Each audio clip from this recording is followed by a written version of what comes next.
Chapter 1. Who are you referring to? Luffy asked, his voice trembling, his body shaking uncontrollably. Ace, Fire Fist Ace, the old woman replied nonchalantly, failing to grasp the gravity of the situation. After a lengthy conversation, Luffy confirmed that his brother Ace had been handed over to the Navy by Blackbeard, and he resolved to head to Impel Down to rescue him. On the very day of his departure, a colossal screen suddenly appeared in the sky, emblazoned with bold letters. The famous scene live broadcast system. Following this, an electronic voice echoed throughout the pirate world. Ding! The famous scene live broadcast system has descended upon the pirate world. The system will play videos of famous scenes and pose questions based on the footage. Those who answer correctly will receive reward from the system. It could be berries, various abilities, or even the chance to revive others.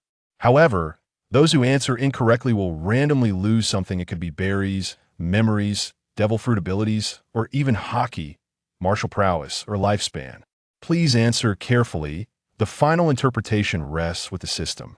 Thus, the live broadcast will officially commence in 5 minutes. Please prepare yourselves. This magnificent screen appeared across the globe, and the voice of the so-called system resonated throughout the entire pirate world, leaving everyone astounded. Pirate King Roger, a screen? Will it broadcast events from the real world? Can I participate too? It seems quite intriguing. Suddenly, a familiar voice rang out, accompanied by text that appeared on the screen. Marine Headquarters, Marine Fort. Kapu, did you hear that voice? Fleet Admiral Sengoku inquired gravely to Kapu, who was munching on senbei nearby. Kapu paused his snacking, responding, it sounds quite familiar. Upon receiving Kapu's reply, Sengoku, though uncertain, attempted to inquire towards the screen. Admiral Sengoku. Roger? Is that you, Roger? Or is someone playing a prank? What is this screen? Pirate King Roger. Sengoku? Have you perished as well? Admiral Sengoku. You were the one who died. Pirate King Roger. Indeed, did I not die 20 years ago? But if you're not dead, how can we converse? Roger's words left Sengoku astonished. Could this individual truly be Roger? Yet, how could that be possible? At that moment, others also discovered they could converse on the screen and began to chime in. Shiki the Golden Lion. This screen seems to connect the realm of the deceased with the living. We can converse through it. Pirate King Roger. Shiki, it has been a while. Shiki the Golden Lion. Roger, it has indeed been too long. Before they could finish their pleasantries, the electronic voice of the screen sounded once more. Ding! The first live broadcast is officially commencing, featuring the famous scene, Take Me to the C2. Once the system announced the commencement of the broadcast, no one could speak on the screen anymore. They could only watch as the video began to play. A tempestuous wind churned the waves, colossal surges crashing relentlessly against the walls of Water 7. Amidst the tumultuous waters, the lights of the sea train flickered on, and 2 figures emerged. The individuals were crew members of the sea train, intent on assessing the situation, only to be intercepted. This is a classified mission. No unauthorized personnel are permitted to observe, stated a man in a black suit. Surrounding the sea train, world government officials began patrolling. At that moment, a figure clad in black and a woman adorned with a green headscarf appeared. As the woman emerged, her name was displayed on the screen, Nico Robin. Simultaneously, in the darkest corner, a man with a circular brow was concealed, his name partially obscured, revealing only the character Sanji. Then, the figure in black approached, hauling a burlap sack that contained a person who was shouting in distress. Where are you taking me? You won't get away with this. I am a man with 8,000 subordinates. The figure in black ignored the outcry from the sack, as did Rob Lucci. He urged the Marines to brace themselves and instructed everyone to board the sea train. With all personnel on board, the sea train set forth towards Eni's lobby. Once everyone had departed, the circle-browed man stepped out, took a drag of his cigarette, and grumbled. Honestly, before leaving, he was saying he would cause us trouble, and now that he's gone, he's still being a nuisance. The camera then shifted to another scene, where the iceberg had finally uncovered CP9's conspiracy and began to take action. At this juncture, the sea train had already set sail, yet Rob Lucci and his cohort remained vigilant, they could not afford to relax until the final moment. Just before the sea train's departure, Sanji had stealthily boarded. As the sea train pulled away, silence enveloped the station. After a while, footsteps echoed in the distance, and a woman's silhouette appeared. It was Nami. Upon realizing the sea train had already set sail, Nami collapsed helplessly to the ground. Soon after, torrents of seawater surged in, rendering the station exceedingly perilous. Nami and the shipwright, Frankie, narrowly escaped, only to discover clues left by Sanji and a transponder snail. Nami and Chopper then embarked on a quest to locate Luffy and Zoro, and after considerable effort, she finally found Luffy wedged between the wall crevices. Simultaneously, Chopper discovered Zoro trapped in a chimney. Subsequently, the Straw Hat crew reunited and, with the help of Coco and Granny, located another sea train. Thus, they set off on this train, pursuing the one ahead. Meanwhile, Sanji had commenced his assault on the sea train and successfully rescued Usopp and Frankie. In a bid to save Robin, the group ascended atop the sea train, intending to advance from above. As the video reached this juncture, someone suddenly noticed they could speak on the screen again. Clown Buggy. How did the Straw Hat Kid appear on the screen? Is this showcasing the deeds of a Straw Hat Kid? Buggy's words acted as a spark, prompting many others to begin voicing their thoughts. Luffy also recognized several familiar names within the crowd. Thieving Nami. Luffy, everyone, are you all alright? Blackleg Sanji. Miss Nami. The Devil Fruit user Nico Robin. Yes, we are fine. Blackleg Sanji. Sister Robin. The Great Usopp. Am fine as well. Pirate Hunter Roronoa Zoro. Am okay, just unsure how to get out. Cyborg Frankie. Super. Soul King Brook. Yo-ho-ho-ho. May I have the pleasure of admiring your undergarments? Cotton candy-loving Chopper. Oh, everyone, I'm so relieved you're all safe. What about Luffy? Is he all right? Seeing his companion's messages, Luffy placed his hand on his straw hat, a smile finally gracing his face. After confirming each other's safety, Luffy and the others felt a sense of relief, while the video continued to play. Sanji recounted Robin's story, deeply moving Frankie at that moment. A Marine spotted them, but before he could act, a metallic sphere came hurtling towards him. Sanji and Frankie were startled. Who is it? Then, a masked stranger appeared, accompanied by a melody. I've heard Usopp speak of your exploits. You're on a mission to rescue a lady, correct? Allow me to join the fray. My name is Sniper King. After the man spoke, Sanji recognized his identity, but chose not to reveal it, instead following the stranger's lead as they began discussing their plans. Subsequently, the trio executed their strategy after a series of battles. Sniper King finally encountered Robin, yet she was unwilling to leave with them. To protect the Straw Hat crew, she willingly chose to accompany CP9 to Eni's lobby. As the video reached this point, numerous viewers were touched by the bond between Robin and the Straw Hat crew. Robin, willing to sacrifice her life for her comrades, faced relentless persecution solely for her knowledge of the true history.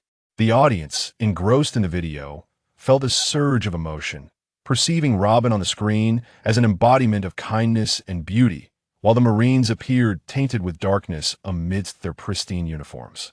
Killer. Nico Robin has done nothing wrong. Why must the Marines treat her this way? Blackleg Sanji. Sister Robin. How could you endure so much? Revolutionary Dragon. The world government seeks to conceal and eradicate the history of the blank century. How can they treat this innocent girl so cruelly? Dragon's words shifted blame from the Marines to the world government, prompting the audience to react, raising their voices on the screen. Civilian 1. Robin is so pitiful. Why must she endure such treatment? Civilian 2. Nicole Robin has done nothing wrong. She does not deserve such treatment. Civilian 3. Indeed, Nicole Robin should be granted amnesty. She is innocent. Civilian 4. Grant amnesty to Nicole Robin. She is innocent. Civilian 20036. Grant amnesty to Nicole Robin. She is innocent. Civilian 100001. Grant amnesty to Nicole Robin. She is innocent. A multitude of messages from civilians erupted, refreshing in an instant to billions, and the tide showed no signs of abating. Previously, The civilians had hesitated to voice their thoughts for fear of offending the Navy government. However, upon witnessing Robin's plight, some began to recall others who shared her fate, and they could no longer suppress their voices. Once one person spoke out, the rest followed suit without restraint. From various regions and diverse groups, countless individuals joined in, eager to contribute their efforts to aid the unfortunate girl, Robin. Although some monarchs from certain nations forbade their citizens from participating and even sought to suppress the dissenting voices, the sheer number of speakers overwhelmed any such attempts. The civilians dared not utter a word against the world government. They could only express their discontent through the matter of Robin. At that moment, the sky was filled with a dense array of pleas for the amnesty of Nicole Robin, leaving many in awe. Meanwhile, Robin, stationed at the Revolutionary Army's base, also witnessed these messages and felt a surge of emotion. Initially believing herself to be a harbinger of misfortune, she was already astonished to have been invited to join the Straw Hat crew. Yet now, seeing so many advocating for her, she couldn't help but feel a profound sense of excitement. Beside her, Sabo gazed at the sky in astonishment. He had never anticipated that the civilians could unleash such formidable power without waiting for their rescue. If these forces could be united, they would undoubtedly make a significant impact on the world. Dragon also felt a sense of reflection. He had deliberately made a remark to provoke a response from the populace. He had not expected such a remarkable outcome, revealing the strength of the civilians.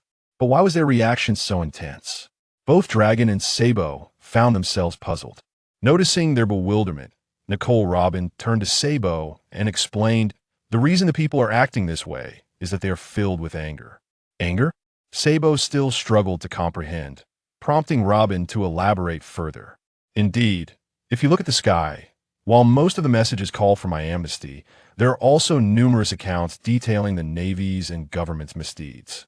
Upon hearing this, Sabo quickly glanced up and, as Robin had said, found many messages accusing the government of its wrongdoings.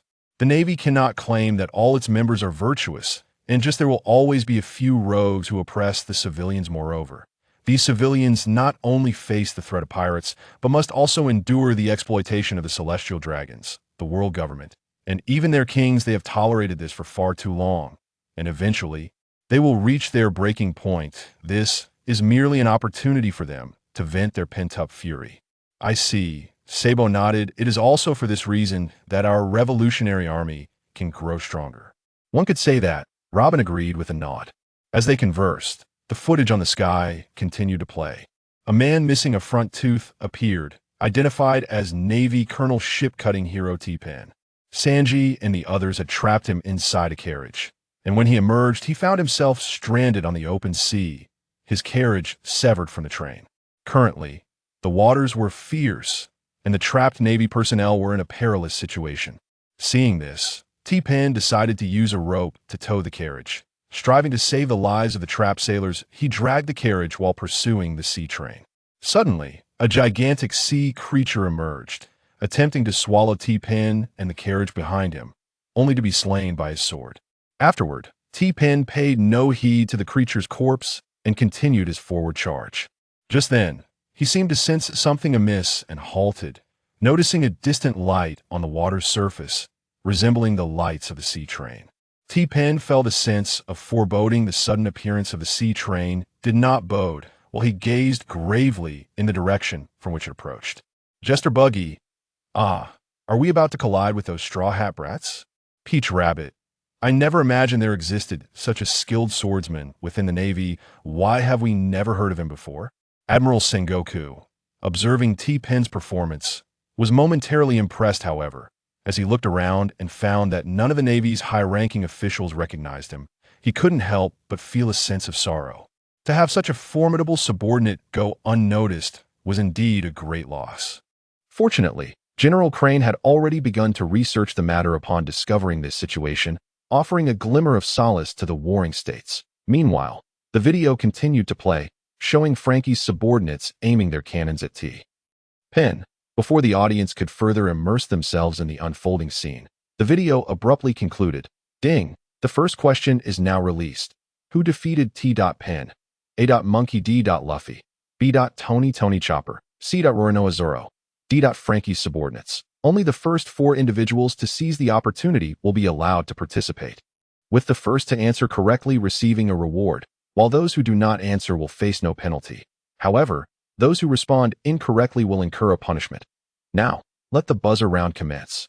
Once the video ended, the audience found themselves with a sudden appearance of a red button within reach. As the system announced the beginning of the answering session, they swiftly rushed to press the button, eager to secure their chance to respond. Ding! The buzzer round has concluded, and the selected participants are Bellamy, Nami, Buggy, and Daz Bounty. Upon seeing Nami seize the opportunity, discontent arose among the others. The clown Buggy exclaimed, "It's unfair. The Straw Hat crew surely knows the answer. How can they be allowed to respond?" Bellamy concurred. "Indeed, their chance should be revoked." T.Pin lamented, "I was merely a moment too late to secure my chance." The clown Buggy retorted, "The main event has arrived. Hey, what's your name? T. Who exactly defeated you?" Under the celestial dome, a cacophony of voices erupted, with the majority believing that those featured in the video should not be permitted to answer, as it was unjust to the others. However, the dome disregarded their sentiments and urged Bellamy to commence his answer. Ding! The answering system adheres to principles of fairness and justice. Everyone is granted a chance to respond. Should others appear in the video, they too will be allowed to participate. Now, please, the first contestant to buzz in may begin. Bellamy declared. "Since Luffy is the captain, he must be the strongest. I choose A. Monkey D. Luffy."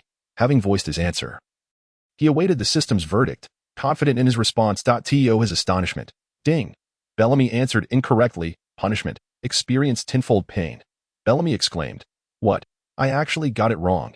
Ding! The next contestant, Nami, is invited to answer. The clown Buggy remarked, "It seems this woman is about to claim the reward." The little thief Nami stated, "My answer is C. Roronoa Zoro." Ding! Congratulations to Nami for answering correctly. Reward. The rabbit charm. Upon the system's announcement, Nami beheld a stone materializing before her. The stone, octagonal in shape, bore the image of a rabbit. Once she grasped it, she intuitively understood the powers of the rabbit charm. This charm grants the user extraordinary speed, to the extent that it can transcend the constraints of time. Nami gazed at the rabbit charm, feeling that this reward was truly to her liking. She would no longer fear being unable to escape danger in the future, just as Nami rejoiced in her reward. Others under the dome began to voice their thoughts once more. Strawberry remarked, "It's unbelievable that a Navy officer like T.Pin could truly be defeated by a pirate." Baby 5 retorted, "What is impossible? You Navy folks are far too confident. Yet, I am more curious about what this rabbit charm truly is." The clown Buggy chimed in, "Yes, I too wish to know this matter. Hey, Straw Hat Crew's lady, do enlighten us." The golden lion Shiki laughed heartily. "Keek. I too wish to know." Moonlight Moria added, "I am also quite curious." Perona remarked, "Lord Moria, I knew you would be fine." Blackleg Sanji interjected, "Silence. You shall not harm Miss Nami." The little thief Nami declared, "You might as well give up. I will not divulge anything." The dome erupted into chaos once more, while Baby 5, the instigator of this discussion, vanished from sight. In Dressrosa, on the royal plateau, Doflamingo observed Baby 5 with a smile, pondering, "Have I once again become necessary to the young master? I shall strive harder." A smile graced Baby 5's face as well. Meanwhile, Doflamingo began to contemplate the veracity of the discussions held within the dome. Judging by the reactions of those prior, the video must indeed be accurate. However, he remained uncertain whether answering incorrectly would lead to penalties or rewards, unless he witnessed it firsthand. With this thought, Doflamingo turned to his subordinates, asserting, "I expect you to seize this chance to answer. Do not let me down." Yesat that moment, the video within the dome resumed its playback. Zoro stood atop the sea train, unleashing his three-sword style, the bull demon, to send T.Pin flying, thus confirming Nami's answer. Following this, the Straw Hat crew boarded the sea train, arriving at Eni's lobby. Upon breaching all the gates on Eni's lobby, a fluttering flag came into view. Even from a distance, they could discern its details. Subsequently, Luffy was the first to ascend to the top of the Eni's lobby courtroom, followed closely by Nami, Chopper, Zoro, Sanji, and Usopp. The six stood in a line, gazing at the Tower of Justice. This moment, the video concluded, and the questioning resumed. Ding! Question: Who destroyed the flag above Eni's lobby? A. Sanji B. Usopp C. Roronoa Zoro. Monkey D. Luffy. Now, the buzzer round begins. As the system's announcement faded, The crowd surged to respond, hardly taking a moment to think, eager to seize the opportunity to answer. Ding. Buzzer round concluded, and the selected participants are Law, Mr. One, Smoker, and Moria. Law opted for D. Doflamingo cast a glance at the choices before addressing Law. Law declared, I choose B. Usopp. Baby 5, witnessing his answer, felt darkness envelop her vision. You fool. The young master meant Monkey D. Luffy. Panic surged through her. What to do now?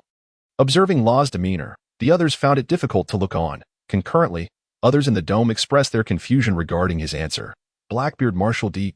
Teach remarked. Doflamingo. You aren't seriously experimenting on your subordinates, are you? Big Mom Charlotte Linlin chimed in. What a splendid idea, Joker. Kaido of the 100 Beasts laughed heartily. Ha! I shall try this next time as well. Upon Blackbeard unveiling Doflamingo's intentions, many found it a clever notion to emulate. Considering that for them, the lives of subordinates held little value. Meanwhile, Law felt a twinge of fear, certain he had answered incorrectly and anxious about what punishment awaited him. Ding! Congratulations to Law for answering correctly. Reward: restoration of youth. Before Law could ponder how he had answered correctly, he felt an extraordinary warmth coursing through his body. This warmth surged through his being, causing his muscles to swell, transforming him back into his youthful form. Witnessing this, Doflamingo's expression turned serious, taken aback that everything within the dome was indeed real, and that rewards could genuinely be obtained. Realizing this, he resolved not to miss future opportunities to answer, hoping to enhance the strength of the Doflamingo family directly. With this thought, he glanced at his remaining subordinates, determined to seize the next answering opportunity. Yes. Meanwhile, others in the dome commented on Law's fortuitous turn of events. The clown Buggy exclaimed, What on earth? Is it truly that long-nosed fellow? How can this be? Straw Hat Luffy remarked. Usopp, that's impressive. I wonder when we will meet him again. Blackleg Sanji interjected. Luffy, don't you realize? Straw Hat Luffy replied. Huh? What do you mean? Blackleg Sanji sighed. Never mind, forget it. Dr. Koreha expressed her interest in the reward. Rather than this, I am more intrigued by that reward. Nurse Dory held the restoration of youth in high regard. Though she had lived long, aging was still an inevitability. If this system could aid her in regaining her youth, she too would participate in the answering sessions. That it appeared that many shared her sentiment. Baroque Works Crocodile contemplated. If youth can be restored, perhaps there are items that can extend one's lifespan as well. Jean Shurshurji, your words pique my interest as well. At this moment, the screen began to play the ensuing video. Robin, wait for us. We will rescue you soon. Luffy shouted into the distance. To his surprise, Nico Robin, with a fierce expression, refused to leave with the Straw Hat crew, insisting they depart alone. Yet Luffy paid her no mind. Even picking his nose nonchalantly. He remained resolute in his desire for Robin to return to their side, and his companions also urged her to reconsider. The video then transitioned to a different scene, depicting O'Hara from 20 years prior. Robin's past unfolded on-screen, revealing how the world government, in an effort to conceal history, unleashed the Buster Call upon O'Hara, leaving Robin as its sole survivor, enduring immense suffering. Meanwhile, Spandam reveled in his triumph, pointing at the flag above Judicial Island. Look at that flag, pirates. Do you know what it represents? It symbolizes the united organization of over 170 nations from the four seas and the Grand Line. This is the world, and you should comprehend just how insignificant your rebellion against it truly is. By now, you must also grasp what kind of pursuit this woman has been subjected to for so many years. Knowing this, you should surrender, Spandam declared arrogantly, but Luffy and the others chose to disregard him. Luffy calmly responded, I see now. I finally know who Robin's enemies are. Sniper King, shoot down that flag. Understood. Ultimate move. Fire Bird Star. Usopp's attack pierced the flag, and the emblem of the world government was engulfed in flames. As the video reached this point, the audience was first incensed by Akainu's ruthless activation of the Buster Call, showing no regard for innocent lives. Now they were astonished that the Straw Hat crew dared to declare war against the world government. Crocodile, the sand alligator, laughed heartily. Ha! Nico Robin, I never imagined you would choose to sacrifice yourself to protect others. The Devil Child, Nico Robin, you needn't concern yourself with that. Former boss. Shouldn't you be captured by now? Indeed, but I didn't expect to see the screen even within Impel Down, Crocodile replied. Capone Beach, I can't believe it. You actually did it, truly remarkable. Trafalgar Law, the captain of the Straw Hats has quite the audacity. Eustace Kid. Humph, what's so impressive? I'm the one destined to become the Pirate King. Red-haired Shanks. Luffy. You are quite the man, Straw Hat Luffy. Shanks. On the screen, the audience shared their thoughts, and the video was approaching its conclusion. Spandam gazed at the destroyed flag, his face a mask of disbelief. Are you all insane? You truly dare to oppose the world government? Do you wish to perish? Just as I wish, Luffy shouted. Robin, I want to hear you say it. Quickly, tell me you want to live. Tears streamed down Robin's face as she looked at her companions, unable to suppress her emotions any longer. If I could live, then I want to live. Take me to the sea. Ding. The iconic scene Take Me to the Sea concluded, and subsequent content would serve as an Easter egg to be aired before the next iconic scene, so stay tuned. The system announced, and the entire screen dimmed, leaving the audience unable to comment further. At this moment, Luffy was on his way to Impel Down. Although the screen appeared just as he prepared to leave, his concern for Ace's situation took precedence, and he did not pay heed to the screen, instead directly asking the Empress to set off with him. However, during the journey, he took a moment to check the screen, thus learning that his companions were safe. This was indeed good news for him.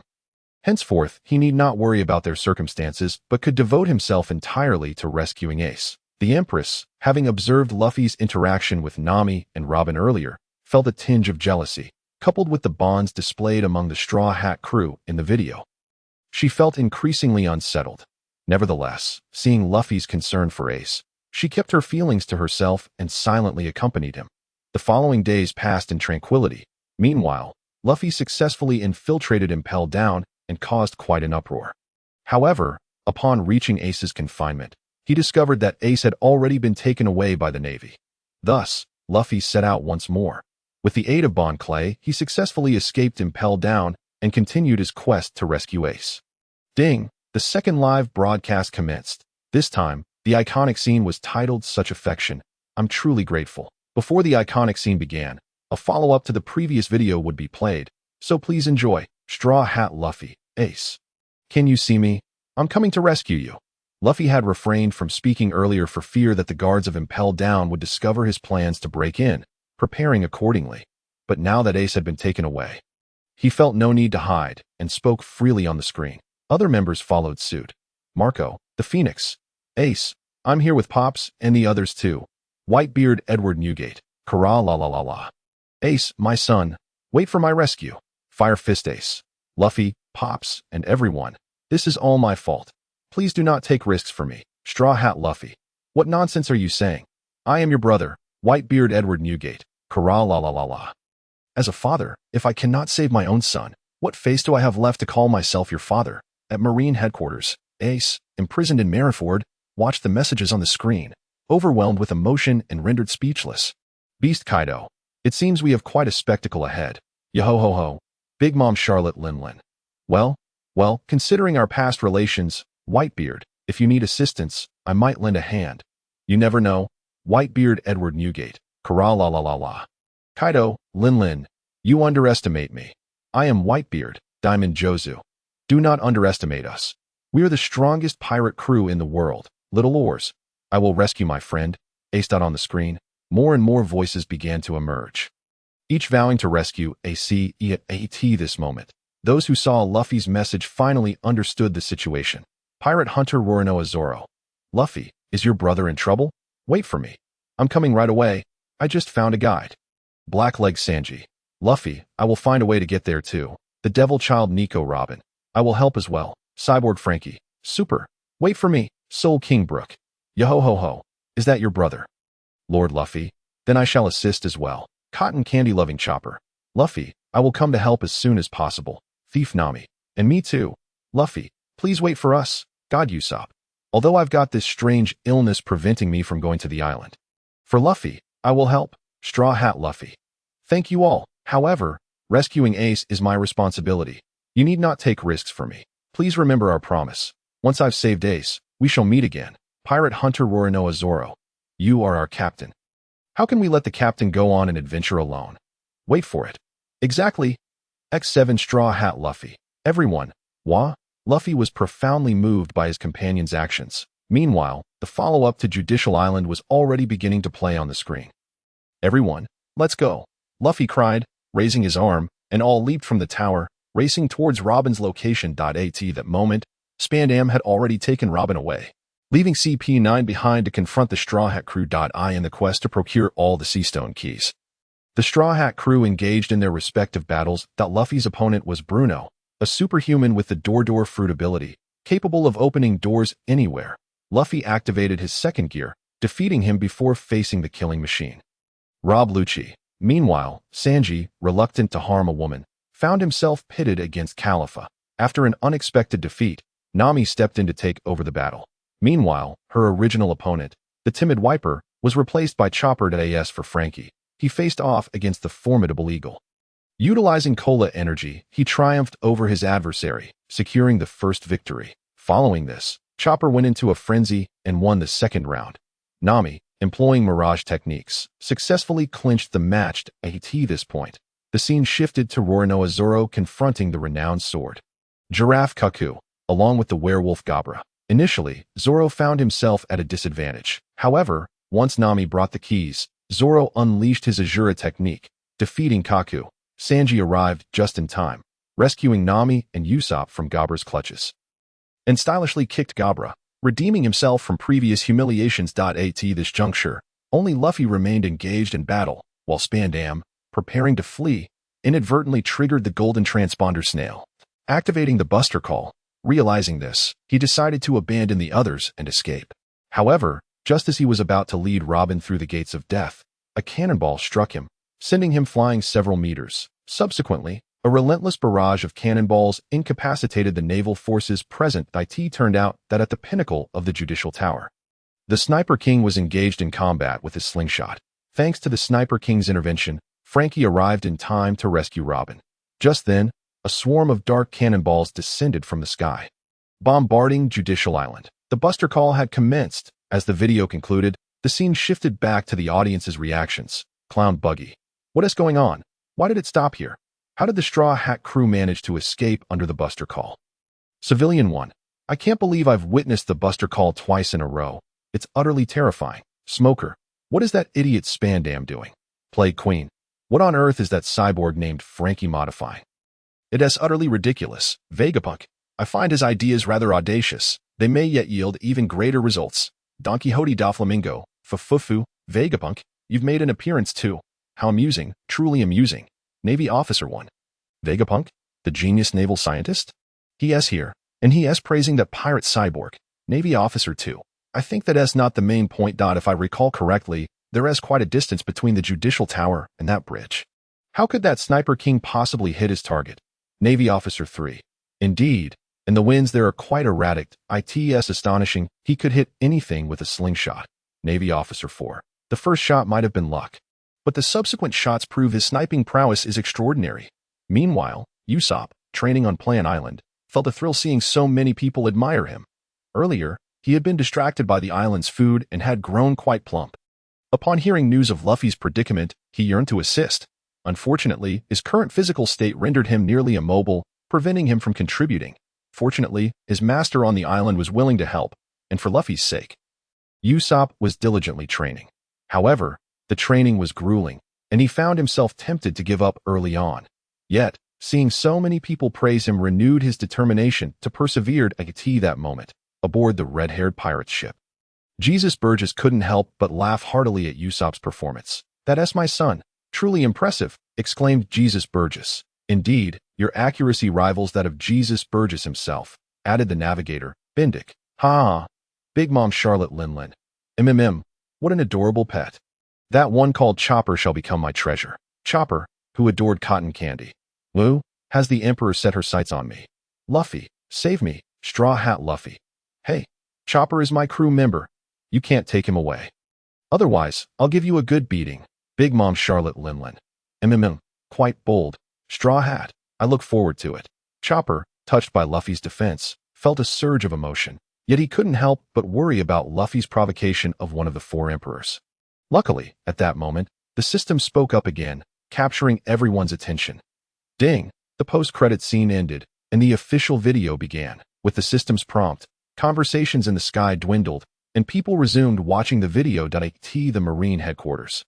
Marine Ford, Ace knelt upon the execution platform, shackled, while Fleet Admiral Sengoku and Vice Admiral Garp stood by his side. The three admirals, Akainu, Kizaru, and Aokiji, along with 100,000 elite Marines and the warlords of the sea, Boa Hancock, Dracula Mihawk, Gecko Moria, Don Quixote da Flamingo, and Bartholomew Kuma, were all poised for the public execution to commence. Sengoku stepped forward, addressing the crowd. Before we begin the execution, I have something significant to announce regarding this man before you. Portgas D. Ace, and the grave implications of his death here today. Ace, reveal your father's name. My father is Whitebeard. Ace responded, momentarily surprised but quickly regaining his composure. However, Sengoku shook his head, dismissing Ace's claim that no. State the name of your true father. Ace remained steadfast that my father is Whitebeard. Seeing Ace's refusal to divulge his father's identity, Sengoku ceased his inquiries and instead recounted, at that time, we conducted meticulous investigations based solely on scant information regarding the newborn, their mother, and the circumstances, but we uncovered nothing. This was to be expected, for your mother sacrificed her life to keep you alive, deceiving the world. Your mother's name was Portgas de Rouge, to ensure your survival. She bore you for 20 months. Thus, the day you were born became her day of sacrifice. You possess the most wicked bloodline in existence, for your biological father is none other than the Pirate King. Gold. Roger. In that instant, whether in the video or among the spectators beyond the screen, a profound silence enveloped everyone. Plague Queen. What? The man who once wreaked havoc on Ghost Island is indeed the son of the Pirate King Roger. Clown Buggy.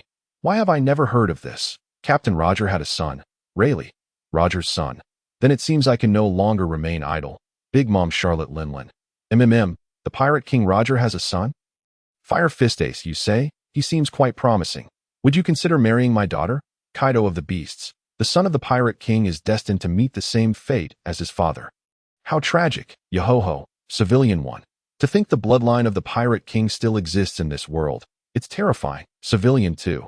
This monster must be the next Roger. We cannot allow him to live. Civilian 3. Admirals, you must prevail, right? Akainu Sakazuki. Pirates should not exist. Ace will undoubtedly be executed. Edward Newgate. Whitebeard. Kuaha. That will be impossible. I will take my son away. Pirate King Roger. So, my son is named Ace. In that case, Rayleigh, Jabba, and Shanks, I entrust my son's fate to you. The once lively atmosphere in the sky fell into a hushed silence as Roger's words resonated. Everyone understood his intent. He was rallying his former crew to rescue Ace. However, this meant that the Marines would likely find themselves outmatched at that moment. Those whom Roger had entrusted also responded affirmatively. Sparrow Jabba. It's time to set sail. Rayleigh. Do you even need to say that? Colonel Mulyong. Shanks. Remember to pick me up. Red-haired Shanks. Rest assured. Upon seeing the former members of the Roger Pirates responding to their captain's request, the atmosphere at the Navy headquarters grew tense. Sengoku cast a glance at the three admirals. The current situation was exceedingly dire. The Whitebeard Pirates were already a formidable opponent, and now with the addition of the red-haired pirates and that legendary crew, it seemed likely that the Navy would face a significant setback this time. Hahaha. Kizaru chimed in, expressing his thoughts. Each one of them is a notorious pirate, truly terrifying. Hahaha. Akainu snorted disdainfully. They are merely a group of individuals who should have been eliminated by the tides of time. Not worth worrying about. Hahaha. Enough. Garp. Stop eating the sunbait. As the conversation continued, the sound of Garp munching away was incessantly audible. Sengoku, unable to endure any longer, finally interjected. At that moment, he suddenly recalled something. By the way, I remember that the Straw Hat Luffy is your grandson, isn't he? Is he also coming to rescue Ace? Sengoku's gaze turned suspiciously towards Garp, who hesitated momentarily, then fell silent. Sengoku understood, and he once again delivered a punch to Garp, confirming that it was indeed yet another troublesome family member. Meanwhile, the screen continued to play, and Sengoku had finished delivering his remarks, announcing that the execution was about to commence. Suddenly, ding, question, who saved baby Ace? A. Spack Jabba. B. Colonel Mulyong. C. Rayleigh D. Garp. The answer session began. The question appeared again, but this time, only a few knew the answer.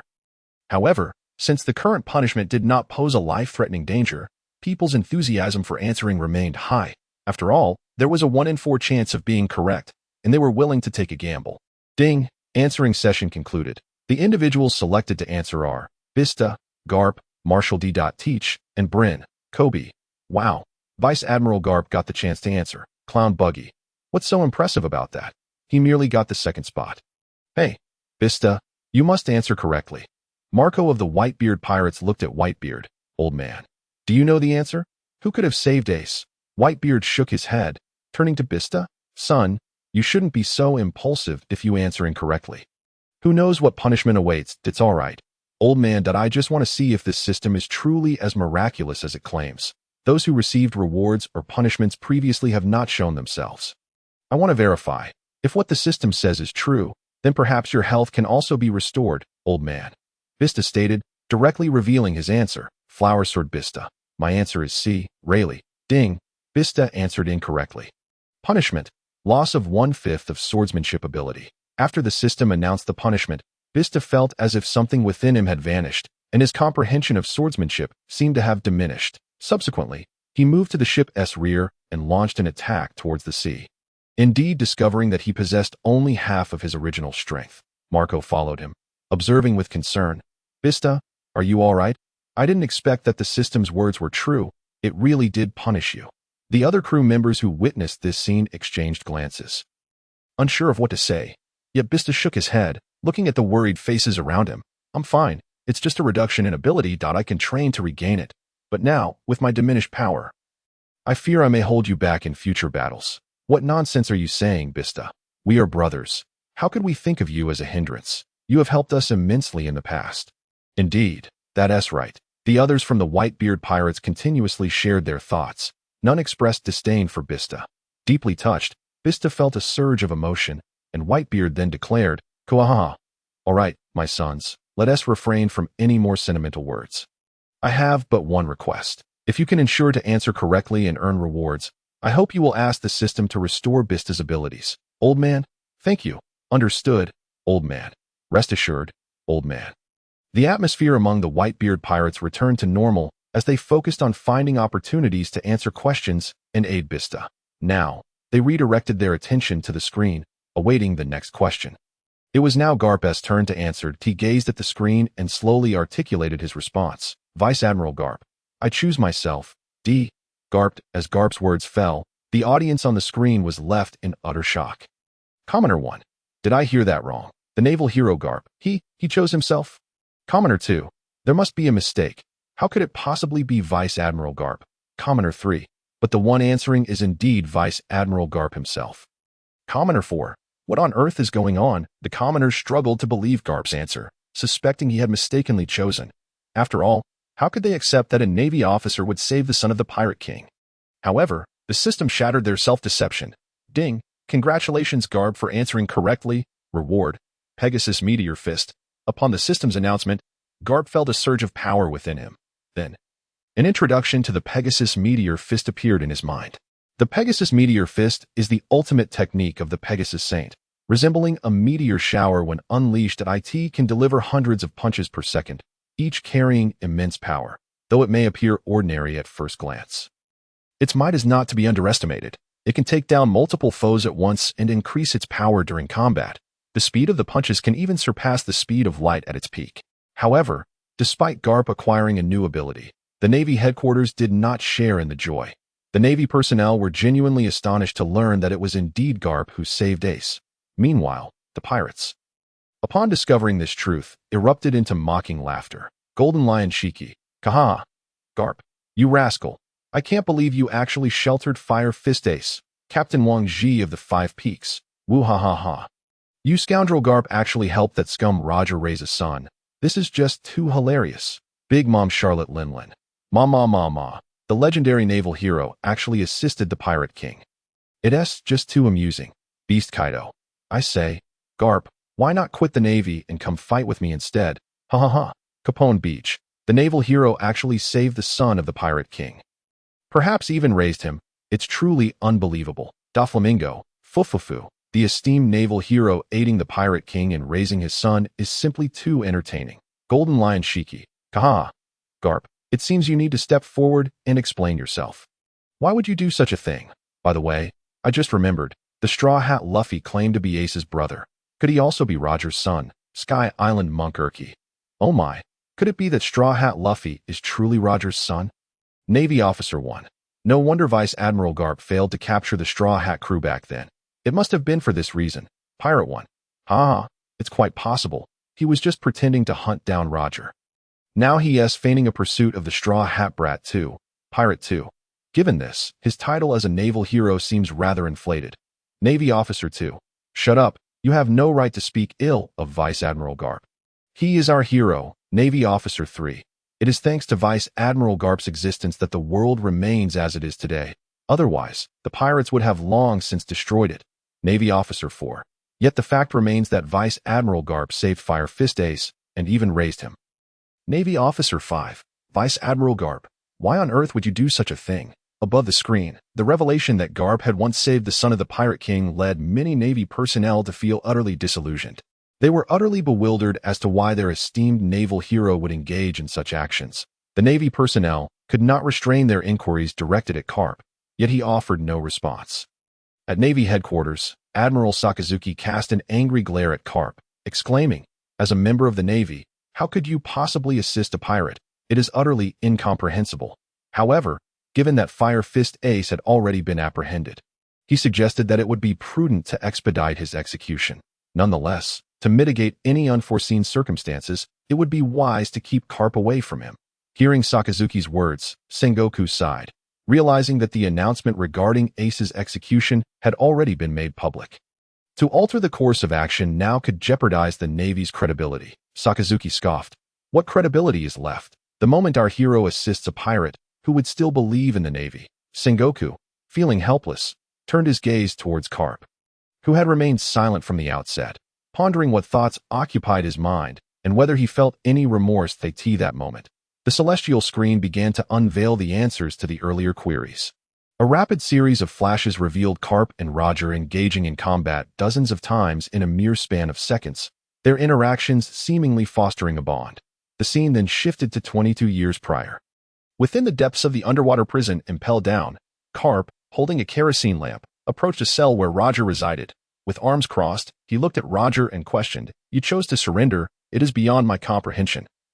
"Why?" Roger chuckled lightly. "I have my reasons, yet there is one matter that weighs heavily on my mind." "Garp, can you assist me?" Before Garp could respond, Roger continued, "My child is about to be born, and regrettably, I shall no longer be in this world by then." Garp furrowed his brow, replying, "I am a Navy officer. Discussing this with me is futile. The woman involved with you will undoubtedly face dire consequences." Roger dismissed Garp's concerns, rising to his feet. "They will surely investigate my whereabouts over the past year, but my child is innocent. Garp, save him. I trust you. Stop dreaming. I will not help you." Garp retorted sharply. Visibly agitated. "No, you will. I implore you." Without uttering another word, Garp departed. Following this, the Navy conducted an exhaustive search in Bartolomeo for 10 months, yielding no results, and they were compelled to leave. Unbeknownst to them, a mother had fought against all odds to keep her child alive for 20 months within her womb. That mother was Port Gas de Rouge. On the day she gave birth, Garp stood before her. After enduring immense hardships to deliver her child, she could only utter Ace's name before departing from this world. Commoner 1. To keep a child in her womb for 20 months is unfathomable.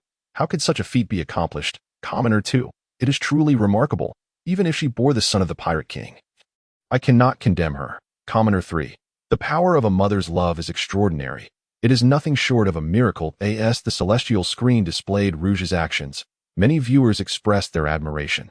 Meanwhile, Ace, imprisoned and watching the spectacle unfold, beheld his mother and the profound love she held for him, tears streaming down his face. "Mother."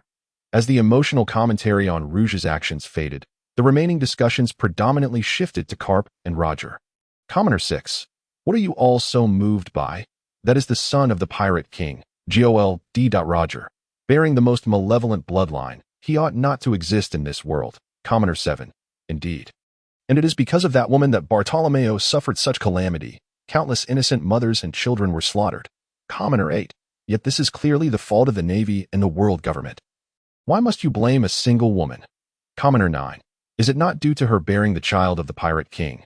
The Navy and the world government act in pursuit of global stability. Amidst the cacophony of voices, each person felt their argument held merit. Some members of the Navy, observing the civilians articulate their views, found themselves questioning the righteousness of their actions at that moment. Several pirates also began to share their thoughts on the celestial screen. Big Mom Charlotte Linlin. Ha ha ha. Navy, your actions are no different from ours. Are they? Charlotte Katakuri. Mother, I doubt we pirates would stoop to such depths. Kaido of the 100 Beasts. Indeed, this bears resemblance to the O'Hara incident. Twice now, I wonder if there will be a third time. Captain Wang Ji. That scoundrel Carp actually did such a thing. I am not surprised, though. Don Quixote da Flamingo. Fufufu. How utterly fascinating, truly delightful. Shiki the Golden Lion. Ha ha ha. Carp, you Navy folks are quite the surprise. Some of your methods surpass even those of pirates. Queen the Plague. The Navy's actions are even more outrageous than those of pirates. Ha ha ha. It is laughable. Kizaru Borsellino. It's all too confounding now. What shall we do, Mr. Carp? Akiji Kazan. Enough. Just silence yourself, squad. Ace. Ace is indeed the son of Roger. How infuriating. Why is this happening? Squad, filled with rage. Stormed towards Whitebeard, his eyes ablaze with fury. Old man, did you know all along and choose not to share? When I first saw the video, I thought the Navy was slandering Ace. But now, the footage confirms Ace is unequivocally the son of the Pirate King. Why, old man? Squad, calm down. What is the matter? Marco interjected, swiftly intervening to restrain Squad. Other crew members rushed in, separating Squad from Whitebeard. What do you intend to do? This is our father. How can you speak to him in such a manner? Whitebeard glanced at Squad, signaling for his other sons to step aside, allowing Squad to approach. Squad, both you and Ace are my sons. So what? You would treat me as such for the sake of another son? Old man, all my former crewmates were killed by the Roger pirates. You are fully aware of this. You know how much I loathe Roger. So why did you not inform me Roger's son was aboard? And that I had been treating him as a brother for 2 or 3 years. Why? Squad's furious words silenced those around him. It was then they recalled the unresolved enmity between Squad and Roger. All the crewmates he once considered family had been slain by Roger's crew. Realizing this, Marco and the others exchanged glances, unsure of how to console him. Meanwhile, Whitebeard quietly regarded Squad, speaking solemnly, no one chooses their birth. Ace should not bear the blame for circumstances beyond his control. Were he given a choice, he would not wish to be the son of the Pirate King. Now, I ask you, my son, was your time spent with Ace enjoyable? Squad faltered, for he had indeed cherished his moments with Ace as if he were family. However, his hatred for Gold. Roger was genuine. Whitebeard, perceiving Squad's hesitation, continued. Regardless of who Ace is or whose son he may be. He is, like you, my son. I hope you can forgive Ace and not attribute the sins of his father to him. Whitebeard's words struck Squad like a thunderclap. He recalled the joyful moments shared with Ace. And he questioned whether he truly wished to blame Ace for Roger's misdeeds. Squad found himself in a state of confusion, when suddenly, Ace spoke up. Fire Fist Ace, this is all my fault. I am the one who caused the innocent to suffer. I should not exist in this world. Father, Luffy, and everyone, please do not come to rescue me. Let this sinful soul of mine perish. Ace's heartfelt plea moved many. Whitebeard Edward Newgate. Ace, cease your foolishness. Father will undoubtedly come to rescue you. Straw Hat Luffy. Ace, you truly are a disobedient brother. Then I shall cease to obey. Wait for me. Pirate King Roger. Ace. I am aware that it is all due to me that you and your mother have encountered such tribulations. I understand you harbor hatred towards me, but as your father, I wish for your survival. Fire Fist Ace. You are not my father. My true father is Whitebeard, and I acknowledge only him. Pirate King Roger. Ace, I merely hope to make amends. Fire Fist Ace. I have no need for that. Captain John Big Mom Charlotte Linlin. Ha ha ha. Who would have thought Roger would suffer such a fate? Fire Fist Ace. As the Pirate King, you should know that the Navy will not spare you or anyone associated with you. Why then, do you provoke my mother, subjecting her to such anguish and causing the demise of so many innocents? This is all because of you. Pirate King Roger. Ace, I realize that no matter what I say now, you will not believe me. Yet I still wish to tell you, Lucy, she was willing. Fire Fist Ace. I know. I witnessed it. She does not regret it, but that does not diminish my hatred for you. You care not for her. Pirate King Roger. That is not true. Fire Fist Ace. Silence. I do not wish to hear more from you. Kaido of the 100 Beasts. What a grand spectacle this is. Ho ho ho. Captain Wang Ji. Ha ha ha. Poor Roger. What a mess you find yourself in. Rox D.Zbeck. Oh, how lively it is, my former subordinates, and the young ones who rose to prominence after me. Captain? Gold Lion Shiki. Ji. Long time no see. I observed for quite a while before I could not resist joining the commotion. Lin, Kaido, Newgate, my old subordinates, how have you fared? I have missed you dearly. Big Mom Charlotte Lin. Ha. Captain, you are here as well. Kaido of the 100 Beasts. Ah, how nostalgic. Oh ho. Whitebeard Edward Newgate. Karala. Captain Rocks, it has been ages. Commoner one. What is going on? Who exactly is this Rocks? And why does he refer to the 4 emperors as his subordinates? Commoner 2. I have no idea. Pirate 1. Wait, I remember. Rocks Dita Zebek was once the captain of the Rocks Pirates, and he achieved fame even before Joel D. Roger.it has said that his crew included legendary pirates like Gold Lion Shiki, as well as 3 of the current 4 emperors, Whitebeard, Kaido, and Big Mom. Pirate 2. Is he really that formidable? But why have we never heard of him? Pirate 1. You would have to ask the world government. They erased this man's existence. Pirate 3. If that is the case, how do you know? Pirate 1. I have merely lived long enough to hear of it. Above the heavens, turmoil began with the appearance of one man, and below, the world mirrored this upheaval. I in the Holy Land, Mariewa. The 5 elders rose abruptly upon hearing Rock's declaration. Even this man has appeared? How infuriating. We expended so much effort to erase his existence, and yet he re-emerges. He has merely appeared. History has purged him from its annals. Only a scant few remember him. Surely, nothing will come of this. But what if the heavens broadcast his story? Then all our efforts would be in vain. What shall we do? At the Marine headquarters, Marine Admiral Kazan gazed at the screen. Turning to Sengoku and inquiring, Mr. Sengoku, could the Rocks Pirates be the same ones that Mr. Garp faced back in the day? Indeed. Sengoku nodded, recalling that battle which made Garp a hero of the Marines. Borsellino, upon hearing this, could not help but exclaim, the legendary pirate has resurfaced. This is truly terrifying. Akina squinted, coldly snorting, declaring that no matter who it was, any pirate must vanish from this world. I end the Charlotte family. Perispero looked at Big Mom. Mother, do you know this pirate? If it is indeed that man, then a great upheaval is sure to follow. Ha. What on earth is happening, Katakuri? Do you know? On Sabaody Archipelago? Shaki's eyes widened in disbelief. Rayleigh, he. Indeed, it is he, Rayleigh replied solemnly. Whitebeard pirates. Father, is that man truly your former captain? Karala. Yes, indeed.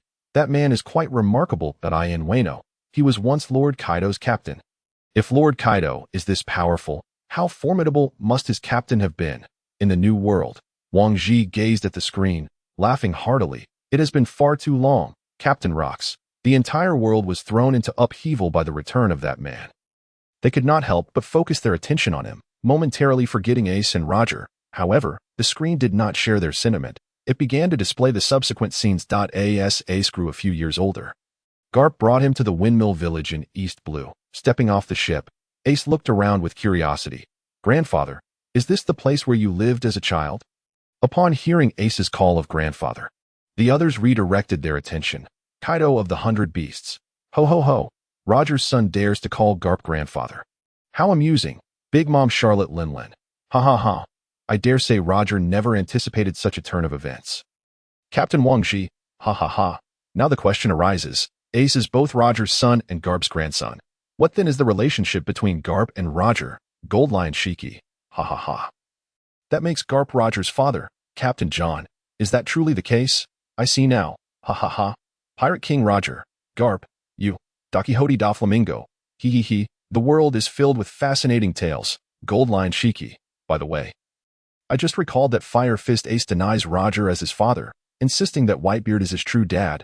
Ha. Big Mom Charlotte Lin. Ha. Does that not imply that Whitebeard is also Garp's son? Captain John. Ha. As the hero of the Marines, Garp has 2 sons. One was the former Pirate King Roger, and the other is the current 4 Emperor Whitebeard. How extraordinary. The Whitebeard pirates, particularly Marco, were furious and wished to argue with those on the screen, as did the other crew members. However, Whitebeard stopped them. Karala. Sons, do not dwell on such trivial matters. Our priority now is to save Ace. But Marco protested, still unwilling to relent. Whitebeard waved his hand, signaling him to cease. All right, let us continue watching the video. This is Ace's childhood. Do you not want to see if he has any dark past to tease him about later? Well, ha. I do. Fine then, Marco, since father is unconcerned, you should not dwell on it either. At worst, later, the brothers will accompany you to teach those people a lesson. Marco was well aware they were merely jesting. After all, those who spoke were either one of the four emperors or the fabled great pirates, whose prowess was far beyond any capability to contend with. Nevertheless, after being consoled by his comrades, he felt a sense of relief wash over him. At that moment, the video on the screen had transitioned to the scene where Garp met Ace along with the mountain bandit, Dayton, and Luffy. As the two children met, Luffy boldly declared his dream of becoming the pirate king. Crocodile Buggy exclaimed, "Good heavens, the grandson of the marine hero aspires to become a pirate. What a terrifying impartation of values." Admiral Kizaru, Bartholomew Kuma, remarked, "Indeed, it is quite alarming, Mr. Garp." Moonlight Moria added, "By the looks of the video, it seems that Straw Hat Luffy is not the son of Pirate King Roger. So, who is his father?" Straw Hat Luffy chimed in. "You mean my dad? He is." The cunning thief Nami interjected. "Luffy, shut up. If you dare to say it, I swear I'll knock you out," Straw Hat Luffy replied. "Nami, you're so fierce. I won't say another word." Crocodile, Sir Crocodile, commented, "It appears that Straw Hat's father holds an extraordinary identity as well." It was following Crocodile's remark that the system posed another question. Ding, question. Who is Monkey D. Luffy's father? A. Revolutionary Dragon. B. Pirate King Roger. C. Whitebeard Newgate. D. Admiral Sengoku. Now, the buzzer for answers began. Golden Lion Shiki exclaimed, "Why am I even on the list? This must be an easy question." Crocodile Buggy concurred, "Indeed, regardless of the answer. They're all utterly absurd." Don Quixote da Flamingo stated, "The answer to the question is quite evident, yet it is rather unforeseen." Blackbeard Marshall D. Teach commented, "None of the names are complete. It should be possible to determine from the names alone." Plague Queen asked, "So, who sees the opportunity to answer?" Ding. The answering opportunity has concluded, and the selected individuals are Peach Rabbit, Sugar, Sanji, and Jin. Marine Headquarters. Marine Admiral Peach Rabbit was ecstatic to see her name. "Mr. Garp, please tell me, who is your son?" Garp paused for a moment before uttering a name. Though she had already guessed, hearing it directly left Peach Rabbit somewhat astonished. Not only her, but all the marine officers present shared the same sentiment. Afterward, Peach Rabbit began to answer. My answer is A. Revolutionary Dragon. Ding. Congratulations to Peach Rabbit for answering correctly, earning the reward, Fong of the Shark, just like Garp before her. Peach Rabbit felt a sudden surge of power. It seemed she had abruptly learned a new technique and was eager to test it out. Sengoku perceived her intentions and was curious to see the system's capabilities. Although Garp had received rewards earlier, he had not demonstrated them due to certain reasons. Now, with Peach Rabbit also having received a reward, it was an opportune moment to uncover the system's true might. Thus, Sengoku gestured for Peach Rabbit to step outside for an experiment. Upon reaching the outside of the headquarters, Peach Rabbit unleashed Fong of the Shark towards the sea. A fierce sword aura cleaved through the water's surface, slicing it in twain. Not only that, but the very space above the sea appeared to be on the verge of tearing apart. Witnessing this move, Sengoku and the others were left in awe. He directly praised Peach Rabbit. "Excellent. With this technique, we shall have greater confidence in our battles against pirates." "Perhaps not," Peach Rabbit interjected, dousing the enthusiasm. "After using this move, I felt half of my strength dissipate. It is quite taxing. For now, I can attribute it to being my first time using it. Yet, I fear that even with diligent practice, I shan't accomplish much in such a short span." Her words inevitably left Sengoku feeling somewhat disheartened, though he concealed his disappointment in no matter. "Even so, your newfound ability is impressive, coupled with the power Garp has gained. We shall still stand a fighting chance against those pirates." "What nonsense are you spouting? The enemies we face are not merely Whitebeard. There are also red-haired Shanks and the remnants of Roger's crew. It is entirely possible that Kaido of the Beasts and Big Mom may join as well. With the current strength of the Marines, even with the 7 warlords, we stand no chance," Garp stated gravely. "Then what do you propose we do?" Sengoku responded, slightly irked by Garp's remarks, feeling as though they were dampening the morale. Garp paused for a moment.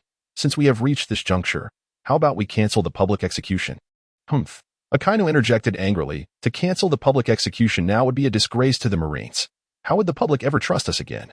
I suspect you are merely acting out of selfish motives, hoping to spare Fire Fist Ace." "Akainu, believe it or not, that is not my intention. Whatever, in my eyes, those you fear have grown old. Let them come. I, Akainu, shall eliminate them all," Akainu stated coldly, refusing to allow the public execution to be cancelled. Sengoku pondered for a moment and ultimately agreed with Akainu's viewpoint. Then, Akainu had another thought. By the way, since that Straw Hat Luffy is the son of the revolutionary leader, he should not exist either. If he dares to show up later, I will certainly kill him. Akainu, if you truly act on that, I cannot guarantee I will maintain my composure. Hearing Akainu's words, Garp shot him a fierce glance. Oh, then just wait and see. Akainu replied dismissively, "Oh, you wish to fight me right now? Come on, do you think I fear you? Enough? Both of you silence. The pirates have yet to arrive, and you are already at each other's throats." Sengoku interjected, swiftly halting their quarrel. The two fell silent, yet their expressions betrayed their inner turmoil. Kazara glanced around, unable to suppress himself. This is rather frightening. Is Akainu really going to fight Mr. Garp? Kazan quickly chided him. Shut up, this is none of your business. Sengoku shot a glare at him, prompting Kazara to close his mouth. The atmosphere among those present grew tense due to the unfolding events, while the screen above remained lively with chatter. Captain John laughed heartily. Ha ha ha, Garp has gained another son, and a leader of the revolution no less. I have never admired anyone, but Garp, you are one of them. Tina remarked, I truly did not expect this. I am quite astonished. Nami, the cunning thief, sighed. I thought stopping Luffy would suffice, but it turns out we were discovered after all. God Usopp declared. I can already foresee our fate ahead, Blackleg Sanji stated. There is nothing we can do. After all, Luffy is our captain. As his crew, we must stand by him through thick and thin. Golden Lion Shiki laughed. Ha ha ha. So that means Dragon and Roger are brothers. Flame Calamity Jin added. Not just them. We must include Whitebeard as well. Ha ha. Drought Jack chimed in. You're absolutely right. Ha. It's simply too amusing. Marco, the Phoenix, warned. You lot better be careful. If you keep mocking Pops, I won't let you off easily. Plague Queen taunted. Come on. I'm not afraid of you. Captain Wangji remarked. I truly did not expect this. Garp, as a Marine, has a son who is the leader of the revolution and a grandson aspiring to be the Pirate King. Such educational prowess is truly astounding. Big Mom, Charlotte Linlin, interjected. Garp, I feel we could have a nice chat about child rearing. Kaido of the Beasts teased. What, you wish for him to become the father of your next child? Big Mom replied. Well, that is not entirely out of the question. Silver Axe laughed. Ha ha ha, Garp, would you be willing? Garp remained silent as the screen began to display the subsequent events of the Marineford War, with the sound of alarms blaring. An armada of pirate ships began to invade Marine headquarters, with 43 vessels scattered across the open sea. Meanwhile, in the bay of Marine headquarters, as rippling white waves arose, the Moby Dick, flagship of the Whitebeard pirates, surged forth from the depths. Soon after, 4 whale ships appeared on the horizon. At the bow of the Moby Dick, 14 division commanders stood in a line. Whitebeard strode forth behind them, wielding his supreme blade with an imposing presence. Kahahaha, Sengoku, it has been a long time. Pirate One, is this the infamous Whitebeard, one of the 4 emperors? The sense of oppression is overwhelming. Pirate 2, to think he could invade the Navy headquarters all at once. How did he manage that? Pirate 3, it's the coating. To coat such a lengthy ship and choose to invade from beneath the waves is truly astonishing. Pirate 4, however, the sky has exposed this method. After this, Whitebeard and his crew won't be able to use it again, as the Navy will surely take precautions. Whitebeard pirates, how infuriating. Our strategy has been revealed. What should we do now, father? Remain calm. My sons, there are many other methods of intrusion. Continue coating the ship. Yes, father. Whitebeard reassured the others, his tone imbued with confidence. At that moment, the battle had already commenced in the skybound video. Whitebeard plunged his supreme blade into the ship's bow and then swung his fist fiercely from side to side, activating the powers of his devil fruit. Boom, boom. A deep resonating sound echoed as the surroundings began to transform drastically. The sea surged violently, and it seemed as if the very sky was about to tear apart.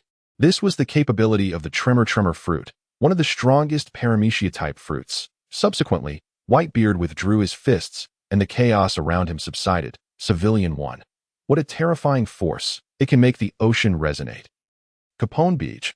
Is this truly the legendary strongest man? Buggy the Clown. To think he can even crack the sky. It's utterly terrifying. Eustace Kid. It merely appears grandiose. In the future, I will surely surpass him.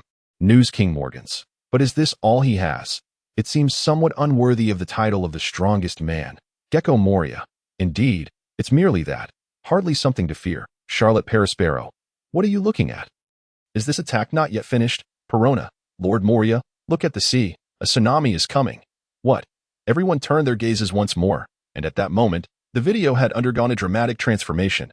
The sea began to tremble violently, accompanied by a series of thunderous booms. Starting from the Navy headquarters, the surrounding waters churned, rising higher and higher, ultimately reaching an unimaginable height that a tsunami hundreds of meters tall surged toward the Navy headquarters, threatening to engulf it. News King Morgans. Indeed, this is Whitebeard's true power. He can summon a tsunami. Big Mom Charlotte Linlin. Well, Newgate, you're still as strong as ever, Diamond Jozu. Humph, did you see Father's strength? Sky Island Monk Urki. Is this what the 4 emperors are capable of? Such an imaginable power. Eustace Kid. For emperors, in the future, I will defeat them. Kaido of the 100 Beasts. Ho ho ho. Little brat, you have quite the spirit. Captain Wang Ji. Well done. Newgate. Drown the Navy. Gold Lion Shiki. Ha ha ha. Couldn't he have said it better myself? Navy 1. How can this be? Is the Navy headquarters truly going to be destroyed? Navy 2. Look, that is. Everyone's gaze turned. Just as the tsunami was about to crash down, Akiji leaped up, charging straight toward the wave. Ice Age. He spread his arms wide, utilizing the power of the Ice Fruit, instantly freezing the tsunami and halting its descent. Immediately after, Akiji turned to attack Whitebeard with ice spears. However, Whitebeard merely scoffed, throwing a punch that shattered Akiji's ice spears. Yet, Whitebeard's assault did not end there. After Akiji's spear shattered, his icy form began to crack and plummet. Nevertheless, he quickly reappeared, using his fruit abilities to freeze the entire bay. Thus, the war officially began. The commanders of the Whitebeard pirates led their subordinates into battle, while the elite vice admirals of the Navy began to counterattack, resulting in a fierce conflict. Civilian 1. Although the power of the 4 emperors is formidable, the admirals of the Navy should not be underestimated. Navy 3. Of course, Akiji is one of the 3 highest combat powers at the Navy headquarters. Civilian 2. Truly worthy of an admiral. He instantly froze such a terrifying tsunami. Navy 4. Moreover, in this battle, there is not just Admiral Akiji. Navy 5. That's right, in this conflict, the Navy has not only 3 admirals but also Fleet Admiral Sengoku and Marine Hero Vice Admiral Garp. The Whitebeard pirates are hardly a match for us. Navy 6. Indeed, we will surely defeat the Whitebeard pirates. The Navy must prevail, and justice must triumph. Diamond Jozu. Hey, don't get too cocky. The Whitebeard pirates are not as weak as you imagine. Just wait and see. Akainu Sakazuki. What of the Whitebeard pirates? What of the 4 emperors? You are about to perish alongside the most wicked bloodline in this world, Marco the Phoenix. Then let us see how this unfolds. At that moment, in the video being broadcasted, the battle between the Navy and the Whitebeard pirates had reached a critical phase. However, the appearance of one man shocked everyone. This man was none other than the world's greatest swordsman, Dracula Mihawk. Gazing at Whitebeard, Mihawk slowly unsheathed his supreme blade, the Black Blade Yoro. Nearby, Don Quixote Doflamingo remarked with a smile, "Fufufu. How surprising that you would be the first to strike. I merely wish to see the extent of the gap between us." Mihawk calmly replied, and then swung his sword directly at Whitebeard, who stood at the bow of the Moby Dick. But as he unleashed his strike, the Black Blade Yoro emanated a green glow. An overwhelming sword intent enveloped the battlefield, leaving countless spectators in awe. This attack spanned nearly half the battlefield, charging straight toward Whitebeard, and everyone surrounding the strike was knocked down. Yet, faced with such a formidable attack, Whitebeard's expression remained calm. He did not make any move until the strike was about to descend. Just as the blow was about to cleave the Moby Dick, a figure suddenly appeared, directly intercepting the attack. The newcomer was none other than Diamond Jozu, the 3rd Division commander of the Whitebeard pirates. Known as the hardest man in the world, he effortlessly redirected Mihawk's strike skyward, emerging without a single injury. Pirate 1. I never expected that the lone wolf Mihawk would also take part in this war. Pirate 2. Indeed, when he first appeared on screen, I thought I had misseen. Pirate 3. What a remarkable slash. It is said that many who encounter him are so frightened that they cannot move, fearing to resist him. Red-haired Shanks. Mihawk, you remain so unconventional. You must have only agreed to join in order to battle Whitebeard, right? Dracula Mihawk. Yes, but the attack was intercepted. Civilian 1. But who was that person who blocked the strike? How could he withstand the attack of the world's greatest swordsman? Initially, I thought he was a fool for using his body to block the attack. Whitebeard Pirates 3rd Division member. You were the fool. That is our captain, Diamond Jozu, the glint fruit user, the hardest man in the world. Civilian 2. Wow, glimmering diamonds. I wish I could chip off a piece. Pirate 4. To be honest, I kind of want to as well. Diamond Jozu. If you want some, come find me. Hahaha. At this moment, the camera shifted away from Mihawk and focused on another formidable force within the Navy. Admiral Kizaru stood up, gazing intently at Whitebeard's position. The Whitebeard pirates are truly terrifying. Each one is like a monster if that is the case. I must first take down the captain. With that, his body transformed into countless beams of light, filling the entire video with his radiant glow. In the next instant, as the light dissipated, Kizaru had already appeared directly above Whitebeard. Yada no Kagami. As Kizaru unleashed his attack, countless points of light descended toward Whitebeard below. Yet, as before, Whitebeard did not evade, but instead calmly awaited the onslaught. Just then, a burst of blue flames erupted, and Marco, the 1st Division commander of the Whitebeard pirates, intercepted Kizaru's attack head-on. There's no way I'll let you harm Father. Transforming into a phoenix, he charged at Kizaru and delivered a powerful kick, sending him flying. Whitebeard Pirates Crew Member 1. Captain Marco is truly formidable. He lives up to his reputation. Whitebeard Pirates Crew Member 2. What a joke. The Marine's 3 great powers are no match for Captain Marco at all. Marine 1. Impossible. Mr. Kizaru cannot be defeated so easily. Marine 2. Indeed, as one of the 3 admirals, he cannot possess such limited strength. Marine 3. Even if he were kicked away by Whitebeard, at least the opponent is one of the 4 emperors. Marine 4. Mr. Kizaru must have a counterattack ready. You pirates should not be so arrogant. Eye in the skies above. Marco's act of kicking Kizaru sparked a flurry of debate. Some began to question the strength of the Marine's 3 admirals. Fortunately, the video continued to play, vindicating Kizaru. After Marco kicked Kizaru, in just a moment, a brilliant flash illuminated the scene, and Kizaru reappeared in the video, completely unscathed. Meanwhile, Diamond Jozu struck the ice surface with a powerful punch, then lifted a massive block of ice and hurled it toward the execution platform. The assault was fierce and about to smash down. In the next second, Sakazuki rose and began to use his devil fruit powers. His arm started to melt, and a large mass of magma emerged, with a single move of great eruption piercing through the enormous block of ice. But his assault did not end there. The molten fist exploded, transforming into countless fiery meteors raining down. Underneath the meteor shower, both Marines and pirates could only flee in all directions, utterly powerless to resist. As for the ships that had been frozen by Akiji, they were consumed by flames upon being struck by the meteors. Suddenly, one of the meteors was heading straight for the bow of the Moby Dick, where Whitebeard stood. This time, however, he chose not to stand idly by. Instead, he drew his supreme blade, Kong Wai, and placed the meteor atop its edge. With a gentle breath, he extinguished the meteor instantly. Magma Brat, your attacks are better suited for lighting candles on a birthday cake. Shiki the Golden Lion. Newgate, you truly have a knack for sarcasm. Civilian 1. Each of the Marines' 3 admirals is formidable. Is this what top-tier power looks like? Pirate 1. Truly, the power of the Logia magma fruit is unrivaled. When unleashed, it feels like the apocalypse. Civilian 2. Yet, witnessing such a powerful attack, it was effortlessly extinguished by that Whitebeard. Pirate 2. This is the might of the world's strongest man. Marine 1. Every battle is so thrilling.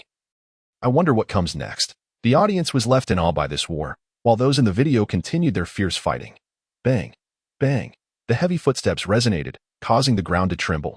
Then, a massive green figure emerged from the mist, much larger than any giant. It was Little Oars. Upon his arrival, he shouted, "Ace, I will never let you die." Little Oars then began his assault on Marine headquarters. Due to his colossal size, the Marine's cannon fire was utterly ineffective against him. Armed with a gigantic cleaver, he severed numerous warships with ease, advancing steadily through the Marine's artillery fire. Even when 8 giant Marine commanders were dispatched to confront him, they were powerless to halt Little Oars' advance. Witnessing his reckless charge, Whitebeard couldn't help but offer a word of caution. Oars, charging forward heedlessly is not the same as being brave. However, Little Oars steadfastly declared his intent to rescue Ace as quickly as possible. With that, Whitebeard, recognizing his determination, could only helplessly allow others to cover for him. Little Oars' appearance astonished the onlookers. Civilian 1. What is that creature? Is it a monster? Marine 1. It must be a giant. I suppose. Civilian 2. How can there be such a large giant? Those Marine giants look like children in comparison. Whitebeard Pirates Crew Member 1. That is our Captain Oars. He is no monster. Whitebeard Pirates Crew Member 2. Our Captain Oars belongs to the giant race, but but not just any giant. He is a descendant of the legendary ancient giants, Oars from the country of Wano. 500 years ago, Pirate 1. Oars from Wano. That Oars. Pirate 2. No wonder he is so powerful. Moonlight Moria. He. A descendant of Oars from Wano, is it? I would love to add him to my collection. Plague Queen. What strength does the ancient giant race possess? They pale in comparison to our brute force. Whitebeard Pirates Crew Member 3. Your brute force cannot compare to our Captain Oars. He is the true ancient giant. Pirate 3. Enough of your bickering. The camera has shifted again. Look, that is, Pirate 4. How beautiful. The sky was filled with chatter, while the video had moved beyond Little Oars to another battlefield. A breathtakingly beautiful woman appeared on the battlefield, the world-renowned beauty, Empress Boa Hancock. With a single move of Arrow of Captivity, countless pink arrows shot out in all directions, petrifying both Marines and pirates alike. Regardless of their affiliation, though I have promised to fight alongside you, it does not mean I am your ally, the Empress declared, her gaze icy and haughty. The words of men, whether foe or friend, are all the same. She then shifted her demeanor, suddenly adopting a shy, childlike appearance, except when referring to that esteemed individual. The Empress's entrance sent the audience into a frenzy. Pirate 1. Oh, Civilian 1. Is that truly the world's #1 beauty? She is absolutely stunning. Blackleg Sanji. A woman of such beauty. Pirate 2. Empress, I shall forever follow you. Marine 1. This woman, as a Shichibukai, why is she attacking the Marines? Marine 2. Indeed, it is perplexing. Pirate 3. Hey, you must not speak ill of the Empress. She is always right. Pirate 4. By the way, I am quite curious. Who is that esteemed individual the Empress mentioned? Pirate 5. I too am curious. Who could make such a proud pirate queen display a childlike expression? Pirate 6. Could it be that the Empress has fallen in love? Pirate 7. Impossible. Absolutely impossible. I refuse to believe it. Pirate 8. Damn it. Who is this esteemed individual? Step forward, and I promise not to harm you. Due to the Empress, a significant uproar erupted in the sky, which took a long time to settle. Meanwhile, in the video, Little Oars had breached the edge of the base square. Ace, just wait a little longer. I will save you soon. Little Oars braved the marine cannon fire, struggling toward the execution platform. Just then, the Shichibukai tyrant Kuma compressed the air around him and delivered a devastating blow to Little Oars' abdomen. Little Oars was sent flying, battered and bleeding profusely. Many members of the Whitebeard Pirates and elite Marines were similarly struck down by Kuma's single move. Boom, boom. Kuma's attack, Ursa's shock, was extraordinarily powerful, exploding on the ice surface and creating a massive crater nearly 100 meters wide. Little Oars fell heavily to the ground, gravely injured and on the brink of unconsciousness. Yet, driven by the desire to rescue Ace, he stood tall once more. With the determination to take down a Shichibukai, Little Oars charged at Don Quixote Doflamingo. Unfortunately, in his weakened state, he was no match for Doflamingo, who merely flicked his finger, severing Little Oars' right leg. Then, Moonlight Moria rushed in, exclaiming, He, this guy's corpse is mine now. Subsequently, he plunged his shadow needle into Little Oars' body, and Oars finally fell, witnessing Little Oars collapse. The Whitebeard Pirates could not contain their dismay. Oars, Captain, Oars, Little Oars, Phoenix Marco, those despicable Shichibukai dare to treat Little Oars this way. I will not let you go unpunished. Diamond Jozu, Doflamingo, Moonlight Moria. I will remember you. Doflamingo, Fufufu, is that a threat? How intriguing indeed. Feel free to unleash your might upon us. Moonlight Moria. He. Come at me. Perhaps I might even acquire a few more collectibles, upon witnessing the fall of Little Oars. Marco of the Whitebeard Pirates struck the ship's hull with great force, exclaiming, Damn it. His anger was palpable. Despite later making bold proclamations in the sky, he remained deeply aggrieved, and the other crew members shared his sentiments. Whitebeard, observing the reactions of his sons, offered words of comfort. All right, my sons, that was merely a glimpse of the future. It has yet to transpire. We still have a chance to alter our fate. Now, I urge you to swiftly shake off your despondency and press on. We must rescue Ace. Understood. Old man. I comprehend, came the reply. Little Oars, do not act so impulsively in the battles to come.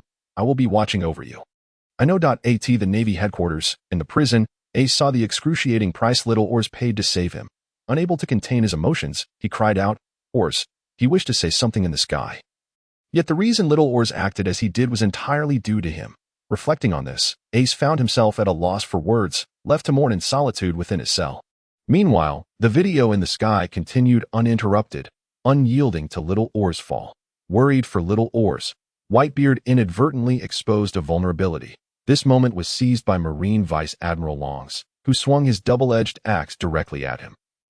Whitebeard sensed the impending strike and retaliated with a powerful punch, shattering Long's weapon. He then pinned Longs to the ship's bow. With a resounding crash, the helmet worn by the Marine Vice Admiral exploded.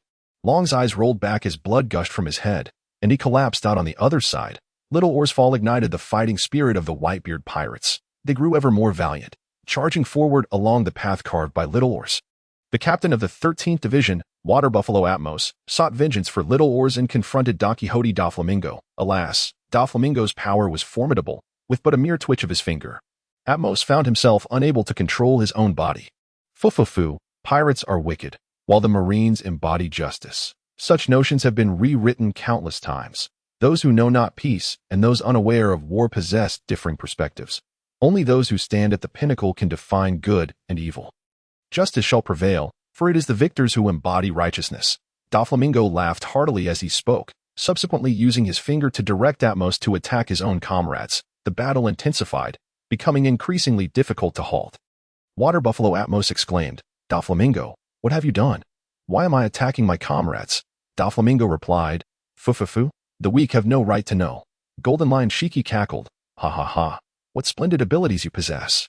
I truly admire it." "This is how it should be done," Captain Wang Ji of the Five Peaks remarked, "though I despise the Marines. Witnessing Newgate suffer is rather amusing. Ha ha ha." Kaido of the Beast commented, "Doflamingo, I never anticipated your parasitic control abilities to be so refined." Pirate 1. Incredible. With just a flick, that Water Buffalo Atmos was controlled. He is the captain of the 13th Division of the Whitebeard Pirates, yet he succumbed to Doflamingo's single move. Pirate 2. As expected of one of the 7 warlords beneath the 4 emperors. Truly impressive, Whitebeard Pirate 1. Ah, Doflamingo, just you wait. Not only has Little Oars suffered, but now Captain Atmos has been harmed by you. The Whitebeard Pirates will not let you escape. Doflamingo, Fufufu, splendid. I shall await your arrival. Do remember to prepare for death. I end the video above. The war at Marineford reached a fever pitch, and the battlefield underwent a transformation. The Marines and the Whitebeard Pirates were engaged in fierce combat, when suddenly a warship fell from the sky. The Marines initially assumed the Whitebeard Pirates had seized a naval vessel and launched a surprise attack. Conversely, the Whitebeard Pirates believed it to be a military maneuver by the Marines.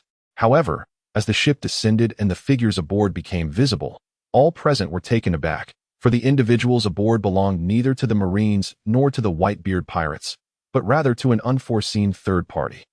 Ace, standing at the execution platform, was equally stunned by the resounding cry that pierced the heavens. Carp beside him wore a dazed expression, while Sangoku's face darkened. The Empress Boa Hancock appeared bashful, and Moonlight Moria gritted his teeth. For the arrivals were none other than the Straw Hat Kid, Monkey D. Luffy. The appearance of Luffy leading the Impel Down crew sparked discussions among various factions. Civilian 1. Look above. Something is falling from the sky. Marine 1. That's a warship. Is it the Navy? Marine 2. No, those individuals are wearing prison garb. They are inmates from Impel Down. How did they escape? Pirate 1. The one at the forefront is that Straw Hat Luffy. He actually infiltrated Marine headquarters. How astonishing. Pirate 2. Not just him, but also the former warlord, Crocodile. How did he end up alongside the Straw Hat Kid? And they seem to be working together. Civilian 2. But who is that with the big round face and the red nose? Clown Buggy. Red nose? I am Buggy the Clown. Pirate 3. That person, if I'm not mistaken, is the queen of the transvestites, Ivankov. Pirate 4. And that fishman, he is Jinbe. Also a warlord. Civilian 3. Good heavens, what an extraordinary assembly. Marine 3. The crux of the matter is not this. The crucial point is that these individuals have escaped from Impel Down. Pirate 5. Impel Down, that deep-sea prison, the fortress renowned for its impregnable walls. Marine 4. Impossible. To this day, only the legendary pirate, Golden Lion Shiki, has successfully escaped, and even he paid the price of losing his legs. How could so many have escaped from Impel Down? It defies belief. News King Morgans. Are these all inmates from Impel Down? If so, does that mean Impel Down has fallen? This is indeed monumental news. I must ascertain whether the Straw Hat Kid and his crew have successfully broken free. Golden Lion Shiki cackled. Ha ha ha. What's there to investigate? Just ask them directly. Straw Hat Kid, have you escaped from Impel Down? Straw Hat Luffy. Of course. Ace, I'm on my way to rescue you. Just wait for me. Marine 5. Incredible. They truly broke through.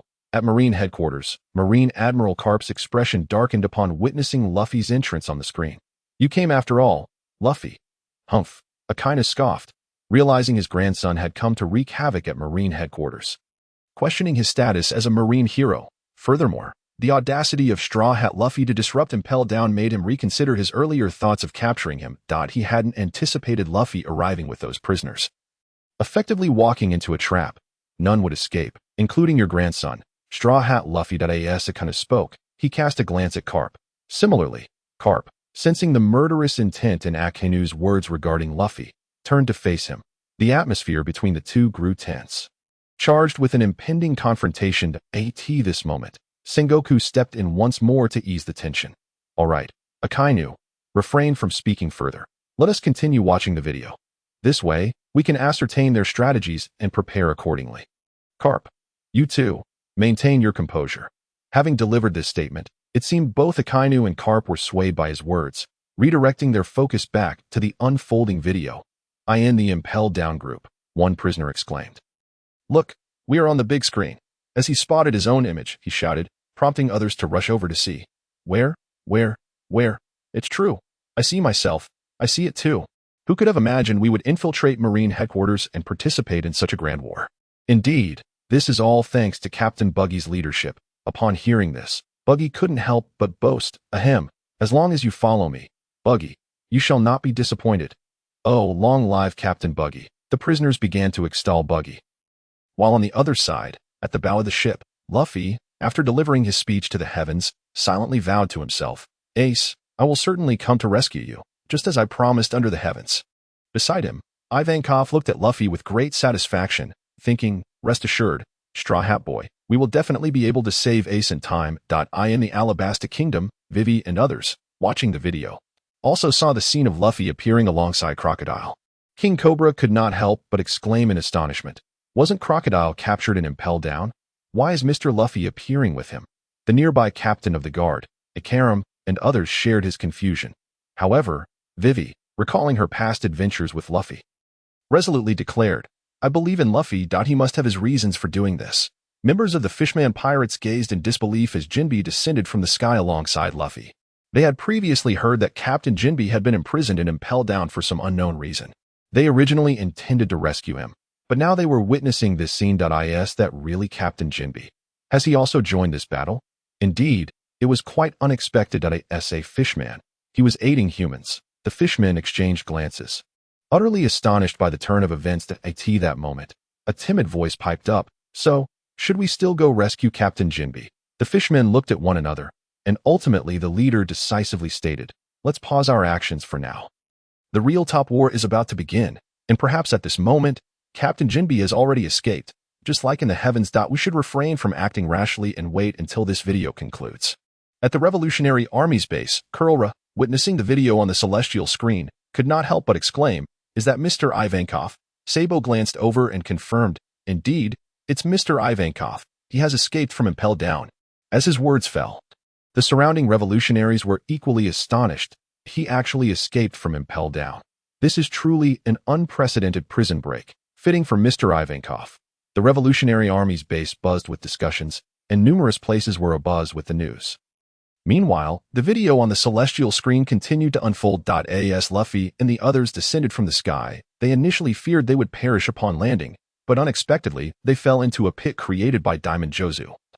Landing safely. He looked toward Ace, calling out his name with deep emotion, and Ace, who was on the execution platform, responded with heartfelt gratitude. Moria's question mirrored the curiosity of others.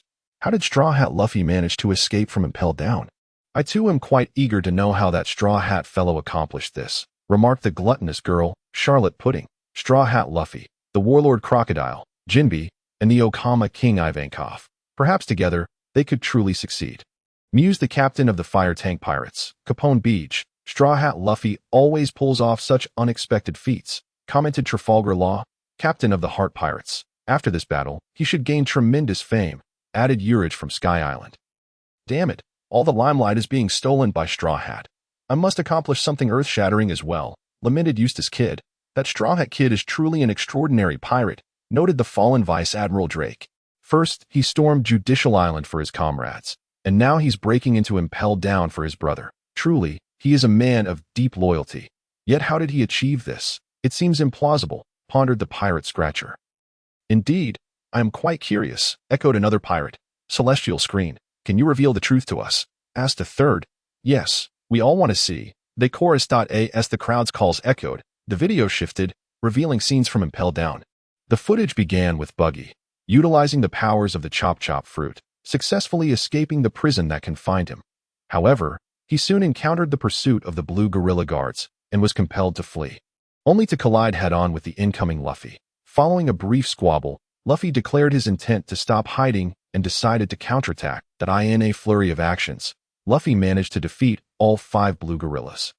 Subsequently, the two initially planned to part ways, with Luffy continuing his search for Ace while Buggy aimed to escape. However, Buggy suddenly remembered Captain John's treasure and resolved to assist Luffy in exchange for it. Thus, he returned to Luffy's side and began to explain the situation in Impel Down. I'll say this only once, Straw Hat Kid. Listen carefully and don't forget, Impel Down is divided into several levels. We are currently on the first underground level, with even deeper levels below, each housing increasingly dangerous criminals. Officially, the prison only extends to the 5th level. But I have heard tales of even deeper dungeons where the most heinous offenders are kept. I believe Ace might be imprisoned there. After Buggy patiently explained, Luffy smiled and thanked him, feeling that Buggy had changed significantly. However, Buggy inadvertently revealed that his willingness to assist was motivated by Captain John's treasure. To his surprise, Luffy handed over the armlet containing the treasure map to Buggy, who then intended to make a hasty exit. Unfortunately, this led to a misunderstanding, prompting Luffy to punch through the wall, inadvertently advancing deeper into the Red Lotus Hell. Hey, Luffy, don't give that armlet away, exclaimed Nami. But I already gave it to Buggy, Luffy replied. What, you idiot, Nami retorted. That red-nosed fool is quite weak, remarked the civilian. Straw Hat Luffy took down all 5 Blue Gorillas, and he couldn't even handle one. Another pirate observed. Exactly, that's why he is on the first underground level. It's simply because he is too weak. Added another. Hey, what do you mean by that? If you dare to look down on me, I'll make you regret it, Buggy shouted. Yet that armlet, which supposedly holds Captain John's treasure, is something I've never heard of before.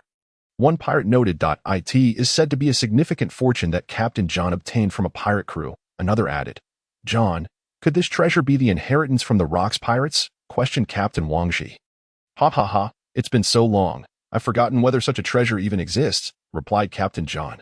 The Rocks pirates? Good heavens, if that is indeed the legacy of that crew, it would be an unimaginable fortune, exclaimed another pirate. Hey, Buggy, why not share the treasure map? We could all help, suggested a pirate. Never, not a chance. Buggy spat defiantly. Kaido, of the Beast Pirates, remarked, the treasure of the Rocks pirates, I'm feeling a twinge of jealousy. Big Mom, Charlotte Lin chimed in. Well, Red Nose, I'm willing to help you. I hope you'll consider it. Count me in too. Laughed the Golden Finger Shiki. As Buggy observed the multitude of influential figures vying for Captain John's treasure on the celestial screen. He felt a surge of fear and retreated, unable to show his face again, merely watching as the video continued to unfold. Look over there. What is that? Inquired a civilian. I asked at the legendary Red Lotus Hell.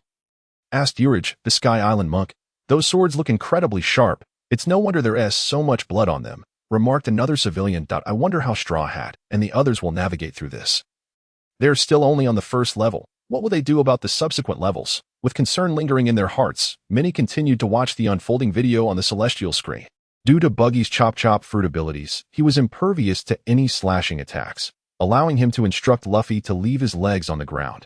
Subsequently, he carried Luffy to the heart of the Red Lotus Hell, where they discovered the path leading to the second underground level. This second level, known as the Beast Hell, beckoned Luffy, who, without a moment's hesitation, leapt down.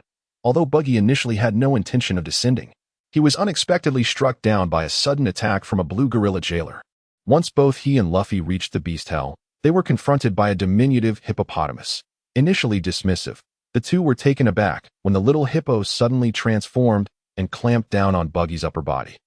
A struggle ensued as the creature circled around the 2 members of the Straw Hat crew, but fortunately, Buggy managed to assist with his upper half, ultimately dispatching the hippo.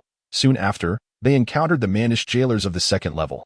Despite their formidable appearance, The two swiftly overcame them. After these consecutive victories, doubts began to creep into their minds regarding the ferocity of the beast hell. Just then, the true beasts made their entrance, prompting Luffy and Buggy to flee in a panic. Luffy unleashed his Gear Third and swiftly vanquished the monstrous foe. Meanwhile, Buggy ventured to the adjacent cells, liberating all the prisoners from the second level. Witnessing Buggy's actions, onlookers were left in shock. Navy Officer 1. So, those prisoners were all set free by Buggy. Navy Officer 2. How could he release such vicious criminals? This is utterly unforgivable. Pirate 1. Hahaha. Well done. That's the way to do it. I support you. That clown Buggy. Civilians 1. With so many prisoners released, how are we supposed to live our lives now? They will surely come back to torment us. Civilians 2. I hope the Navy can quickly recapture them. Only then will I feel a bit more secure. Civilians 3. Indeed. Navy officers, you must help us. You must swiftly apprehend those villains. Navy Officer 3. Rest assured, we will capture every last one of those prisoners. Admiral Sengoku, dear citizens, please be assured that we, the Navy, will not let you down. We will not spare a single one of those prisoners. Akane Sakazuki, whether it be Straw Hat Luffy or the Clown Buggy, you will all pay for your actions, and I will ensure the capture of every prisoner who has escaped from Impel Down. Red-haired Shanks, ha, Buggy, you've run into Luffy. Clown Buggy, be quiet. Shanks, Civilian 4. What, that Clown Buggy actually knows one of the 4 emperors. Red-haired Shanks, Civilian 5. How astonishing. Pirate 2. But how do they know each other? Observing the exchange between Buggy and Shanks, the escaped prisoners began to admire Buggy even more. The audacity to silence one of the 4 emperors is truly remarkable. Captain Buggy is truly formidable.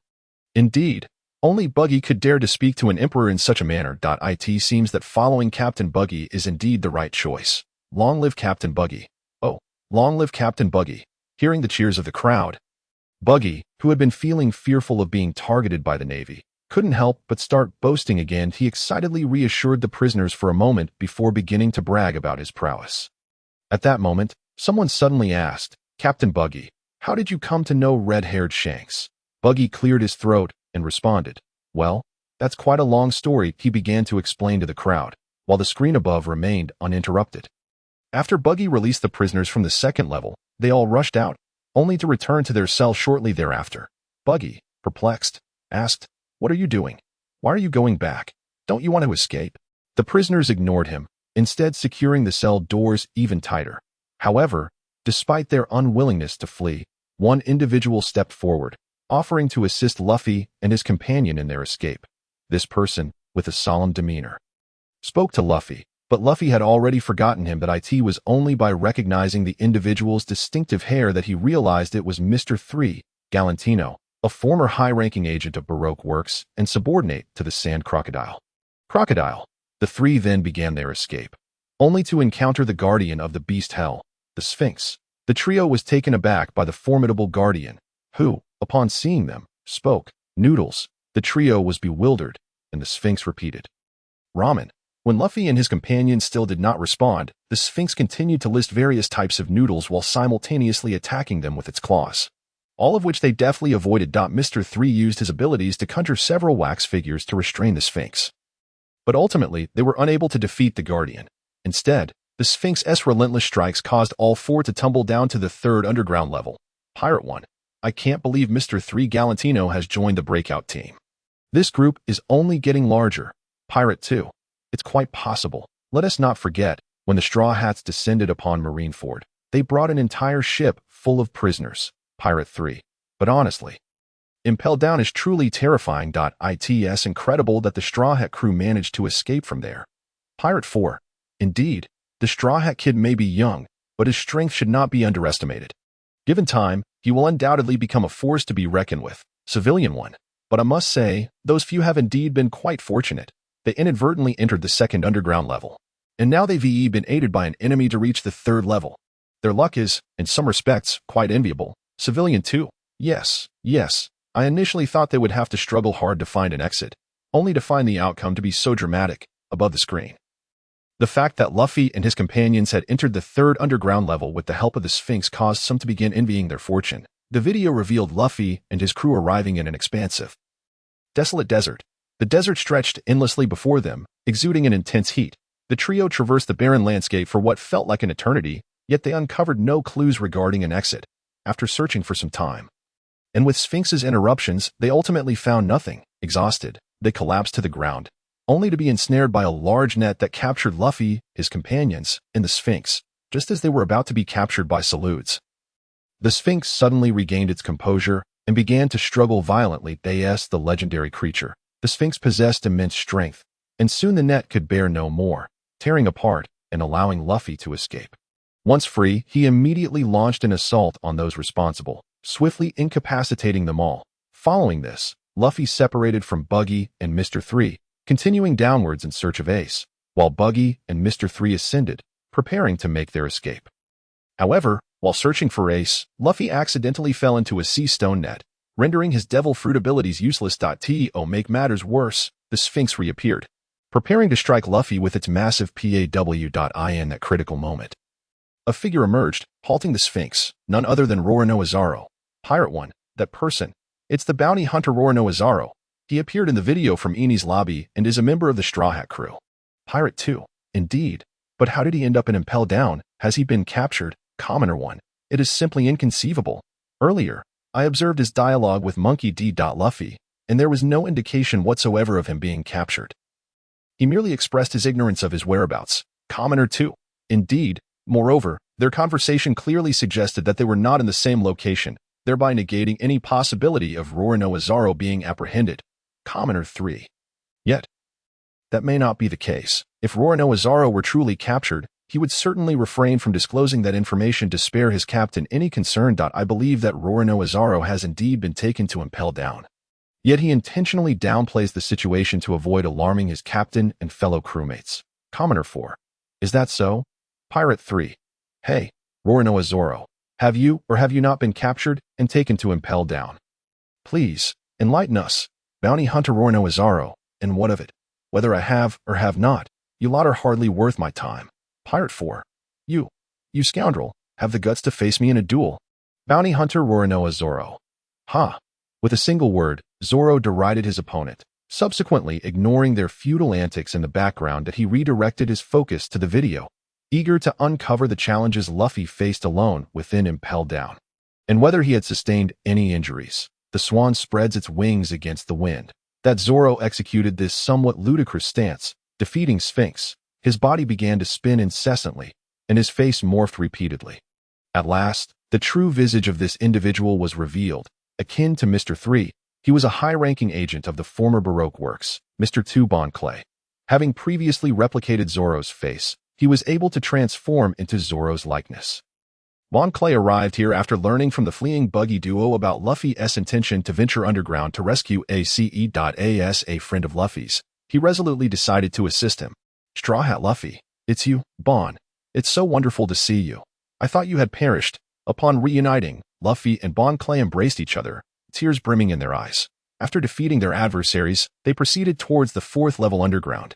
Just then, the Minotauros, suddenly appeared before them. He struck Luffy down with his spiked club, and in an effort to save Luffy, Bon Clay found himself in a perilous situation. Luffy quickly activated Gear Second to rescue Bon Clay, after which they reached a platform where Bon Clay intended to descend to the 4th level alongside Luffy. At that moment, Buggy and his companion, previously sent flying, suddenly reappeared, leading the four to prepare for a confrontation with the Minotaur. However, the intensity of their battle caused the platform to shatter, and they plummeted towards the blood pool on the 4th level. Little Thief Nami. Oh my goodness, Luffy. Cotton candy-loving Chopper. Luffy is about to fall into the blood pool. Doctor, where are you? We must find a doctor quickly. Am I not a doctor? Yet I am not by Luffy's side. Aw, great God, Usopp. Initially, I believed Luffy, combined with Bon, would be fine. But now, is he in danger? No, Luffy has already escaped from Impel Down. He should be unharmed.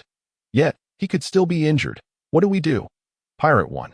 What is up with this Straw Hat Luffy? He seems to encounter acquaintances wherever he goes.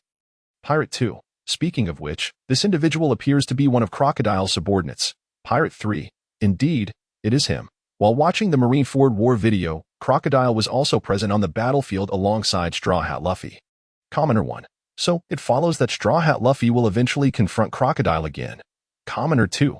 Not just him, but also the Fishman Jinbe and the Okama King Ivankov. Straw Hat Luffy will encounter them as well. though it remains uncertain when they will make their appearance. Commoner 3. We shall know if we continue watching. Upon hearing this, the others concurred and resumed watching the video. This moment, Luffy successfully evaded a fall into the blood pool by leveraging the debris beneath his feet. He and Bon Clay then set off once more, heading towards the 5th level. Suddenly, a man appeared, obstructing their path. This man, known as the Iron Wall of Impel Down, the user of the Doka no Mi, was the Warden Magellan. Upon his arrival, he unleashed a barrage of toxic droplets towards Luffy and Bon Clay, prompting Luffy to hastily evade. Luffy intended to confront Magellan head-on. However, upon seeing him, Bon Clay's complexion paled, urgently urging Luffy to flee, as he was no match for Magellan. Yet, Magellan offered no opportunity for Luffy to escape. He coldly regarded Luffy and proclaimed, "Straw Hat Luffy, a rookie with a bounty of 300 million, daring to defy the world government. Now, you have the audacity to invade Impel Down. Your actions have brought shame upon me as the warden. You have come here to rescue Fire Fist Ace, haven't you? But let me inform you, not only will you fail to save Ace, you too shall be detained." After delivering this declaration, Luffy resolutely retorted, "I will rescue Ace even if it costs me my life." "Bring it on." Humph. Magellan scoffed, releasing a torrent of venom, executing the poison dragon technique, charging towards Luffy. Even as Bon Clay urged him to escape, Luffy showed no sign of retreat, prepared to absorb the attack. Observing this, Bon Clay, filled with concern for Luffy, shouted, "No," and instinctively blocked Luffy's intended punch. Luffy, bewildered, questioned Bon Clay's actions. "What are you doing, Bon?" In response, Bon Clay explained, "Magellan's entire body is laced with poison. You cannot touch him, or you will succumb to toxicity." Upon hearing this, Luffy found himself even more perplexed. If he could not use his fists, how was he to defeat Magellan? After some contemplation, Bon Clay made a resolute decision. He urged Luffy to proceed to rescue Ace while he remained behind to confront Magellan, subsequently transforming into Luffy's likeness. Commoner 1. My goodness, that was a close call. Straw Hat Luffy's abilities are indeed remarkable. He managed to escape from the blood pool. Commoner 2. Indeed, but who is that terrifying man? It seems that Straw Hat and his companions are not his match. Marine 1. He is the warden of the deep-sea prison. Impel Down, Magellan, the user of the Doka no Mi. Pirate 1. Doka no Mi. So those droplet-like substances surrounding him are all toxic. Marine 2. Precisely, Warden Magellan is known as the General of Impel Down. With him present, there is no need to worry about anyone escaping. Pirate 2. It sounds formidable, yet from the earlier video, it appears that Straw Hat has indeed breached his defenses and successfully escaped. It seems that Warden Magellan is not so invincible after all. Marine 3. While we do not know the method by which Straw Hat Luffy and his crew succeeded, it is certain they did not defeat Warden Magellan through direct confrontation. They must have employed some other means. Marine 4. Indeed, had it been a straightforward battle, Warden Magellan would not have been defeated. Commoner 3. However, that Bon Clay truly possesses a sense of loyalty. Despite his evident fear of Warden Magellan, he is still willing to remain behind to confront him for the sake of Straw Hat. Pirate 4. What a shame. Such tactics are insufficient to contend with Magellan. As the spectacle unfolded, while the crowd admired Bon Clay's loyalty, they acknowledged that Magellan would not be so easily deceived. Bon Clay utilized his imitation fruit ability to transform into Luffy's form, hoping to draw Magellan's attention. Unfortunately, Magellan was not so easily fooled by such trivial tactics. He unleashed the Poison Dragon attack once more.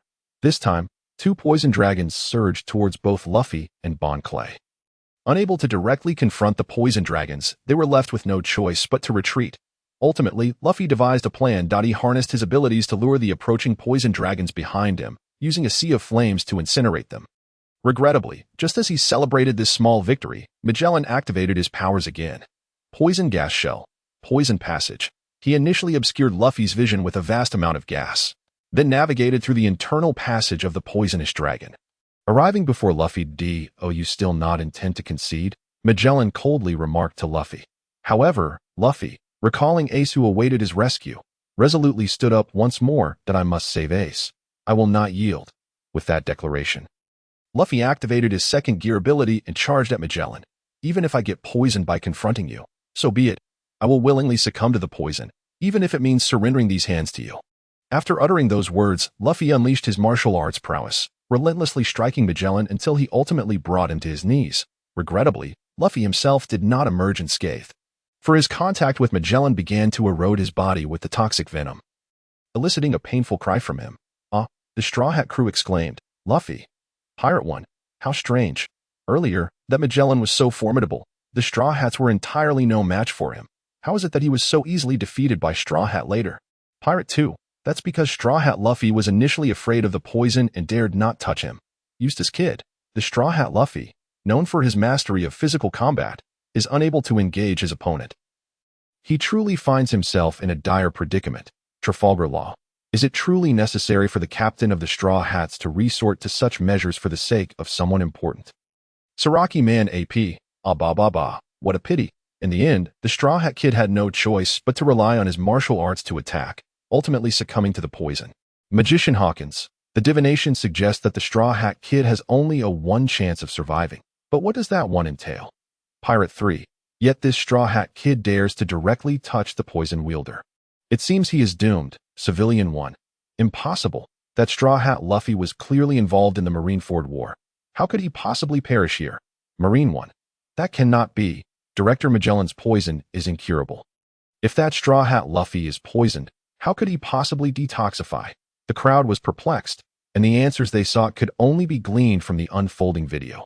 Luffy, suffering from the venom due to his contact with Magellan, was in agony, his hands having turned a deep purple, riddled with poison. Magellan, having recovered from Luffy's assault, showed no mercy, preparing to strike again, despite being gravely poisoned. The nerve toxins gnawing at him and rendering him as if in a living hell. Luffy persevered through the pain and continued his assault on Magellan. Although Magellan's toxic abilities were formidable, he was no match for Luffy in terms of physical prowess, being forced back several steps by Luffy's relentless strikes. Subsequently, Magellan unleashed his poisonous dragon once more in an attempt to attack Luffy. However, this time, the attack posed little threat to Luffy, who shattered the poisonous dragon with a swing of his fist. Seeing this, Magellan resorted to another one of his attacks. Poison Cloud. A cloud of venom surged toward Luffy, enveloping him in its deadly embrace. The poison intensified, ultimately overwhelming Luffy, who could do nothing but collapse. Yet he did not give up. He summoned the strength to rise once more, determined to confront Magellan. With the desire to save Ace burning within him, Luffy endured the corrosive poison and continued to trade blows with Magellan. Alas, as the toxin's grip tightened, his body succumbed to the effects, and he fell to the ground, unable to awaken. You have been poisoned beyond remedy. There remain only 24 hours of life for you. Soon, you shall descend into true hell, Magellan coldly proclaimed to Luffy before commanding the guards to confine him to the 5th level of the underground, the freezing hell. In that moment of confinement. Even in unconsciousness, Luffy's lips continued to murmur Ace's name. Civilian 1. Heavens, that Straw Hat Kid has accomplished such feats. It is truly beyond human comprehension. Civilian 2. Indeed, despite being gravely poisoned, he stands up time and again. His willpower is astounding. Pirate 1. Truly, that Magellan, a user of the poison fruit, resembles a monster. His offensive capabilities are terrifying. Pirate 2. Indeed, the sight of the poison afflicting that Straw Hat Kid is chilling. Whether pirate or marine, they all found themselves intrigued by how Straw Hat Luffy managed to survive under the onslaught of Magellan's toxins. The system seemed to sense this curiosity and subsequently posed a question. Ding. Question. Who saved Straw Hat Luffy? A. Buggy the Clown. B. Ivankov the Okama King. C. Jinbe the Sea Knight. D. Mr. Tubon Clay. Please answer quickly. Pirate 1. These questions are overtly suggestive. Each one is closely tied to Straw Hat. We have no idea of the answer. Pirate 2. Oh dear. Even if Straw Hat Luffy knows the answer, if he cannot seize the opportunity to answer, he is out of luck. Conversely, if we manage to answer, we might just get it right. So stop complaining. After all, you neither broke into Impel Down nor participated in the Marineford War, nor did you stand against the world government on Enies Lobby. Pirate 3. If knowing the answer requires such undertakings, I would rather remain ignorant. The pirates' dialogue played out on the grand screen. Initially, others felt displeased that the Straw Hat crew knew the answers to several questions. But upon witnessing the pirates' exchange, their hearts calmed. Indeed, as they articulated, the Straw Hat crew's knowledge stemmed from engaging in a series of perilous endeavors. If given the choice, they would prefer ignorance to involvement in such activities. These thoughts flitted through their minds in an instant, and just as swiftly, the answering period concluded. Ding. Answering period concluded. The individuals selected to answer this round are Monkey D. Luffy, Katakuri, Jack, and Jesus Burgess. Monkey D. Luffy, please respond. God Usopp. Wonderful. Luffy managed to seize the opportunity. He will surely earn a reward. Little thief Nami. I hope so. Luffy, please don't do anything foolish. Pirate Hunter Roronoa Zoro. Do not worry. Our captain is remarkably reliable in critical moments. Straw Hat Luffy. Nami. What are you talking about? When have I ever acted foolishly? Hey, you system, listen well. The one who saved me is Mr. Ivankov. Little thief Nami. What is this idiot doing? There's no way to answer like that. Ding. Congratulations to Monkey D. Luffy for answering correctly. Reward granted. Restoration to peak physical condition. Following the system's reward, Luffy felt a wave of relief wash over him, banishing the heaviness that had plagued him. It was as though he had reverted to the state he was in when he first set sail, though his abilities remained at their current level. All the injuries he had sustained were fully healed, as if he had never been harmed at all. Furthermore, after delivering the reward, the system left him with a message. The 10 years of life he had forfeited in his quest for detoxification had been restored alongside his regained state. Upon realizing this, Luffy promptly informed Ivankov. Hearing the news, Ivankov was elated. That's wonderful. Straw Hat Boy, I had been so worried about you, but it seems there is no need for concern now. Nearby, Buggy had also overheard and cautiously approached. So, the rewards from the system are indeed genuine. In that case, I must answer the next question. I must seize that opportunity. On the other side, the Sand Crocodile shared similar thoughts. Having confirmed the authenticity of the rewards, he too desired to obtain the power that would make him stronger. Meanwhile, on the grand screen, the reactions to Luffy's reward were varied. Civilian 1. What? The final reward is merely a restoration of his condition. Compared to previous rewards, it seems rather insignificant. Pirate 1. A fool is a fool. That reward of restoring one's peak physical state is coveted by many, whether one has suffered severe injuries or fallen ill. They would all desire such a reward. Pirate 2. Indeed, I am certain Whitebeard would yearn for this reward. He is quite aged now, and his body surely isn't what it used to be. If he could attain this reward and return to his prime, the recent conflict at the summit appears to be of little concern. Pirate 3.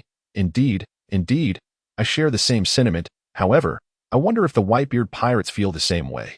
Civilian 2. By the way, is Ivankov a doctor? How did he manage to cure the Straw Hat Kid of his lethal poison?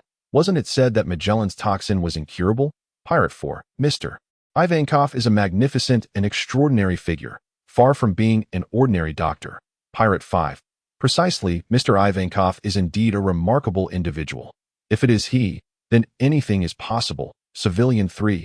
How did Straw Hat Luffy encounter this extraordinary Ivankov? In the previous video, he was already imprisoned. How did he manage to escape? Civilian 4. Right? I too am curious about how he accomplished that. Under the Celestial Dome, having resolved one issue, the crowd found themselves ensnared in another dilemma. Beneath the dome, various factions were engaged in fervent discussions. Upon witnessing the reward bestowed upon Luffy, Marco of the Whitebeard Pirates was filled with excitement as he turned to Whitebeard. Father, did you see the reward for Straw Hat Luffy? If you were to receive such a reward, your health would surely be restored.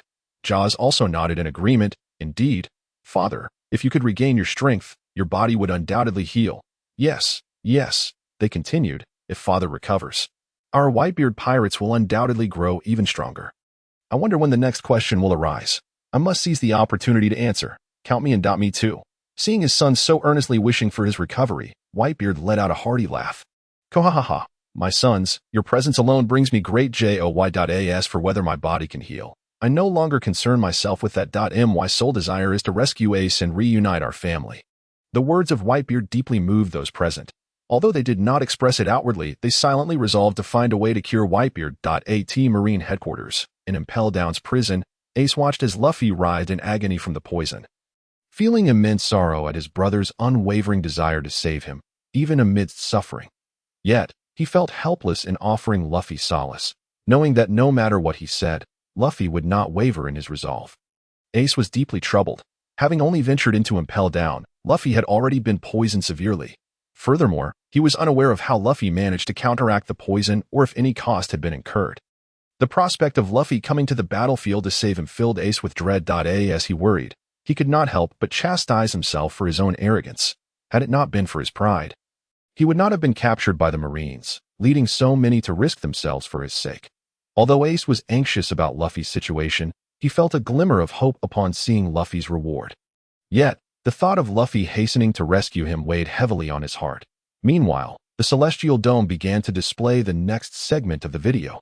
Luffy, poisoned and imprisoned, cried out in agony. Yet, despite his suffering, he never relinquished his desire to save ACAT that moment. A figure suddenly appeared outside his cell.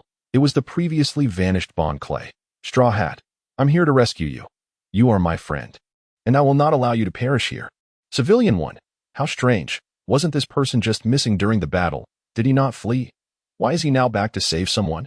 Pirate 1, indeed. Earlier, Straw Hat was alone in combat against Magellan. I thought Bon Clay had fled at the first sign of danger. I was surprised to see his loyalty only briefly manifest. Yet here he is again.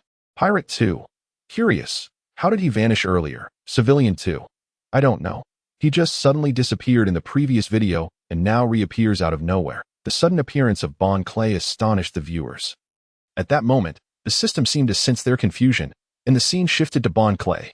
While Luffy was battling Magellan, Bon Clay suddenly escaped, only to encounter Vice Warden Hannibal. They engaged in a fierce battle. And later, Bon Clay transformed into Nami's likeness to deceive Hannibal. Subsequently, he transformed into Hannibal's form to sneak into the infirmary in search of an antidote for Luffy, only to be informed that there was no cure for Magellan's toxin. Left with no other option, Bon Clay placed his hopes on the legendary miracle worker, the Okama King Ivankov. Thus, he set off for the frozen hell, but it was not an easy path to traverse. After enduring a series of battles, he finally arrived at the prison cell where Luffy was held, the very scene depicted in the previous video. Pirate 1. So that is how Bon Clay came to be in this situation. Pirate 2. His transformation ability is impressive. I wonder if he can also change his physique. Pirate 3. If only I had such a power, I would transform into several stunning beauties. Hee hee. Pirate 4. Precisely. Take Nami's figure, for instance. It is quite alluring. That's enough. You rascals, be quiet. Civilian 1. But what happened with that Marine? How could he falter at such a critical moment? Civilian 2. Exactly. How can we trust our safety to the Marines under such circumstances? Pirate 5. I care not for that. I only wish to know how the Straw Hat Kid was saved. What means did Ivankov employ? Pirate 6. Just wait and see. In the video, Bon Clay is about to take Straw Hat to find someone who can heal him. Is he not? All eyes turned to the Celestial Dome, and indeed, Bon Clay had rescued Luffy from his cell, leading him through the frozen hell. Bon Clay, having been deceived by a prisoner, inadvertently wandered into a pack of wolves. Faced with the overwhelming number of wolves, he found himself at a disadvantage to in that critical moment. Luffy awakened once more. What do you want with Bon Clay? He glared at the wolves, emanating an intense aura of pressure that frightened them away, causing the pack to disperse. However, Luffy, drained from the exertion, collapsed once again. Upon seeing the crisis averted, Bon Clay, too, succumbed to exhaustion and fainted. Just then, footsteps echoed nearby, followed by the appearance of a man holding a glass of red wine. This man was adorned in orange and white, sporting a unique hairstyle resembling a plum blossom. When Bon Clay regained consciousness, he found himself in a cavernous space. Laughter and merriment echoed from afar. And he followed the sounds, pushing open a door to find a gathering of many individuals, all exuding a captivating charm. Upon seeing Bon Clay, they began to greet him. You reawake. You've been asleep for quite some time. Cheers to the newcomers. Welcome aboard. News King Morgan's. Conqueror's Hockey. That Straw Hat Kid must have used Conqueror's Hockey to drive away the wolves. This is big news. Big Mom Charlotte Linlin. Well, this little brat possesses Conqueror's Hockey. How infuriating, red-haired Shanks. It seems, Luffy, your Conqueror's Hockey is merely in its infancy, yet it is truly impressive to intimidate an entire pack of wolves. Whitebeard Edward Newgate. Kuha. Ace's brother. Indeed remarkable. Civilian 1. But who is that man appearing beside the Straw Hat crew? By the way, is he even a man? Vice Warden Domino of Impel Down's Level 4. That individual is Imazuna.it cannot be. For years ago, he was imprisoned alongside the Okama King Ivankov. And all the inmates involved in the incident at the prison vanished. How could he possibly reappear now? Marine 1. Good heavens, what is that place? How could such a venue exist within Impel Down? Marine 2. But if Bon Clay hasn't escaped from Impel Down, the fact that they are holding a banquet within its confines is even more shocking. Marine 3. What on earth is happening? The emergence of the transvestite gathering has left numerous naval officers utterly astounded. They can hardly fathom the notion that prisoners could convene within Impel Down without the guards ever catching wind of it. Their curiosity intensifies as they strive to unravel the mystery behind this peculiar occurrence. Consequently, these individuals become increasingly engrossed in the subsequent videos. After exchanging pleasantries with Mr. 2 Bon Clay, Ivankov suddenly transformed from a man into a woman. Then, the lights in the room abruptly extinguished, and the transvestite king, Ivankov, materialized before the onlookers. Did you sleep well, Candy Boy? No. Mr. 2 Bon Boy, welcome to your arrival. Here lies the elusive 5.5 level of Impel Down, accessible solely through the impossibly concealed tunnels from the sewers. An unknown sanctuary for prisoners, a paradise for newcomers. Civilian 1. Am I imagining things? How could a man suddenly morph into a woman? Civilian 2. No, you're not hallucinating. I witnessed it too. The clothing remained unchanged. Yet the form transformed entirely from male to female. Pirate 1. Oh my, it's truly the legendary Ivankov. I can't believe Mr. 2 Bon Clay actually found him. Pirate 2. Does this mean we are about to discover how Monkey D. Luffy was rescued? Pirate 3. But what precisely is this 5.5 level? Is there truly an underground level in Impel Down? How could not a single naval officer have noticed? Pirate 4. It seems there was mention of some bizarre sleeve incident in the previous video that led to numerous prisoners vanishing. Could those missing prisoners have arrived at this underground level? Pirate 5. It's quite plausible. Yet, are the guards at Impel Down truly so oblivious? How could they overlook the establishment of such a grand newcomer's paradise? Impel Down Prisoner 1. Goodness, I had no idea such a delightful place existed within Impel Down. Impel Down Prisoner 2. Neither did I. I've been living a miserable existence here, while others, equally imprisoned, seem to thrive. Pirate 6. However, now that the existence of this 5.5 level has been unveiled, it's bound to vanish, isn't it? The Navy cannot permit such a place to exist for the prisoner's indulgence. Pirate 7. Who cares? It doesn't concern us. Besides, I've heard that many prisoners have escaped Impel Down lately. The Navy must be quite occupied with apprehensions. Pirate 8. Indeed, the Navy has been rather busy of late. Meanwhile, at the Revolutionary Army's base, upon witnessing Ivankov and the others on the screen, the rebels couldn't help but erupt in cheers. Truly, Ivankov is remarkable. Despite being imprisoned in Impel Down, he has managed to create a sanctuary for newcomers.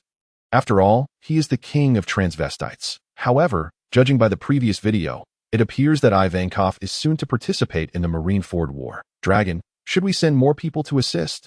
Certainly. Mr. Dragon's son will be joining as well. At this, all eyes turned towards the figure seated at the head of the table, their leader, Dragon. After some contemplation, Dragon shook his head. No need that I have faith that Sabo can handle it alone. There are far too many factions involved in the Marineford War. It's best we refrain from getting entangled and conserve our strength. Upon hearing these words, the gathering nodded in agreement, placing their trust in Sabo's capabilities, thus refraining from further inquiries. Meanwhile, Sabo was on his way to the Marine headquarters alongside Robin. After meeting Ivankov, Bon Clay eagerly approached him, pleading for assistance in saving Luffy.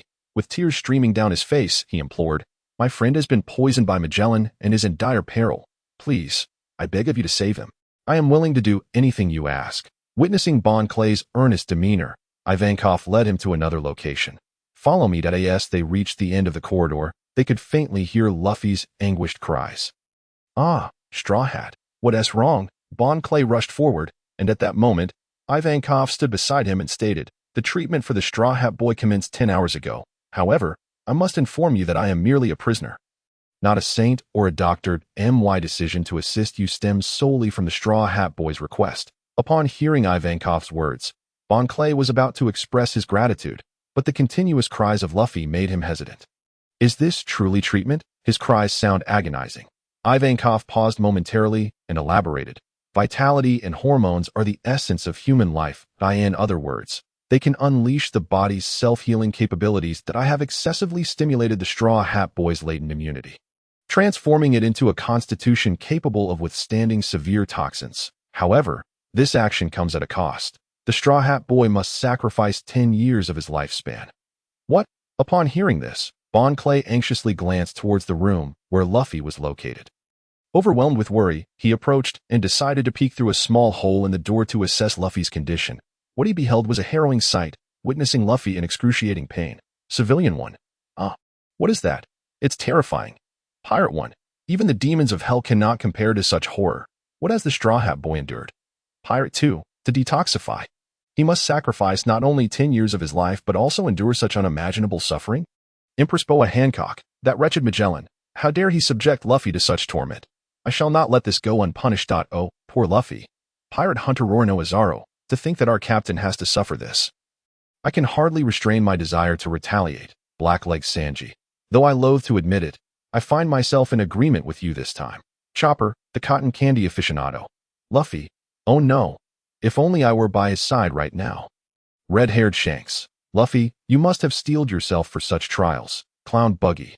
Goodness, during our time apart, the Straw Hat Boy encountered such dreadful experiences. Thank goodness I was not with him. Eustace Kid. Straw Hat Luffy. I must concede, this video reveals your truly admirable qualities. Big Eater Jewelry Bonnie. Straw Hat Luffy has indeed faced terrifying ordeals. Yet, to survive, he had no choice but to endure. Mountain Bandit Dayton. Damn it. Carp, you scoundrel, can you truly stand by and watch your grandson endure such suffering? Fire Fist Ace. Enough, Luffy. I implore you once more, do not risk your life for your brother. Straw Hat Luffy. No. Thief Nami. Luffy, are you alright now? I remember your reward was to restore your condition. What about your lifespan? Is it restored? God Usopp. Yes. Luffy, how's your body? Are you alright? Straw Hat Luffy. Rest assured. I have never felt better, and my lifespan has indeed been restored. Upon learning that Luffy was now unharmed due to the system's reward, those who cared for him felt a weight lift from their hearts. Empress Boa Hancock. Wonderful. Luffy, you're safe. I am so relieved. Straw Hat Luffy. Oh, Hancock, you're here too. Empress Boa Hancock, you called me by my name again. Even though it's Hancock, the Empress blushed, covering her face as Luffy responded to her. Meanwhile, the atmosphere above was shaken by their exchange. Pirate 1. How do these two know each other? Could the man the Empress referred to earlier be Straw Hat Luffy? Pirate 2. It's quite likely I was curious why the Empress would go after Magellan for the sake of the Straw Hat Boy. If they were acquainted, it would certainly make sense. Pirate 3. Damn it. It's infuriating that the Empress would go to such lengths for Straw Hat Luffy. Pirate 4. Indeed, it's quite vexing that Straw Hat Luffy already possesses two remarkable beauties like Nami and Robin. Now he is entangled with the Empress. It's enough to incite rage. Pirate 5. Why am I not blessed with such romantic fortunes? I am envious of the Straw Hat Boy. Blackleg Sanji. I share your envy. Why is it that Luffy gets to encounter such stunning beauties while I must endure my own trials? The Empress above, having revealed her concern for Luffy, has rendered many defenseless in their admiration. Yet, she herself remains indifferent. Although she is aware that Luffy is currently unharmed, her spirit is irresistibly drawn to him as depicted in the video. Silently, she cheers for him in her heart, while at that moment, Frankie is fervently encouraging Luffy. Go, Straw Hat, do not surrender. You must persevere.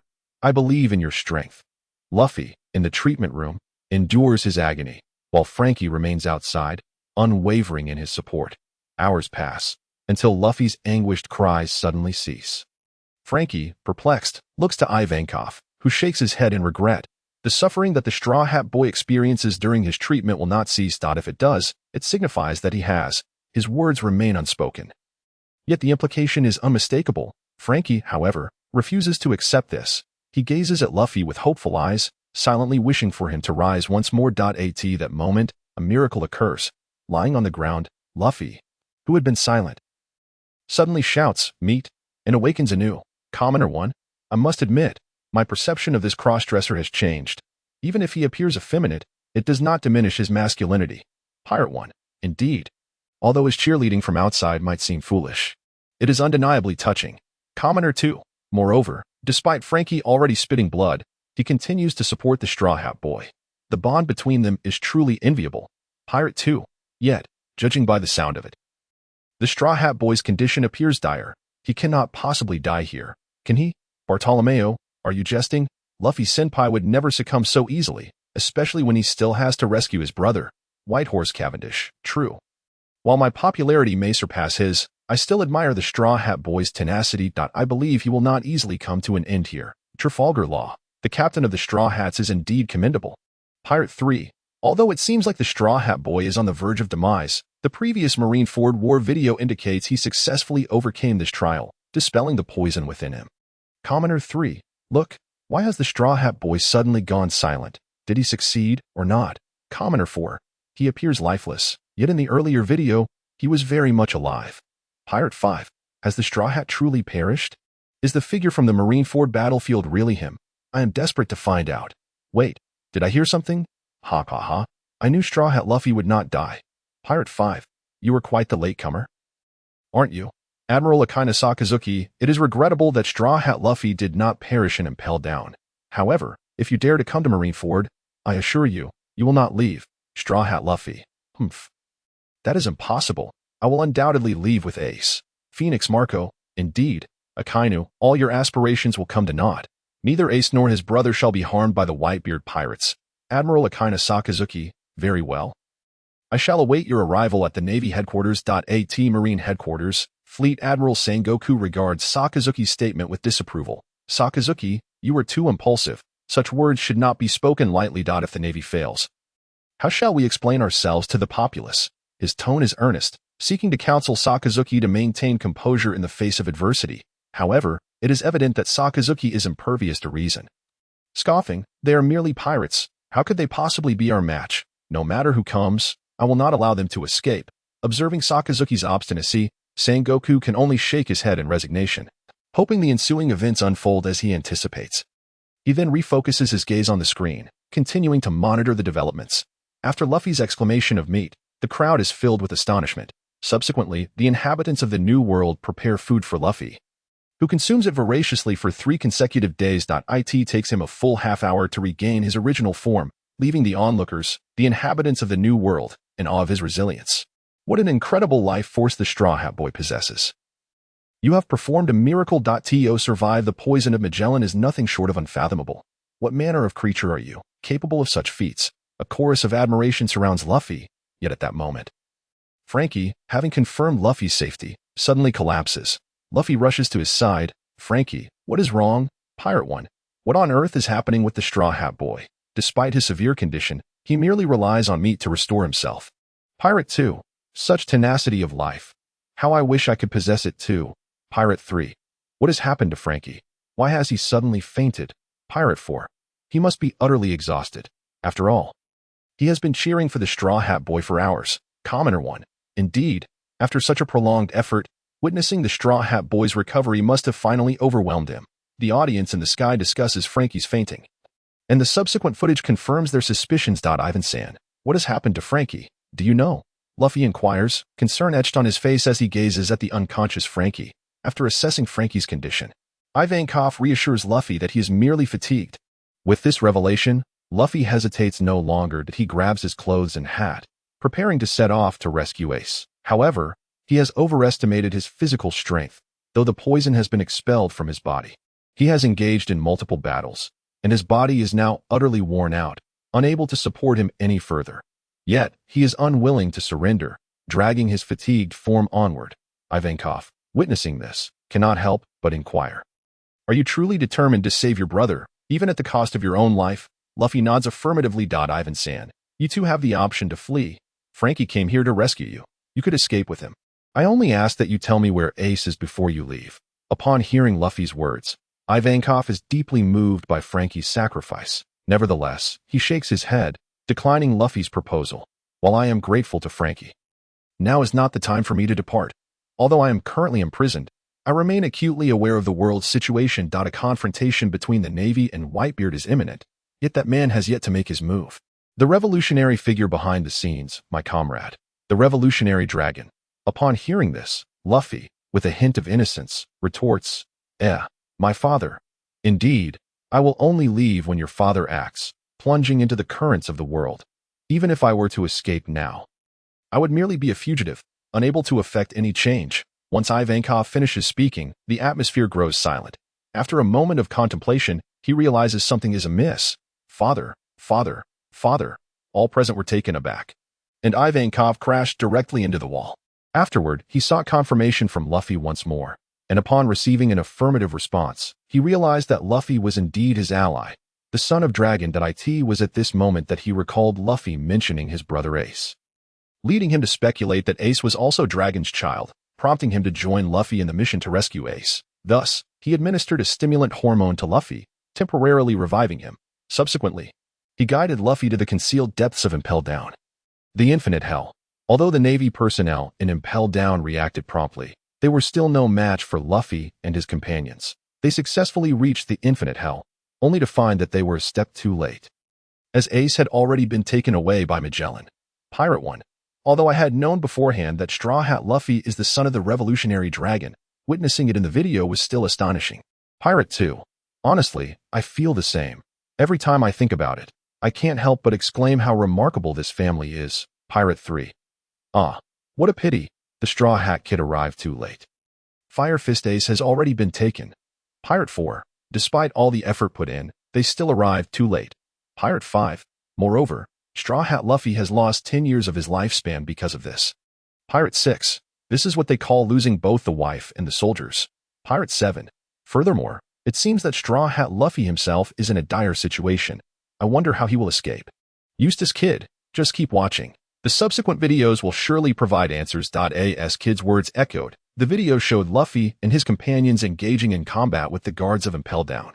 Lightning utilized the powers of the Paramecia-type scissors fruit to slice the ground, effectively blocking the hypnotic gas from entering. However, this meant that not only could the Navy not enter, but they also could not exit. Just at this critical moment, a man's laughter suddenly reached their ears. Turning to look, they discovered that the man was none other than the former warlord of the sea, Crocodile. Crocodile, you are here as well. Luffy gazed at him with a grave expression, recalling the immense effort he had exerted to defeat Crocodile previously. Thus, confronted with him again, he remained vigilant, wary of any potential reaction from Crocodile. Yet, Crocodile seemed unconcerned and attempted to persuade Luffy. I had no desire to escape, as there was nothing particularly entertaining outside. However, I never anticipated that a battle would erupt between Whitebeard and the Navy. This prospect captivates me, igniting a strong urge to venture out and participate. What do you say, Straw Hat Kid? Let us collaborate. With your strength and my assistance, we can surely escape from this Impel Down. This proposal should be advantageous for you, don't you think? Will you agree to it? Trust me, it will not harm you. Crocodile sought to entice him, but upon recalling Crocodile's past actions against Vivi's country, Luffy had no inclination to comply and outright rejected him. What nonsense! You have caused such devastation to Vivi's country. How could I possibly let you out? That was in the past. I have since recognized my mistakes, and I possess no further interest in that country. Crocodile continued to assert his determination, yet Luffy remained indifferent. Meanwhile, Ivankov, seemingly deep in thought, stepped forward to persuade Luffy. Straw Hat Boy, let him join us. His combat prowess would significantly aid our escape. But Luffy was reluctant to agree, and Ivankov was about to continue persuading him when Crocodile suddenly changed his demeanor. You are Ivankov, Pirate 1. At last, the former warlord of the sea, Crocodile, who stormed into the battlefield, has finally made his appearance. Pirate 2. The Straw Hat Kid should consider his request, especially since they appeared together on the battlefield earlier. Pirate 3. However, I did not expect Crocodile to be acquainted with that she-male king, Ivankov. Pirate 4. Indeed, how did they come to know each other? Alabasta, Royal Palace. Hearing the conversation between Luffy and Crocodile in the video, King Cobra cast a worried glance at Princess Vivi. Vivi, while Mr. Luffy is likely to consent to Crocodile's request and set him free, I believe he must have his reasons for doing so. Moreover, from the video, it seems this decision should be that of Mr. Ivankov. I hope you do not feel disheartened by it. Observing the concern in Cobra's eyes, Vivi shook her head. I do not feel sad. I trust Luffy. If he releases Crocodile, he must have his reasons. After all, Luffy is the one who saved this country. Indeed, if it is Mr. Luffy, then I, too, have faith in him. Ikelim concurred. Upon hearing Ikelim's words, Vivi mischievously winked, a mysterious smile gracing her face as she suddenly added, Moreover, I am now more curious about how Crocodile and Mr. Ivankov are acquainted, considering Mr. Ivankov has the ability to transform men into women. As soon as Vivi uttered this, the crowd exchanged glances at a loss for words. Ultimately, they resolved to remain silent and continue watching the video. Upon seeing Ivankov, Crocodile's previously calm demeanor shifted, his face turned ashen, reflecting a heavy heart. Yet Ivankov merely smiled serenely, as if greeting a long-lost friend, and greeted Crocodile. Long time no see, Crocodile boy. Meanwhile, Luffy, observing their interaction, felt puzzled. Mr. Ivankov, Do you know Crocodile? Ivankov nodded and began to recount his history with Crocodile. We have known each other for many years. When we first met, he was still referred to as a rookie. I never expected him to become this formidable. Nevertheless, it matters not, even if he may betray us in the future. I am confident I can keep him in check, preventing any opportunity for him to do so. Really, Mr. Ivankov, you were truly impressive. Luffy was astonished at Ivankov's confident demeanor, as he had experienced firsthand the difficulties posed by Crocodile in their previous encounter. Now, witnessing Ivankov's composure, it appeared as though suppressing Crocodile was no more challenging than drinking water, which instilled a sense of admiration in him. However, upon sensing Luffy's reverent gaze, Ivankov nonchalantly waved his hand. I am not that remarkable. I simply happen to know one of his weaknesses. With that knowledge in hand, I believe you would not dare to betray us. At this point, Luffy was about to express curiosity regarding this weakness when Crocodile, who had been listening intently, abruptly interjected. Shut up. Do not speak of such unnecessary matters. Seeing Crocodile's impatient demeanor, Ivankov remained unfazed. Are you still trying to act aloof with me? Do not forget. Your weakness is in my hands. I can reveal your past at any moment. Feeling Ivankov's triumphant air, Crocodile, despite his inner reluctance, had no choice but to acquiesce. News King Morgan's. Darn it. What could Crocodile's weakness possibly be? This must be a major scoop. If only I knew. No, I must uncover it. I will make it public. Pirate 1. That is the former warlord of the sea. What a formidable pirate. Is his weakness really going to be exposed in the headlines? Pirate 2. Darn it. What could it be? Crocodile's expression has changed. I genuinely want to know. Pirate 3. I am also eager to find out. I wonder if the video will reveal it. Pirate 4. It likely won't, as Ivankov intends to leverage this weakness to keep Crocodile in check. If it were disclosed, he would lose control over him. Pirate 5. That makes sense, but if we ask Ivankov directly, wouldn't we discover Crocodile's weakness? Pirate 6. Indeed, you make a valid point. That female King Ivankov, are you present? In attendance, let us unveil the vulnerabilities of Crocodile. Pirate 7. Indeed, do enlighten us. The Okama King Ivankov, apologies. Dear lads, I have promised Crocodile not to divulge such secrets. Civilian 1. Wait a moment, a thought just struck me. In the previous video, it seemed that the Okama King could transform men into women. Do you think he could reverse that process? Civilian 2. No way. Are you implying that Crocodile was once a woman? Civilian 3. That seems utterly absurd. I still believe the more plausible theory is that Crocodile was transformed into a woman by the Okama King. Civilian 3. I sense both theories hold merit, but for some reason, I find myself secretly hoping for the first one. Pirate 8. Actually, I share that sentiment. Hehehe. Sand Crocodile. Enough. Should you dare to discuss my affairs further, I shall not spare you. Clown Buggy. Come now. It's merely a bit of banter. There is no need for such agitation. Or could it be that your past has been accurately guessed? Were you once a woman? Or were you transformed into one? Sand Crocodile. Have you forgotten we are aboard the same ship? Just you wait. After Crocodile spoke, he ceased to engage further, and Buggy followed suit. Meanwhile, aboard their vessel, Crocodile had already found Buggy and began to teach him a lesson. Despite Buggy's pleas for mercy, he was not easily spared. Please let me go. I swear I shall never do it again. Buggy, bruised and battered, appeared pitiful. Nevertheless, Crocodile showed no sign of compassion and sought to continue his punishment. It was Ivankov who intervened, stating, Enough, Crocodile. We have a formidable battle ahead. Conserve your strength. Only after this did Crocodile halt his actions and refrain from further tormenting Buggy. At that moment in the video, Luffy hesitated over whether to release Crocodile. Suddenly, a voice from a nearby cell interrupted the silence. May I join as well? This is a lifelong request. I assure you I can be of assistance. When I first met Ace, he had just joined the Whitebeard pirates. He often spoke of you. Upon learning of Ace's capture and impending execution, I opposed this war, only to find myself imprisoned here. Yet, my desire to rescue Ace endures. Please, allow me to join. I wish to contribute to Ace's rescue. Hearing Jinbei's plea, Luffy, now aware of the man's identity, pondered briefly before deciding to grant his release. Yet, Lightning remained apprehensive. Is this truly wise? We have no knowledge of his intentions or character. What if he deceives us? After all, he is a notorious warlord of the sea, and confronting him would require considerable effort. Despite Lightning's concerns, Luffy resolutely stood by his earlier decision. It's fine. Let him out. I trust him. Thus, Lightning utilized his Scissor Fruit abilities once more to liberate Jinbei. Furthermore, with Ivankov and Luffy's consent, he also set Crocodile free. Henceforth, the jailbreak team was officially assembled, preparing to escape Impel Down. Pirate 1. The Sea Knight Jinbei has joined the Straw Hat crew. They must be commencing their escape now. Pirate 2. And it appears they have succeeded. We just don't know how they managed it. Pirate 3. Who would have thought that the supposedly impenetrable Impel Down could be breached? Truly astonishing. Pirate 4. Let us continue watching. We should soon uncover the truth.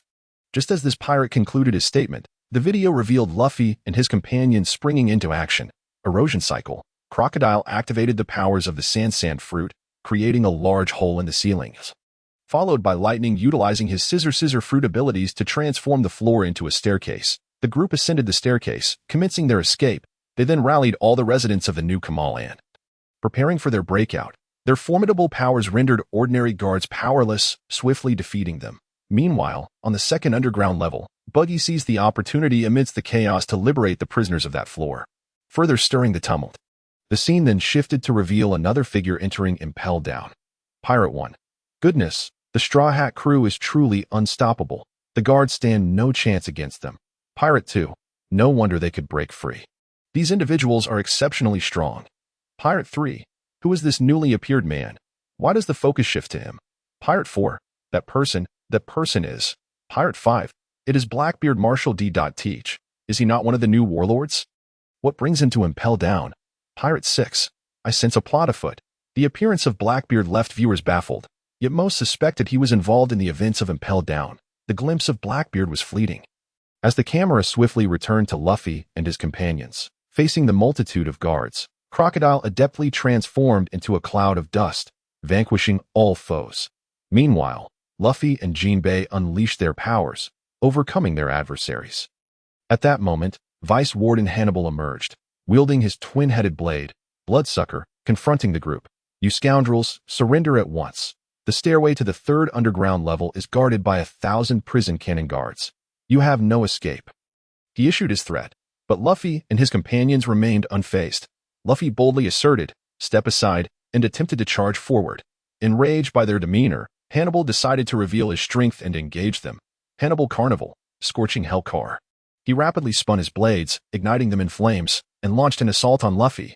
Although Hannibal's attack appeared formidable, Luffy prepared himself, unleashing his most powerful technique, Gum Jet Gatling. Countless punches rained upon Hannibal, who, to the audience's surprise, was swiftly knocked to the ground. After defeating him, Luffy resolved to press onward, but Hannibal, undeterred, rose once more to block his path. You shall not pass. Luffy knocked him down again. But Hannibal persistently stood in his way. With Ace on his mind, Luffy attacked once more, and Hannibal was repeatedly defeated yet continued to rise. You notorious pirates, claiming to rescue your brother, because of you. The innocent cannot live in peace, as long as you exist, they will lie awake in fear. Thus, to protect these vulnerable civilians, we, as the Navy, must imprison you vile criminals in hell. And this is the great fortress of hell. Should it fall, what hope remains for the people? I shall not allow you to pass. Even at the cost of my life, Hannibal's declaration rallied the guards alongside him. Though they knew they could not defeat the Straw Hat crew, they charged forth with fervor. Civilian 1. How on earth did Hannibal become the Vice Warden with such weak attack power? Surely he must have some connections. Civilian 2. Previously, it was the same. Had he not been deceived by the transformed Nami by Bon Clay, the present situation would not have arisen. Navy 1. Nevertheless, I must admit, despite Hannibal's weakness, his words resonate deeply. Navy 2. Indeed. Given his subsequent attempt to stop Straw Hat Luffy, I respect Hannibal as a man. Navy 3. Hannibal speaks truthfully. To safeguard the innocents, we must battle these pirates to the end. Civilian 3. I am unsure why, but I previously thought well of the Straw Hat crew. However, upon hearing Hannibal's words, it seems that the Navy does indeed care for us civilians. Hannibal's demeanor has begun to shift public opinion towards the Navy, though it cannot yet erase the shock that the civilians experienced when witnessing Akainu's execution of the demon-slaying order, let alone the subsequent chaos caused by Spandam. Civilian 1. While Hannibal may be performing admirably now, he is certainly no match for the Straw Hats. Civilian 2. Indeed, and despite his claims of protecting civilians, it was the Navy that previously initiated the demon-slaying order, disregarding civilian lives. Civilian 3. Sigh. It seems that whether pirates or Navy, neither truly cares for our lives. Navy 1. What are you all talking about? We, the Navy, have fought tirelessly to protect you civilians. Navy 2. Precisely. I believe Admiral Sakazuki has his reasons for his actions. Pirate 1. What reasons could there possibly be? You Navy personnel are merely the lapdogs of the world government. Navy 3. How dare you say that? Pirate 2. Isn't that the truth? You Navy refuse to acknowledge it. Navy 4. You. In the sky, a heated argument erupted between numerous Navy members and pirates. Escalating in intensity at Navy headquarters, Sengoku observed the turmoil unfolding in the sky with a headache. Turning to Sakazuki. Sakazuki, I've told you countless times that you are too impulsive. The demon-slaying order has left us with a lingering peril. Before, without the sky's scrutiny, it was manageable, but now that everything is laid bare, our credibility is diminishing by the day. Sakazuki scoffed, dismissing the concern. To eradicate those who should not exist. Some sacrifices are necessary. Watching Sakazuki, who showed no remorse, Sengoku felt his headache intensifying. He turned his gaze elsewhere and caught sight of Garp. What have I done to deserve this? With you and Garp around, perhaps I should consider retirement. Sengoku felt utterly overwhelmed. Neither Sakazuki nor Garp were particularly reassuring figures. Ultimately, he decided to focus his attention back on the tumultuous events displayed in the sky. Hannibal charged towards Luffy, but at that moment, the guards behind him were suddenly attacked. You should just be quiet. What is justice? What is evil? Such concepts yield no answers, even if you scour the world for them, accompanied by a mocking laugh. Blackbeard Marshal D. Teach burst onto the scene, trampling Hannibal beneath his feet. Simultaneously, the guards he had previously devoured reappeared, unconscious and sprawled on the ground. Teach, why are you here? Jinbei inquired, visibly agitated at the sight of Blackbeard. Blackbeard merely chuckled dismissively. Ah, Jinbei, so you are here as well. Why not retract your fists? I have no desire to battle you right now. So, you are Blackbeard. Luffy, overhearing their exchange, glared at Blackbeard with clenched fists. Ready to strike at any moment. Oh, Straw Hat Kid, it's been a while. How have you been since our last encounter? I never imagined you would be Ace's brother. So, are you here to rescue Ace? You mustn't linger here, for your brother is about to face public execution. Ha ha ha. Blackbeard laughed heartily, while Luffy gritted his teeth, wishing to land a punch on his face. Yet, Blackbeard appeared unfazed, continuing his tirade. Oh, who is that? Is that not the former warlord Crocodile? Aren't you supposed to be an enemy of the Straw Hat Kid? Yet here you are, working alongside him. By the way, I owe my thanks to the Straw Hat Kid. It was thanks to his assistance that this fellow lost his position as a warlord, allowing me the opportunity to seize that title. Originally, I intended to use you as a stepping stone. After all, taking your head would be the most effective means of obtaining the warlord position. But alas, fate is often ironic. The more one desires something, the more elusive it becomes. That I never anticipated that Ace, who has been pursuing me relentlessly from my grave error aboard Whitebeard's ship, would turn out to be your brother. If he discovers that I plan to kill his brother, I will truly have no escape. Thus, I must change my target. When you stand before Ace's grave, be sure to thank him. After all, without him, you would have been the one to perish. Straw Hat Kid is your brother, Fire Fist Ace, who has shielded you. Blackbeard's laughter echoed, mocking the bond between Luffy and Ace. Unable to bear it any longer, Luffy coldly retorted, then let us see you try. With that, he charged forward, exclaiming, Gum Gum Jet Pistol. Countless fists struck Blackbeard, who was caught off guard and sent flying to the ground. Marco the Phoenix, Teach, I never expected to see you here in Impel Down. You have already harmed Ace. What do you intend to do to his brother now? Diamond Jozu, if you dare lay a finger on Ace's brother again, we will ensure your demise will be a painful one. Blackbeard Marshal D. Teach. Ha ha ha. That's unfortunate. I have already engaged him in combat. What now? Pirate 1. Indeed, the moment the camera shifted, it was Blackbeard. But why is he, one of the warlords, here in Impel Down instead of the battlefield? Pirate 2. Who knows? All I understand is this, as pirates, how could we ever willingly assist the Navy? Whatever Blackbeard's intentions in Impel Down may be, I am certain they are not for noble purposes. Navy 1. Strange. Didn't Director Magellan seal the entrance to the second underground level? How did Blackbeard manage to appear here unscathed? Pirate 3. Nevertheless, it's no wonder Blackbeard became a warlord. His fruit abilities are quite formidable. Pirate 4. Indeed, this could spell trouble for the Straw Hat Kid. I wonder how he has managed to escape this time. However, since entering Impel Down, he has already fought for quite some time. Can his body withstand this strain? Pirate 5. with the excitement from that one transvestite king's hormones. He should hold up, but the damage taken by the Straw Hat Kid must also be significant. I hope he can endure. The audience was initially awed by Blackbeard's display of power, believing that Luffy would face a formidable challenge. Yet, as Blackbeard was sent flying by Luffy's punch, the spectators began to reconsider. Pirate 1. What? I take back what I just said. This Teach is far weaker than I thought, being sent flying by the Straw Hat Kid in a single blow. Whitebeard Pirates Crew Member 1. Hahaha. Teach, you remain as weak as ever. You are no match for Ace's brother. Whitebeard Pirates Crew Member 2. He appeared so mysterious at first, yet he couldn't withstand even one attack. That's hilarious. Whitebeard Pirates Crew Member 3.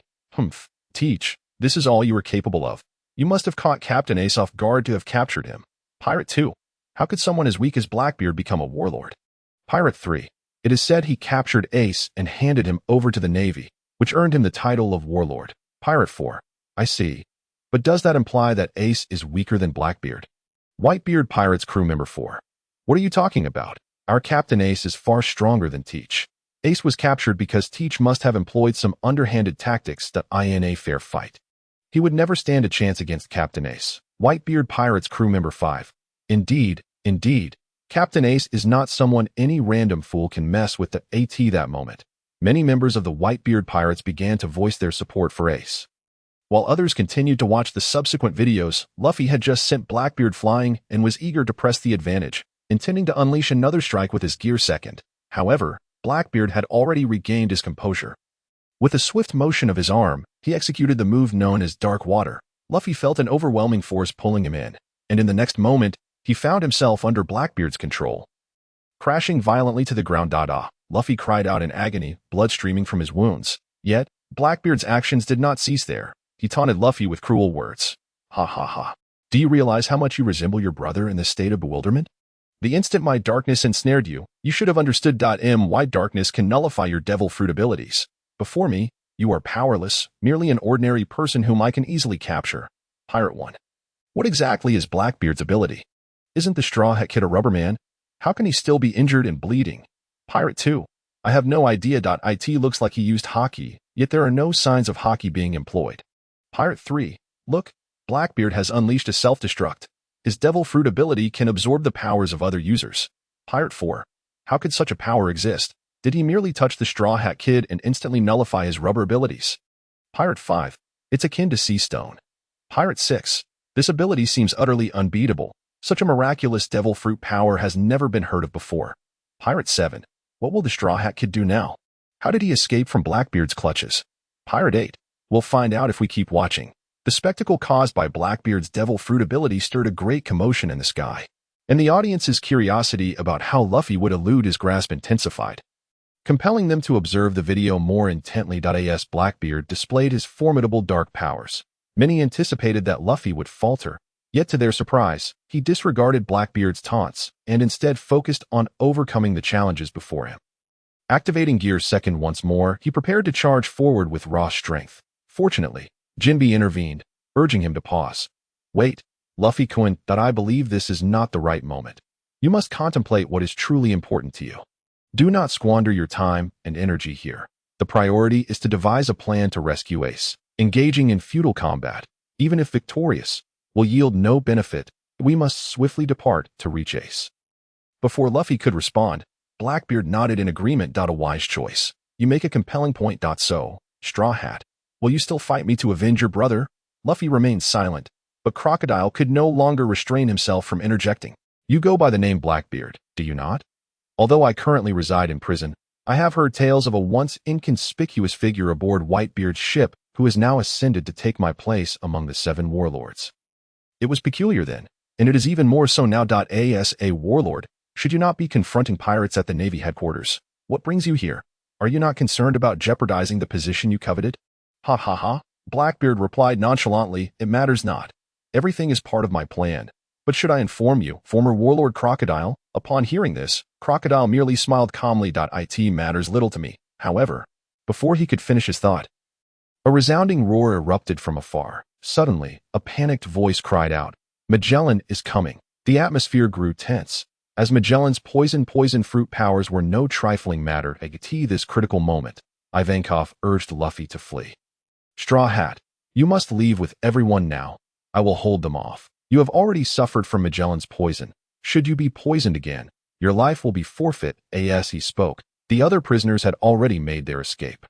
Luffy said nothing, merely bypassing Blackbeard and moving forward. The jailer beast, Minotaurus, suddenly appeared before him. Luffy absorbed the attack, activated Gear Second, and with a single punch, sent him crashing into the wall. Meanwhile, Blackbeard and Magellan finally came face to face, greeting each other calmly. Ha! You must be Magellan. Indeed, and you are Blackbeard. Navy 1. Excellent. Director Magellan has arrived. These pirates are surely doomed. Pirate 1. I wonder why you Navy folks always choose to forget. If the Straw Hat Kid and his crew made it to the battlefield, it means they escaped from Magellan. Civilian 1. True, but how could they escape such a formidable opponent? Did they ally with Blackbeard? Civilian 2. Speaking of which, has Blackbeard escaped? He wasn't present in the previous footage. Could he have been captured? Civilian 3. Impossible. Did you forget? Blackbeard spoke on the sky screen earlier if he were captured. How could he respond so easily? Civilian 4. That is not a certainty. Fire Fist Ace often spoke as well. Pirate 2. Enough of this debate. If you want to know who emerges victorious, just keep watching. The outcome between the poison fruit and the dark fruit will soon be revealed. Navy 2. Magellan will undoubtedly prevail. Remember, his poison fruit can attack over a wide area. We all witnessed how badly the Straw Hat Kid fared. Blackbeard could never be his match. Pirate 3. I think you Navy folks are dreaming, and no matter how powerful Magellan may be, he too is a devil fruit user. Blackbeard can nullify the abilities of other users. Once Magellan's powers are rendered ineffective, he will be utterly helpless. Eye in the sky. Opinions regarding the battle outcome between Blackbeard and Magellan varied widely. As the video continued, after their initial greetings, the two sprang into action. Magellan initiated the assault with a move called Poison Dragon, charging straight at Blackbeard and his allies. The Poison Dragon, upon reaching them, opened its maw wide and engulfed the entire group. Blackbeard, however, did nothing. He neither resisted nor activated his devil fruit abilities, remaining frozen in place as Magellan's Poison Dragon consumed them whole. Afterward, as Magellan observed the writhing Blackbeard and his crew in agony on the ground, he coldly remarked, I have no time for your excuses. Remain here for now. I must pursue the Straw Hats. With that, he departed, leaving behind the incapacitated Blackbeard and his crew. Clown Buggy. Ha! Blackbeard, I expected you to be formidable, yet you were dispatched in an instant by Magellan. You truly are pathetic. Golden Lion Shiki. Kik. That little punk Blackbeard. Your fruit ability is indeed intriguing. However, your combat skills seem lacking. What say you? Care to join me? Big Mom Charlotte Linlin. Oh, I find myself somewhat intrigued as well. Beast Kaido. Your devil fruit ability is certainly fascinating, but you refrained from using it against Magellan. Surely, you have other designs in mind. Blackbeard Marshall D. Teach. Ha! Indeed, I have succeeded, thanks to the Straw Hats for diverting attention. At Navy headquarters, Marineford, upon hearing Blackbeard's words, Sengoku's expression darkened as he turned to Vice Admiral Tsuru. Have we not managed to contact Magellan yet? Tsuru shook her head. Impel Down had lost communication with the Navy, and no one could be reached. The last message had come during the chaos caused by Luffy, and since then, no further updates had arrived. The current situation regarding Magellan remained uncertain, as did the Navy's losses and whether Magellan was still alive. Upon hearing this, Sakazuki let out a cold chuckle. That is precisely why I assert that these pirates ought to be apprehended.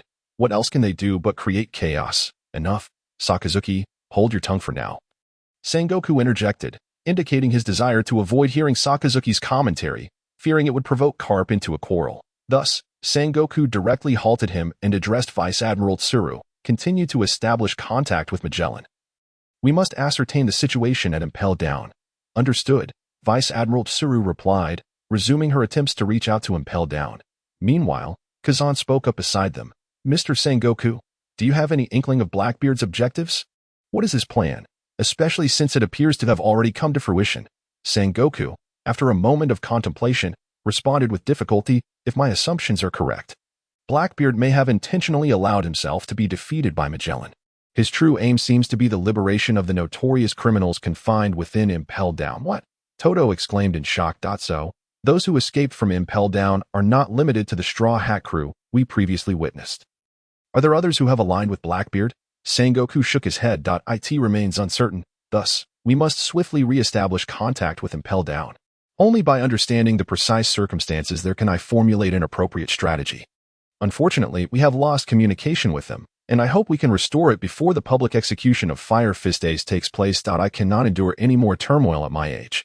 He punctuated his statement by tapping his waist, a gesture signifying his advanced years. However, the others appeared unconvinced and largely ignored this subtle detail, engrossed in their own thoughts. Meanwhile, Rain Shiryu of the Blackbeard Pirates remarked to Blackbeard, "Is it wise to speak so openly beneath the heavens?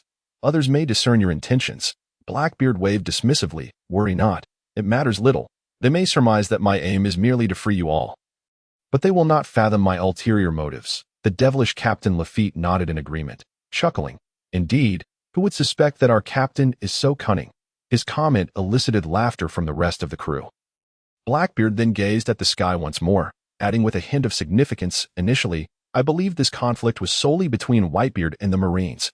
However, with the emergence of this spectacle, the scope of the war has broadened significantly. Yet, this suits my interests perfectly. The murkier the waters, the more advantageous it is for us. Hahahaha. On the other hand, Ivankov from the Impel Down team observed Blackbeard's words with a grave expression, recognizing him as a formidable adversary. "What is so remarkable? You are being overly cautious. After all, Blackbeard was easily defeated by Magellan with a single blow. His bravado is simply an attempt to save face." Buggy remarked dismissively. Contrarily, Crocodile expressed agreement with Ivankov, stating, "I find merit in his words. Blackbeard possesses formidable devil fruit powers, yet he refrained from utilizing them against Magellan.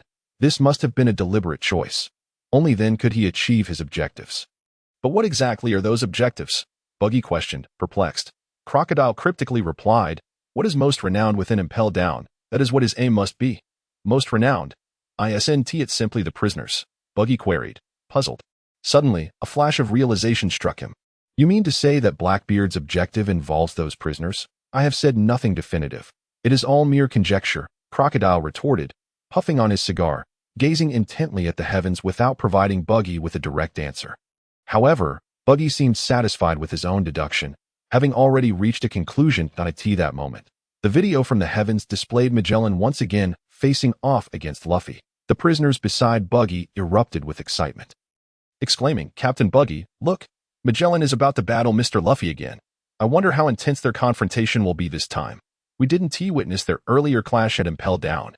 Indeed, what a perfect opportunity to witness Mr.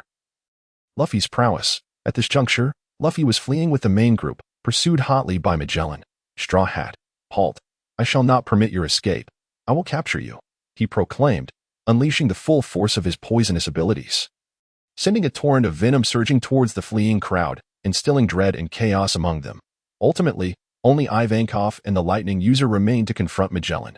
Simultaneously, to prevent Magellan from advancing further, Ivankov instructed the Lightning User to sever the staircase leading to the second underground level. Observing this, Magellan coldly questioned, "What do you intend to do? Do you think such tactics will impede me? Can you not deduce my intentions? It is quite unbecoming of someone in your position." As Ivankov spoke, he began injecting male hormones into his body. Previously, during his confrontation with Hannibal, he had injected female hormones to transform into a comely figure. Now, he reverted to his original, more striking appearance, Death's Gaze. Ivankov unleashed his ultimate technique, creating a massive explosion that repelled Magellan's attack. However, Magellan was not so easily vanquished. Although Ivankov had destroyed one of his venomous dragons, 3 more appeared in rapid succession, targeting Ivankov menacingly. Futile. Do not delude yourself into thinking you can buy time. The Straw Hat will never escape from Impel Down, Magellan stated, regarding Ivankov with a calm demeanor, attempting to persuade him to surrender. Yet, Ivankov was undeterred, launching another attack against Magellan. "Who said I was stalling? I shall not concede so easily. Today, I will show you what the new half-fish truly entails," he declared, swiftly performing several gestures, yet nothing occurred. Magellan, somewhat bemused, ignored him and unleashed another poison dragon against Ivankov. In retaliation, Ivankov employed Death's Gaze, obliterating Magellan's venomous dragons one by one. Suddenly, however, the dissipating toxin splattered across Ivankov's face. He let out an anguished cry. "Ah, my face is melting." Pirate 1. Strange, how did this new half-king Ivankov manage to escape? Given that he is clearly no match for Magellan, could it be that Straw Hat Luffy returned to rescue him? Pirate 2. Uncertain, But this new half-king is indeed quite weak, on the verge of defeat. Revolutionary 1. Hey, do not speak ill of Mr. Ivankov. He is indeed quite strong. Moreover, he is not so easily defeated. Mr. Ivankov must have a backup plan. New half 1. Exactly. Mr. Ivankov is our guiding star. In our hearts. He is the strongest. Pirate 1. Nevertheless, I must say, this new half-king possesses quite a bit of spirit. He stood his ground against Magellan while allowing his subordinates to escape. Pirate 2. Indeed. Such a leader is a rare find. Pirate 3. Look, Ivankov, what is he doing? With this comment from one of the pirates, those previously engaged in conversation turned their attention to the sky, eager to witness the unfolding events. At this moment, Ivankov, still clutching his face in agony, lamented, my face, it's melting. Not at all, for I have applied heavy makeup. As he spoke towards the end, his tone abruptly shifted, and he proceeded to remove something from his face. Upon closer inspection, it turned out to be his makeup. Meanwhile, Ivankov's expression remained utterly unchanged, as if nothing had transpired. Magellan observed this scene in silence. Yet, Ivankov, holding his mask like makeup, imitated what Magellan might say, chuckling, so it doesn't melt away. How utterly deceived I was. With that, Ivankov launched another attack on Magellan. The new half-moon fist, the 44th technique of the comprehensive beauty mastery, the dream strike processing fist. His momentum was indeed formidable. However, as the scene shifted, Ivankov was once again defeated by Magellan, collapsing to the ground. Pirate 1. What is happening? Did he truly get taken down in one blow? I thought he might stand a chance against Magellan. Pirate 2. Indeed, I initially thought he was merely pretending to be weak when he removed that makeup, expecting him to rise to the occasion, but it seems he was never a match for Magellan. Marine 1. That goes without saying. Director Magellan's poison fruit is exceptionally potent. How could this person be his opponent? Pirate 3. I acknowledge the strength of the poison fruit. But let us not forget that this new half-moon king has appeared on the battlefield before, indicating he must have escaped from Magellan's grasp. So, spare us the praise for Magellan. Pirate 4. Exactly. Both the Straw Hat Kid and Blackbeard managed to escape from Impel Down. I reckon Magellan is merely a figurehead. Ha. Marine 2. What do you mean by that? You have no right to speak ill of Director Magellan. Do you wish to fight? Pirate 5. Go ahead and fight. Do you think we fear you? Marine 3. Come on then. At these words from Sengoku, the Marines dared not defy the command of their admiral and fell silent. As for the pirates, lacking a Marine to engage them in argument, they too quieted down, returning their attention to the video. The camera then shifted away from Ivankov and Magellan, focusing instead on Buggy and Mr. 3, who had previously parted ways with Luffy, taking advantage of the commotion caused by Luffy and his companions. Buggy led the prisoners he had previously released from the second underground level, preparing to escape from Impel Down. Just as they were on the brink of success, they were suddenly confronted by several guard beasts blocking their path. Buggy and his companions were no match for them, and just as they were about to be captured, Luffy and his group finally arrived, swiftly dispatching the guard beasts. Damn, it's the Straw Hat Kid and Jinbei. Buggy exclaimed in astonishment as he jumped up at the sight of them. Before they could continue their conversation, Magellan appeared, attacking Luffy and his companions without hesitation, upon realizing that Magellan had caught up with them.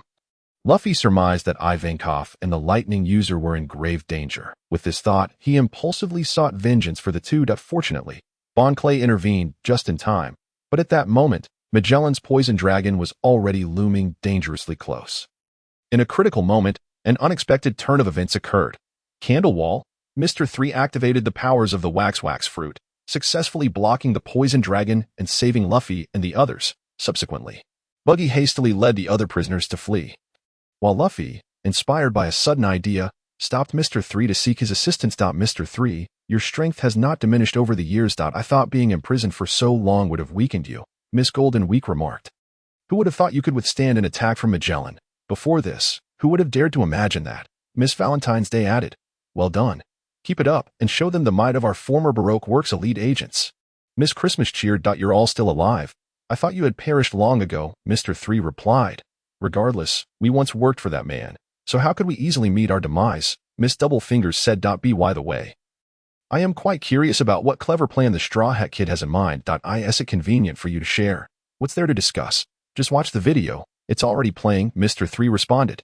As he spoke, the video indeed transitioned to the current scene. Luffy, having taken a running start, suddenly leaped into the air. Mr. 3 covered Luffy with wax using his fruit abilities, making it appear as though Luffy donned a suit of wax armor. With the armor's protection, Luffy no longer feared Magellan's toxins and could unleash his punches freely. However, Magellan remained unfazed, merely scoffing, "Straw Hat Kid, among those I've seen, your perseverance is indeed commendable. But this is where it ends." He unleashed his poison dragon attack once more. Luffy, concerned for Ivankov and the others, queried Magellan about their situation before the battle ensued. Regrettably, Magellan withheld the truth, deceitfully informing Luffy that Ivankov had already been executed. Enraged by this revelation, Luffy ceased his inquiries and charged at Magellan, declaring, "Gum Gum, champion spin." Poison pufferfish, Magellan countered instantly, and Luffy, unwilling to back down, retaliated with, "Gum Gum, champion rocket." The two engaged in a flurry of exchanges, yet neither could claim victory.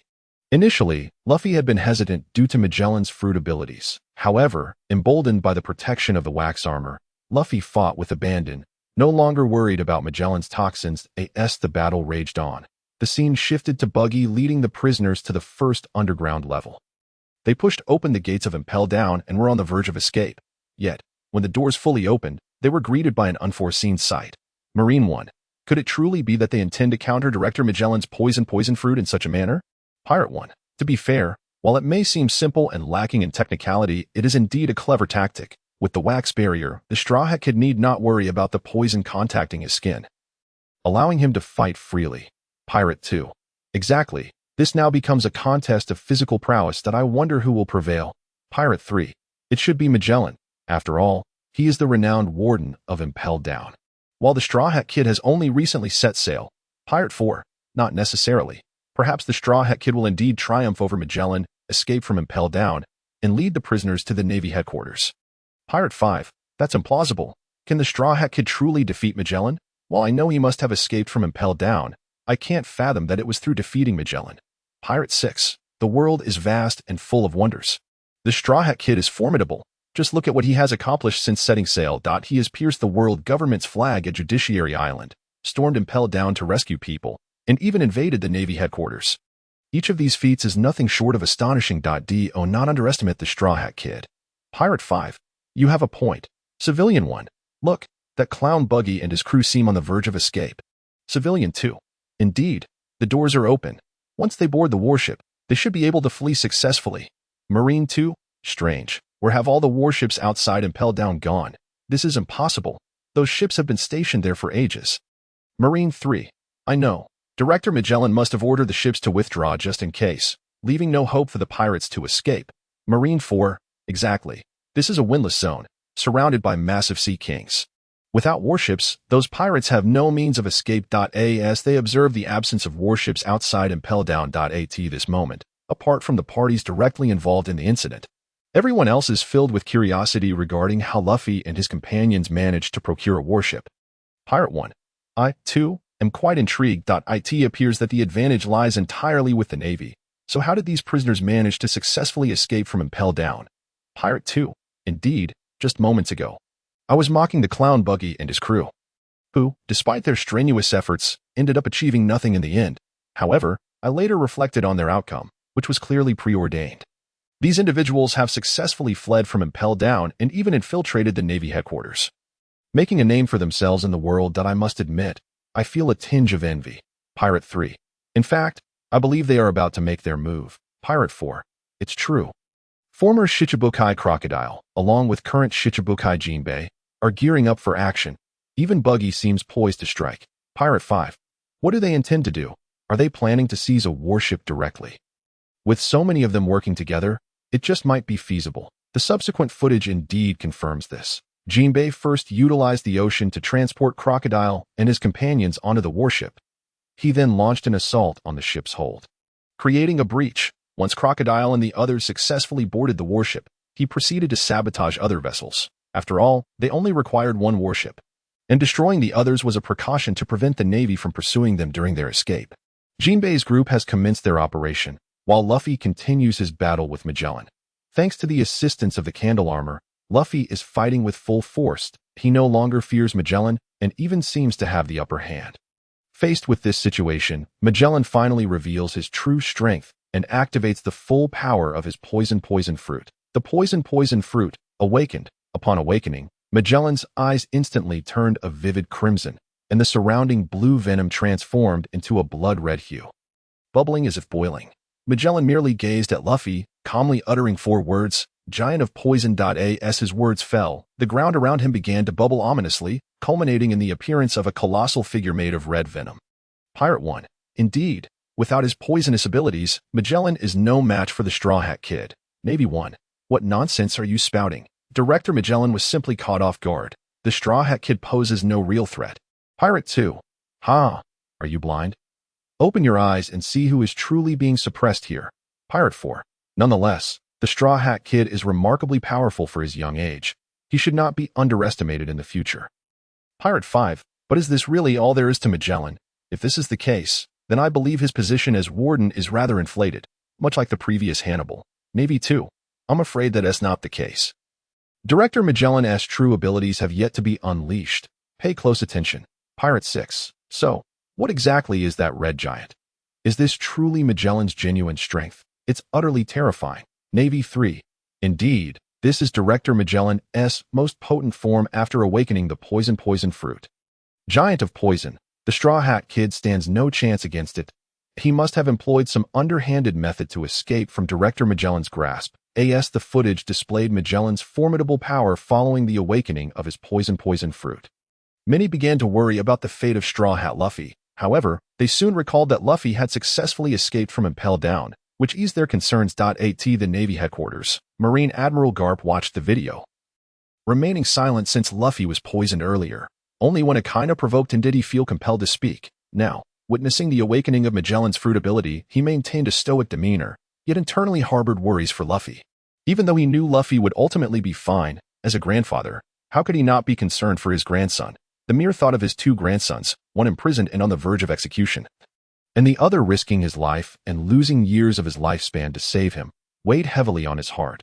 Unfortunately, he and his grandson belonged to opposing factions, and out of loyalty to his own sense of justice, he could not act unjustly, leaving him in a state of inner turmoil. At this moment, Luffy, unaware of Garp's conflicting emotions, remained resolute in his singular purpose, to rescue Ace. For this cause, he would gladly sacrifice his own life. Thus, whether it be Magellan or Garp, anyone who stood in his way would be vanquished. Magellan's giant of poison was exceedingly formidable. The red venom was exponentially more potent than the previous blue variety. A mere drop could extinguish the life of a prisoner. Moreover, the candle armor that Luffy had entrusted to Mr. 3 was no match for the corrosive nature of the red venom and had completely melted away. Faced with the might of Magellan, both Luffy and Mr. 3 shared the singular thought of fleeing this perilous location. Luffy's speed was impressive, yet with the enhancement of the giant of poison, Magellan matched him stride for stride, even threatening to overtake him. Just as it seemed Magellan was about to catch Luffy, the floor suddenly cracked open, and a humanoid figure erupted from below, none other than the previously defeated Ivankov. The Queen of the Okama. Pirate 1. Magellan has transformed into a monster. This is utterly terrifying. The Straw Hat Kid stands no chance. Pirate 2. With such a fearsome warden, it's no wonder that aside from the Golden Lion Shiki, no one else has ever escaped from Impel Down. Even Shiki, when he managed to flee, paid an exorbitant price. Pirate 3. What now for the Straw Hat Kid? Pirate 4. My goodness, who is that? That flamboyant Okama is still alive. Pirate 5. Wasn't he poisoned by Magellan? How can he still move? I can vividly recall the dire state of the Straw Hat Kid. Shouldn't he be in the same predicament? Pirate 6. But don't forget, the Straw Hat Kid was healed by this Okama King. If he could cure Luffy, perhaps he is immune to Magellan's poison. As the inhabitants of Okama Island witnessed Ivankov's reappearance, they erupted in cheers. Excellent. I knew that Ivankov would not be so easily defeated. Naturally, he is a legendary figure. Next, Lord Ivankov will undoubtedly showcase his prowess and teach Magellan a lesson. Absolutely, without a doubt. Meanwhile, Sanji, who had been seeking an opportunity to sneak off the island, overheard their jubilations. Hey, do you folks know that person accompanying Luffy? Indeed, that individual is our king. It's been so long since I last saw him. Our king still possesses the same charm as ever. Candy boy, you must be smitten by him, too, wishing to fall at his feet. Upon hearing the teasing remarks from those around him, Sanji's temper flared. So I ask, could you all please listen to what I have to say? The person with your king is my captain, Luffy. He desperately needs my help, so I must leave this place. Please do not obstruct me any longer. Sanji's voice grew louder with each word. and the surrounding Okama exchanged glances. Ultimately, it was the Proxy King who stepped forward. I'm sorry, Candy Boy, but I believe that given your current abilities, even if you reach the Straw Hat Boy, you won't be of much assistance. I suggest you remain here and join us. I have already stated that is utterly impossible. Sanji once again refused. Then there is no other option. The Proxy King waved his hand. You must adhere to the rules of the Okama Kingdom. Defeat us if you wish to leave. Very well, then bring it on. War looms on the horizon. At this moment, on the Boeing Islands, Usopp is fervently training under the tutelage of his mentor, Hercules, striving to regain his strength swiftly in order to assist Luffy. Meanwhile, on Skypiea, Nami has been desperately seeking a way to escape the island ever since she learned of Ace's impending execution. Though she is continually thwarted by the old men residing there, nevertheless, she remains undeterred, relentlessly searching for an escape route. Luffy's comrades, though scattered across the globe, are all diligently laboring in his name. As they toil, the celestial screen continues to broadcast. Upon the sudden appearance of Ivankov and the lightning, Luffy's spirits soar. Subsequently, he establishes contact with Jinbei via Din Din Mushai. At that moment, Jinbei and his companions have successfully commandeered a naval ship, instructing Luffy and the others to leap into the sea, assuring them that he will handle everything else. Without a moment's hesitation, Luffy agrees, harboring no doubts. However, it is evident that Magellan will not allow them to escape so easily. He launches another assault, commanding the Giant of Poison to pursue Luffy and his crew. The fierce toxins corrode everything in their vicinity, but at a critical juncture, Mr. 3 exerts his utmost effort, erecting a colossal wax wall to barely stave off the attack. Unfortunately, facing Magellan's overwhelming onslaught, they can only hold him at bay for a few fleeting seconds. Yet, those precious seconds grant Luffy the opportunity he needs to enter Gear 3rd. Gigantification. Luffy unleashes his attack, sending the wax wall, along with Magellan, hurtling away. Regrettably, after executing this move, the side effects of Gear 3rd manifest immediately, causing Luffy to revert to his miniature form, devoid of any offensive capability. Fortunately, with Ivankov's assistance, everyone manages to escape from Impel Down, plunging into the ocean. Subsequently, Jinbei summons a school of sharks, safely bringing Luffy and the others aboard the naval vessel. He then pilots the ship towards the Gates of Justice. Initially, they believed that upon reaching the Gates of Justice, a fierce battle awaited them, as the gates are not easily opened to their astonishment. However, upon their arrival, the Gates of Justice swing open unexpectedly. Ding! A question arises. Who opened the Gates of Justice? This is a rapid response question. The first to answer will respond, and the system will not disclose any options. However, those who answer incorrectly will face penalties, while only those who answer correctly will receive rewards. There are a total of 4 opportunities to answer. If no one answers correctly within those 4 attempts, the system will reveal the correct answer. The rapid response begins now. Crocodile Buggy. Splendid. The quiz is on again. And this time, I shall seize the opportunity. Captain Wang Ji of the 5 Peaks. But why does it feel like every question so far has been somewhat related to the Straw Hat Kid? Don Quixote da Flamingo. Fufufu. Indeed, it is hard not to suspect a connection between this celestial screen and the Straw Hat Child. Shiki the Golden Lion. Hahahaha. What is there to doubt? It's probably just a coincidence. Could it be that the Straw Hat Kid is the favorite child of this celestial screen? Captain John, you can't say that. If you do, will this celestial screen then be Cap's son? Ha! Big Mom Charlotte Linlin. Well, based on this celestial screen's ability to communicate with the dead, the Straw Hat Kid shouldn't possess such immense capabilities. Yet it is indeed a fact that the screen favors him. Hey, Straw Hat Kid, would you consider becoming my son-in-law? I could marry you off to my most beloved daughter, Kaido of the 100 Beasts. Lin, spare your daughter. But speaking of daughters, I have one too. Yo-ho-ho, Revolutionary Dragon. Apologies, but my son will marry whomever he chooses without your introductions. Now, let us see who has seized the opportunity to answer the question. Just as Big Mom and Kaido are engrossed in conversation, Dragon suddenly appears, halting their chatter. Following Dragon's words, the system announces the list of those who successfully answered. Ding! The response period has ended, and those who have gained the opportunity to answer are Borsalino, Eustace Kid, Perona, and Crocodile. First, please let Borsalino respond. At the Marine Headquarters, Marineford. Upon seeing Borsalino earn the opportunity to answer, Sangoku was filled with excitement, exclaiming, "Fantastic. We've seized the chance to answer. I wonder what the reward will be?" In contrast to Sangoku's elation, Vice Admiral Tsuru appears somewhat apprehensive. If we answer correctly, that would be well and good. But if we answer incorrectly, there will be consequences. The Marines cannot afford to lose any strength at this moment. Do not worry, little Tsuru, Sengoku reassures her. I already know the answer. Really? Tsuru inquires, astonished. Sengoku nods, turning to Borsalino. Borsalino, listen closely, the answer is. Sengoku whispers the answer into Borsalino's ear. Although surprised, Borsalino finds it reasonable, following Sengoku's guidance. He responds to the question. Borsalino, my answer is Fong Cly. He utilized the power of the mimic fruit to transform into Magellan's likeness and commanded others to open the gates of justice. Moonlight Moria, goodness, you must be joking. While that sounds plausible, no pirate would act so foolishly. After all, if he did, there would be no escape. Sand Crocodile, though I am loath to admit it, there are indeed fools who would do such a thing. Moonlight Moria, are you suggesting that? Ding, congratulations to Borsalino for answering correctly and receiving the reward. The arrival of the Otherworld. Moria's words go uncompleted as the system announces Borsalino's success. At that moment, Borsalino feels an influx of power within him. Shortly thereafter, information regarding the arrival of the Otherworld technique appears in his mind. The arrival of the Otherworld belongs to the light category of magic. When wielding this technique, one is said to possess the power to awaken the god of light, capable of distorting time and space on the battlefield, inflicting tremendous damage upon foes. What a remarkable technique! After comprehending the arrival of the Otherworld, Borsalino cannot help but exclaim in awe. Sengoku, observing Borsalino absorbing the energy, cannot resist his excitement, asking, so, how does it feel?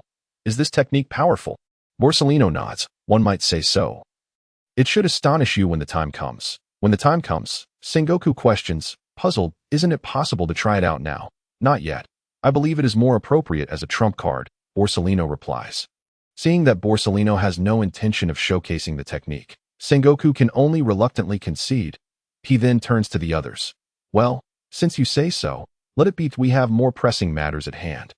As you may have surmised, the battle at Marineford is inevitable. To enhance our chances of victory in this fight, we must harness the power of the celestial screen. We must answer as many questions as possible to secure rewards. Only then can we stand against those ferocious pirates. Sengoku concludes, satisfied as he observes the nods of agreement from those present. Meanwhile, on the celestial screen, the response from Borsalino leaves everyone in shock. News King Morgans, to think that this person, a sacrifice, saved the Straw Hat Kid and his crew. What a touching display of friendship. Eustace Kid. Merely a useless sacrifice. If it were me, I wouldn't need anyone to pay such a price. I would simply defeat Magellan and resolve everything. Fallen Marine Rear Admiral Drake. How arrogant. Magellan is not as simple as you imagine. You wouldn't even withstand his toxins. Plague Queen. Ha. Regardless, that person should be finished now. I relish the thought of how devastated the Straw Hat Kid will be upon discovering this. I can hardly wait to see his reaction. Before anyone can retort against Queen, the video reveals Magellan already has his sights set on Fong Cly. Magellan storms into the power room, spotting Fong Cly, transformed into his likeness, and his expression darkens. So, it's you. He then turns to the guards beside him. What are you standing around for? Close the door at once. He spoke angrily, and the guard hurried forward, intending to press the button to close the door. However, Fong Cly would not grant him that opportunity, swiftly destroying the button. The guard was a moment too late. Left helplessly watching as the warship piloted by Luffy and his companions sailed away, while the gate of justice began to close slowly. Meanwhile, Luffy had just learned that Fong Cly had chosen to remain behind alone to ensure their safe departure. Luffy did not wish to abandon Fong Cly and desired to return to rescue him. Yet, Jinbei stopped him, handing him a den mushi so he could speak with Fong Cly. Little Fong. Are you there? Why did you do this? Did we not agree to leave together? Why choose to sacrifice yourself? Please respond to me. Besides Luffy, the other prisoners were also continuously calling out Fong Cly's name. But alas, there was no response from the den mushi. Ultimately, Luffy had no choice but to give up, saying, Little Fong, the door is about to close, and we must leave now. In the end, I just want to express my heartfelt gratitude. Thank you for everything you've done for me. After Luffy finished speaking, there was still no reply from the den mushi. Just as the signal was fading, Fong Cly's voice suddenly came through. Straw Hat, you must rescue your brother. I believe you can do it. Do not let our efforts be in vain. After uttering those words, the den mushi lost its connection entirely. At that moment, Magellan looked at Fong Cly and simply asked, Do you have any last words? Fong Keeley shook his head, replying, "None." The battle between the two was on the verge of erupting, and the video concluded at this point. Straw Hat Luffy. Little Foam, are you alright? If so, please reply to me. Pirate 1. Damn it, tears couldn't help but flow from the corners of my eyes. Fong Keeley, what a loyal person he is. Heart Pirate Captain Trafalgar Law. Straw Hat, you have finally managed to escape from Impel Down. What a grand commotion it has caused. Flame Tank Pirate Captain Capone Beach. What kind of commotion is this? Do not forget, Straw Hat Luffy will soon appear on the Marineford battlefield. That will be a true spectacle, a shocking event for the world. Eustace Kid, it seems Straw Hat is always stealing the spotlight. Damn it, I must also accomplish something that will shock the world. News King Morgans, following the Golden Lion Shiki, another has successfully escaped from Impel Down, and not just alone, but leading over 100 prisoners with him. This is truly unprecedented news. Big Eater Charlotte Pudding. Now that Straw Hat Luffy has escaped from Impel Down, the next broadcast should be of the Marineford battlefield. Sky Island Monk Urki, not necessarily. Do not forget, Blackbeard is still in Impel Down. With his devil fruit powers, I doubt he will be easily defeated by Magellan. Urki's words garnered some attention from a small portion of the crowd. However, it was evident that the majority were still focused on Luffy and his companions. Golden Lion Shiki. Ha, Straw Hat. I never expected you to escape from Impel Down, just like me. That I hope you will continue to surprise me. Captain Wang Ji. Next, it should be this group invading the Marineford battlefield. I can hardly contain my excitement for what is to come. Smoker. Damn it. How did these bastards get in here? Smoker's question resonated with many, and at that moment, the video feed displayed the subsequent scenes. The scene shifts to Jinbei piloting the warship towards Marine headquarters, just as they were about to arrive. The sea suddenly churned, causing a tsunami to rise. As the warship was about to be overtaken by the tsunami, Jinbei showcased his exceptional steering skills, guiding the crew to ride the wave forward. Phoenix Marco, that tsunami must have been caused by Dad activating his powers. Diamond Jozu. Indeed, it must have been at that moment. Captain John, the warlord Jinbei possesses remarkable steering abilities. He managed to tame the tsunami. What a remarkable talent. Moonlight Moria. No wonder Straw Hat and his crew fell from the sky afterward. It turns out they were using the tsunami to their advantage. As the prisoners observed Jinbei's impressive maneuvering in the video, Luffy's eyes sparkled with admiration as he gazed at Jinbei. You are amazing, Jinbei. I need a helmsman like you. Would you consider joining my crew? Upon hearing Luffy's words, Jinbei studied him carefully, recognizing he was not joking. However, after a moment of calm contemplation, he shook his head, saying, I am sorry, but I have my own matters to attend to and cannot join your pirate crew. Luffy, undeterred by Jinbei's response, replied, If you change your mind, you must come find me. I cannot easily give up on someone as exceptional as you. With a cheerful grin, Luffy continued to watch the video. As Jinbei rode the waves swiftly forward, they were on the verge of reaching Marine headquarters when the wave they were riding suddenly froze. It was none other than Admiral Aokiji who had intervened, freezing the tsunami generated by Whitebeard. However, this meant that the warship was now trapped in the sky, unable to move forward or descend. Luffy then devised a plan to slide the warship down from the frozen wave. Though it seemed somewhat implausible, it was the only option available at that moment. Yet, with the warship frozen, their first priority was to free it. Thus, Luffy, Jinbei, Crocodile, Ivankov, and Buggy simultaneously exerted force against the ice wave, attempting to release the ship. As they acted, the ice beneath the feet of the other four shattered completely, while Buggy remained unaffected. However, before anyone could comment on this outcome, they suddenly realized something. The prisoners screamed in terror. You kicked it the wrong way. We're doomed. We're going to fall. Help. With cries of distress echoing, the warship and all aboard plummeted down. I told you not to listen to Straw Hat. It's all because of that freak's reckless skills. Crocodile Boy, are you implying this is all my fault? Don't you bear any responsibility? Oh no, we're going to die. Wait, I think I might be rubber and can't die. Are you only thinking of saving yourself? Hurry up and think of a way to save us. I don't want to die like this. Is there anyone who can help us? Straw Hat, you bastard. I shouldn't have trusted you. By the way, if I split apart, will I also not die like Straw Hat? No way. My head would definitely perish if it hit the ground. Help, News King Morgans. So this is how they invaded Marine headquarters. Leveraging Whitebeard's power. Fallen Navy Rear Admiral Drake. I can hardly believe these individuals truly breached Marine headquarters. Even with the video broadcast, it remains unbelievable. Admiral Akainu. That's merely a future event. Our Navy is thoroughly prepared and will ensure such occurrences do not happen again. Pirates, feel free to come at us. Whitebeard Edward Newgate. Hahahaha. Then Akainu, we shall meet at Marineford. Pirate 1. It seems a new war at Marineford is about to unfold. I wonder if we will witness it. Pirate 2. Let us not concern ourselves with what hasn't happened yet. I believe the current Marineford war on the screen is thrilling enough, now that Straw Hat and his crew have joined. I wonder how it will affect the outcome. Pirate 3. As for the others, I know not. But that clown Buggy, whether he's here or not, makes no difference. Pirate 4. Indeed, he is utterly weak. 5 of us kicked the ice. Yet he managed to contribute nothing, as if he hadn't even moved. Truly pathetic. Clown Buggy. You lot, what do you mean by that? How dare you speak ill of me? Are you brave enough to challenge me one-on-one? Pirate 5. What they say is merely the truth. Being angry won't change that. Clown Buggy. Shut your mouth. Red-haired Shanks. Ha ha ha. Buggy, you haven't changed a bit. Pirate King Roger. Indeed. Seeing you like this brings back fond memories of the days when you and Shanks sailed with us. Clown Buggy. Captain Roger, it has been a long time. Rest assured, I am currently on my way to rescue Ace. Leave your son to me. Pirate King Roger. Oh, then I entrust him to you. Buggy. The conversation between Buggy, Roger, and Shanks astonished those watching the sky screen. Previously, they had not noticed the familiarity among the three, focusing instead on the relationship between Ace and Roger. Now, they shifted their gaze to the trio and realized something was amiss. Navy 1. Who would have thought that Clown Buggy was also a crewmate of the Pirate King, just like red-haired Shanks? How could the Navy have missed this? Has he been hiding so deeply? Navy 2. Could it be that Buggy has been concealing his true strength to deceive the Navy, waiting for the opportune moment to unleash it and catch us off guard? Navy 3.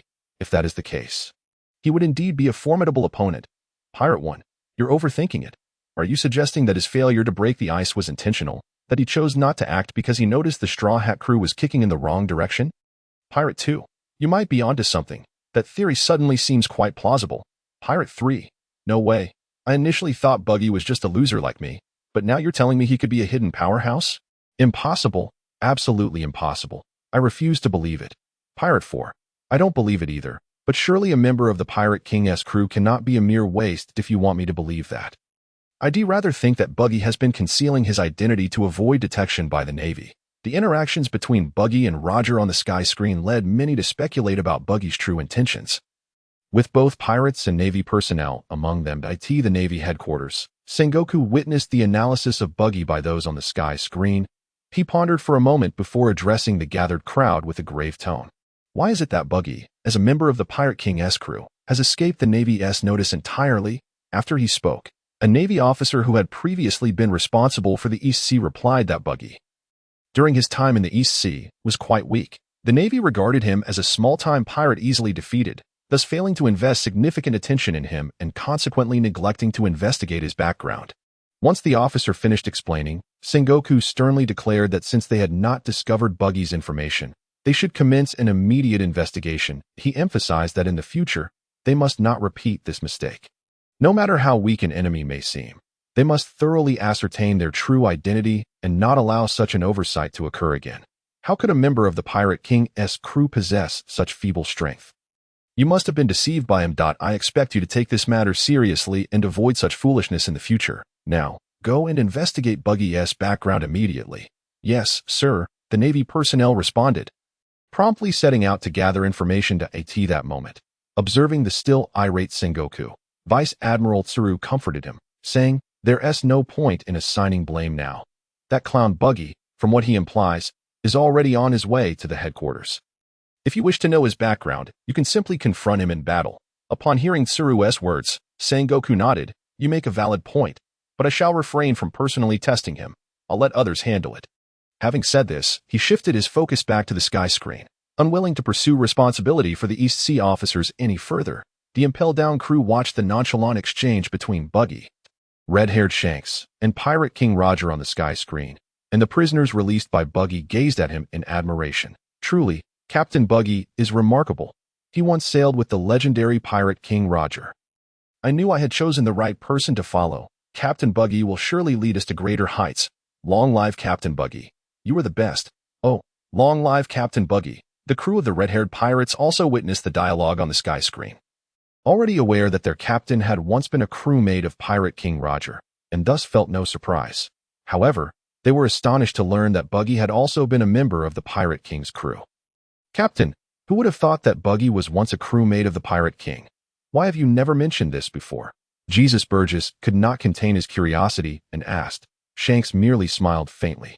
Oh, that's because Buggy seems to have a peculiar dislike for me, so I never spoke of it publicly. Ah, I see. The crew members nodded in understanding, no longer curious about the topic. At this point, the sky screen had progressed to the moment when Luffy and the others successfully landed and confronted the Navy, while Jinbei boldly declared he would no longer serve as a warlord of the sea.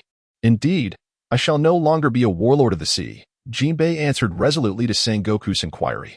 However, Garp expressed skepticism. You say that, but I still find it rather strange. Your crew is rather extraordinary.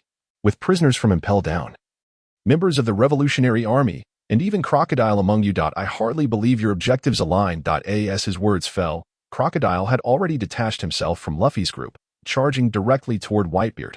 Whitebeard, it has been quite some time since we last met. Crocodile greeted Whitebeard with a grin, but Whitebeard was not deceived by the smile on his face. Itsu, that forgetful brat. Upon hearing Whitebeard's words, Crocodile chose not to say more and launched an attack. While Whitebeard did not respond. At that moment, Luffy suddenly entered gear second, effortlessly countering Crocodile's assault. Why are you protecting Whitebeard?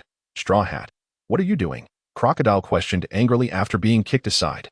Luffy, with unwavering determination, replied, I won't allow you to harm this man called Whitebeard. He is someone Ace deeply admires. After declaring this, Luffy positioned himself in front of Whitebeard, who gazed at the familiar straw hat atop Luffy's head. You know, that hat resembles Shanks quite a bit. Do you know him? This hat. It belongs to him. He entrusted me with its safekeeping. Whitebeard did not respond to Luffy's words, but instead turned his attention back to the Navy. You should know who the enemy is, right? A little brat like you could easily lose your life on this battlefield. So, what will it be? Are you still going to save your brother? Stop rambling.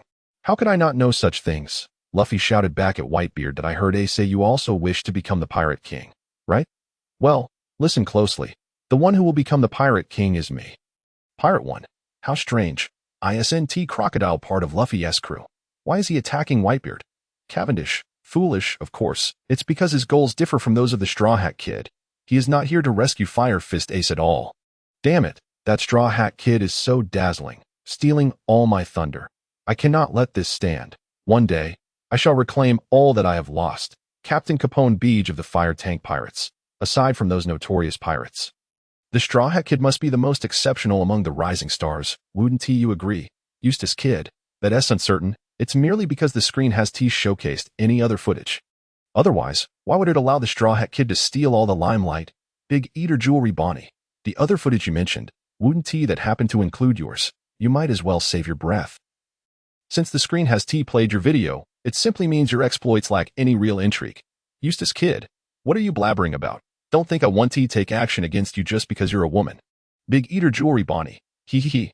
Sky Island Monkerkey. Since the screen made its appearance, every action of the Straw Hat Kid has been astonishing. This time, he actually dared to converse with the man known as the strongest in the world. It's truly unfathomable. Bartolomeo, when the Impel Down crew witnessed Luffy's performance, Buggy nearly had his eyes pop out of his head. Good heavens, Straw Hat Kid, your audacity is astounding. You actually dared to speak to Whitebeard like that. You even wished to vie for the title of Pirate King. Aren't you afraid he might just eliminate you in a fit of rage? Luffy scratched his nose and smiled brightly, saying, what are you talking about? That's Ace's father. How could he do something like that? Besides, I'm not trying to take the title of Pirate King from him. After finishing this statement, Luffy pressed his left hand against his hat and gazed upward. For the Pirate King shall undoubtedly be me in the future. The Whitebeard pirates observed Luffy's demeanor, and rather than feeling angered by his words, the crew chuckled in jest. Truly, he is Ace's brother. It feels just like when we first met Ace.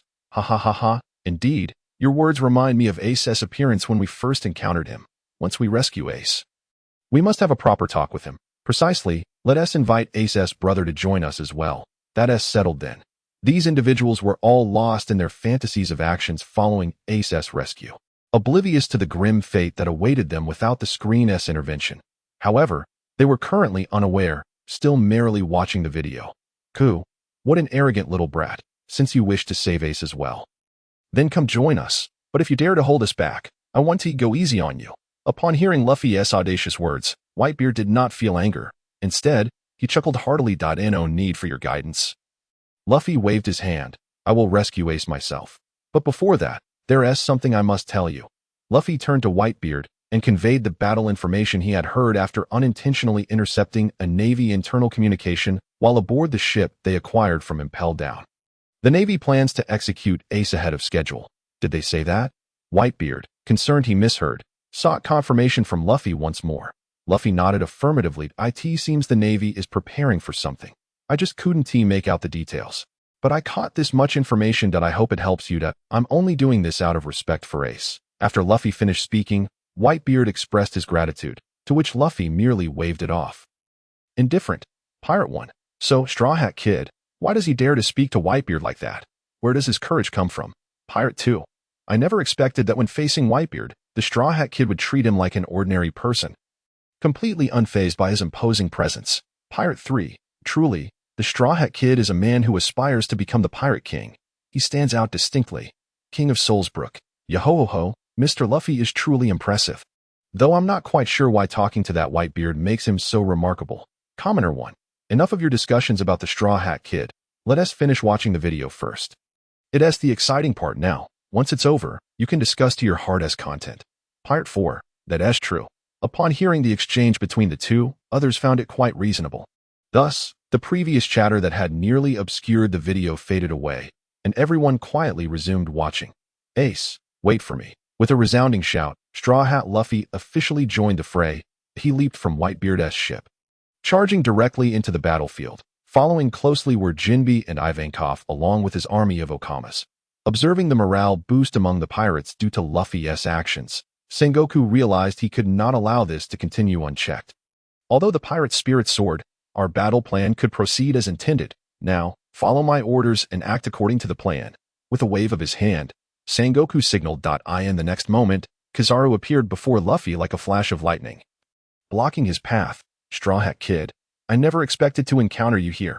Your timing is perfect. I can finally capture you. Otherwise, those celestial dragons will pester me daily. He declared, raising his foot to strike Luffy. Just as Luffy was about to be hit, Ivankov suddenly appeared to intercept the attack. Death Eye, the clash between the two resulted in a tremendous explosion, sending Luffy flying. Ivankov rushed to check on Luffy's condition. Just then, another beam of laser light shot toward them. Ivankov felt puzzled. Was it Kizaru again? He looked up, only to be startled. It was Kuma. At the Revolutionary Army base, Clara felt a surge of excitement upon seeing Kuma's arrival. Mr. Dragon, look, it's Mr. Kuma. Dragon nodded. He hadn't anticipated seeing Mr. Kuma in the video, but it was strange. Why would Mr. Kuma launch such a powerful attack against Mr. Ivankov? Was he not concerned about harming him? Clara pondered. Dragon fell silent for a moment, scrutinizing Kuma in the video, and with difficulty, he spoke. I fear that is no longer Kuma. Oh, Clara, in disbelief, looked back at the video. As the relentless beams of laser light bombarded them. Even though Ivankov managed to dodge, he was still displeased. He stormed up to Kuma. Wait a moment, Bartholomew Kuma, aren't you going a bit too far? I understand, as a warlord of the sea, you have your own stance. But there is no need for you to unleash such inhumane attacks against me. Ivankov finished speaking but received no response from Kuma. Instead, he was met with even fiercer assaults. Luffy, worried about Ivankov's situation, was reassured when Ivankov urged him to focus on saving Ace. Thus, Luffy pressed forward, facing his former adversary, Gecko Moria. Having suffered a significant defeat at Luffy's hands previously, Moria summoned his zombie army upon seeing Luffy, employing a tactic of sheer numbers to inflict considerable wounds upon him. Meanwhile, witnessing Luffy's pitiful state, Ace on the execution platform could no longer contain himself. Enough, Luffy. You should understand that everyone has their own adventures. You don't need to go this far for me. Your attempt to save me only brings me humiliation. Why are you doing this? Just go back. Don't stay here any longer. Ace deliberately uttered these words to dissuade Luffy. However, Luffy remained undeterred, continuing to battle against the Navy. Because I am your brother. How could I possibly ignore you? Luffy earnestly proclaimed, refusing to heed Ace's wishes and depart from the battlefield at that moment. Sengoku announced to everyone present that Luffy was indeed the child of the Revolutionary Dragon, instructing the Navy not to hold back. With Luffy's identity exposed, The Navy began to regard him with increasing seriousness. More adversaries surged toward him, forcing Luffy to enter Gear 3rd. Gomu Gomu no, Giant Whirlwind. Luffy fiercely repelled a giant vice admiral, and his actions inspired the members of the Whitebeard Pirates. The situation on the battlefield grew increasingly intense. Golden Lion Shiki. Hahahaha. It seems this so-called Marineford War will not only reveal the lineage of Port Asti.Ace, but also that of the Straw Hat Kid, fallen Navy Major Drake. However, we already possess this information, so we won't be as shocked as those in the videos. Disaster Ember. Facing such a multitude of Marines, the future of the Straw Hat Kid looks bleak. He won't perish on the Marineford battlefield, will he? What a pity. Revolutionary Army Dragon. You underestimate my son far too much. Drought Jack. The main character has arrived. Big Mom Charlotte Lin Lin. Ho ho ho. I find myself increasingly curious about the outcome of this war. Alas, from what I gather in the videos, I have not participated in this battle. If given the chance, I would love to take part. Beast Kaido. Isn't this a splendid opportunity, Lin Lin? If I am not mistaken, your children have already set sail. Big Mom Charlotte Lin Lin. Ho ho ho. You can't hide anything from me. But haven't your subordinates also departed? Beast Kaido. Indeed. Ho ho ho. Rocks deed at Zebek. So, it seems the three of you will meet again, perhaps to reminisce about old times. Ha ha ha. Whitebeard Edward Newgate. Gurura. I have no objection, but those two might not be so keen. Big Mom Charlotte Lin Lin. I fear I must disappoint you, Captain Rocks. Only my exceptional children will be attending, as I still have matters to attend to in Tato land. Rocks deed Zebek. Oh, and what about Kaido? Will you not join? Beast Kaido. I have entrusted my loyal subordinates with the task. Ho ho ho. Rocks deed Zebek. What a shame. After Rocks spoke, he vanished from the scene, as did Big Mom and Kaido. However, the turbulence they created would not easily dissipate at Team Marine headquarters. Sengoku scrutinized the conversation among these individuals, and upon realizing that both Big Mom and Kaido would be sending their subordinates, he could not deny the relief that washed over him. Although he had previously suspected that these two would also partake in the Marineford War, the lack of concrete information had allowed him to cling to a sliver of hope. Now, however, with official confirmation, his concerns deepened. If they were not lying, then in addition to facing the Whitebeard Pirates, the Red-Haired Pirates, and the remnants of the Roger Pirates, we would also have to contend with the subordinates of Big Mom and Kaido. While it was fortunate that these two would not be present in person, the strength of their subordinates was not to be underestimated. Confronting so many pirates at once would undoubtedly prove challenging. A fierce battle loomed on the horizon. Sengoku expressed his distress at this juncture. Meanwhile, Akaina found himself at a loss for words, unable to utter anything that would encourage the pirates to come forth. After all, he was not oblivious. He understood that the current balance of power had shifted unfavorably for the Marines. Given the existing strength dynamics, achieving victory in this war seemed virtually impossible. This realization hung heavily in the air, and the atmosphere in the room grew somber. Suddenly, the office's din mushy rang. Sengoku answered. This is Sengoku. What is the matter? After a brief exchange, his expression brightened, as if a solution to their predicament had emerged. Marshal, who was that? Asked Momonosuke, curiosity piqued. Sengoku offered a cryptic smile. Those are allies coming to assist us. Rest assured, with their support, the Marines will not be so easily defeated in this upcoming battle. As he spoke, he seemed to recall something else. Furthermore, the alliances among pirates may not be as steadfast as they appear. Setting aside Whitebeard and the red-haired pirates, one must consider Big Mom and Kaido. They surely do not intend to come to the aid of the Pirate King Roger's son. It seems they are merely seeking to stake a claim for themselves. If that is the case, there may be ample opportunities for us to exploit. Sengoku's words indeed provided the Marines with a new perspective, prompting them to contemplate alternative strategies. Although Sengoku did not divulge the true identities of their allies, those present were discerning enough to respect his discretion. After all, if Sengoku chose not to disclose, there must be a valid reason, and they were not inclined to pry further. As they each pondered their thoughts, the screen shifted away from Luffy, focusing instead on Buggy. Whitebeard stood at the bow of his ship. Greeting Buggy. Oi, Red Nose. Who are you calling Red Nose? Do you want me to kill you? You bastard, Buggy retorted, his anger palpable upon hearing Whitebeard's address. After realizing who had spoken to him, he broke into a cold sweat. Fortunately, Whitebeard was unfazed and chuckled. I remember you. Weren't you that little brat from Roger's crew? I never expected you to still be alive. How nostalgic. The prisoners who had escaped from Impel Down alongside Buggy were taken aback by Whitebeard's warm demeanor towards him. increasing their admiration for Buggy. And a wonder Captain Buggy is so formidable. He can even engage in conversation with Whitebeard himself. After all, he was once a member of the Pirate King's crew. Indeed, Captain Buggy was the most enigmatic figure in the world, leading them here with ulterior motives. Faced with the prisoner's flattery, Buggy struggled to maintain his composure, while Whitebeard added fuel to the fire. You brought so many prisoners here. Are you planning to claim my head? Indeed.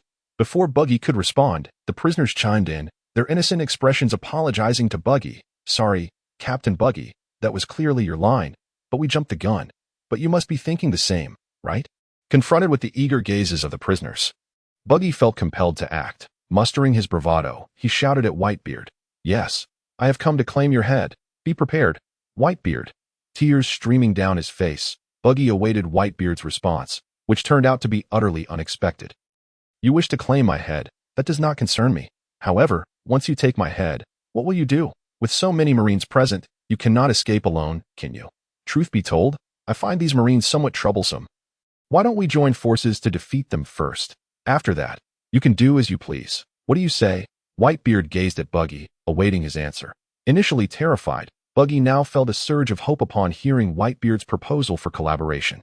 After all, if he teamed up with Whitebeard, they might just defeat the Marines. Embracing this thought, Buggy agreed to Whitebeard's proposition and decided to ally with him. Roger Pirates Commodore Mullion. Ha, little Buggy. It seems you've finally become quite the big shot. Impel Down Prisoner 1. Humph. Do you really need to say that? Our Captain Buggy is someone who can stand shoulder to shoulder with Whitebeard. He has long been a big deal. Pirate 1. Come on, you're all just blowing smoke. When has that red nose ever been on par with Whitebeard? Just because their nicknames are similar? Jester Buggy. Do not call me Red Nose. Impel Down Prisoner 2. Who is boasting? Our Captain Buggy was personally invited to ally with Whitebeard, which pirate has such clout. Furthermore, when Whitebeard extended his invitation, it was not as a subordinate, but as an equal. Does that not demonstrate that Captain Buggy and Whitebeard share equal standing? Pirate 2. Just that alone lacks credibility. Perhaps Whitebeard merely extended a polite gesture? In my view, you are all overthinking this. That clown Buggy performed so poorly earlier. How could Whitebeard possibly ally with him? Impel Down Prisoner 3. Humph. Whether or not they ally, you will see soon enough. I simply hope that when the time comes, you shall refrain from uttering any further disparaging remarks. Pirate 3. Very well. I shall await the outcome, for I am eager to witness what remarkable prowess this Buggy possesses. The pirates engaged in a fervent discussion regarding Buggy's capabilities, yet when they sought to validate his strength, the scene shifted back to Luffy once more at this juncture. Luffy, Ivankov, and Jinbe coordinated their efforts, carving a bloody path through the ranks of the Navy. Just then, Moonlight Moria once again positioned himself before Luffy. Ahahaha, Straw Hat Kid, it is with great regret that I inform you, you shall not pass here today. As he spoke, he lunged towards Luffy, but Jinbe chose to stay and confront Moria, allowing Luffy to forge ahead. Observing Luffy's retreat, Moria felt a twinge of irritation. Jinbe, do you truly believe that you alone can triumph over me? Do not forget, we are on solid ground. With that, he gleefully activated his devil fruit powers, seizing the shadows of several nearby Navy soldiers. With this newfound strength, Moria's form swelled significantly. Ahahaha. Now I can enhance my power by absorbing the shadows of others. While you can only rely on yourself, Jinbe, surrender. You stand no chance of defeating me. However, Moria's taunts were met with Jinbe's steadfast refusal. The two then engaged in a fierce battle. Although Moria could harness the power of shadows, he ultimately fell to Jinbe's Fishman karate in the jaws of the shark. Fishman 1. Jinbe, you are truly formidable. You live up to your reputation. Fishman 2. Even on land, Jinbe's strength remains unrestrained, bringing great honor to our kind. Pirate 1. Yet, is Moria not exceedingly weak? He is also a warlord of the sea, yet he was so easily defeated. Pirate 2. Indeed, and considering Jinbe is a fishman fighting on his least favorable terrain, it is baffling how Moria fell so swiftly. One must question how he attained his position among the warlords. Moonlight Moria, you insolent fools, silence. What transpired was merely a fleeting incident during the upcoming Marineford War. I shall demonstrate my true strength. Moria's defeat drew mockery from many in the heavens above, and he silently vowed to rectify his image in the eyes of all. After all, the Navy had already announced that the execution of Fire Fist Ace would be a public spectacle. Thus, he saw this as an opportunity to prove his might. Meanwhile, although Moria had been vanquished, Luffy's endeavor to rescue Ace was far from smooth, as numerous adversaries awaited them. After departing, Luffy encountered an old acquaintance. Smoker. Ivankov intended to intercept Smoker on Luffy's behalf, but was met with the modified Kuma. Reluctantly, Luffy had to confront Smoker himself, entering gear second and launching an attack. Unfortunately, Smoker, being a Logia-type Devil Fruit user, was impervious to Luffy's blows. Smoker's retaliatory strike proved effective. He ensnared Luffy in a net, slamming him harshly onto the ground. God Usopp. Luffy. What is happening? Why are Luffy's attacks ineffective? Civilian 1. Indeed. It is quite perplexing.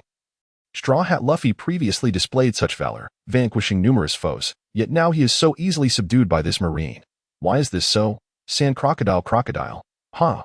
You fools, it is simply because Smoker is a Logia user. Ordinary physical attacks have no effect on them. I dare say, the Straw Hat Kid is finished this time.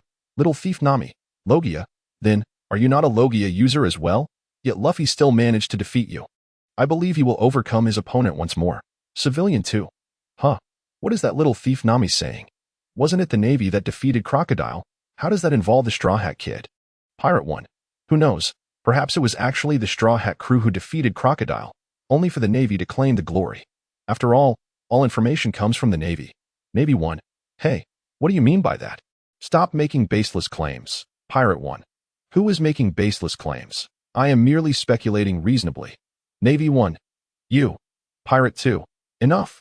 The crux of the matter is that it is evident Straw Hat is at a disadvantage against Smoker. Do you think he will be eliminated? Eustace Kid. Do not worry. Even if he were to perish, he would not fall here, though I do not particularly like him. As a rival, I assure you he will not go down easily. Captain Trafalgar Law of the Heart Pirates. Indeed, the captain of the Straw Hats will surely prevail. Doflamingo. Fufufu. It seems we have reached a perilous juncture. What shall you do next, Straw Hat? Pirate 3. Look. That familiar long white leg. It is her. Pirate 4. What? As a pair of beautiful legs appeared on screen, many male viewers were captivated. Just as Luffy lay defeated on the ice, an enraged female voice rang out. You scoundrel, release Luffy at once. Accompanying her voice was a long, fair leg that sent Smoker flying. Boa Hancock. What are you doing?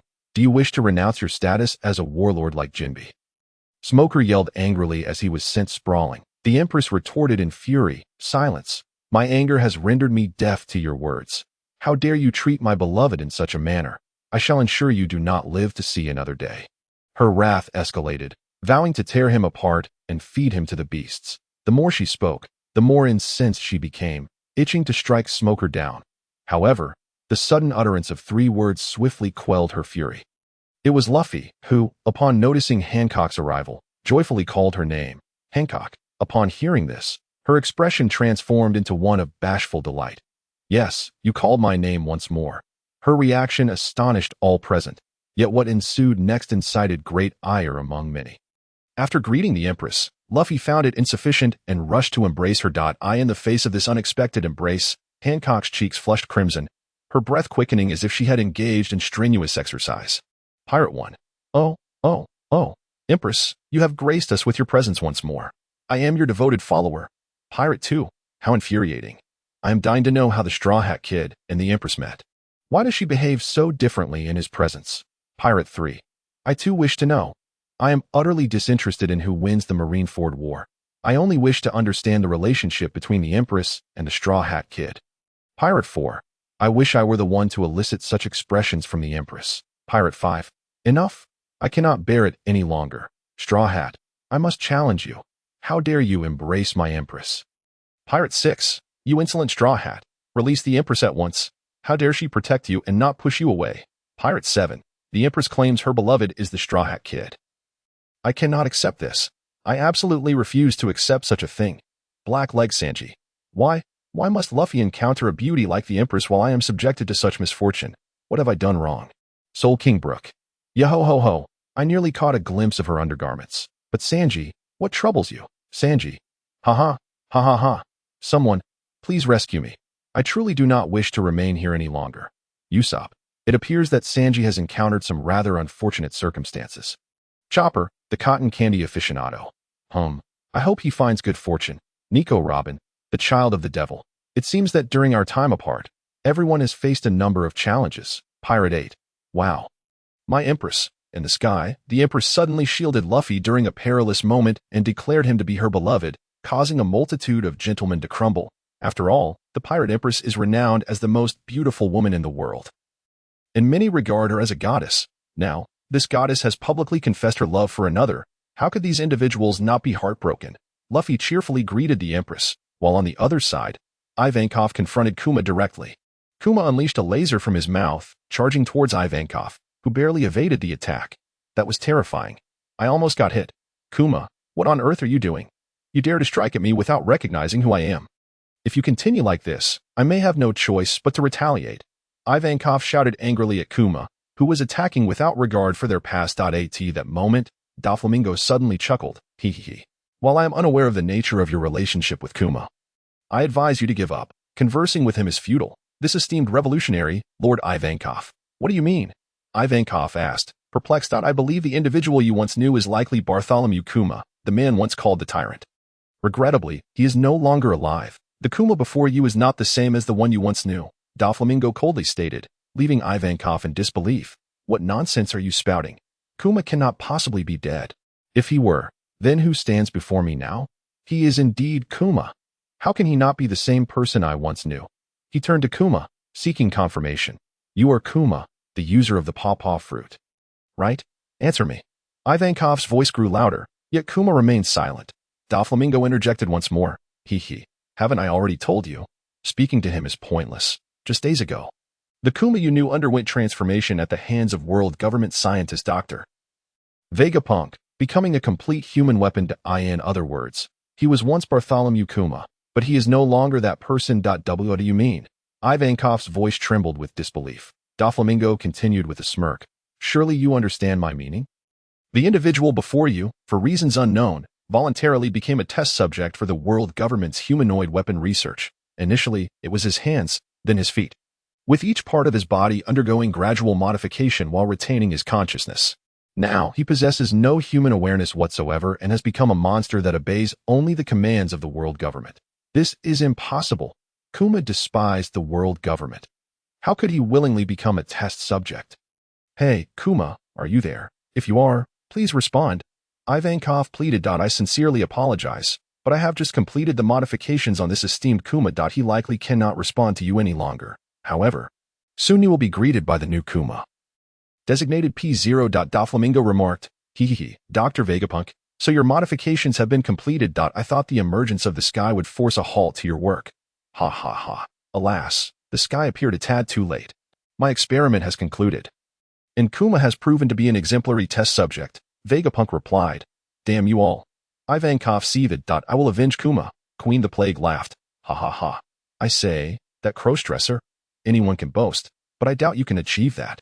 Humph. Just wait and see, Ivankov retorted. Charlotte Kukuri interjected. There is something you all should take note of, that Ivankov previously stated in the video that he is a member of the Revolutionary Army. Bartholomew Kuma, on the other hand, was a warlord of the sea.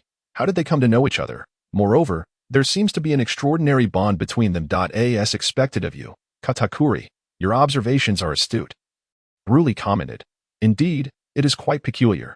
These two must have known each other before. Perhaps Kuma was an undercover agent planted in the Navy by the pirates, said Skirachiman AP. Now that you mention it, that does seem plausible. I have heard that Kuma was once tasked with capturing the Straw Hat crew but returned with none, instead helping them all escape.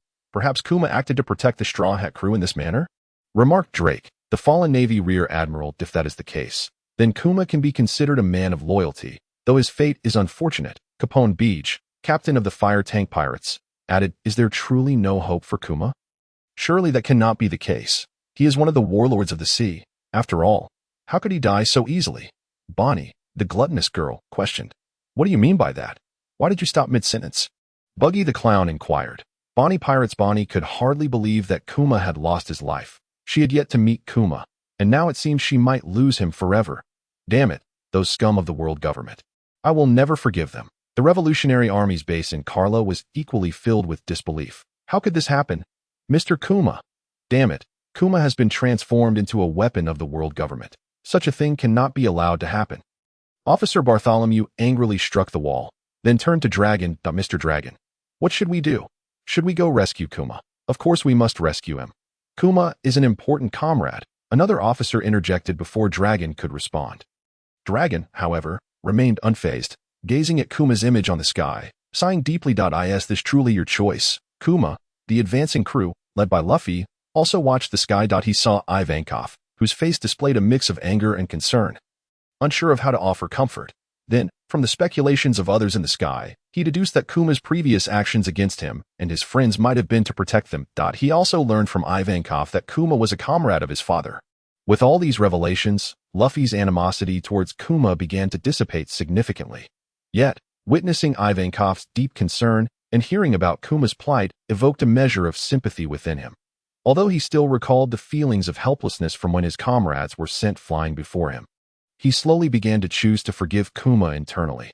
However, this was merely his personal resolution. Whether his comrades would choose to forgive was their own matter, and he would not intervene. Upon learning of Kuma's fate, many beneath the sky were incredulous. Ivankov, too, could not have anticipated such a conclusion. Kuma, what on earth happened to you during those years I was away? Why have you changed so? Do you truly not remember me? I am Ivankov. Ivankov still could not accept the reality of Kuma's death and desperately sought to awaken Kuma's consciousness. Yet all his efforts proved futile. Even with his heartfelt pleas, Kuma showed no signs of acknowledgement. Instead, swiftly moving to confront Ivankov. In the next moment, Kuma unleashed his pressure cannon. In an instant, all the members of Ivankov's army were sent flying. Witnessing this, Ivankov resolved that he could no longer hold back. You bastard! Galactic charm, he unleashed this maneuver towards the bear, and suddenly, countless enormous faces appeared in the sky. Then, all these colossal faces simultaneously blinked, giving rise to an immense storm that hurled the bear away. You may have laid your hands on me, but to think you would dare to strike such an adorable candy boy, surely, you do not believe I would show you any mercy, Ivanov exclaimed furiously, sending the bear flying once more with a powerful kick. Anyone who has laid eyes upon me has never forgotten my visage. Yet, you now fail to recognize me. It is truly disappointing that I care not whether you have genuinely lost your memory. Since you have cast aside all concern, I shall make you remember my terror, Ivanov declared. He then turned to Luffy, saying, Straw Hat Boy, leave this to me. You may proceed with confidence. I will ensure the Candy Boy assists you. All right, I understand. Thank you, Ivan-chan, Luffy replied, leading the crew of transvestites directly towards the execution platform where Ace awaited.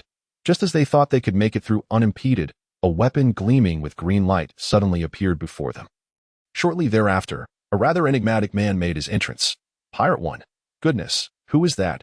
Is he here to intercept the Straw Hat Kid as well? The world's greatest swordsman, one of the 7 warlords of the sea.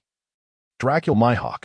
I thought he would engage in battle with other more renowned pirates, yet here he is, facing off against the Straw Hat Kid directly. Pirate Hunter Rorno Azaro, are you also going to battle my captain? Very well then, let me see what gap lies between us. Moonlight Moria. Ha, the Straw Hat Kid is doomed. How could he possibly stand against Mihawk? Eustace Kid, another warlord of the sea. Has the Straw Hat already faced so many illustrious opponents? How infuriating. I will not concede. Red-haired Shanks, I never expected you, Mihawk, to choose to battle Luffy. Dracul Mihawk. Sometimes, one must embrace different challenges. At the Marine headquarters, Sengoku observed Mihawk's appearance with a sense of satisfaction. Excellent. There are still a few capable individuals among the warlords. By the way, have they arrived yet? He glanced at Vice Admiral Tsu. Doflamingo and Moonlight Moria have already reached Marineford, but we have yet to receive news from Mihawk. However, he did not decline the summons to the Marine headquarters, so he is likely en route. As for Bartholomew Kuma, according to Dr. Vegapunk, he is also on his way, and Blackbeard Marshal D. Teach is probably still in Impel Down. As for the Pirate Empress, she should be arriving at headquarters shortly, but with the sky curtain dropped, it is uncertain whether she will still come. Vice Admiral Tsuru reported on the movements of the 7 warlords, prompting Sengoku to rub his forehead in exasperation. Sigh, while these warlords are strong, they are not all reliable. Doflamingo and Moonlight Moria pose no issues. As for Mihawk, although we have yet to hear from him, he should align with the Marines. However, the other 2 present challenges, Blackbeard seems to have ulterior motives for becoming a warlord, and we are currently unable to contact Impel Down to ascertain his activities. Moreover, the Pirate Empress directly aided the enemy on the battlefield. Even if she were to claim allegiance to the Marines now, I would not dare to trust her lightly. Furthermore, it remains uncertain whether she will even set foot on the island. If she does, We should detain her to prevent her from participating in the Marineford War. The same applies to Blackbeard. If neither of them approaches the island, we shall deal with them after the war concludes. Sengoku outlined his arrangements for the warlords, and those present unanimously agreed. The Snake Princess ship, Boa Sandasonia, approached the Empress, visibly concerned. Sister, we are about to arrive at Marineford. Are you still planning to go ashore? Given the recent broadcast, those Marines may not easily trust you. If you make a rash decision to go ashore, who knows what they might do to you? Boa Marigold concurred. Indeed, sister, I believe Sandasonia is right. Perhaps it would be best if you refrained from going ashore. Let us return instead. Seeing her two sisters' worried expressions, the Empress shook her head. If I choose to retreat now, the Marines will surely not let us off easily. They might suspect I intend to defect from the warlords, and then our home, Amazon Lily, would be in jeopardy. But sister, going ashore is perilous as well. Sandasonia exclaimed anxiously. Do not fret. I have already devised a plan. While there may be danger in going ashore, once the war commences, if the Marines find themselves lacking in strength, they will undoubtedly seek my assistance. That moment, I shall aid them, and they will surely forgive me. For I am simply too beautiful. Moreover, I do not intend to go ashore immediately. I shall wait until just before the war begins. By doing so, I will be able to participate in the conflict right away. Let us see what the Marines will say then. As she spoke, the Empress suddenly had a thought, blushing shyly. And if I go ashore, perhaps I might see Luffy again. Will he embrace me? Ah, what am I thinking? Her face grew increasingly crimson, and upon witnessing her demeanor, the members of the Kuja pirates exchanged glances, at a loss for words. As Mihawk confronted Luffy, the reactions of those watching from the sky varied. Yet all were eagerly anticipating a fierce battle between the two. However, Luffy's subsequent response was entirely unexpected. Looking at Luffy, Mihawk murmured to himself, as the prodigy of a new era, what is your destiny?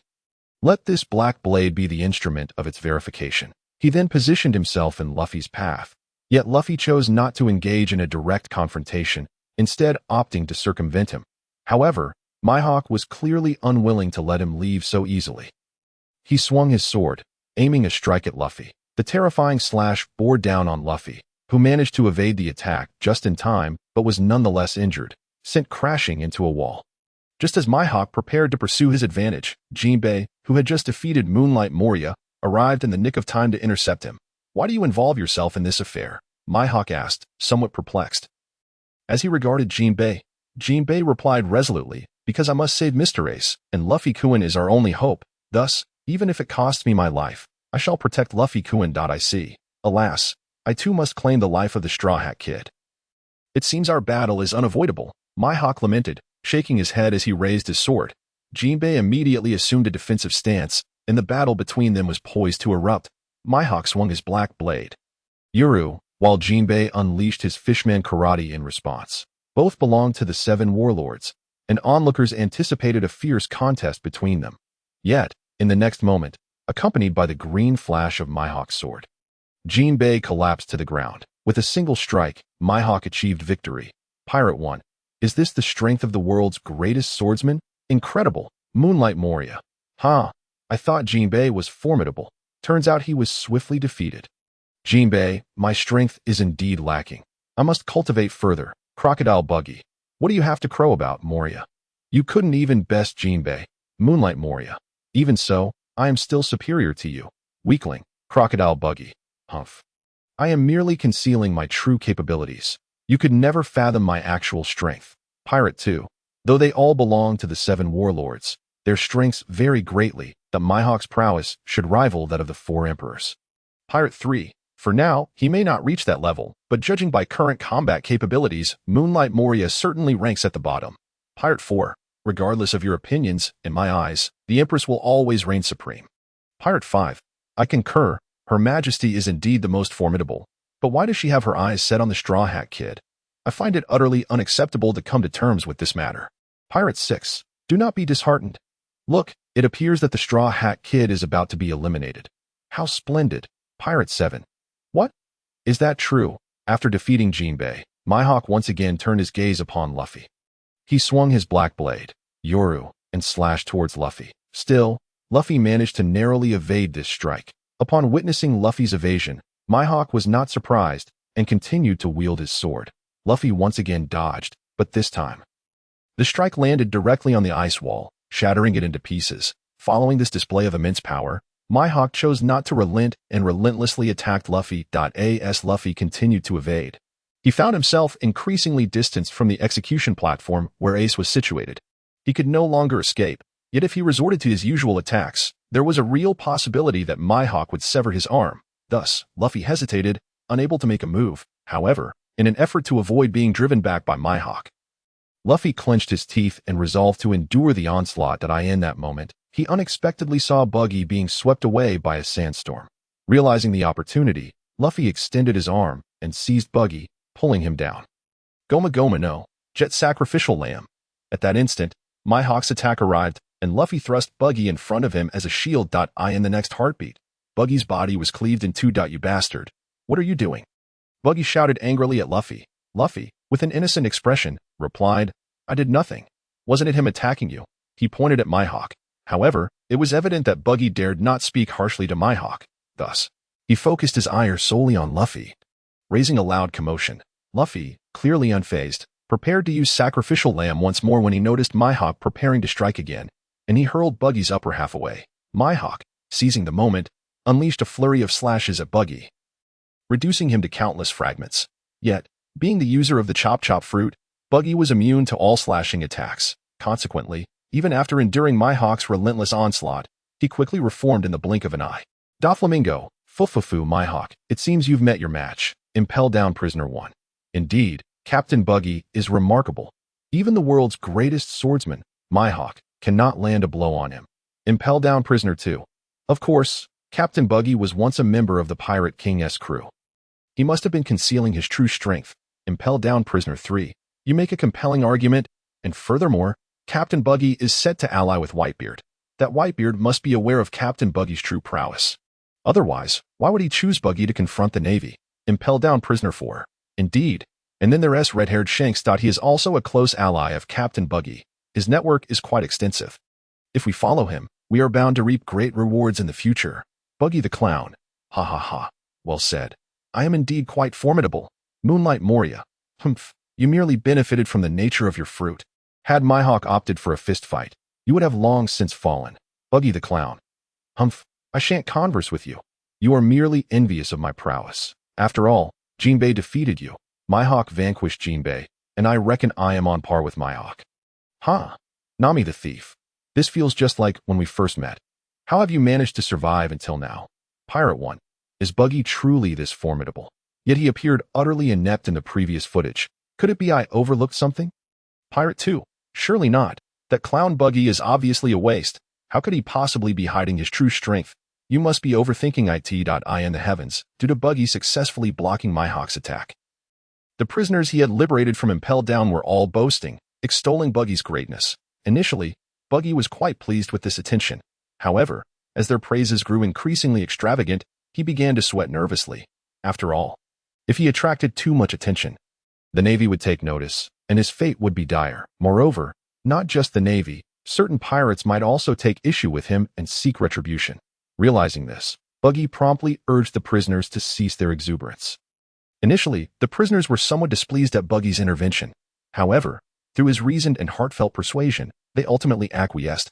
Only then did Buggy let out a sigh of relief.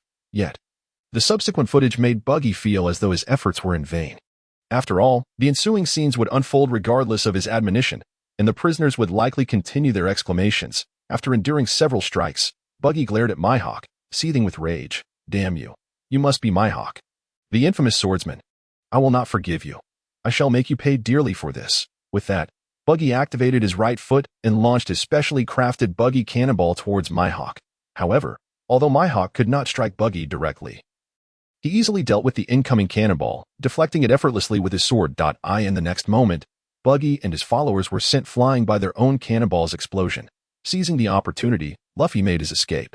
Yet, Mihawk immediately recognized this and sought to intercept him. Just then, an unexpected figure appeared, blocking Mihawk's assault. A shower of rose petals cascaded down as Mihawk's black blade clashed against the dual swords of the newcomer. Mihawk recognized the individual instantly. Oh, it is you. Bista, the 5th Division captain of the Whitebeard Pirates. Bista nodded. Indeed, It is I. However, I did not expect you to recognize me, my hawk. Does it matter whether I recognize you? But, are you here to protect the Straw Hat Kid? After all, he is Ace's brother, Bista remarked, engaging in combat with Mihawk while keeping an eye on Luffy's situation, silently admiring his spirit. This man possesses an extraordinary power. He thought, despite this being our first encounter, he has managed to unite everyone on the battlefield as if they were his comrades. What a remarkable ability. Pirate 1. Truly, he is the world's greatest swordsman. Even amidst battle with the captain of the Whitebeard Pirates, he remains aware of the movements of the Straw Hat Kid, Whitebeard Pirates' 5th Division crew member 1. But this Mihawk is going too far. He fights against our captain, yet shows such disregard, utterly disrespecting his opponent. Pirate 2. After all, Mihawk is incredibly formidable. I dare say your captain is no match for him.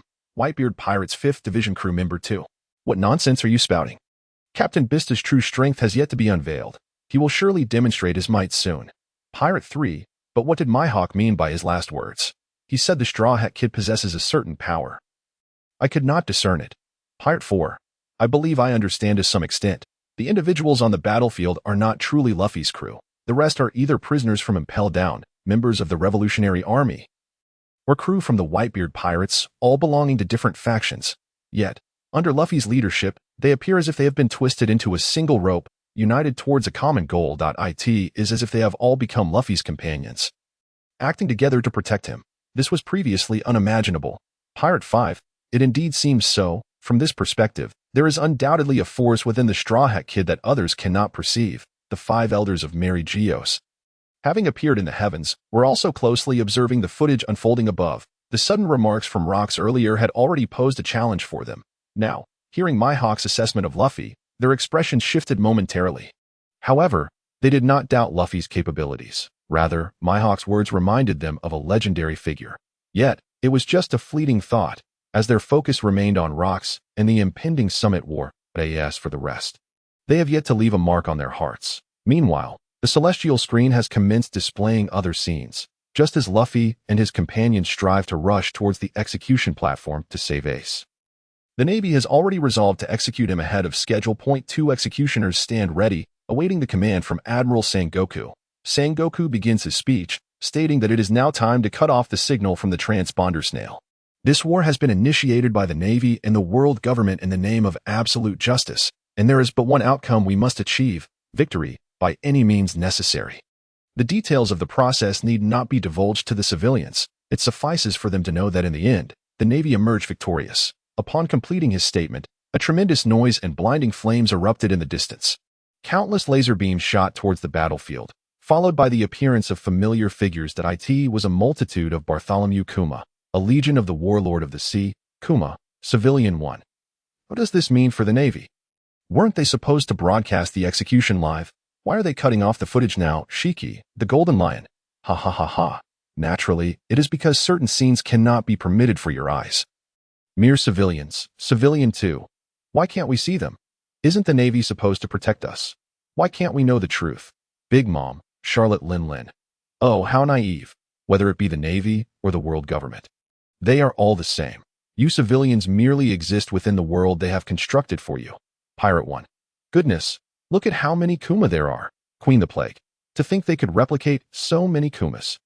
Sometimes, the Navy and the world government are indeed more terrifying than pirates. News King Morgan's. Another major scoop. Is this the legendary secret weapon of the world government? The Pacifista? They certainly look formidable. Can the Whitebeard Pirates handle this? With the emergence of the Pacifista, the situation on the battlefield began to shift. The Navy started to retreat collectively, seemingly yielding ground to the Whitebeard Pirates. At that moment, the camera shifted back to Whitebeard. Old man. Whitebeard stood steadfast on the ship, and at that moment, Squard suddenly approached him. Squard, is that you? I've been unable to reach you since earlier. What is the situation on your end? Whitebeard inquired with concern. Squard shook his head, worry etched on his face. Not good. My crew has suffered heavy casualties, and I took a shortcut to get here. I see. Then we must exert all our strength. For Sengoku will undoubtedly show no mercy. Upon hearing Squard's response, Whitebeard's expression grew grave. However, a glimmer of curiosity sparked in Squard's eyes as he asked, "Did you discover why the Navy is retreating? Do they have a strategy?" "Perhaps," Whitebeard chuckled. "After all, Sengoku and I are old rivals. He likely intends to encircle us from behind. But that thought aligns perfectly with my intentions that if so, let us charge in without hesitation. After uttering this, Squard stepped forward, drawing his sword as if preparing to brave any fire for his captain. Like the other members of the crew, I owe a great debt to you, old man. If it is for you or the Whitebeard pirates, I would not hesitate to lay down my life. This is a battle to protect family. Whitebeard would never abandon his kin. Thus, everyone followed their captain into battle to rescue Ace. Yet, at that moment, Squard raised his blade and plunged it directly into Whitebeard's chest. If we could be counted among this family, how wonderful that would be. Pirate 1. Did this scene truly occur? Whitebeard was successfully assassinated. He is known as the strongest man in the world. Pirate 2. Is this Squard truly a member of the Whitebeard pirates? To betray his own crew? Kaido of the Beasts. Well, having too many sons is not necessarily a blessing. It seems even his own son has turned against him. Whitebeard, you truly are getting old. Big Mom, Charlotte Linlin. Not necessarily. My children are all well-behaved. Captain John, is it because all of Whitebeard's children are adopted? He should not have taken in so many. Ha. Blackbeard, Marshall D. Teach. Ha. Squard, you are far braver than I only dare to strike at my crew. You had the audacity to strike at your captain. I respect your courage, Jack the Drought. Yet being betrayed by one's own subordinate must weigh heavily on Whitebeard's heart. Ha. Shiki, the Golden Lion. Ha. What can one do? Pirates are creatures prone to betrayal. Crocodile Buggy. Speaking of which, Whitebeard surely won't fall so easily, will he? Even if he survives, he will be gravely injured, making the next battle all the more difficult. Upon witnessing the scene unfold on the celestial screen, Marco found it hard to believe. Old man, Squard, what are you doing? Diamond Jozu gritted his teeth. You bastard. Have you lost your mind? The noble Marco shouted. Damn it, Squard. Don't tell me you were bribed by the Navy to do this. If that is the case, I will teach you a lesson. You actually struck at the old man. Why would you do such a thing? The Ice Witch, Pei, was equally astonished. Vista hesitated for a moment before speaking. Could it be because of Ace's lineage? The members of the Whitebeard pirates were initially bewildered by Squard's assassination of Whitebeard. However, upon hearing Vista's speculation, they turned their gaze to the very person in question, Squard. At that moment, Squard was crouched on the ground, hands on his head, wearing an expression of utter disbelief. I don't know. Did I truly strike at the old man? How could I have done such a thing? Squard was engulfed in self-doubt as his crewmates exchanged glances, unsure how to console him. After all, they were still furious about Squard's betrayal. At that moment, Whitebeard let out a hearty laugh. He approached Squard, helped him to his feet, and embraced him. It is all right, Squard. That was merely a vision of the future. It has not yet come to pass. You still have the chance to amend your actions. Moreover, the Squard of now is not the same as the one in the vision. Do you not already know Ace's true identity, yet you still choose to join us in rescuing him? Does that not affirm your choice? Therefore, I believe in you, old son, and you shall not repeat such an act. Old man, Squard embraced Whitebeard in return, tears in his eyes. I am sorry. It is all right, my son. I do not blame you. I also believe that the Whitebeard of that vision would not hold it against the Squard who struck him, for he, too, is his son. As Whitebeard spoke, the subsequent footage on the celestial screen indeed confirmed his sentiments. Upon witnessing Squard's actions, Marco furiously charged forward. He pinned Squard to the ground, demanding, Why did you do this? Answer me, you bastard. Faced with Marco's fury, Squard hesitantly replied, Wasn't it you all who forced my hand? I did nothing wrong and owe you no explanations. What do you mean? Do you still not repent at this moment? Marco, hearing Squard's words, could not suppress the urge to strike him. At that moment, Whitebeard, pierced by Squard's sword, could no longer remain standing and collapsed. Marco quickly turned to support him. Old man, do not push yourself further. If you continue like this, your body will not withstand it. As he spoke, Whitebeard had yet to respond when Squard interjected, Let this farce come to an end. Whitebeard, I no longer wish to play with you. Did you not already make a pact with the Navy? Regardless of the outcome of this war, the Whitebeard pirates and Ace will undoubtedly be saved. As for us, we can only rely on luck. Hey, did you all hear that? We have fallen into a trap. Pirate 1, what is that schoolyard saying? Could it be that the Marine and the Whitebeard pirates are in cahoots over the Marineford War? Have they secretly reached an agreement? Pirate 2, that's impossible. After all, it's Whitebeard we're talking about, the strongest man in the world. How could he possibly conspire with the Marines? Pirate 3, my head itches. It's as if I'm about to gain some wisdom. What on earth is happening in this war? News King Morgans. Ha ha ha. I never anticipated that a mere conflict between the Marines and pirates could yield such sensational headlines. It's truly astounding. I must record every detail and strive to compose an unparalleled story. When Schoolyard proclaimed that this was a conspiracy, the onlookers wore expressions of disbelief. Schoolyard, what nonsensical drivel are you spouting? Have you been deceived? How impulsive of you to strike against our father without first seeking the truth. Oh, the truth. Schoolyard scoffed with derision. The truth is that Ace is the son of the Pirate King, Roger. You should have known when you took me in that all my comrades, whom I consider family, were slaughtered by Roger. You must comprehend the depth of my hatred for him. Yet, you failed to inform me that Ace was Roger's son. You even wished for him to become the Pirate King. At that moment, I was already betrayed by you. You watched as Ace and I forged a friendship while I remained blissfully unaware I was made a fool of. And now, the most important person to you. Ace has been captured. To rescue him, you would trade the lives of all 43 of our pirate captains for Ace's survival. Had you not already colluded with Sengoku, your crew may perish, but the Whitebeard pirates and Ace will be spared. Won't they? Schoolyard revealed all that he knew, causing an uproar. Pirate 1, this cannot possibly be true, can it? Whitebeard colluding with the Marine Fleet Admiral just to save the son of Pirate King Roger? Pirate 2, Whitebeard has gone too far to forsake his entire crew for the sake of Ace's life. What difference is that from sending them to their doom? Marco the Phoenix. Our father would never do such a thing. There must be a misunderstanding. Moonlight Moria. What misunderstanding? Whitebeard's own son has already been sacrificed for the greater good. Doesn't that serve as a witness? Kobe. I don't know what Whitebeard is up to. But Sengoku would never stoop to such treachery. This is undoubtedly slander. Moreover, the Marines have gone to such lengths merely to eliminate 43 pirate crews. That is preposterous. Octopus Fishman Kalma.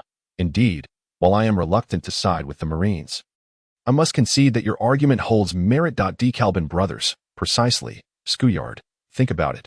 The Marines would not need to exert such effort to confront us. They must be deceiving you. Lieutenant Marco Gay. Even though the broadcast isn't over, we can see that the Whitebeard pirates are tirelessly fighting. They are not holding back, nor are they merely saving their OWN. To assert that only the Whitebeard pirates will emerge unscathed is laughable. I switch pay. So, from whom did you hear this so-called insider information, Schoolyard? Schoolyard. I don't know. Marco the Phoenix. It seems that the one who misled Schoolyard hasn't yet made an appearance. But no matter, the answers we seek will surely emerge in the next broadcast. After Schoolyard shared what he believed to be insider knowledge, he observed the disbelief of those around him and let out a derisive laugh. You don't think I'm joking, do you? But this is the truth. We came here with all our might for Ace, for Whitebeard. Yet, what have we gained? The Marines have turned their cannons upon us. We are their targets. Now, we find ourselves with no retreat. As Schoolyard spoke, he adopted an indifferent expression. I never imagined I could wound Whitebeard. This outcome is already beyond expectation. Go ahead and act. I am prepared to meet my end. He said this while closing his eyes, embodying the demeanor of a hero facing death. However, Marco, watching, found him foolish. You idiot. You've surely been deceived. Why can't you trust our father? You fool. Yet, no matter how Marco pleaded, Schoolyard remained unconvinced. As the captain of the 1st Division of the Whitebeard Pirates. How could you be so oblivious? Stop pretending. Marco. I already know. Seeing Schoolyard's obstinate demeanor, Marco despaired and closed his eyes, choosing not to engage further. The atmosphere fell silent, and at that moment, Whitebeard finally spoke. Ace is indeed Roger's son, and I apologize for not informing you. However, I never anticipated that they would manipulate the one man most susceptible to this revelation. And the Marine strategy would ultimately prevail. Whitebeard turned to Schoolyard, raising his left hand. You must realize what you have just done. To genuinely trust the Marines and turn your weapons against our father. You are truly a hopelessly foolish SON. As he spoke, his hand descended, not in attack, but to embrace Schoolyard. Even though you are so foolish, you are still my son, and I will always love you. Whitebeard's gaze was gentle, his tone soft. Schoolyard felt his resolve beginning to waver. You must be jesting. Don't do this. You've clearly betrayed us. Schoolyard began but faltered, realizing he had erred gravely. That he had indeed been deceived. At that moment, Whitebeard spoke again. Now, you may tell me, who is the one that has led your loyal heart toward darkness? His tone was calm, yet upon closer inspection, one could perceive the fury simmering beneath. Schoolyard sensed it and slowly replied, it was the Marines. In the broadcast, Schoolyard slowly uttered a name. and all who heard were left in shock. Pirate 1. Did I hear that correctly? It's that person? Marine 1. What is happening? Doflamingo. Fufufu. I see. This war is becoming increasingly interesting. Whitebeard Edward Newgate. Karalalala. It appears this is your marine scheme, yet it has been exposed by the broadcast, Akina Sakazuki. And so what? Even without this tactic, we Marines possess other means. Pirates, feel free to come at us. Crocodile. It seems the main player can no longer resist making an appearance. Just as Crocodile uttered these words, the broadcast shifted, revealing a different scene. Time rewound to the moment Schoolyard prepared to invade and support the Whitebeard pirates. Suddenly, a figure appeared before him. It was none other than Akina Sakazuki, one of the 3 Marine admirals. He approached Schoolyard, beginning to weave a web of persuasion. The Whitebeard you hold dear is not as splendid as you imagine. Those ignorant of the truth call him the legendary pirate, the world's strongest man. Yet, everything he does is merely to protect himself. To save the members of the Whitebeard pirates and Ace. He secretly brokered a deal with the Marines, betraying his own comrades. The Whitebeard you envision does not truly exist. In this war, the one deserving of condemnation is him. If you choose to assist him, then all your pirates shall perish here. But if you collaborate with me, I can ensure your survival. Just assassinate Whitebeard. With Sakazuki's words, he spoke earnestly. Schoolyard, already unsettled by the revelation that Ace was Roger's son, found himself swayed by Sakazuki's words, leading him to act and wound Whitebeard. Pirate 1. I never expected that it was indeed Sakazuki who manipulated Squard into attempting to assassinate Whitebeard. I was skeptical before. Captain Wangji of the Five Peaks. Ha. You Navy personnel can sometimes be even more despicable than pirates, resorting to all sorts of underhanded tactics. Captain John. Indeed, and it's not just Sakazuki.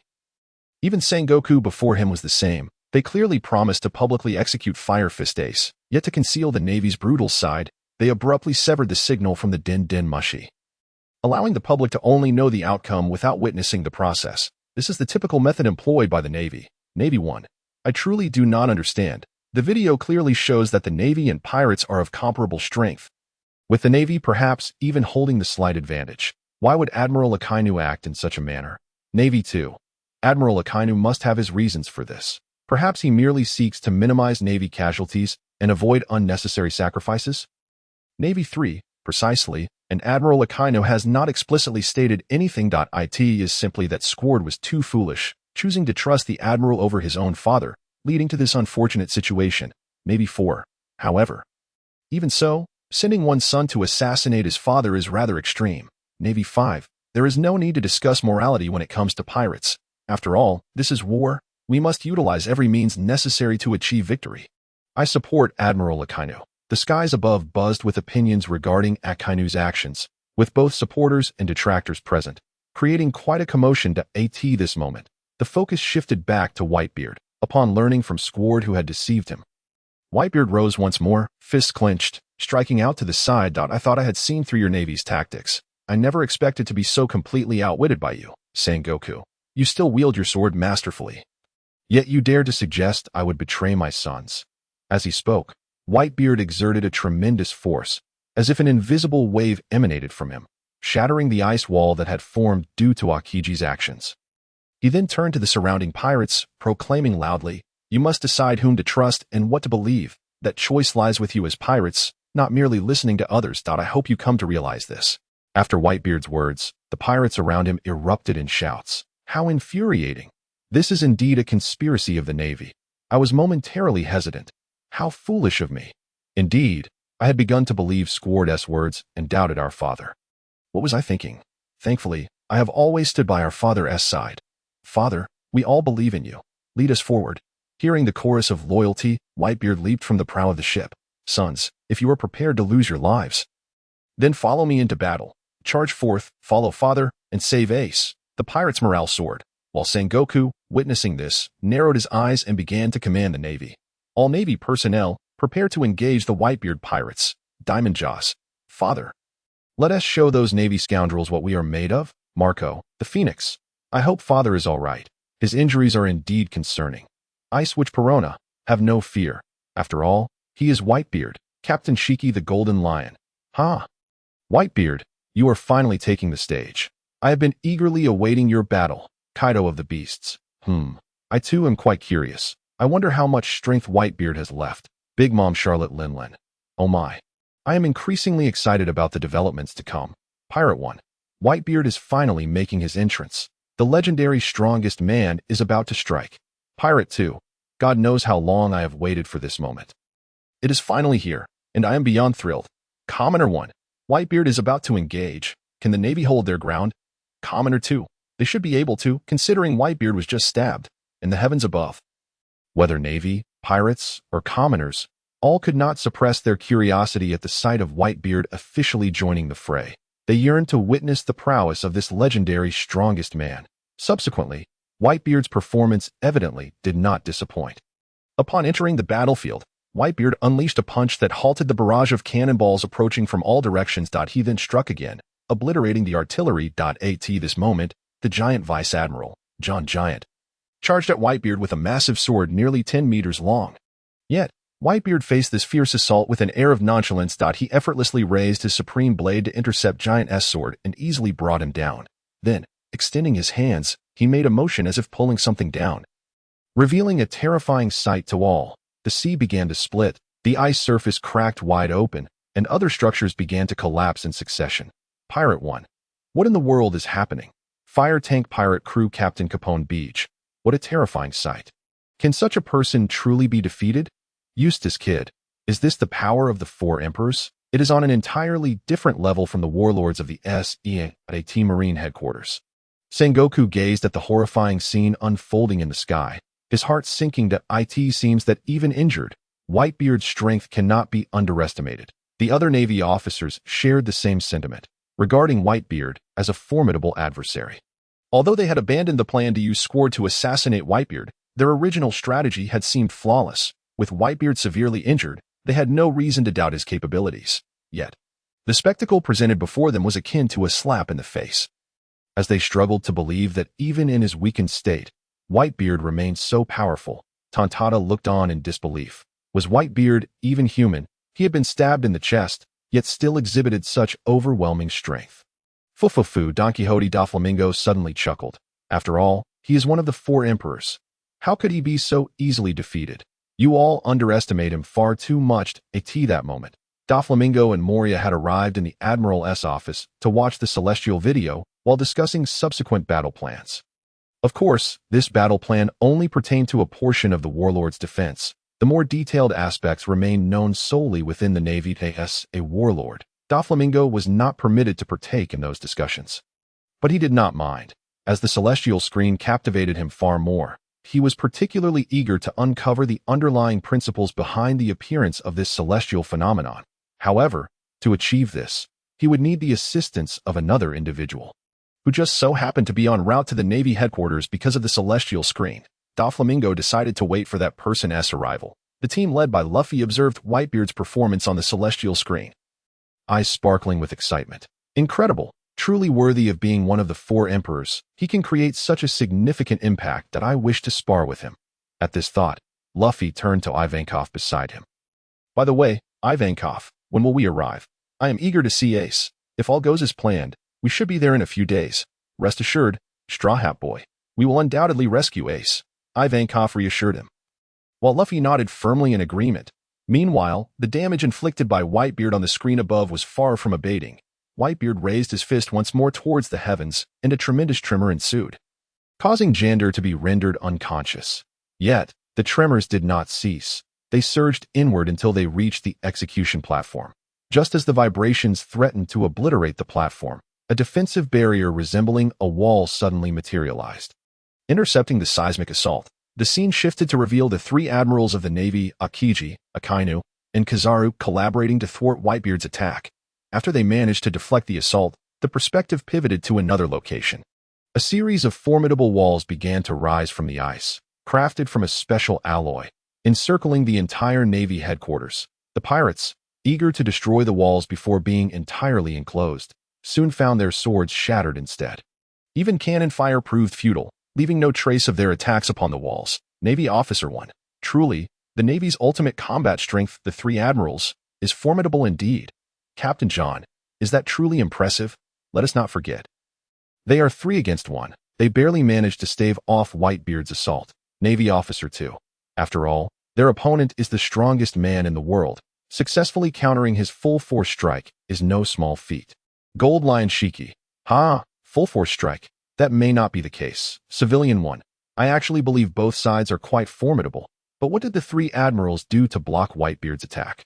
Why did they merely place their hands forward to halt his shockwave? Pirate 2.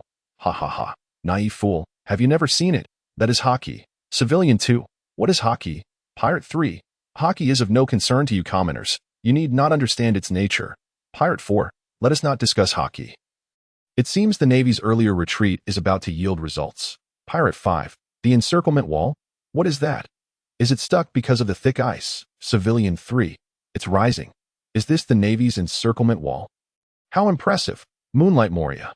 So this was the Navy's intent. Indeed, once the encirclement wall is up, the Whitebeard pirates will be utterly trapped, unable to escape. Big Mom Charlotte Linlin. Well, it appears the Navy has the upper hand in this war. Charlotte Katakuri. Indeed, Mother, although their methods are less than honorable, the outcome should favor the Navy. Pirate 6. It seems the Whitebeard pirates are finished. However, that is still an event yet to unfold. Who knows who will prevail in this summit war?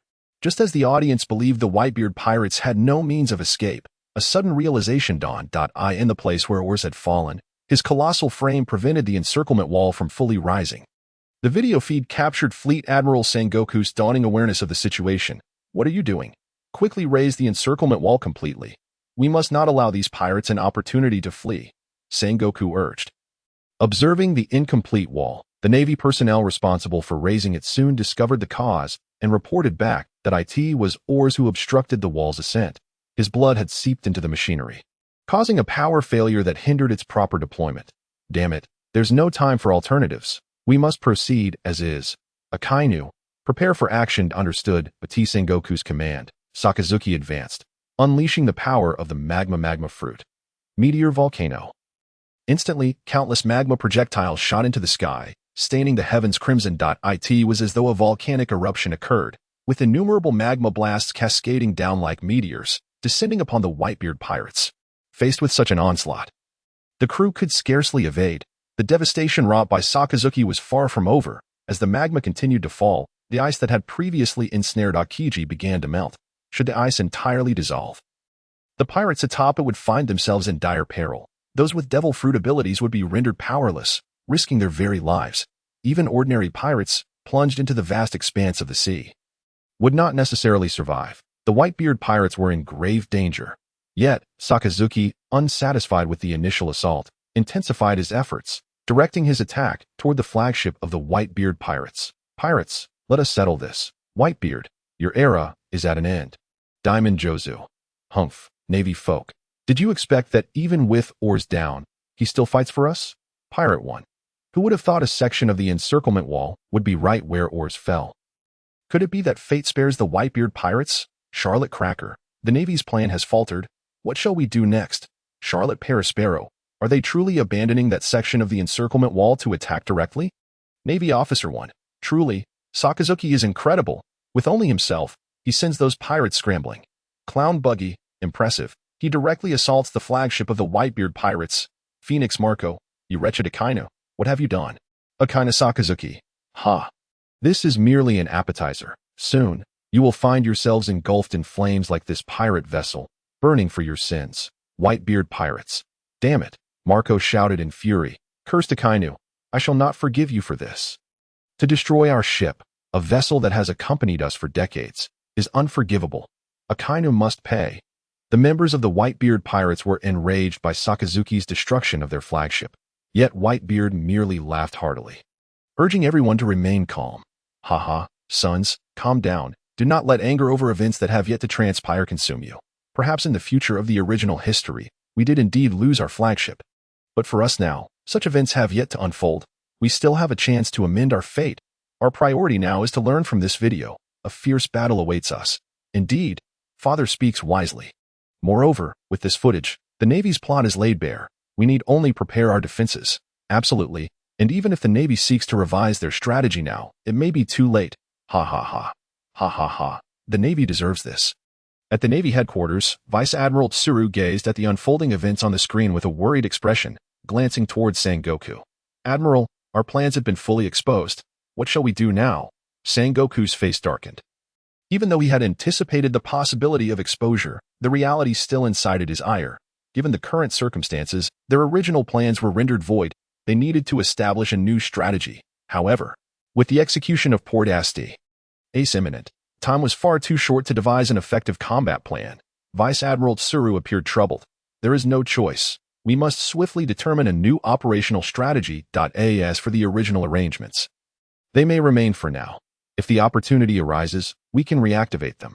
Understood. With their plans laid bare, could the Navy truly face defeat?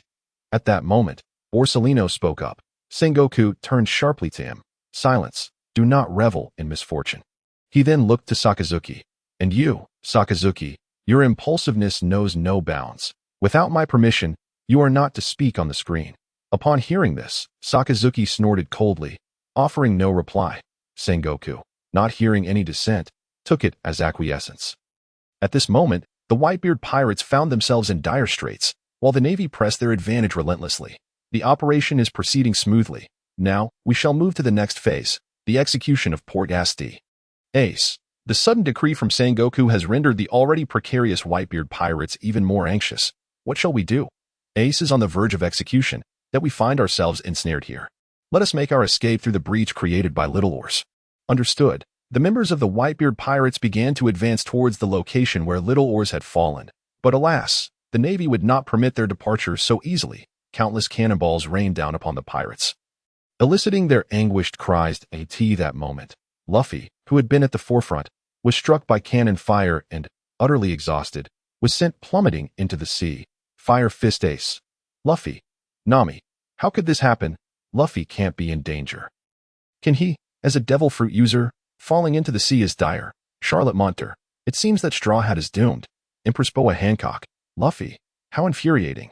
I shall not forgive you. If anything happens to Luffy, I will seek vengeance. Moonlight Moria's remarks sparked a heated debate among those present. Pirate Hunter Roronoa Zoro. Silence, you defeated fool. Even in death, Luffy will not perish. No. Our captain is destined to survive against all odds. God Usopp. Indeed. Soon, Luffy shall leap forth from the sea as he did before. At that moment, you Navy scoundrels shall await your doom. Blackbeard Marshal D. Teach. Ha ha ha. Keep dreaming. Straw Hat Crew. I reckon that Straw Hat Kid has met his end. And old man, I never anticipated you would be so thoroughly beaten. It is truly disappointing. Phoenix Marco. Teach, how dare you utter such words? Just wait. Once we rescue Ace, it will be your turn. Blackbeard Marshal D. Teach, there's no need for that. Perhaps we shall meet very soon. Huh. Doflamingo. Fufufu. This situation is becoming increasingly thrilling that I can hardly wait to join the fray. Eustace Kid. But could it be that Straw Hat is finished?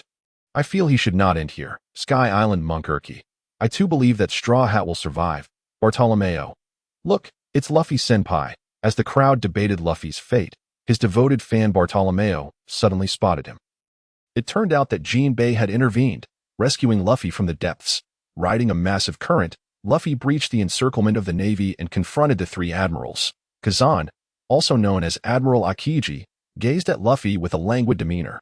I did not expect you to arrive here. However, this stage is still too early for you. You should not be here now. Truly, the son of the rebel leader, your reckless determination is commendable. Akainu coldly interjected. As for Kizaru, ever the lecherous one, it is indeed terrifying that you have made it here. But you alone cannot defeat the three of us. Enough prattling. Luffy, despite his heavy breathing, displayed no hint of fear. You bastards, return Ace to me. Chopper, fond of cotton candy. Wonderful. Luffy has been saved. Woohoo. Sanji. Thanks to that fellow named Jinbei. I owe him one. Jinbei. No need for thanks. I merely did what was right. Corrupted Navy Major Drake. But that Straw Hat Kid has chosen to confront the three admirals directly. His actions are always unexpected. Cavendish. How infuriating. He continues to draw attention. When shall I reclaim the spotlight? Fire Tank Pirate Captain Capone Beach. But is not this choice by Straw Hat a tad presumptuous? He is merely a rookie who has recently set sail. How could he possibly contend with the Navy's highest combat prowess? Red-haired Shanks. Luffy, you remain unchanged, and I sense you have ulterior motives. Heart Pirates Captain Trafalgar Law. Could it be that Straw Hat's true purpose is Pirate One? Look, Straw Hat is attacking, with that excited exclamation. The scene revealed Luffy launching an assault on the three admirals. Luffy shouted as he swung the mast in his grip towards the admirals. Yet Aokiji merely waved his hand, freezing the mast, causing it to plummet. Seeing this, Luffy leaped high and attacked the frozen mast. Gum stampede. As the attack landed, the mast splintered into countless pieces, cascading towards the admirals. The aftermath stirred a vast cloud of dust, allowing Luffy to activate Gear Second and swiftly dart past the three admirals, racing towards the execution platform. Unfortunately, he had not run far before being intercepted by Kizaru. "Do not perform such trifles before me.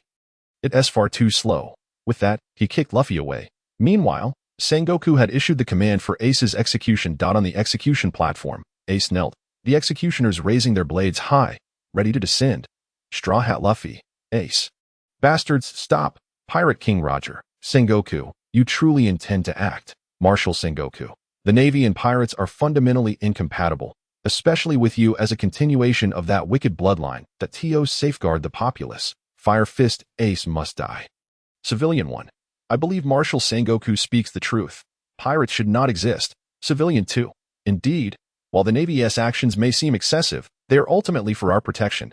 Those ruthless pirates deserve harsh retribution." Pirate 1. "You lot have clearly been brainwashed by the Navy. Do not forget, they do not always protect you. Have you forgotten the O'Hara incident?" Civilian 3. "How could we forget? During the O'Hara incident, Admiral Akainu showed no regard for civilian lives, executing a massacre merely to fulfill his mission." Civilian 4. "Ultimately, whether Navy or pirate, they are essentially the same. The Navy merely puts on a facade of benevolence, but they do not truly care for us common folk." Civilian 5. "Indeed, when Crocodile, the former warlord, held Alabasta in thrall, the people's plight was dire, yet the Navy and the world government did nothing. If not for." Civilian 6. "Silence. Do not speak of it." Civilian 7. "Hey, you from Alabasta, what are you talking about? Did you not receive salvation from the Navy? What is there to hide?" Shiki the Golden Lion. "Kikikik. Perhaps those who rescued their nation were not the Navy at all. In that case, the Navy would be usurping credit. Who defeated that fellow crocodile? Crocodile. I would prefer not to disclose such matters. It is quite embarrassing." Captain John. "What is there to be embarrassed about? Did Shiki hit the nail on the head? Ha ha ha. Pirate 2. "Enough chatter. Look, the execution has failed. The executioners have been defeated." Just as Luffy and the others worried for Ace's fate, an unexpected ally emerged to save him. Pirate 1. "Hey, ISNT that crocodile. Why is he intervening to save Fire Fist Ace?" Pirate 2. "But wait, when he first appeared, didn't Crocodile state he was here to kill Whitebeard? Why would he rescue Ace, Whitebeard's son?" Pirate 3. "What is happening? Why is he doing this?" Clearly, the audience beyond the screen was perplexed, and Sengoku shared the same confusion. "Sengoku, what are you doing? Did you not have a grudge against Whitebeard? Even if you do not side with the Navy, you should not assist him," Sengoku remarked with a somber tone, barely concealing his anger. Crocodile sneered, "I do have a grudge against Whitebeard. I certainly will not let that damned old man off the hook. However, before that, I do not wish to witness your smug faces." Navy. As soon as he finished speaking, Doflamingo unleashed the powers of the string fruit, manipulating the fine threads in his grasp to strike directly at Crocodile's head. "You scoundrel of a crocodile. So you were unwilling to ally with me simply because you sought to join forces with Whitebeard. I must admit, I am prone to jealousy," Doflamingo remarked, as he swiftly severed Crocodile's head. However, in the next moment, Crocodile miraculously restored himself, declaring, "I shall not ally with anyone. Is that so? Then I cannot simply let you pass," Doflamingo retorted, simultaneously launching a kick at Crocodile. The ensuing clash between them created a tremendous shockwave on the battlefield. Doflamingo chuckled, "Fufufu, Crocodile, I never expected you to engage in such antics. Have you been influenced by that straw hat brat? Yet, it saddens me that you chose not to ally with me." Crocodile, the Sand Crocodile, snapped back, "Silence. I shall repeat myself. I will not ally with anyone." Doflamingo responded, "Fufufu, very well. Since you are unwilling, I find myself quite disappointed." Pirate 1. "Is there something amiss between these two?" Pirate 2. "Indeed. Their tone seems rather peculiar." Pirate 3. "Could it be they share a special bond?" Pirate 4. "Speaking of which, wasn't Crocodile acquainted with that cross-dressing king? There were rumors he was once a woman." "Perhaps that is the truth. When he was still a woman, he may have had a history with Doflamingo." Pirate 5. I suddenly find your theory quite plausible. Could it be that Crocodile abandoned Doflamingo? Pirate 6. It is highly likely. Crocodile roared, silence. Or do you wish to meet your demise? Doflamingo quipped, fufufu. Are you seeking an early trip to hell? I can assist with that. With Crocodile's and Doflamingo's threats hanging in the air. The banter among the audience on the screen largely subsided. Nevertheless, a few fearless spectators continued their chatter, though their numbers were few, and soon their attention was captivated by the forthcoming video, allowing the two adversaries to momentarily set aside their quarrel. The private discussions among those too timid to speak up on the screen remained a mystery, even as Crocodile and Doflamingo speculated about such possibilities, with no solutions at hand. For now, they could only join the crowd in watching the next video. Hoping for significant news to overshadow the current topic, upon witnessing Ace's rescue, Luffy felt a measure of relief. He quickly rallied his spirits and charged once more toward the execution platform. However, he was soon intercepted by Aokiji. Fortunately, Marco arrived just in time to save him. Concurrently, the Whitebeard pirates surged forth in a whale ship, breaking through the waves toward the inner area. They reached the side of Little Oars, who had regained consciousness. He immediately embraced the ship's bow, propelling the entire vessel into the bay's square, crossing over the barricade. Even though Sangoku promptly issued orders to attack Oars, it was too late to thwart their advance. Diamond Jojo laughed heartily. Bravo, Little Oars. Marco, the Phoenix, praised, just as expected from Little Oars. He has been a tremendous help. Little Oars declared, Oars will save Ace. Magician Hawkins lamented, how could this happen? The Whitebeard pirates had only a 4% chance of breaking through. Yet they succeeded. My divination has once again proven faulty. CB Skirachiminapu exclaimed, Abababab, the Whitebeard pirates really infiltrated. That barricade was utterly ineffective. Even if the Marines' plan had not been exposed on the screen. It has completely failed. I suggest the Marines devise a new strategy. Ha ha ha. Beast Kaido remarked, well, the barricade that the Marines pinned their hopes on has been breached. Sangoku, is that all you can do? Plague Queen chuckled. Poor Marines. Yet this outcome pleases me greatly. Let the Whitebeard pirates wreak havoc. Big Mom Charlotte Linlin added, oh my, the upcoming events are truly exciting. Newgate, it seems you are about to unleash your true power. As Big Mom's words echoed, the video revealed Whitebeard indeed preparing to launch an attack. All of you, step back. Whitebeard bellowed, raising his supreme blade. The Murakumajiri. A brilliant light coalesced upon its edge, and as he swung it, the very air before him shattered. Simultaneously, hundreds of Marines were sent flying, their cries of despair ringing out. Yet Whitebeard was far from satisfied. He lifted his blade once more, intent on striking again. Men, let us charge together.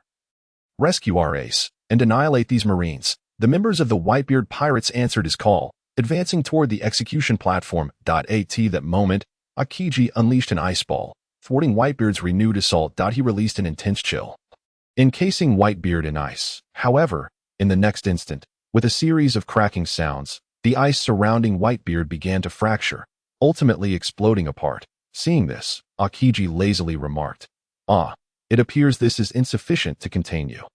As he spoke, Aokiji stepped forward to launch another attack, but in the blink of an eye, Whitebeard pierced him through the chest with his blade. Golden Lion Shiki cackled, ha, Whitebeard, you are still as formidable as ever.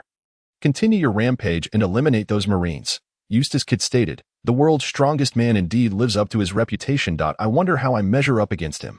Marine 1 exclaimed, wonderful, Admiral Aokiji has made his move. Freezing Whitebeard in place. How impressive. Pirate 1 interjected. Could it be that the so-called strongest, Whitebeard, has been dispatched so easily? Marco, the Phoenix, countered, you underestimate Pops. Just wait and see. He will retaliate shortly. Pirate 2 gasped, by the heavens. He shattered the ice ball and stabbed Aokiji. Marine 2 queried, has Admiral Aokiji truly been slain by Whitebeard? Marine 3 retorted, fool, that is an admiral. How could he be so easily defeated? Look, the admiral has reappeared. Upon witnessing Aokiji seemingly pierced by Whitebeard's blade, many worried Marines turned their gaze back to the video. It turned out that just before Whitebeard's strike, Aokiji had already transformed his body into ice. Since Whitebeard had not coated his blade with haki, the attack had not harmed him. Thus, Aokiji retaliated against Whitebeard. Unfortunately, before he could fully execute his attack, Diamond Joza charged forward and collided with Akiji's frozen form, shattering it and leaving Aokiji injured, blood trickling from his mouth. Pirate 1 exclaimed, am I seeing things? One of the three admirals, the highest combat power of the Navy, was defeated by a captain of the Whitebeard pirates? Marine one shot back? What nonsense. Admiral Akiji has not lost. Pirate 2 remarked. Even if he hasn't lost, he still bled from the impact. Whitebeard hasn't even struck yet, and he is already injured by a mere captain. Marine 2 argued. The admiral simply did not notice the pirates' ambush. In a fair fight, that Diamond Jozu would be no match for Admiral Akiji. A member of the Whitebeard Pirates' 3rd Division asserted. Not necessarily. Our Captain Jozu's diamond body is exceptionally powerful. Even in direct confrontation, he would not fear any of the three admirals. Marine 3 scoffed. Humph, just wait and see. Admiral Akiji will surely teach your captain a lesson.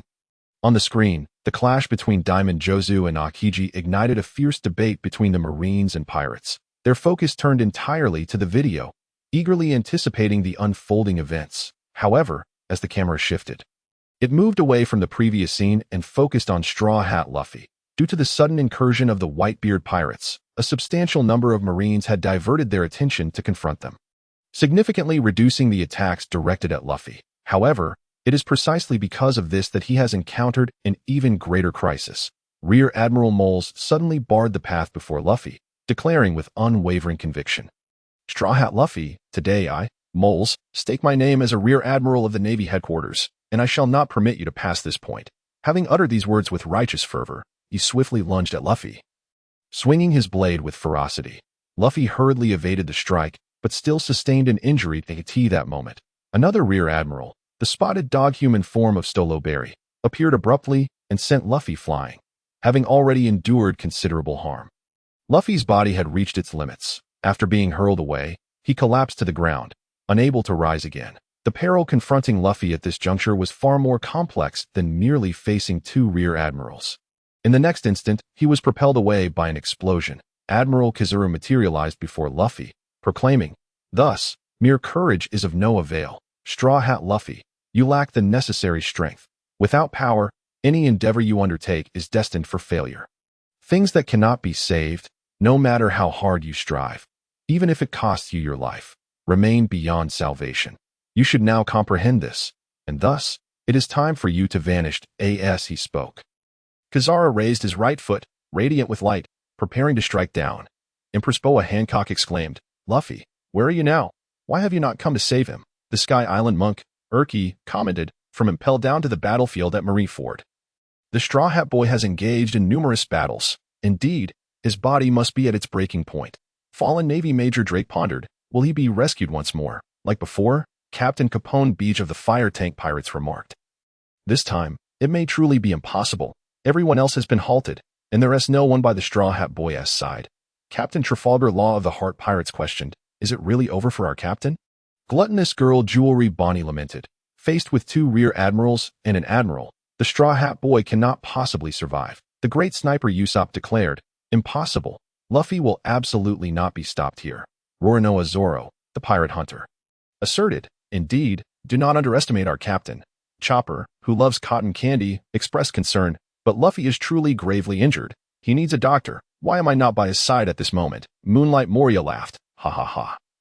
Well done, just crushed the Straw Hat Boy's head. Doflamingo chimed in, Fufufu, the Straw Hat Boy, who has captured the attention of the entire world, is finally meeting his end. Pirate 1 exclaimed, look, Kizaru is moving his foot.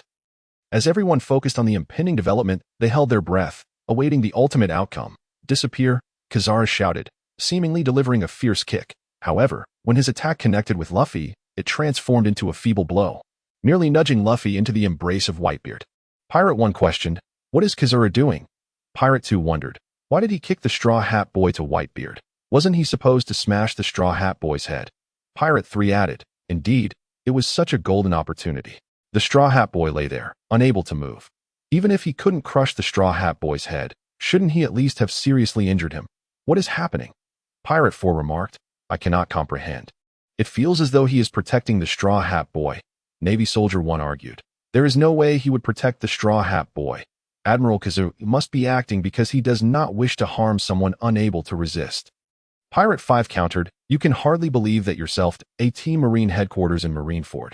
Seeing Kizaru's actions on the screen, Sengoku's expression darkened once more. Borsalino, Can you explain what you were thinking in that video? He demanded.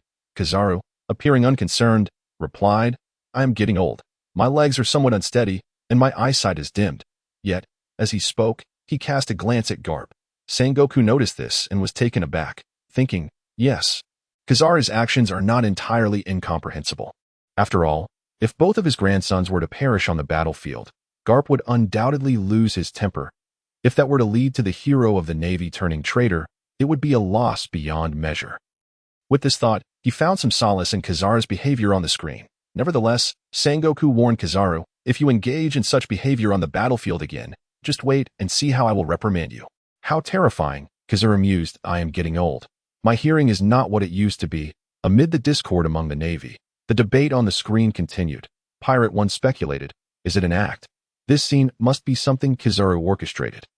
But for what reason? Could he be an undercover pirate? Pirate 2 retorted, don't be ridiculous. He is one of the 3 admirals. How could he possibly be a pirate spy? I believe Kizaru intends to take down both the Straw Hat Boy and Whitebeard simultaneously. Pirate 3 questioned, could he really be that confident? Pirate 4 interjected, it seems that is indeed his plan. Look, Kizaru is actually attacking Whitebeard. As the discussion faded, the video depicted Kizaru aiming at Whitebeard, poised to launch an assault. Whitebeard, I never anticipated that the man reputed to be the strongest in the world would allow such an impulsive youth to take the lead. Have you truly lost your wits? Kizaru mocked with a grin, his fingertips gathering energy for a laser beam that seemed ready to fire at Whitebeard. Just then, a voice rang out, at long last, I have found you, Straw Hat Boy. Jinbei, come quickly, over here, with that call. Ivankov and Jinbei arrived just in time. Their entrance stirred Luffy, who had been unconscious. Ivankov, Jinbei, it's you. How long have I been out? No, I must hurry to save Ace. With determination, Luffy forced himself to stand and dashed toward the execution platform. Regrettably, his body had reached its limit. After only a few steps, he collapsed once more. Observing Luffy's struggle, Whitebeard murmured, what a reckless little brat. Yet, despite being a fool, he is certainly of the type I appreciate. He then glanced at Ace, as if inspired by Luffy, and laughed heartily at the Navy before him. You reckless fools, come at me. He raised his supreme blade and aimed it at the Navy. However, contrary to expectations, the scene of the Navy being sent flying did not materialize, for his attack was intercepted. The one who blocked it was none other than Admiral Akainu, Sakazuki. You cannot continue this reckless behavior. Otherwise, this island will be sunk. Navy 2. Splendid. The Marines are unharmed. It is Admiral Akainu who has made his move. Navy 3. Oh, Admiral Akainu is truly formidable. Marco the Phoenix. Humph. Amir Akainu will not stand a chance against our father. As Marco's words fell, the screen above revealed the fierce clash between Whitebeard and Akainu. Akainu clenched his fist, and torrents of scorching magma erupted violently, coalescing into a powerful punch directed at Whitebeard. In response, Whitebeard also tightened his fist, unleashing a shockwave that shattered the atmosphere. The two engaged in a fierce exchange of blows, creating a cacophony of thunderous roars. Meanwhile, the captains of the 43 pirate ships under the Whitebeard pirates had breached the plaza. Among them, Marco transformed into a phoenix, soaring into the sky, intent on breaking through from above to rescue Ace from the execution platform. Despite the relentless attacks from the Marines, Marco deftly evaded them. Rapidly approaching the execution platform that moment, Carp leaped forth, delivering a powerful punch that sent Marco crashing down. You brats, if you wish to pass through here, you must first defeat me. Pirate 1. The Whitebeard pirates have launched a full-scale assault. The Marines are in for a tough battle. Pirate 2. To think he would choose to break through from the sky. This Marco is quite clever. Could he truly succeed? Marine 1. It is Vice Admiral Carp. The Marine hero. He has finally made his move. Kobe. As expected of Mr. Carp, he is incredibly strong. Marine 2. He dispatched the 1st Division captain of the Whitebeard pirates with a single punch. Vice Admiral Carp is truly remarkable. With his defense, we need not worry about the pirates breaching our lines. Marine 3. I have heard that Vice Admiral Carp's Iron Fist has even defeated the legendary pirate Shiki the Golden Lion and imprisoned him in Impel Down. While Shiki managed to escape later, it does not diminish Vice Admiral Carp's accomplishments. Marine 4. With Vice Admiral Carp's unwavering justice, we have no cause for concern. The sudden intervention of Carp inspired immense admiration among the Marines. Yet, simultaneously, many pirates began to mock his actions. Beast Kaido, ho ho ho, Carp. You remain as hard-hearted as ever. To defeat the very one who sought to save your grandson. You show no mercy at all, Big Mom Charlotte Linlin. Ha! Poor Fire Fist and Straw Hat, to have such a grandfather. Mountain Thief Dayton. Carp, what on earth are you doing? If you refuse to save Ace, why obstruct others from doing so? Do not forget, he is the child who calls you grandfather. Marine Hero Carp, to uphold the absolute justice of the Marines, I must act thus. Shiki the Golden Lion. Ha ha ha. What absolute justice? It seems to me that is merely a method to brainwash the masses. Carp, you appear to have been overly indoctrinated. You seem quite foolish, Captain Wang Ji. I must say, Carp, as a Marine, you are indeed quite competent. However, as a grandfather, I suggest you practice a bit more. Ha ha ha. The discourse surrounding Carp's actions was rife with differing opinions. Just then, the scene shifted back to the struggle between Akainu and Whitebeard. Carp's punch invigorated the morale of the Marines, while the pirates trembled in fear, unwilling to confront him. Observing this, Whitebeard bellowed, "Foolish sons, do not be daunted by his reputation. Ultimately, he is merely an old soldier now." With these words, he sought to rally the spirits of his crew. At that moment, Akainu snorted disdainfully and initiated the offensive. Focus on your opponent before you, if you are indeed a man of this era. Magma Dog. As Akainu's words echoed, the molten lava in his hand morphed into the visage of a hellish hound, lunging at Whitebeard. Whitebeard swiftly swung his supreme blade, cleaving the beast's head asunder. The two engaged in a heated battle, exchanging blows with increasing fervor. After several exchanges, just as Whitebeard aimed to defeat Akainu with a single strike, he suddenly collapsed to his knees, spewing forth a copious amount of blood. Witnessing Whitebeard's state, Akainu sneered, "Time is unforgiving, Whitebeard. It appears your time has come." He then charged towards Whitebeard with alarming speed. "Bista, father, what is happening?" Pirate 1. Why has Whitebeard suddenly been injured? Could Akainu's attack truly be effective? But he hardly did anything. Pirate 2. No, it cannot be Akainu. It is Squard. It is my fault. I was the one who stabbed father. He has been suppressing his injuries, but now, in the heat of battle with Akainu, he can no longer endure. Marco the Phoenix. Damn it. Pirate 3. It seems that attack was more severe than we anticipated, and considering Whitebeard, no matter how formidable, is now over 70 years old. To reach this point is already commendable. Pirate 4. Yet, given the current situation, is Whitebeard truly about to lose to Akainu? Pirate 5. If that is the case, this battle may very well end in a Marine victory. Pirate 6. No way. I cannot accept such an outcome. Those Marines should be the ones defeated. Is there truly no possibility of a turnaround? Must Whitebeard fall here? I refuse to believe it. Diamond Jozu. Father will not be so easily vanquished. Akainu has a long way to go before he can defeat him. The crew of the Whitebeard pirates watched in anguish as the image of Whitebeard, wounded due to their actions, appeared on the screen. Squard felt an overwhelming sense of guilt. "Father, I am so sorry. It is all my fault. Enough of that, foolish son. It is but a trivial wound. Father will not be defeated easily. That brat Akainu has centuries to go before he can hope to best me." "Hurrah!" Whitebeard reassured him, patting Squard's shoulder. Marco added, "Do not worry, Squard. We are here as well that we will not allow Akainu to harm father." "Marco, look, it appears you intend to back up father," Diamond Jozu suddenly exclaimed, drawing the attention of the Whitebeard pirates to the screen above. Just as Akainu prepared to strike Whitebeard, Marco timely perceived the danger and shouted, "Father," hoping to intercept the attack. Unfortunately, in the next moment, Kizaru unleashed two beams of laser light, piercing through Marco's body. The outcome of battle can shift in an instant. At the same time, Diamond Jozu noticed the perilous situation. His focus momentarily divided. In the heat of combat, such distractions are perilous. Akiji seized the opportunity, declaring, "You are far too careless." He activated his fruit powers, encasing Diamond Jozu in ice. The main combatants of the Whitebeard pirates faced consecutive misfortunes, yet the most dangerous moment had yet to arrive. Observing the now defenseless Whitebeard, Akainu advanced menacingly, delivering a punch that pierced through Whitebeard's chest, leaving a gaping hole. "Descend into hell, Whitebeard. Beast Kaido, to be so thoroughly beaten by a mere brat, Newgate. You truly are aging. Ho ho ho. Big Mom Charlotte Linlin. Ha ha ha." Without the screen, the balance of power at sea would surely shift. One of the four emperors may soon be no more. Captain Trafalgar Law of the Heart Pirates.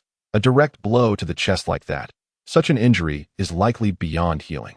Captain Capone Beej of the Fire Tank Pirates. Had Whitebeard not been injured beforehand, he likely would not have been reduced to this state. Pirate 1. Now that Whitebeard has been grievously wounded by a canoe.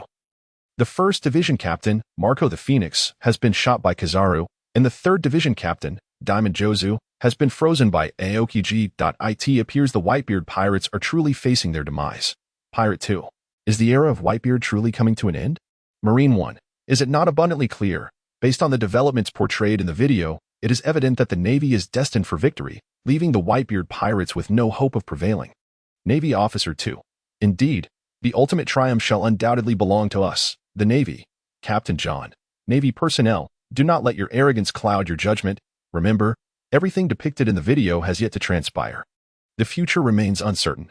Marco the Phoenix. Indeed, this time, our Whitebeard pirates will surely emerge victorious. Rayleigh the Dark King. We old-timers will lend our assistance as well. Red-haired Shanks. After all, he is the son of Captain Roger. Straw Hat Luffy. Ace. Wait for me. Kizaru Borsellino. How terrifying. So many foes. Surely the Navy cannot afford to lose. Akiji Kazan. Silence. Do not speak to me. Beneath the heavens, the morale of the Whitebeard pirates soared as they declared their inevitable victory. While the Navy, represented by Sengoku, retaliated in kind. However, at this moment in the video, the Whitebeard pirates appeared to be at a disadvantage. The 3 main forces, Whitebeard, Marco the Phoenix, and Diamond Jozu, found themselves in peril one after another. The scene then shifted back to Luffy. This moment, Luffy lay on the ground. Unable to rise, he grasped Ivankov's hand and spoke tremulously.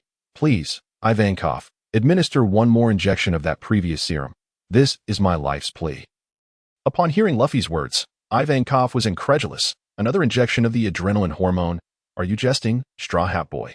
This is utterly reckless. You have endured numerous battles from Impel Down to here. Moreover, the poison from Magellan has yet to be purged.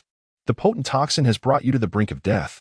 Your body has long surpassed its limits, and the adrenaline hormone is merely a temporary fix. It cannot heal you. If you continue to numb your body in this manner, you will surely perish, Ivankov urged, yet Luffy remained resolute. As long as I can continue to fight, as long as I can rescue Ace, I am willing to embrace death. I implore you, Ivankov, grant me the strength to battle.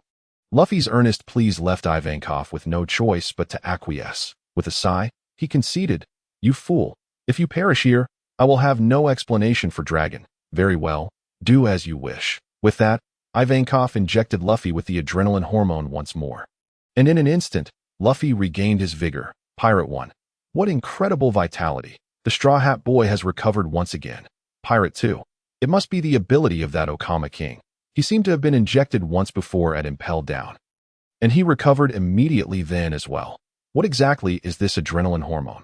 Pirate 3. However, according to the Okama King's explanation, this hormone merely allows the Straw Hat Boy to forget his fatigue.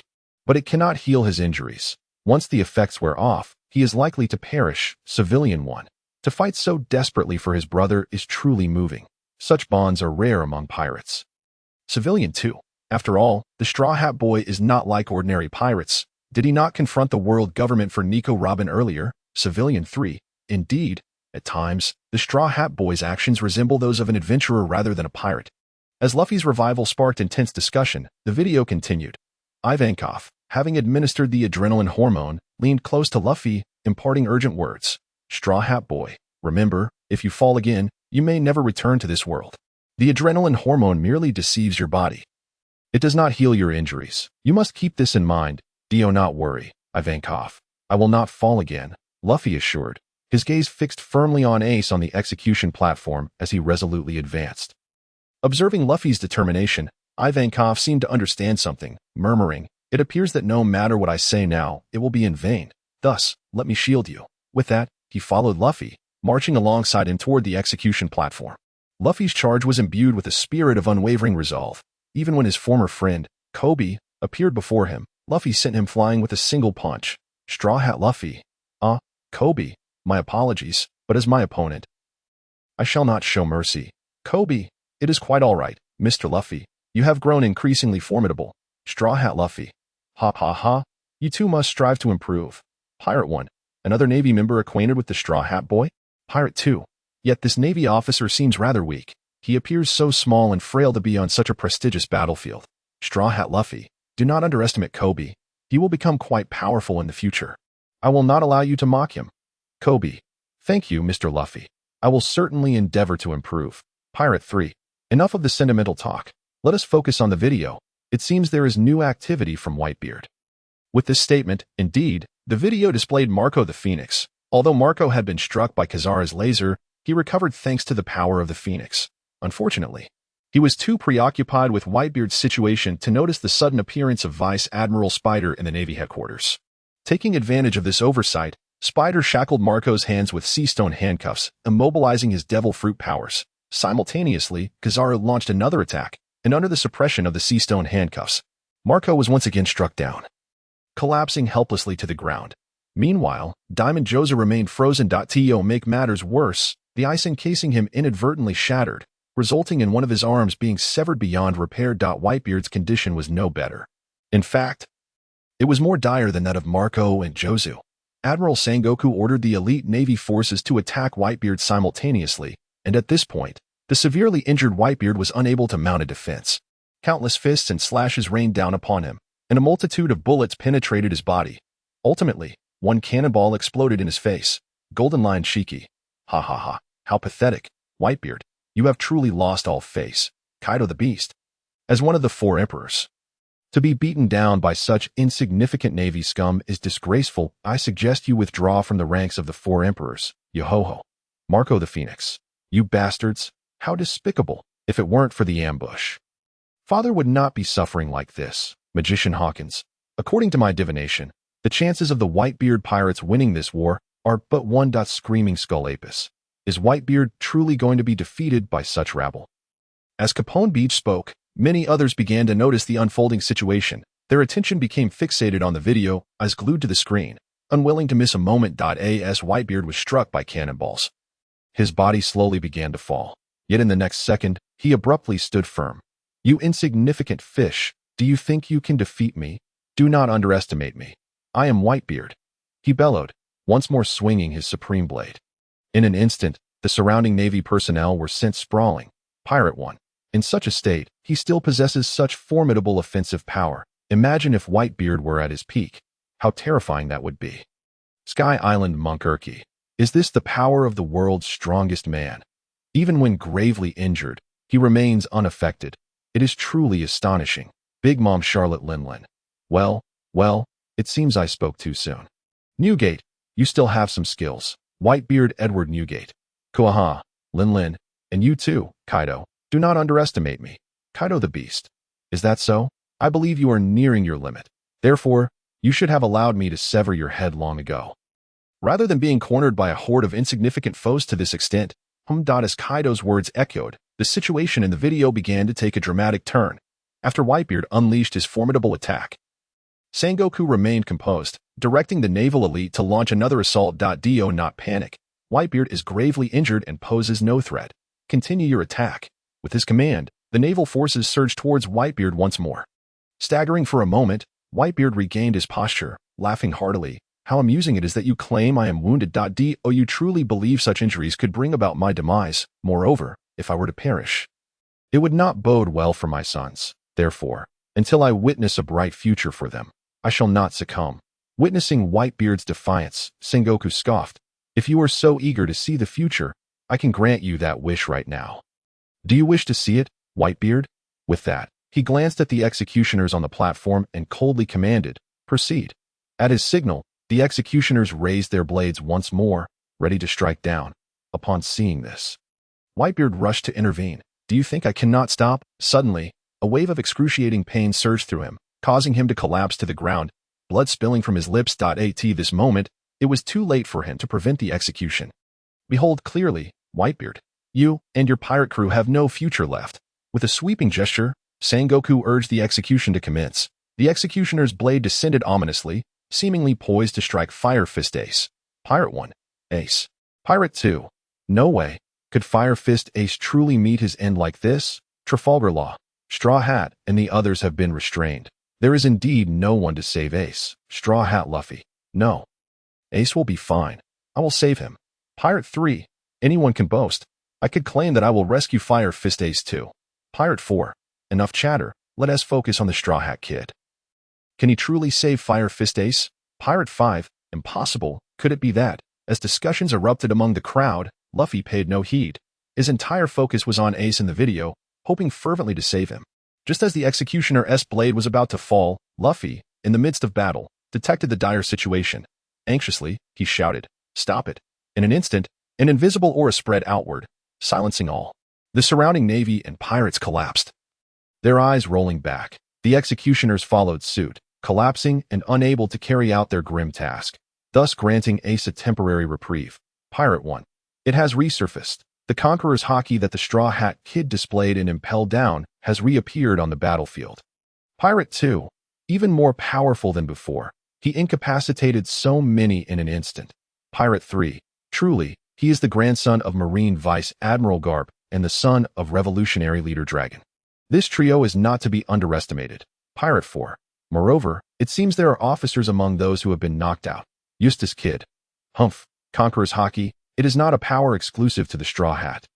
At Marine headquarters in Marineford, as they observed Luffy manifesting his Conqueror's Haki, Akainu snorted, realizing that Luffy's display signified he would undoubtedly become a threat to the Navy. He proclaimed, "We must eliminate both the Straw Hat and Fire Fist Ace on this battlefield."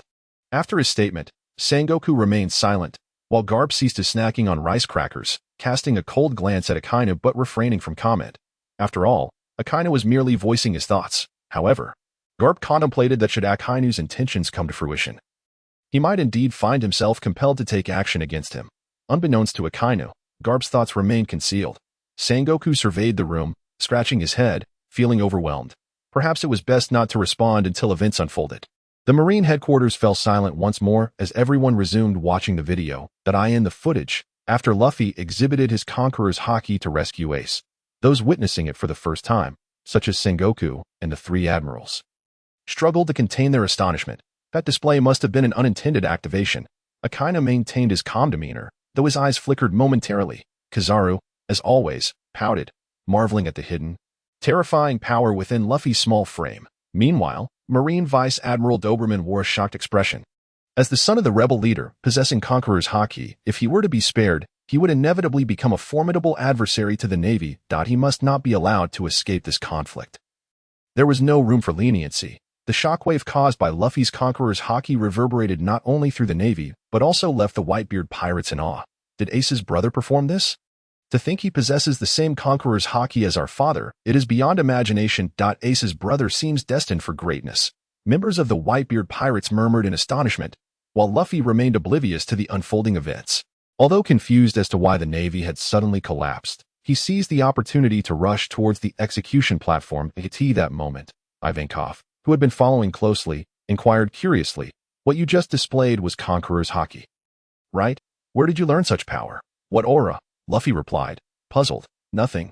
Ivankov responded, choosing not to press further, recognizing that Luffy likely would not provide much insight. They pressed on together. But due to Luffy's earlier display of Conqueror's Haki, the Navy shifted their focus more towards him. After all, a pirate possessing Conqueror's Haki was no longer just a mere rookie. The danger Luffy posed had significantly escalated, and they aimed to eliminate him on the battlefield. Consequently, more and more Navy personnel charged towards Luffy. In that instant, Whitebeard unleashed his immense strength once more. "Hahahaha. You intend to send your entire force against a mere child? You Navy are truly cowardly. Do you not seek my head?" With those words, Whitebeard unleashed a flurry of punches, each imbued with tremor-inducing force, toppling the advancing Navy. Thus, those who had initially surged towards Luffy redirected their charge back to Whitebeard. Seizing the moment, Ivankov urged Luffy to break through swiftly. Observing this, Whitebeard proclaimed, "Boys, from this moment forth, protect Straw Hat Luffy with all your might." Pirate 1. Why is Whitebeard giving such an order? Has he lost his mind? Pirate 2. Is he placing the hope of saving Fire Fist Ace in the hands of the Straw Hat Kid? Can he truly manage it? Pirate 3. Even with Conqueror's Haki, at the end of the day, the Straw Hat is still just a rookie. He cannot bear such a heavy burden. Pirate 4. What a reckless notion. What consequences will Whitebeard's decision bring? Pirate 5. However, with that shout, the Navy's attention should be drawn to the Straw Hat Kid. As the pirate speculation concluded, the Navy indeed began to converge on Luffy. Upon hearing Whitebeard's command, Kizaru immediately ordered, "Navy, eliminate the Straw Hat Kid at once." Subsequently, Vice Admiral Rat and Vice Admiral Stollerberry charged towards Luffy. Just as Rat's blade was about to strike Luffy, suddenly, An individual emerged from the side, intercepting his attack. It was a figure accompanied by a monkey. Their first encounter was with the Vice Admiral. Squirrel. The newcomer was revealed to be the Knight of the Pirates, Doma, one of the 43 captains under the Whitebeard pirates. Meanwhile, the DeKalbin brothers, also part of the Whitebeard crew, thwarted the assault of Admiral Stolleberry. Additionally, the fierce attack from Admiral Doberman was blocked by the formidable Marquis Makugai. Admiral Doberman, your next adversary is me. Concurrently, more pirate captains gathered around Luffy, shielding him from the onslaught of the Navy. Straw Hat Kid, keep fighting. Go ahead, let us lend you our strength. Save Ace, for if our captain chooses to trust you, we shall do the same. Pirate 1. I thought the Straw Hat Kid was in peril. Yet all 43 pirate captains have come to his aid. Pirate 2. Remarkably, each one has chosen to believe in the Straw Hat. Pirate 3. No, rather than believing in the Straw Hat, they are placing their faith in Whitebeard. After all, this was a decision made by him. Pirate 4. Such remarkable charisma, truly, he is the world's strongest man. Pirate 5. Then perhaps it will be easier for the Straw Hat Kid to rescue Fire Fist Ace? Pirate 6. Not necessarily. Let us continue to observe. The performance of the 43 pirate captains under the Whitebeard banner sparked renewed discussions. Meanwhile, the video continued to roll. Seeing the crowd's actions, Luffy bore a look of confusion. What are you all doing? Before he could finish, Ivankov encouraged him from the side. Straw Hat Boy, do you see? This is the trial presented to you by the world's greatest pirate. Whitebeard has wagered everything on you. Such a notion is beyond comprehension. Have you responded to his resolve? Luffy listened, and although still perplexed, he responded with unwavering determination. I don't understand, but my purpose for being here has always been singular. He proclaimed, his gaze resolutely fixed on the execution platform. Whitebeard raised his supreme blade once more, clearing the surrounding navy. Let us make a grand move, kid. Just as you prevented Ace's execution, I too choose to believe in you. If you are indeed a man who inherits the will of D, then let me witness the direction of this era's future. Civilian 1. What is the will of D? Civilian 2. I'm not certain. But it sounds like something quite powerful. Pirate 1. Is it true that both the Straw Hat Kid and Fire Fist Ace have that in their names? Pirate 2. And Blackbeard seems to have it as well. Could this be a special mark of formidable individuals? Pirate 3. There are too many unclear matters. It seems only the Sky Dome video can provide us with answers. Pirate 4. Look, the Straw Hat Kid is facing Hawkeye. As they debated, Luffy, shielded by other pirates, surged forward with relentless momentum. Yet, just at that moment, the very Hawkeye who had almost slain him stood in his path once more. Hawkeye swung his sword towards Luffy. But unexpectedly, an unforeseen figure blocked the strike. This is an order from the president. Momentarily stand beside me and hurry on, Straw Hat Kid. The individual was none other than Mr. 1, Daz Bones, formerly of Crocodile's Baroque Works. However, due to his inadequate strength, he was swiftly dispatched by a single blow. In the next moment, Crocodile himself intervened, halting Hawkeye. Mr. 3. Oh, Mr. 1, I didn't expect you to join the fray, but alas, your strength is lacking. Mr. 1, silence. That is Hawkeye. Why don't I see you taking action? Don Quixote da Flamingo. Fufufu Crocodile, I never imagined you would choose to assist Straw Hat Luffy once more. It's truly unexpected if I recall correctly. You seem to harbor a grudge against him. Crocodile, after all, I prefer not to witness the delighted expressions of the Navy. Pirate 1. Oh, the Empress has made her entrance. She is stunning. Pirate 2. I still cannot fathom why the Empress would take a liking to the Straw Hat Kid. Even giving him the key to Sea Prism Stone. It's infuriating. Empress Boa Hancock. I truly have aided Luffy. It brings me immense joy to assist him. Big Eater, Jewelry Bonnie. So, if the Straw Hat Kid reaches the execution platform, he should be able to save Fire Fist Ace, right? Fire Tank Pirate Captain, Capone Beach. Given the current situation, it seems highly probable. After all, the path to the execution platform has been cleared, and there are no foes before the Straw Hat Kid. Thanks to the assistance of Hancock and others, Luffy's route to the execution platform was now unobstructed. Noticing this, Ivankov halted his advance. Straw Hat Boy, leave the rest to us. You can charge ahead with confidence. After making this declaration, he cast an apologetic glance in another direction. I'm sorry. You should be resting, but we truly require your strength, and we must reluctantly ask you to assist. It's no trouble. Ivankov, it's merely a minor task for me. A sudden voice resonated, and within Ivankov's explosive hairstyle, the transvestite lightning appeared, activating the abilities of the scissors fruit to rend the earth asunder. He then forcefully directed the cleaved ground upwards towards the execution platform, and in the next instant, a bridge connecting the ground to the platform was completed. Upon witnessing this, the Navy immediately ordered cannon fire to stop Luffy from advancing. At that moment, members of the Whitebeard pirates reappeared, once again shielding Luffy's progress. Phoenix Marco, go. Straw Hat Kid, quickly save Ace. Mountain Bandit Dayton, well done. Luffy, don't be like your grandfather. Just charge ahead. Cavendish, Straw Hat Luffy is about to show off again. It's infuriating. Will my brilliance ever be reclaimed? Heart Pirates Captain Trafalgar Law. Go for it, Straw Hat. Sky Island Monk Urki. Surely the Straw Hat Kid will succeed. Right? Fallen Navy Lieutenant Drake. Not necessarily. Don't forget, there are still those who have yet to make their move. See Ringmaster Skirachmanapa. You mean that person? Surely not. Little Thief Nami. Indeed. The discussions in the sky ceased abruptly due to the sudden appearance of an individual. As Luffy charged forward with all his might, the situation appeared highly favorable. The Navy had been obstructed by the members of the Whitebeard pirates, and Whitebeard himself had thwarted the ambush from Kizaru. Luffy encountered no adversaries in his path until, at that very moment, a figure descended before him. It was the naval hero, Garp. Upon seeing him, Luffy exclaimed, "What are you doing here? Quickly step aside, Grandpa." Garp remained unmoved, replying solemnly, "How can I stand aside? As an admiral, I have been battling pirates since before your birth. If you wish to pass through here, you must be prepared to resolve to kill me." Straw Hat Luffy, this is the path you have chosen. The appearance of Garp filled the members of the Whitebeard pirates with trepidation. Damn it, we've come this far. Why does it have to be Garp guarding the final line? He was once as renowned as Pirate King Roger. Can the Straw Hat Kid truly prevail? Why must it be Garp? But he is the Straw Hat Kid's grandfather. Might he choose to let him through? Impossible. If he were to ease the path, he wouldn't be here. The thoughts of the Whitebeard pirates echoed the sentiments of others in reality. Golden Lion Shiki. Ha ha ha. I must say, Garp, you are indeed a commendable Navy man.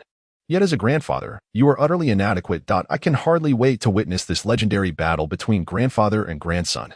Big Mom Charlotte Lin. Well, how unfortunate for the Straw Hat and Fire Fist to have such a grandfather. Few are those who treat their children with such care as I do. Do you not agree? My dear children, Charlotte Katakuri. Indeed, Mother, Charlotte Cracker. Mother speaks the truth, Kaido.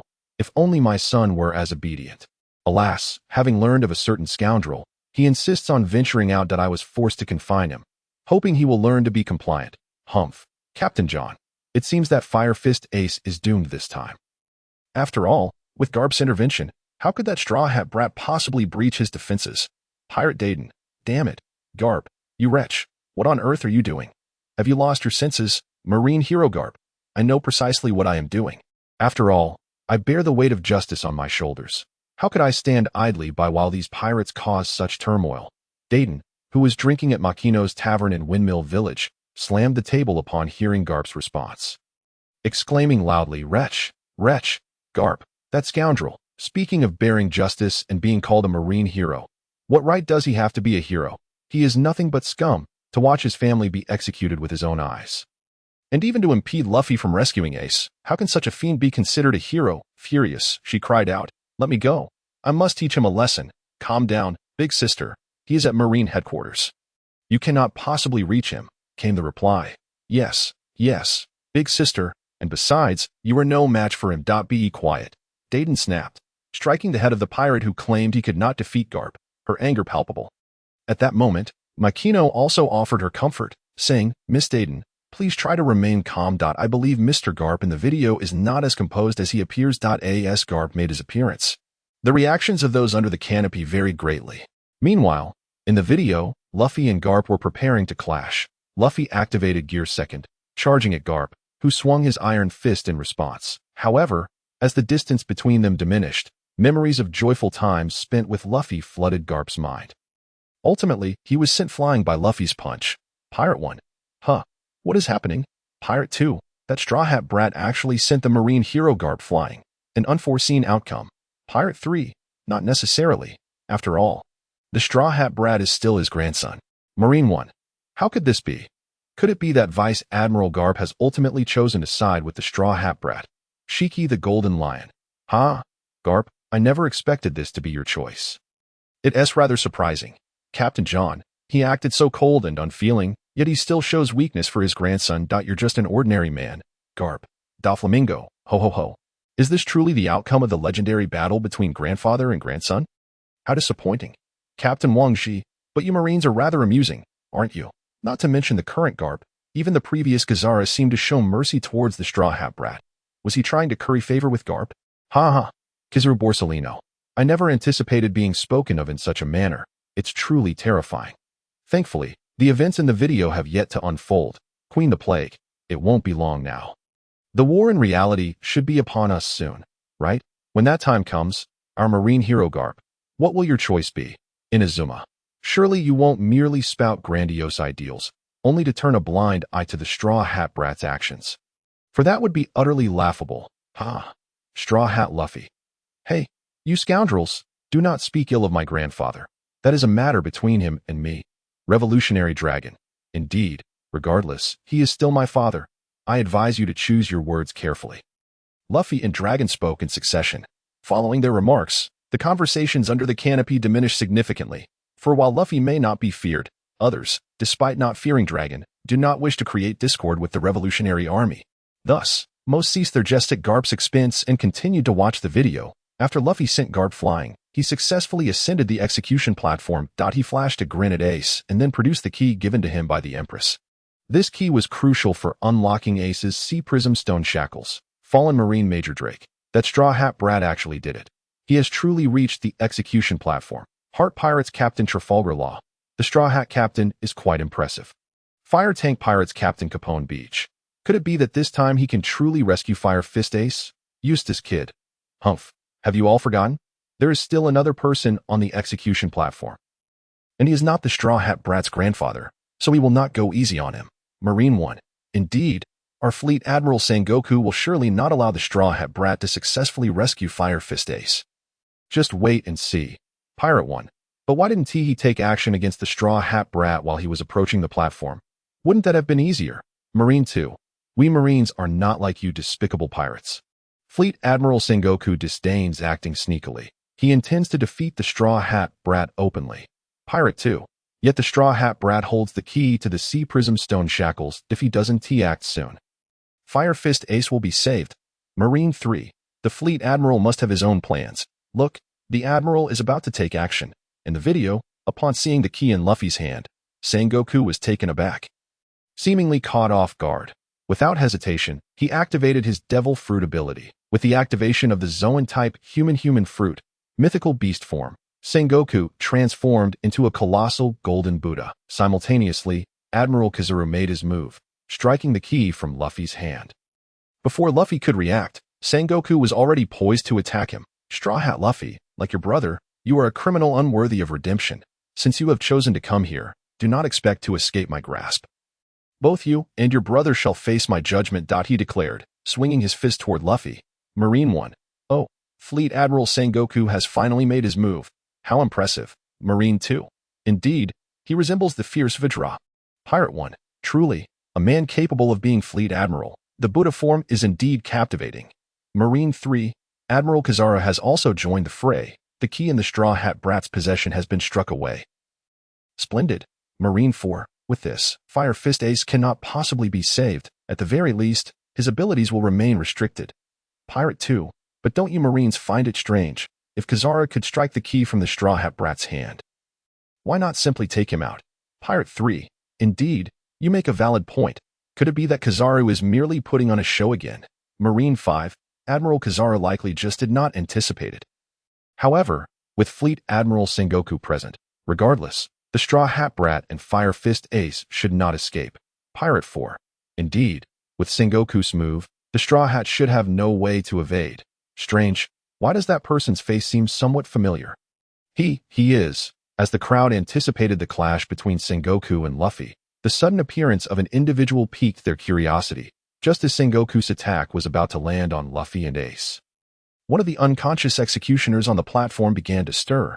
When his face was revealed to the crowd, astonishment ensued, for it was none other than Mr. 3, Galdino, who had escaped from Impel Down alongside Luffy. Mr. Point 1. Mr. 3, how did you end up on the execution platform? Pirate 1. So the Straw Hat Brat was not the first pirate to ascend the execution platform. The true first was already there. watching as Luffy charged forth. Not only this pirate, but many others were equally astonished by Mr. Three's presence on the execution platform. Pirate 1. Could it be yet another scheme by Crocodile, just like with Mr. 1 before? Pirate 2.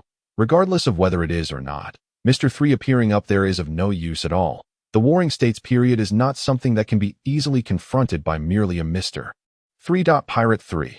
Indeed, that's true. So, how will the Straw Hat crew respond next? The crowd continued to watch the video, eagerly anticipating the subsequent developments. Upon regaining consciousness, Mr. 3 immediately spotted Luffy before him, a look of confusion crossing his face. Straw Hat Kid? Luffy, equally perplexed, inquired, Mr. 3, why are you here? And why are you dressed like an executioner? Before Mr. 3 could respond, Sengoku's attack was already upon him, causing him to cry out in alarm. Seeing this, Luffy urged him to quickly use his candle wall to protect Ace. Meanwhile, Luffy activated his gum-gum powers, transforming himself into a gigantic balloon in an attempt to mitigate Sengoku's assault. Shortly thereafter, Mr. 3 hastily conjured a candle wall, shielding himself and Ace. However, it was evident that Sengoku's strength was far beyond what Luffy could withstand alone. After a few blows, Luffy began to falter, losing air rapidly.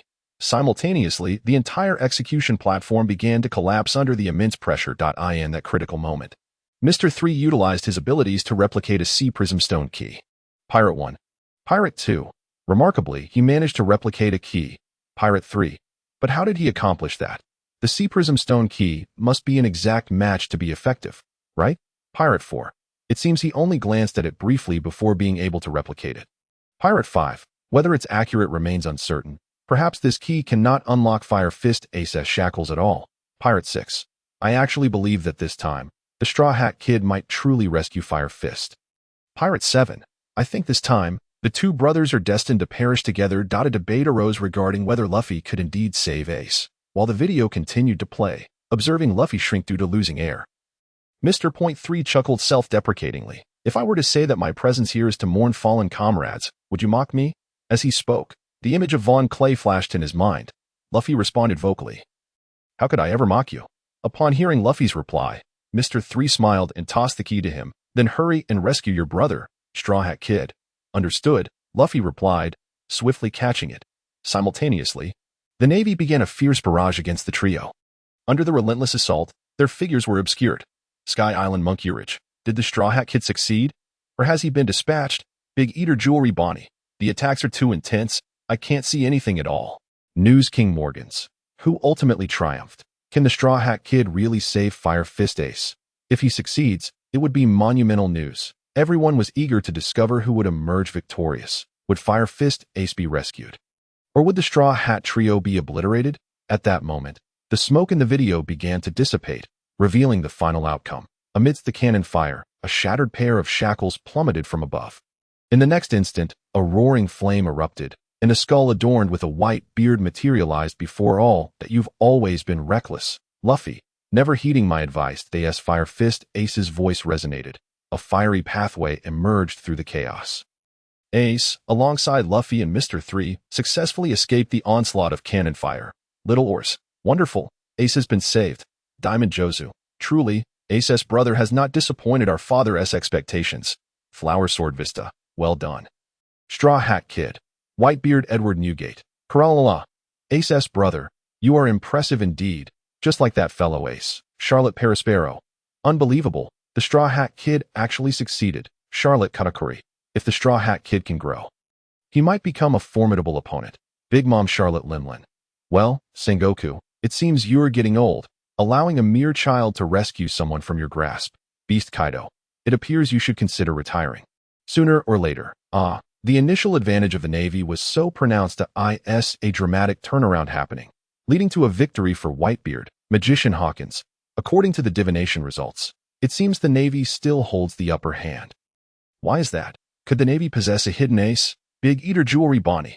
Stop with your divinations, they're utterly inaccurate.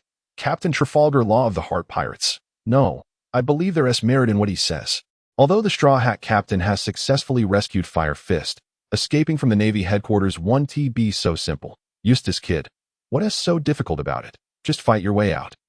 Now that Fire Fist Ace has regained his strength, he won't be hindered by the Navy. Moonlight Moria. You all are thinking too simplistically. I see the Straw Hat Kid has a fierce battle ahead.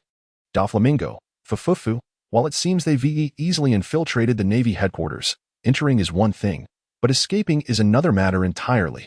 Pirate 1, what is going on? Why does it seem that no one believes the Straw Hat Kid can escape?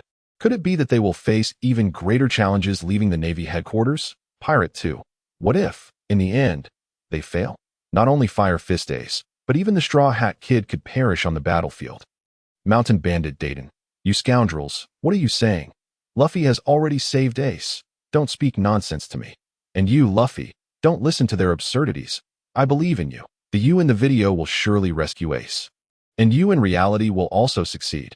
Upon realizing Luffy had successfully rescued Ace, the members of the Whitebeard Pirates erupted in elation. Well done, Straw Hat Kid. You've finally reclaimed Ace. Now, let us charge out with fervor.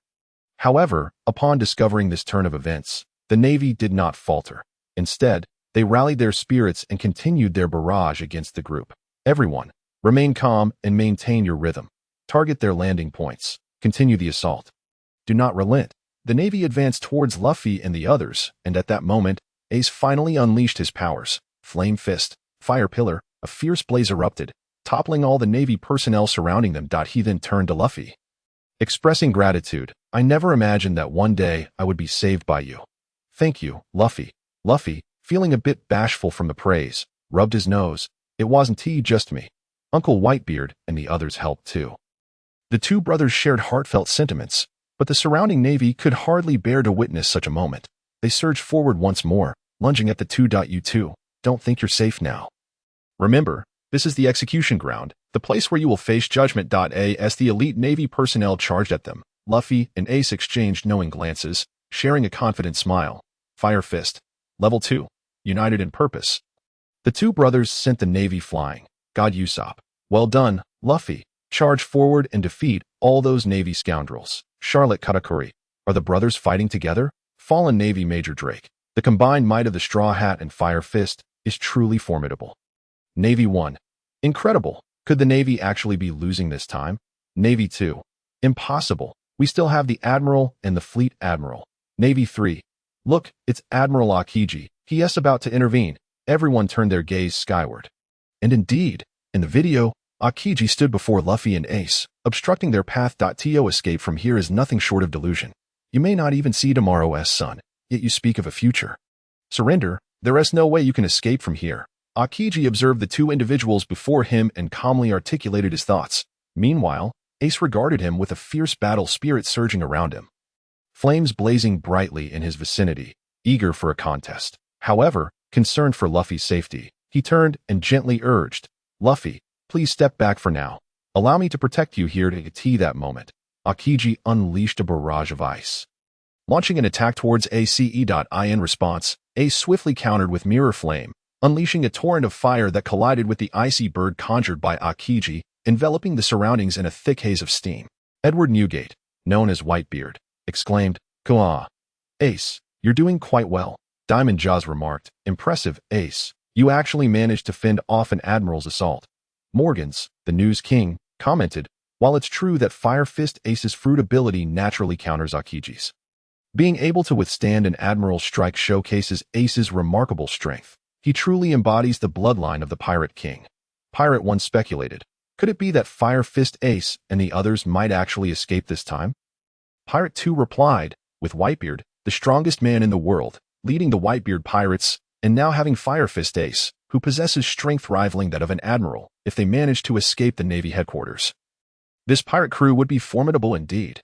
Pirate 3 added, thus, the Navy will undoubtedly employ every means necessary to prevent their escape. Above, the spectacle of Fire Fist Ace withstanding Aokiji's attack sparked numerous discussions among the onlookers. While below, many harbored differing thoughts about the unfolding scene. Big Mom, too, remained keenly attentive to the video's progression. Upon witnessing Ace's abilities, her thoughts began to shift. Where are Katakuri and the others now? She inquired of Broly. Having recently contacted Katakuri through her mirror, Broly promptly responded, Brother Katakuri and the others should be arriving at the Navy headquarters shortly. Is that so? The Navy's execution of Fire Fist Ace should be imminent. Then, indeed, Mother. Well then, inform Katakuri that plans have changed. This time, We shall assist the Navy in eliminating Fire Fist Ace, Big Mom declared with a smile as she outlined her strategy, initially indifferent to which side she would support. She now felt compelled not to overlook such a promising opponent. Should Fire Fist Ace successfully evade capture, the Whitebeard pirates would gain an overwhelming advantage, making it all the more challenging for her to confront them later. It would be far wiser to ally with the Navy and vanquish the Whitebeard pirates now. At that moment, she suspected she was not alone in her sentiments. Someone else must share her thoughts. Just as she pondered this, that very person contacted her. Lin, since you chose to answer my message, it seems we share the same mindset. Kaido of the Beast chuckled as he spoke to Big Mom. Indeed, she replied, we must collaborate closely. No problem, he agreed, solidifying their alliance, though for the time being, no one else was privy to this development. Even if the Navy were aware of the two's intention to defeat Whitebeard, it would hardly bring them joy. After all, both were among the four emperors, and the Navy would certainly not sit idly by in the face of such a union, grateful that they remained unaware for now. At the Navy headquarters, Admiral Borsellino gazed at the sky, his expression revealing his unsettling thoughts. Fire Fist Ace's strength is astonishing. It's truly terrifying. That Sengoku's face darkened as he remarked, it appears our data on Fire Fist Ace's threat level is insufficient. We must rectify this moving forward. Humph, Akainu scoffed. Had we neutralized Fire Fist Ace when we had the chance, we wouldn't be facing the issues depicted in the video. Enough of your incessant chatter. Akiji interjected, unable to contain himself. The group then lapsed into silence, their gazes focused on the video as they awaited the next developments. Once they successfully rescued Ace, the members of the Whitebeard pirates began preparing for their escape. Naturally, the Navy would not allow them to flee so easily. As the conflict intensified, the previously wounded Squard suddenly emerged, piloting the Moby Dick into the fray. However, due to its external propulsion system, the ship began to go out of control. Squard, clearly anticipating this outcome, was nonetheless unconcerned, determined to redeem himself for his earlier foolishness. Yet, Whitebeard would not stand idly by as his son faced harm. That he stepped forward and, with merely one hand, brought the rampaging vessel to a halt. Pirate 1 exclaimed, "Goodness, Whitebeard is incredible. Despite his injuries, he still displays such immense power." Pirate 2 marveled, "Is this the strength of a four-emperor? He seems entirely unaffected by his wounds." Pirate 3 pondered, "It's hard to fathom how powerful Whitebeard must have been in his prime." Pirate 4 replied, "After all, he is the strongest man in the world." Pirate 5 noted, "One cannot measure him by ordinary standards. He is truly a monster." Pirate 6 questioned, "Is it even conceivable that someone of his caliber could be defeated?" The audience was left astounded by Whitebeard's actions, their eyes glued to the screen as they anticipated what would unfold next. After bringing the pirate ship to a halt, Whitebeard glared at Squard, his anger palpable as he shouted, "Do you wish to send a white-haired man to his grave? What a profoundly unfilial act. Squard, do not be so presumptuous. Your attack poses no threat to me, nor will it claim my life. Everyone has their time to depart this world. Now, my children, our objective has been achieved, and there is no further need for us to remain here. Listen closely.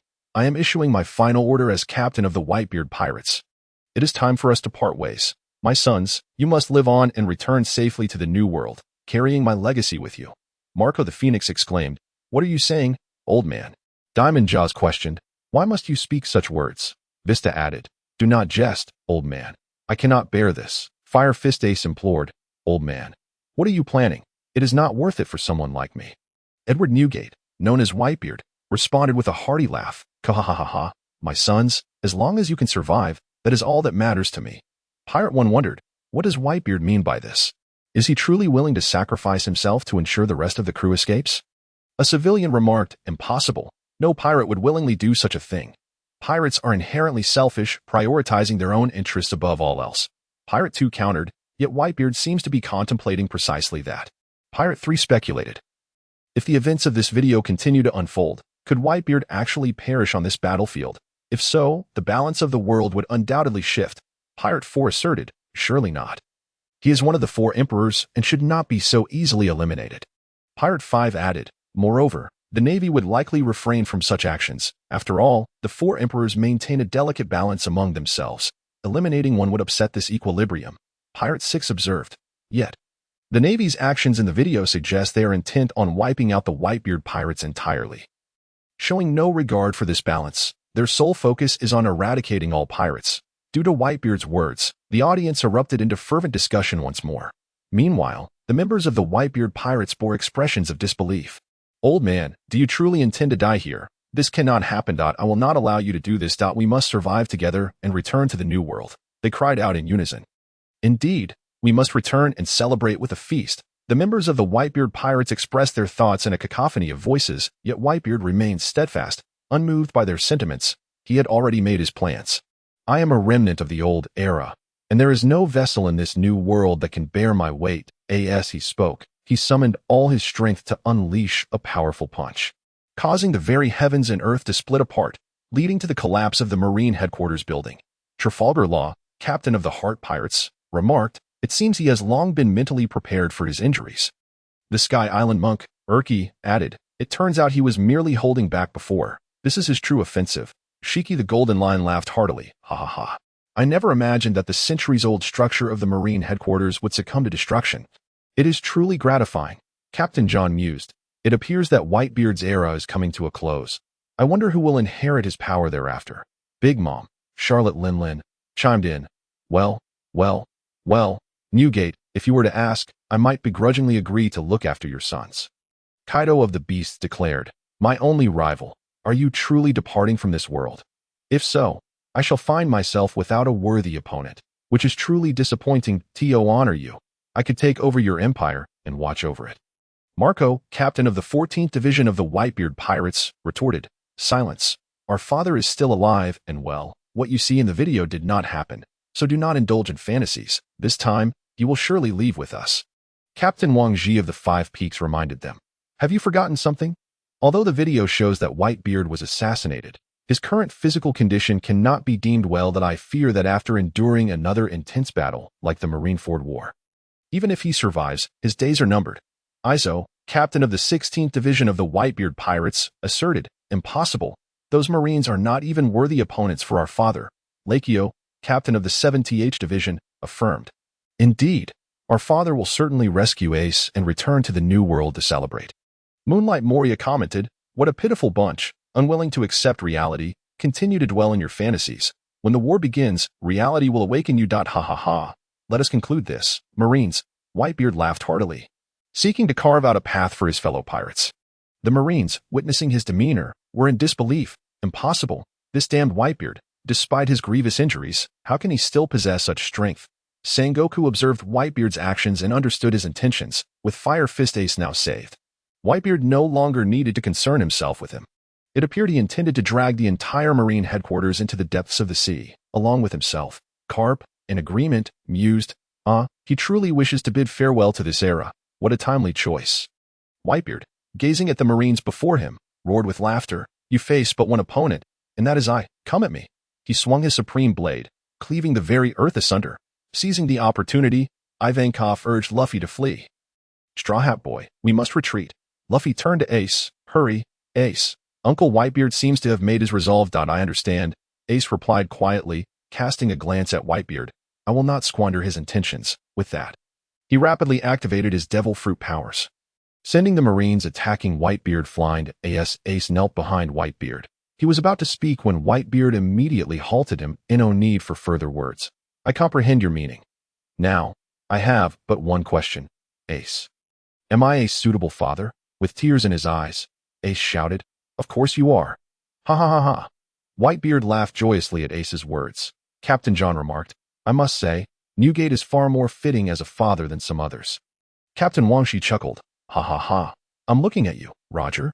Pirate King Roger replied, "I am grateful for all that Newgate has done for Ace. He has fulfilled the responsibilities of a father. While I must admit I have been a negligent one. I apologize, Ace." Edward Newgate, known as Whitebeard, responded, "Ha. There is no need for thanks. After all, Ace is also my son." Kaido of the Beast interjected, "However, I believe that in Ace's heart, he recognizes only Newgate as a father. Roger, to him, you must seem like a worthless scoundrel." Shiki the Golden Lion laughed, "Ha. Indeed, you speak the truth, the News King." Morgans pondered, "But is Whitebeard truly destined to perish here? That would be monumental news." Marco, the Phoenix, declared, "No way. Our father will not be so easily defeated." Doflamingo mused, "What a pity." But judging by the video's progression, it seems Whitebeard will find it difficult to escape Marineford. Capone Beach, captain of the fire tank pirates, questioned, could it be that one of the 4 emperors, Whitebeard, will truly be silenced here? If so, the world's balance will surely shift. All observers were deeply intrigued by Whitebeard's fate, their attention unwavering as they intently watched the unfolding video. While Whitebeard fought valiantly to clear a path for his crew, on the other side, Admiral Akainu had set his sights on Fire Fist Ace and Straw Hat Luffy. Accompanied by searing magma, Akainu's mocking words towards Whitebeard echoed ominously. After rescuing Fire Fist Ace, all you think about is fleeing. The Whitebeard pirates truly are a band of cowards. But what can one expect when their captain is in such a state? Ultimately, Whitebeard is merely a relic of a bygone era. Upon hearing Akainu's words, Ace halted his escape. Who are you calling a loser? Take back that statement. Take it back. Humph. Akainu sneered, that is simply the truth. Continuing, he invoked Ace's biological father, Pirate King Roger, to further his point. Do not forget, your father, Gold. Roger, conquered the Grand Line and, with his life, ushered in the era of great pirates. For someone like me, as a Marine, it may be somewhat inappropriate to say, but I must admit, he truly deserves the title of Pirate King. So, how does Whitebeard compare? Does he not possess the courage to face Roger in battle? Does he only dare to hide in safety, leading a band of misfits as their king? Is that truly enough for him? While there are many fools in this world who rely on Whitebeard's name to protect various islands, to me, they are merely combating insignificant pirates, achieving only this, and yet they dare to flaunt their heroism. How laughable. Whitebeard was only able to follow in Roger's footsteps while he lived. After Roger's death, he could not become the sole ruler of the seas. Do you understand what that means? It means Whitebeard will forever be in Roger's shadow. He is a perpetual loser. Am I wrong? Akainu's tirade only fueled Ace's fury. Marine 1. Admiral Sakazuki is absolutely right. Whitebeard is a loser. Marine 2. Just a remnant of the old era. There is nothing to fear. Marine 3. Go for it.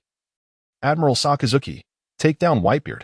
Izo, captain of the 16th Division of the Whitebeard Pirates, shouted, you bastard Akainu. How dare you defame our father? Marco, captain of the 14th Division, added, what a fitting name for you. Red Dog, Lakio, captain of the 7th Division, declared, damn Red Dog, just wait. I will not let you off the hook. Urki, the Sky Island monk, observed, but Akainu is clearly trying to provoke. How could Fire Fist Ace fall for such a trick? Big Mom. Charlotte Lin commented, after all, for Fire Fist Ace, Whitebeard is the father he acknowledges. As for Roger, I believe Ace must harbor resentment towards him. But skull-faced Kurikaman AP concluded, it's no wonder Fire Fist Ace is so enraged. Especially since Akainu is belittling Whitebeard while simultaneously invoking Roger's name. For Fire Fist Ace, this is indeed an unbearable ordeal. Rear Admiral Drake of the Fallen Navy remarked, however, Fire Fist Ace is undeniably impulsive. Has he not contemplated the consequences? If he were to lose his life in this manner, would it not render the sacrifices of the Whitebeard pirates in vain? The viewers of the video have already discerned that Akainu is employing provocation tactics. Yet for Ace in the video, even if he understands this is a trap, he cannot help but fight for Whitebeard. As Akainu witnessed Ace's growing fury, he let out a cold laugh and continued to vilify Whitebeard. Upon reflection, Whitebeard's life is indeed pitiable. Revered by a throng of subordinates who call him father, he engages in farcical antics upon this vast ocean. Despite reigning over the seas for decades, he remains unable to claim kingship. Appearing utterly ineffectual. In the end, he is betrayed by a foolish son, deceived by sweet words, and ultimately chooses to protect them at the cost of his own life. Such a life is profoundly hollow. Silence. Ace shouted angrily at Akainu. Father's actions provide us with the motivation to survive. How can you possibly comprehend the greatness of our father? Yet, Akainu dismissed Ace's furious words entirely. Humans can only find meaning in survival by choosing the righteous path. You pirates have no reason to exist. And as the leader of your band of pirates, Whitebeard dies as a failure. Do you not find this fitting for such a wretched leader? Shut up. Whitebeard is the pioneer of this era. I will not allow you to insult my savior in such a manner. This era is defined by Whitebeard. Pirate 1. It seems that Whitebeard holds immense significance in Ace's heart. Pirate 2. After all, he is the one who dared to storm the Navy headquarters for Fire Fist Ace. Pirate 3. Ace is indeed loyal and righteous, but alas, his fervor has led him into Akainu's trap. Pirate 4. Indeed, Whitebeard had already resolved to sacrifice his life to facilitate their escape. It is unfortunate that Ace turned back due to a few words from Akainu, rendering Whitebeard's efforts futile. Pirate 5. Ultimately, he is merely a headstrong youth.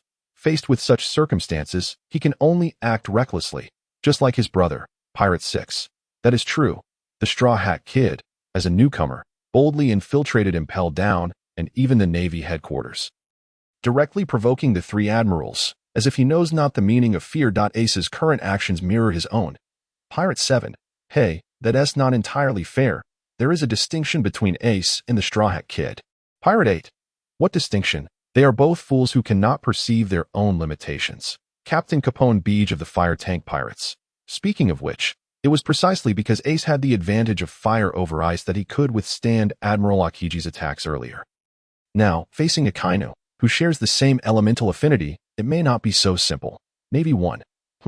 Admiral Sakazuki's magma is not something that Ace's mere flames can withstand. Just wait and see him be defeated. Navy 2. Go, Admiral Sakazuki. Eliminate Fire Fist Ace. Above the sky, there is palpable anticipation for the clash between Ace and Akainu. At this moment in the video, the two indeed commenced their battle. Akainu swung his fist, unleashing a torrent of molten magma. Ace quickly retaliated, flames raging around him. The collision of fire and magma created an immense uproar. Throughout the battle, Akainu continued to taunt, asserting that, ultimately, both Whitebeard and those who idolize him are merely failures. At this juncture, he bellowed, amplifying his attack. The searing magma swiftly engulfed Ace's flames, sending him crashing away. Ace cried out in agony, collapsing to the ground, his body bearing the marks of burns. Pirate 1. My heavens. Ace's chest has been pierced through. There is no way he can survive this. Pirate 2. As expected, Fire Fist Ace alone is no match for Akainu. Pirate 3. Ace was far too impetuous. Had he not turned back, this calamity would not have befallen him. Pirate 4. Yet he did it to protect the Straw Hat Kid. Otherwise, he would not have fallen to a kill. Pirate 5. But let us not forget. The Straw Hat Kid was rendered immobile due to his own efforts to save him. Pirate 6. It is astonishing that the Whitebeard pirates have paid such a heavy price, yet Ace ultimately perishes. Pirate 7. I suspect it does not end there. Do not overlook that Whitebeard has also sustained grave injuries and may not last much longer. This battlefield may well become his final resting place. Pirate 8. After this battle, the Whitebeard pirates will likely cease to be a formidable force. Pirate 9. Who could have anticipated that the catalyst for all this turmoil would merely be Fire Fist Ace? Whitebeard pirates. Ace. How could this happen? Marco gazed at the scene on the screen in disbelief, unable to accept that Ace had truly died. Others shared his sentiment. Despite their valiant efforts and Ace's successful rescue, he was ultimately slain by Akainu. Were all their endeavors in vain? In a fleeting moment, the morale of the pirate crew had dwindled. Yet, despite the disheartened countenances of his comrades, Whitebeard remained impervious to the surrounding gloom. My sons, he declared, do not be swayed by the veil of despair. Let us not forget, Ace is yet to face his fate. He awaits our rescue. Moreover, Ace is capable of viewing this transmission. I believe this time. He shall not fall prey to Akainu's provocations. Father speaks the truth.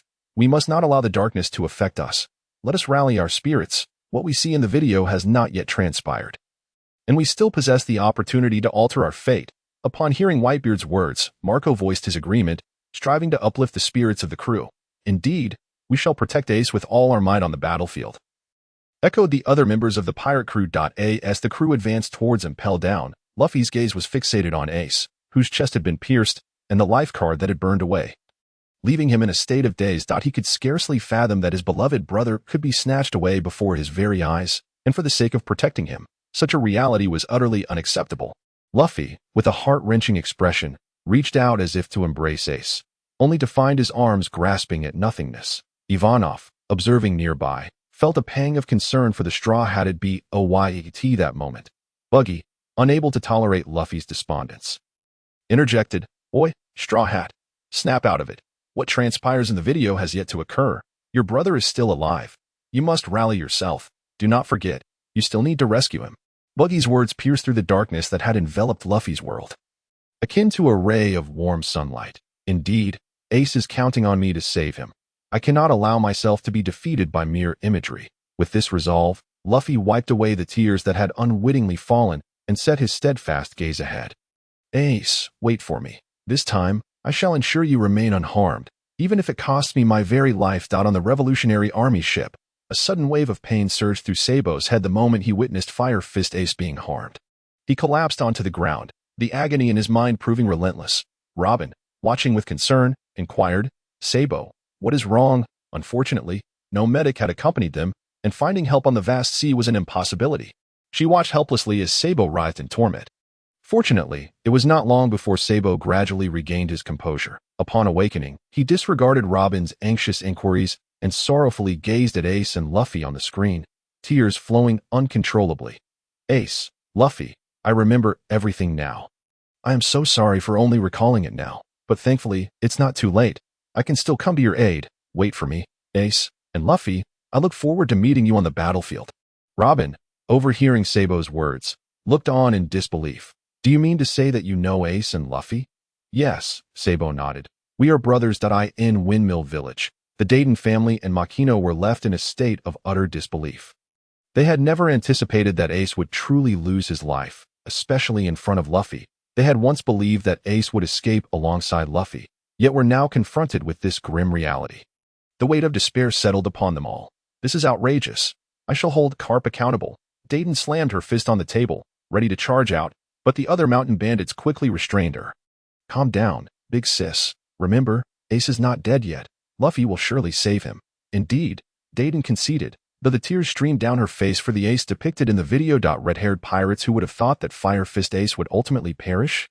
"Luffy must be utterly devastated by this news," Rizel expressed with concern. "Luffy seems to hold his brother in the highest regard.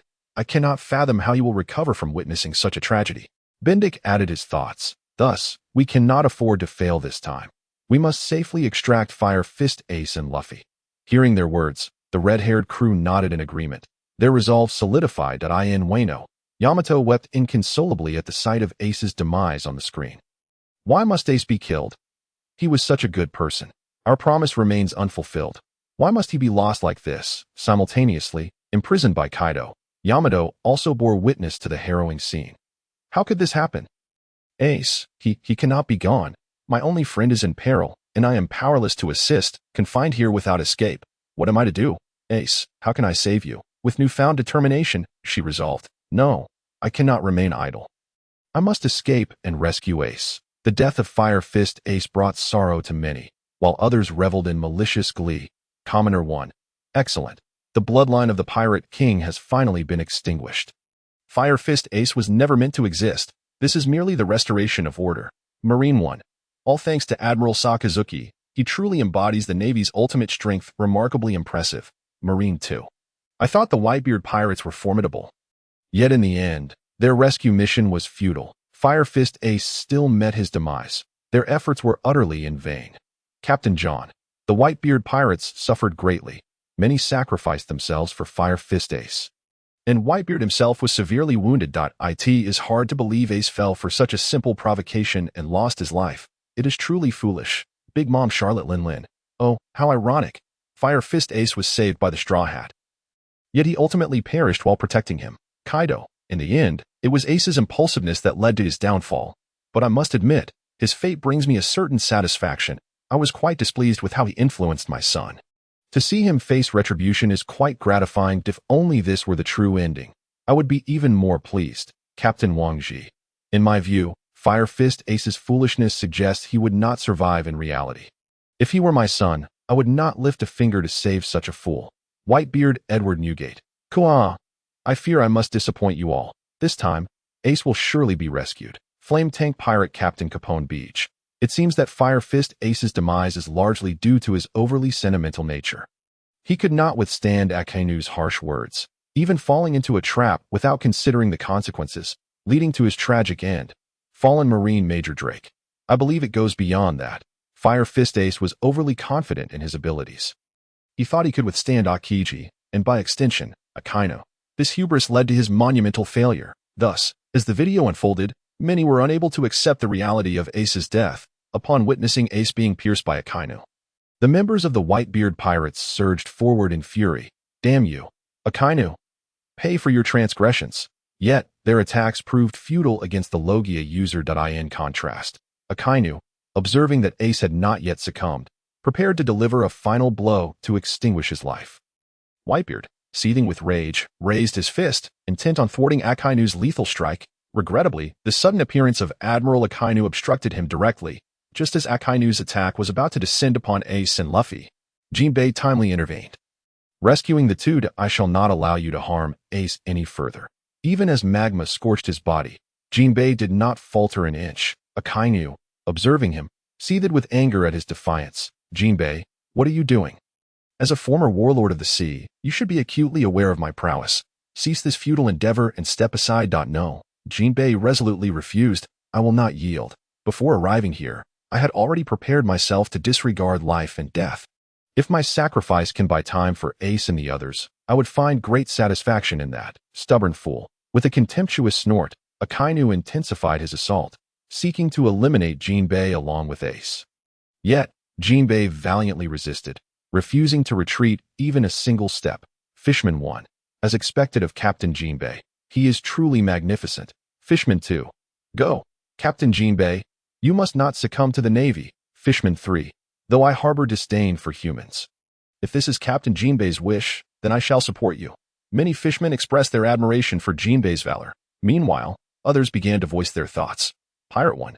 Say, are Straw Hat Luffy and Fire Fist Ace really going to perish on the battlefield? Pirate 2. Surely someone will come to rescue them, just as others have assisted Straw Hat Luffy before. Pirate 3. But now, everyone else is being held back. It's impossible for anyone else to come to their aid. Pirate 4. I believe help will arrive. Look, ISNT that person approaching Akainu. Pirate 5. How could it be him? Navy 1. Vice Admiral Garp. What is he planning to do? Just as Akainu was about to strike Luffy and the others, Garp suddenly stepped forward, advancing toward him. At that moment, Sengoku swiftly intervened, forcefully restraining him. Garp, what do you intend to do? Have you lost your mind? Garp maintained a calm facade, but a closer inspection would reveal the anguish in his eyes. Gritting his teeth, he replied, just hold me back, Sengoku. If you don't, I fear I might kill Sakazuki on the spot. Pirate 1. Good heavens, is this truly what Garp would say? Navy 1. Why? Why would Vice Admiral Garp contemplate such a betrayal of his principles? Captain John. Ha! This is hilarious. His grandson is about to perish, and he still speaks of justice. Plague Queen. It seems that the so-called hero of the Navy is merely an ordinary person after all. I had thought Garp was upright, but it appears he is just like the rest. Initially, he so adamantly proclaimed his allegiance to the Navy, yet now it is all too amusing. Moonlight Moria, after all. When Fire Fist Ace was still alive, he could afford to make grand declarations. Now that Ace has been slain by Akainu, his true colors are revealed. Commoner 1. Ultimately, whether Navy or pirate, their families are what they hold dearest. Whitebeard and Straw Hat Luffy both charged into the Navy headquarters for Ace, and now Garp threatens to take down an admiral for him. In essence, they are no different. Pirate 1. Don't underestimate Garp as just any vice admiral. His strength is not something Akainu can easily contend with.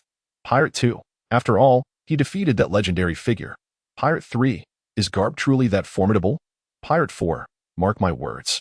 The day will come when the sky will broadcast Garp's legendary battles. And then you shall know. The dialogue among the pirates piqued the curiosity of many, yet their attention quickly returned to the unfolding spectacle. It seems I must first deal with the traitors. Akainu remarked ominously, gazing at Jinbei who stood before him. At that moment, Marco and Vista of the Whitebeard pirates suddenly shouted for Jinbei to duck. They then charged forth, intercepting Akainu's attack, even leaving their mark upon him. Pirate 1. How curious. How did Marco and the others break free? Wherein they restrained by seastone handcuffs. Pirate 2. It was Mr. 3. He utilized his abilities to create keys, freeing Marco and the others. Pirate 3. I see. Mr. 3 is quite impressive. It seems that every time, it is thanks to his assistance that Straw Hat Luffy is saved. Pirate 4. He appears unassuming, yet he plays a pivotal role. Mr. Point 3. Oh no, I really didn't do much. Mr. 3 humbly spoke. While the video continued to unveil the subsequent events, seeing the two emerge, Akainu did not display anger, but calmly remarked, You Whitebeard pirates are truly bothersome. Can't you see that Fire Fist Ace is beyond saving? I see no need to finish him off. Meanwhile, the gravely injured Ace lay on Luffy's shoulder, weakly speaking that I'm sorry, Luffy. You fought so hard for me. Yet I still couldn't escape. I truly apologize. What nonsense are you spouting? Don't say such things. Luffy shouted in desperation, Someone, please, Come save Ace. Hurry. The ship's doctor rushed forward, but after examining Ace's wounds, he hung his head in despair. Unable to utter a word, Luffy, it's too late. My insides have been incinerated. Ace gently reassured Luffy, who was on the verge of breaking down. Luffy turned to Ivankov, the Okama king, seeking hope. This can't be. How could this happen? Ivankov, please, use that injection on Ace. You saved me before, please save him too. The Straw Hat Boy. Ivankov hesitated. Ace is not like you. He is already. You're lying. Luffy interrupted, unwilling to hear more. He turned back to Ace, desperately shouting, Didn't you promise me? Didn't you say you would never die? Ace, you must keep your word. Seeing Luffy's despair, Ace offered a sorrowful smile. Had I not met you in Sabo? Had Sabo not encountered misfortune? If I didn't have you as a brother to worry about, I might never have contemplated living. By the way, if one day you meet Dayton again, please send my regards. I don't know why, but in these final moments, I find myself missing that woman. Alas, my only regret is not witnessing you fulfill your dreams, but I believe you will achieve it, after all. You are my brother. Just as we vowed that day, I can now say my life is without regrets. I no longer possess the strength for everyone to hear my voice. Therefore, what I say next. Luffy, you must relay to them. To Dad, everyone, and to you, Luffy, I am deeply grateful for all the love you have shown me throughout this hopeless journey, despite my inheritance of the bloodline of the devil fruit. With that final utterance, the faint light in Ace's eyes extinguished, and he collapsed lifelessly to the ground. Ding. Iconic scene. Such love, I am forever grateful has concluded. Subsequent content will be presented as an Easter egg before the next iconic scene. Please stay tuned. Pirate 1. Thus, Fire Fist Ace has perished. As the bloodline of Pirate King Roger, he ultimately met his untimely demise. Pirate 2. In the end, the Whitebeard pirates paid such a heavy price.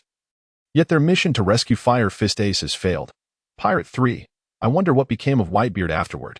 When will the next Sky broadcast occur? I am truly eager to see. Fire Fist Ace. Dad. Luffy, and everyone. The words spoken by the Ace in the video are what I wish to convey. That I have always been immensely grateful for your love. Whitebeard Edward Newgate. Ace, there is no need for such words between father and son. It is indeed an immense honor for me to have a son like you. Monkey D. Luffy. Ace, you claim that I am a source of worry, yet it is you who truly causes concern. Nevertheless, you remain my brother, and I shall never stand idly by while you are in peril. Marco the Phoenix. Ace, let us dispense with the sentimentalities. This time, we shall ensure your safety without fail. Diamond Jozu. Indeed, Ace, the outcome this time will undoubtedly differ from what was shown in the video. You will leave Marineford safely alongside us, scored the Great Siphon, and I, Ace, have come to understand that Roger is Roger. And you are you. I shall no longer transfer my animosity towards Roger onto you. This time, I will join Father and the others to rescue you. Whitebeard Pirates 14th Division Commander, Spade Shield, Ace, await us. This time, we shall not fail. Whitebeard Pirates 7th Division Commander, Laku, Ace, if that scoundrel Akainu dares to slander Father again, you must remain composed. Whitebeard Pirates 16th Division Commander, Aizu, if I were to hear the same words, I might react just as Ace did. Should Akainu speak thus again, we shall confront him together, and I will see how he can resist. In the Marine headquarters, within the prison of Marineford, Ace gazes at the words of the Whitebeard Pirates displayed in the sky. Tears welling in his eyes. Everyone, I truly feel unworthy of such affection. The sky reverberates with the comforting words of the Whitebeard Pirates, prompted by Ace's final words in the video. Yet, concurrently, many seize upon his remarks to mock others. Shiki the Golden Lion. Ha ha ha. It seems that in the heart of Fire Fist Ace, there truly is no image of a certain biological father. He never even considered him before his demise. Captain Wuzhong Wang. Ha, I'm speaking of you. Roger, how do you feel about this? Pirate King Roger. I indeed failed to fulfill my duties as a father. I have nothing to say about that. However, this time, I hope my former friends will, for my sake, assist in saving my son. Dark King Rayleigh. Since the captain has said this, this old bone, shall certainly take action. Colonel Mullen. Rest assured, Captain, we are already aboard Shank's ship. Spark Jabba. It has been a long time since I've had a good fight. I am truly looking forward to it. Kaido of the Beasts. I never expected you old bones to actually set sail. I thought you were merely speaking idly. But can you truly rescue Fire Fist Ace safely in your old age? I find that hard to believe. Red-haired Shanks. What if I join as well? Kaido of the Beasts, red-haired, he is merely your former captain. Do you truly wish to involve yourself in that great conflict for him? Know that it will endanger your crew. Red-haired Shanks, after all. It is the captain's request. I shall not refuse. Moreover, I trust my crew. They will support my decision. Jesus Burgess, there is no alternative. Did you not say it is the captain's request? Bendick, indeed, we too shall not refuse the captain's request. Rakairu, the captain can be quite headstrong at times, but what can we do? He is our captain. After all. On the island of Boyne, Usopp, witnessing Jesus Burgess's remarks on the screen, exclaims in astonishment, "Father, is Minner?" Hercules hears this and, puzzled, asks, "Is your father up there?" "Yes," Usopp nods, declaring that he intends to head to the Marine headquarters. Hercules hesitantly inquires, "So, are you preparing to set off for the Marine headquarters?" Usopp shakes his head. "No, I do not plan to meet him just yet. What is more crucial for me now is to gain greater strength so that I can aid Luffy. With my current abilities, I would be of little help at the Marine headquarters. It is better to seize this opportunity to train diligently, so that I can astonish Luffy and the others when the time comes." Having said this, without waiting for Hercules to voice further opinions, Usopp immerses himself once more in training. On Skypiea, Nami is once again stopped by several elders, and this time, without their counsel, she asserts that she no longer wishes to flee. The elders exchange bewildered glances, unable to comprehend why Nami has suddenly changed her mind, and some even suspect that she is merely deceiving them. However, Nami remains indifferent to their thoughts, for this is her true sentiment. After witnessing Ace sacrifice himself for Luffy, she has realized that even if she were to go to the battlefield now, she would be of little use. Instead, it is far more beneficial for her to learn about weather from these elders, thereby genuinely aiding Luffy. On Dark Island, the ruins of the Kingdom of Shadows, Zoro glares at Perona in frustration. "Hey, I ask you, do you even know the way out? Why have I wandered for so many days only to find myself back here?" "Of course, I know," Perona puffs her cheeks, "but with your current strength, you are no match for those baboons. You cannot escape. My captain is involved in significant matters now. I must assist him," Zoro steadfastly retorts. "Yet, I was right there beside you during your battles with those baboons. You always drag me into trouble. Do you not feel any remorse? For my own safety, I absolutely will not guide you again." "Then do not blame me for being rude. I am not some lecherous creature who would harm a woman," Zoro declares, drawing his sword. "Humph. Do you think I fear you?" Perona retorts, activating her ghost fruit ability. In the next moment, a ghost passes through Zoro's body, causing him to collapse to the ground. "Forgive me. I should not have been born into this world." On Dream Island, the kingdom of the transgenders, Sanji is pursued by a throng of transgenders, crying out in agony, "Please, do not chase me any longer. I truly must assist my captain. Candy Boy, do not run, since you have not defeated the Proxy King according to the rules. You must remain here, but your king knows my captain, Luffy. If that is the case, why can you not let me leave? I apologize, Candy Boy, but the rules of the kingdom of the transgenders cannot be broken. You are absolutely not allowed to leave until you have defeated in the South Blue Kingdom of the Birdmen. Chopper, after landing here, is initially treated as a toy by a large bird, and later nearly becomes food. He faces numerous trials, and leaving this place proves to be quite challenging. Amidst this, he rescues an injured chick and cares for it. Eventually, with the aid of this chick, he helps to mediate peace between the Birdmen. Afterward, upon learning of Ace's capture through the newspaper, he once considered asking the large bird to take him to find Luffy. However, due to the emergence of the sky, he did not set off immediately. After witnessing Ace's demise in the sky, he resolves to study herbal medicine and healing diligently here, so that he may better assist Luffy in the future than on Mechanism Island. The future kingdom, Frankie, having been brought here by Kuma, finds himself in the former residence of the Navy scientist Vegapunk. Here, he begins to enhance his own body using Vegapunk's technology. After seeing the sky, he initially plans to find a way to assist Luffy. However, upon witnessing Fire Fist Ace lose his life to protect Luffy, he realizes that he cannot be of much help to Luffy at this moment. Furthermore, with the sky's appearance, many others will also come to aid in rescuing Ace. Thus, he decides to seize this excellent opportunity to strengthen his modifications, ensuring that he can protect his captain in the future. On Lazy Island, the Kingdom of Hunger, when Brook arrives, he is mistaken for the summoned Satan. After learning of Luffy's situation from the sky, he frees the Long-Arm Tribe pirates, only to be taken to the Sword Mountain Island of Teenage by them. For the time being, he finds no means of escape. On the Revolutionary Army ship, Robin accompanies Sabo as they journey toward the Marine headquarters. She gazes ahead, thinking to herself, Luffy, you saved me. This time, let me help you. Presently, Luffy remains unaware of the Straw Hat Crew's circumstances. He gazed at the nearby naval headquarters, consumed by the urgency to devise a means of entry. At that moment, the Navy had adhered to their initial plan, bringing Port Asti.Ace to the execution platform, ready to commence a live broadcast of the execution. Internally, the Navy had engaged in considerable deliberation regarding the decision to broadcast. Ultimately, Sengoku, prevailing against dissent, resolved to proceed with the original plan of broadcasting Ace's execution to the entire world. After all, the Celestial video had explicitly stated that the Navy would conduct a live broadcast, and their subsequent performance had not lived up to expectations.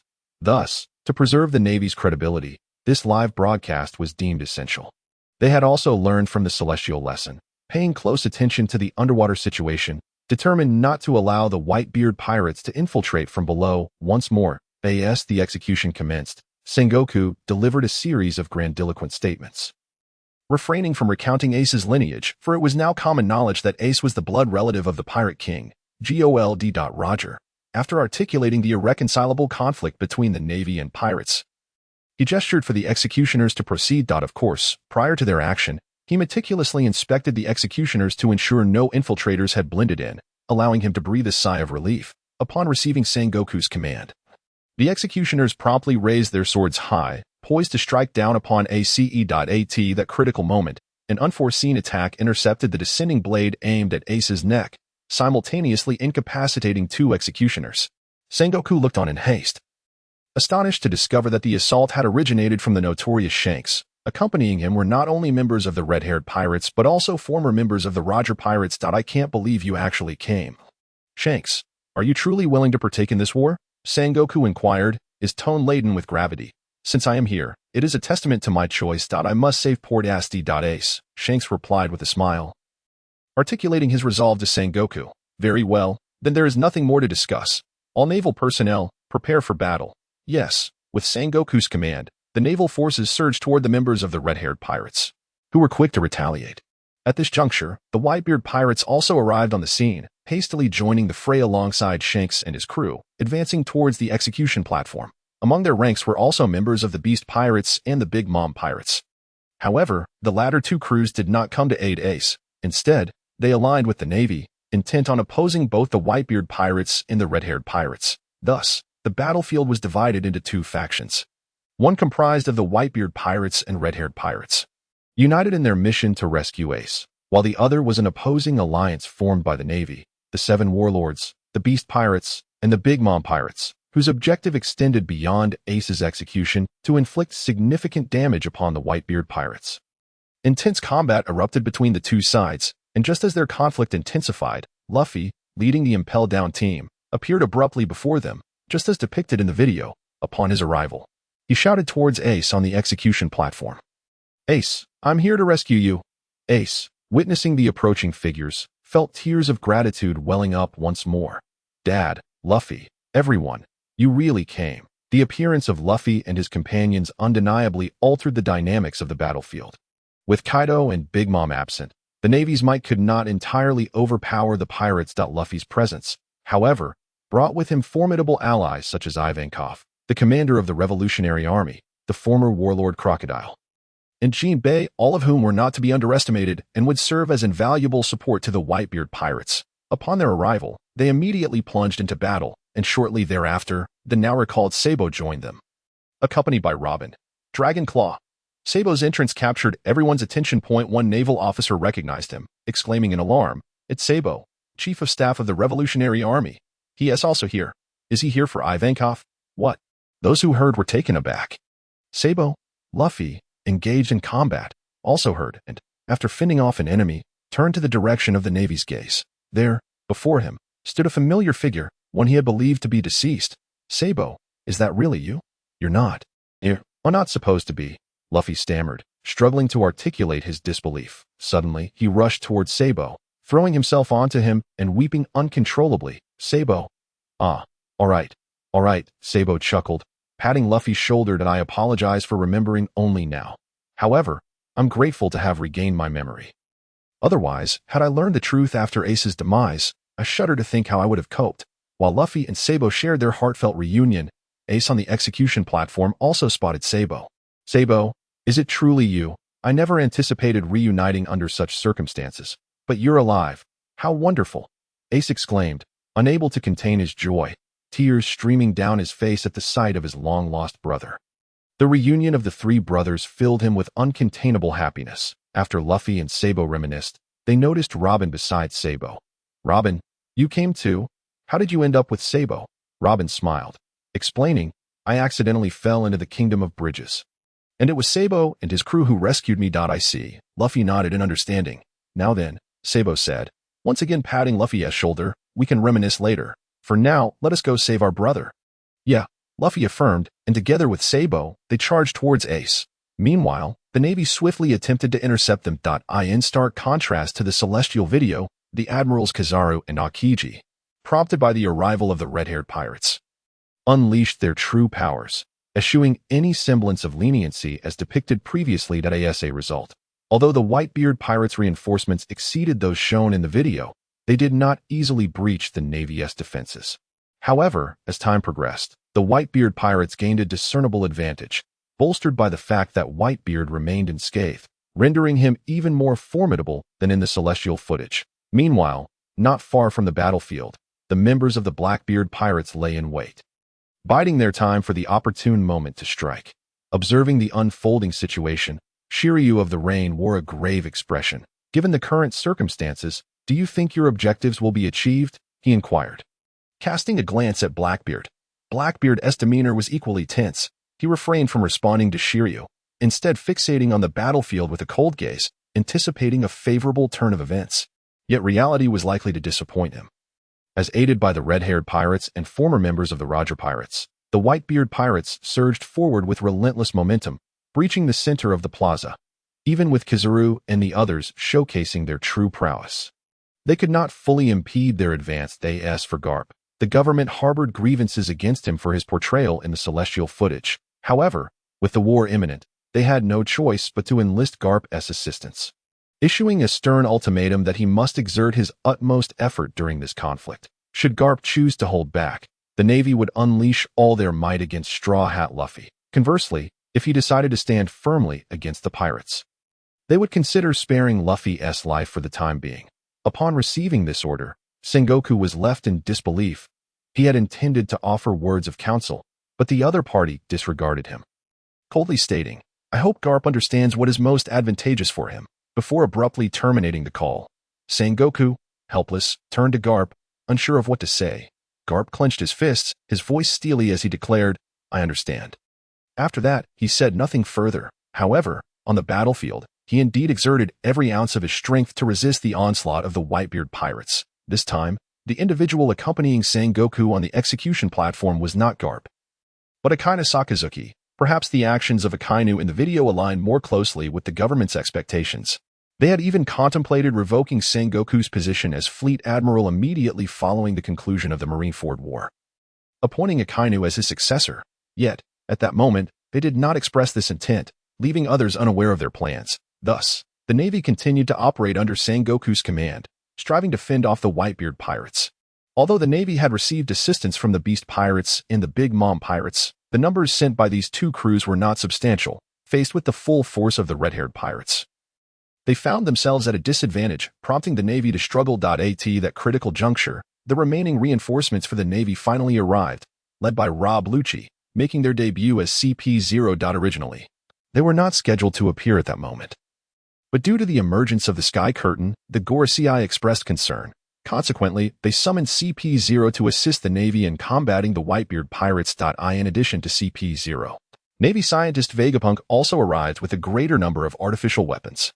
This significantly outnumbered those in the Sky Curtain footage, effectively doubling their offensive capability. With all reinforcements now present, the Navy gradually began to withstand the Whitebeard pirates. The battle intensified, with both sides evenly matched, and a resolution was not immediately forthcoming. CP0 confronted Whitebeard and Shanks directly, while Garp engaged in combat with the Dark King Rayleigh. Admirals Kizaru and Aokiji faced off against former members of the Roger Pirates, Spark Jabba and Admiral Mullen. Meanwhile, the remaining pirates, alongside Luffy and his crew, commenced their battles against the Navy generals, the Beast Pirates, and the reinforcements from Big Mom's crew. The clash endured for an extended period. And ultimately, with the aid of one individual, Luffy managed to break through and race towards the execution platform. That individual was the Empress Boa Hancock, who had already arrived near the Navy headquarters but had chosen not to disembark immediately. However, the Empress's assistance to Luffy did not go unnoticed by the Navy, which silently resolved to penalize her once the conflict concluded. Yet, Hancock had evidently anticipated this outcome. As long as she could assist Luffy, she cared not for the consequences. Thus, she discreetly intervened, thwarting any Navy attempts to strike Luffy, supporting him in his efforts to rescue his brother. Just as Luffy was nearing the execution platform, Akainu, who had been defending above, swiftly obstructed his path. Upon seeing his adversary, Luffy's rage ignited. He glared at Akainu with fury burning in his eyes. "Itsu, I will never forgive you," Luffy declared, instantly entering gear second and charging at Akainu. However, he was clearly no match for Akainu at that moment, who effortlessly deflected Luffy's assault. With a scoff, Akainu taunted, "Humph, do you really think you can breach my defenses? I think you should first descend to hell and scout the way for Fire Fist Ace." As he spoke, he swiftly activated his Devil Fruit abilities, launching an attack at Luffy. Fortunately, Luffy's body had not yet reached its limits, allowing him to evade the strike just in time. Yet, Akainu was unrelenting, continuing to unleash a barrage of attacks upon Luffy, who barely managed to dodge them. However, while evading the final blow, an unsuspecting Navy soldier launched a surprise attack, leaving Luffy unable to evade in time. Just as the strike was about to connect, Sabo suddenly appeared, intercepting the blow with resolve. Sabo then took Luffy's place to engage Akainu, providing Luffy the opportunity to rush to Ace's side prior to Luffy's departure. Mr. Point 3 had quietly studied the appearance of the key he had replicated from the video. Thus, before Luffy set out, he had already provided him with the key. Consequently, Luffy produced the key and unlocked the Sea Stone Shackles binding Ace. At that moment, a cheer erupted from the members of the Whitebeard Pirates upon witnessing Ace's liberation, and no longer wishing to linger in battle, they began preparations to retreat. Noticing this development, the observing Blackbeard Pirates grew flustered. "What should we do?" asked the Devil Sheriff Lafitte, glancing at Blackbeard. "Should we intervene to stop them?" Blackbeard shook his head. "No, I initially believed we would have greater advantage with more participants. However, Kaido and Big Mom have shown little regard for this battle, sending only a handful of lackeys, resulting in the Whitebeard Pirates suffering fewer losses than anticipated. If we act recklessly now, it would be to our detriment that we must withdraw for the time being and seek another opportunity later. Although we may need to enlist outside assistance then." "Why?" Rain Shiryu asked, puzzled. "Did you not hear the Sky Curtain? It will broadcast subsequent videos, and at that point, our intentions will surely be revealed. That if that happens, the Whitebeard Pirates will be prepared, making it exceedingly difficult for us to achieve our goals. We must forge alliances with others to realize my grand ambitions. As the Blackbeard Pirates deliberated, the Whitebeard Pirates had already commenced their withdrawal. With their superior combat strength, coupled with the mysterious dense fog released by Shanks on the battlefield, the Navy was rendered disoriented and unable to discern their bearings. Ultimately, the Whitebeard crew successfully broke through, escaping the battlefield at Marineford. The outcome of this battle marked a resounding victory for the pirates. 10 days later, the Whitebeard Pirates had successfully departed from the vicinity of Navy headquarters. They had just bid farewell to Shanks and his crew, while Luffy and Sabo temporarily remained aboard Whitebeard's ship with Ace. Meanwhile, the Navy, recognizing the unfavorable turn of events following the outbreak of war, had dispatched covert operatives to halt the live broadcast. Subsequently, they suppressed information about the conflict, ensuring that the conclusion of the battle remained undisclosed for the time being. However, this news would likely not remain concealed for long. In due course, the entire world would learn of the Navy's defeat in this war. Thus, while the news was still under wraps, the Navy sought ways to mitigate the repercussions of this conflict. At that moment, the Sky Curtain system appeared once more, capturing everyone's attention. Ding! The third live broadcast begins. The title of this memorable scene is Until We Meet Again, Luffy. Before the main event commences, we will first present the follow-up to the previous video. Please enjoy. Pirate 1. The Sky Curtain has appeared again. Life without you has been utterly dull. Pirate 2. By the way, do you know who won the real Marineford War? The broadcast was interrupted at the start, and we have no idea what happened next. Diamond Jozu. Hahaha, of course. The Whitebeard pirates emerge victorious. Ace has returned with us. Pirate 3. The developments are completely different from what was shown in the video. It seems the Navy suffered a crushing defeat. Civilian 1. How could this happen? The Navy lost. What will happen to our safety? Civilian 2. The Navy was clearly well prepared, yet they still fell short against the Whitebeard pirates. Will we be forced to live under the threat of pirates from now on? Civilian 3. I cannot accept such an outcome. Why did it have to end this way? On the Sky Curtain, the revelation of the Navy's defeat was met with widespread disbelief among the civilian populace. For those who are perpetually under the threat of pirates, the Navy represents their sole beacon of hope. Yet, the Navy has recently suffered defeat at the hands of these marauders, leaving the populace utterly bewildered.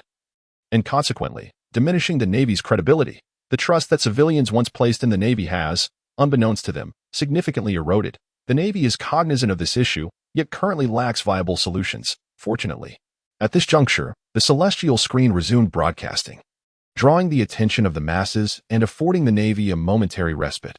After the demise of Ace, Akainu's rampage was far from over. He once again confronted the beleaguered Luffy, coldly declaring, "Straw Hat Kid, it is your turn now." As he spoke, a torrent of molten magma surged forth around him, and in the next instant, his magma-infused fist was poised to strike Luffy. At this critical moment, a barrier of azure flames emerged, intercepting Akainu's assault. The immortal Marco appeared, asserting, "I will not allow you to harm Ace's brother."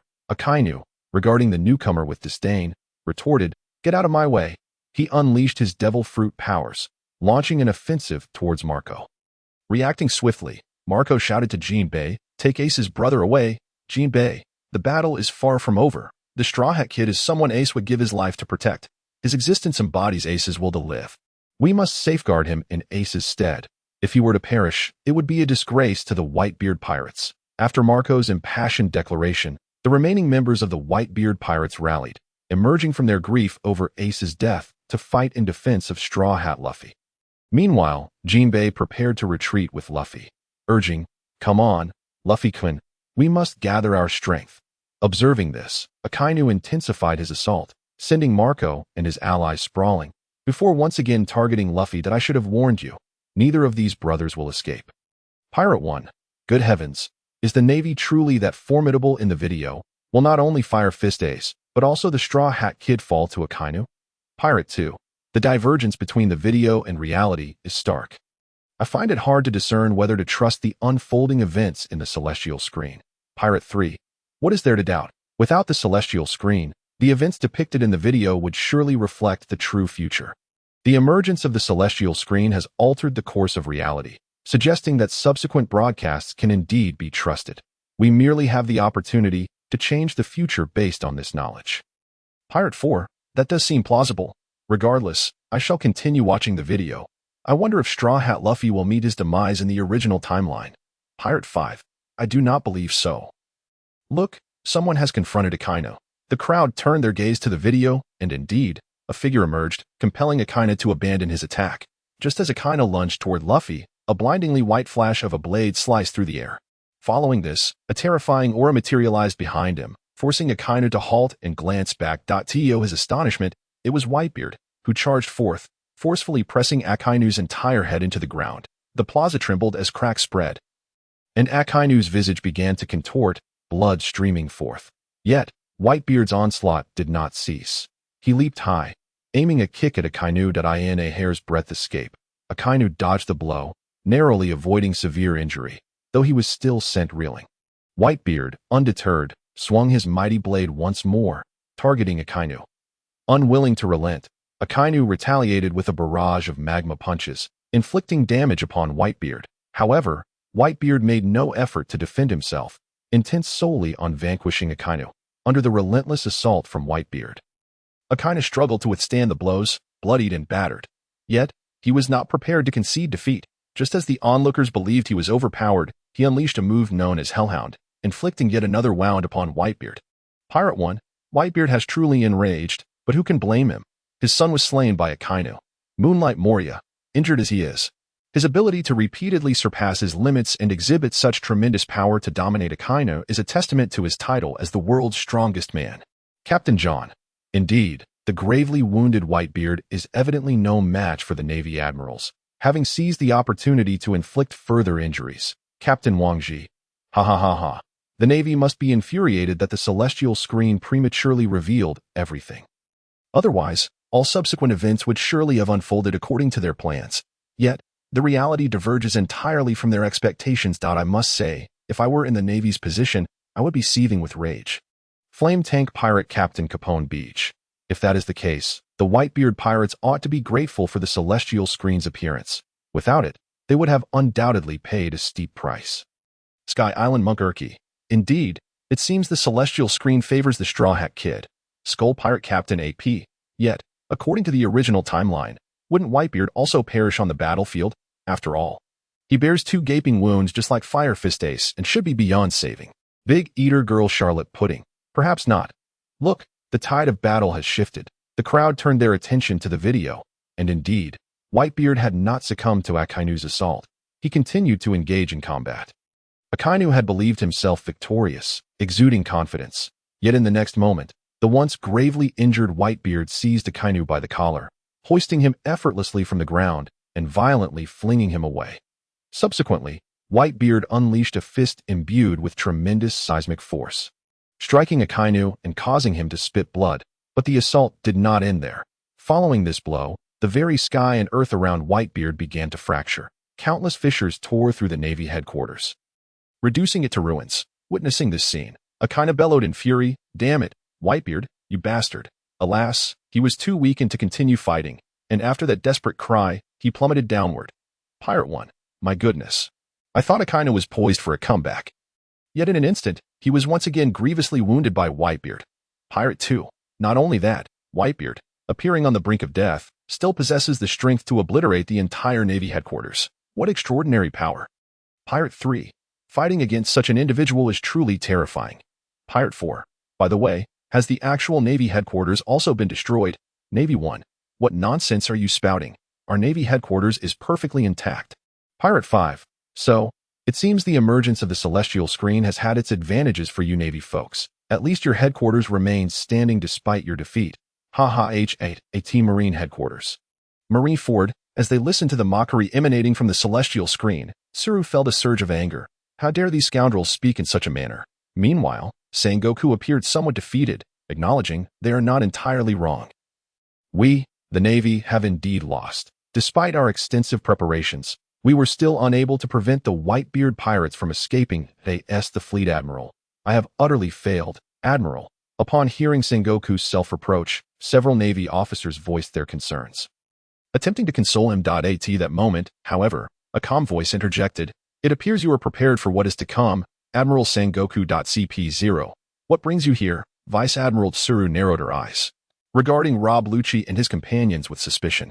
Rob Lucci, however, ignored her, directing his attention towards Sengoku. I believe Admiral Sengoku has surmised our purpose for coming. By order of the world government, we hereby revoke your position as Fleet Admiral, transferring the role to Admiral Sakazuki. We request that you promptly conduct the handover ceremony. What? Upon hearing Rob Lucci's words, all present were taken aback, bewildered as to why the world government would choose to remove Sengoku from his position as Fleet Admiral. They turned their gaze towards Sakazuki, only to find him equally astonished, clearly unaware that he was to succeed Sengoku. However, Sengoku appeared to have anticipated this turn of events. He offered a faint smile, acknowledging, indeed, I had my suspicions when the war took a downturn that I initially thought Kazan would be my successor, yet to my surprise, you have chosen Sakazuki. Nevertheless, it matters little to me, as I shall soon no longer be a part of the Navy.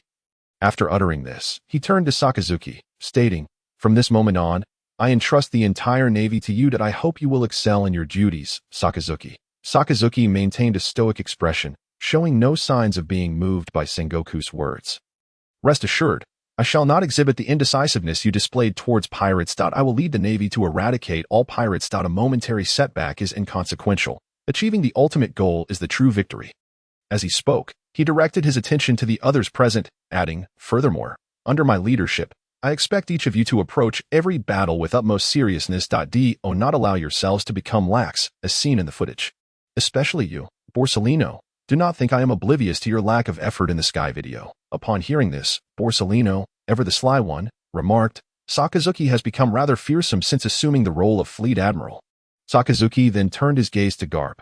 As for you, Vice Admiral Garp, I was astonished to see the extent of your strength displayed in this conflict for the sake of that straw hat brat.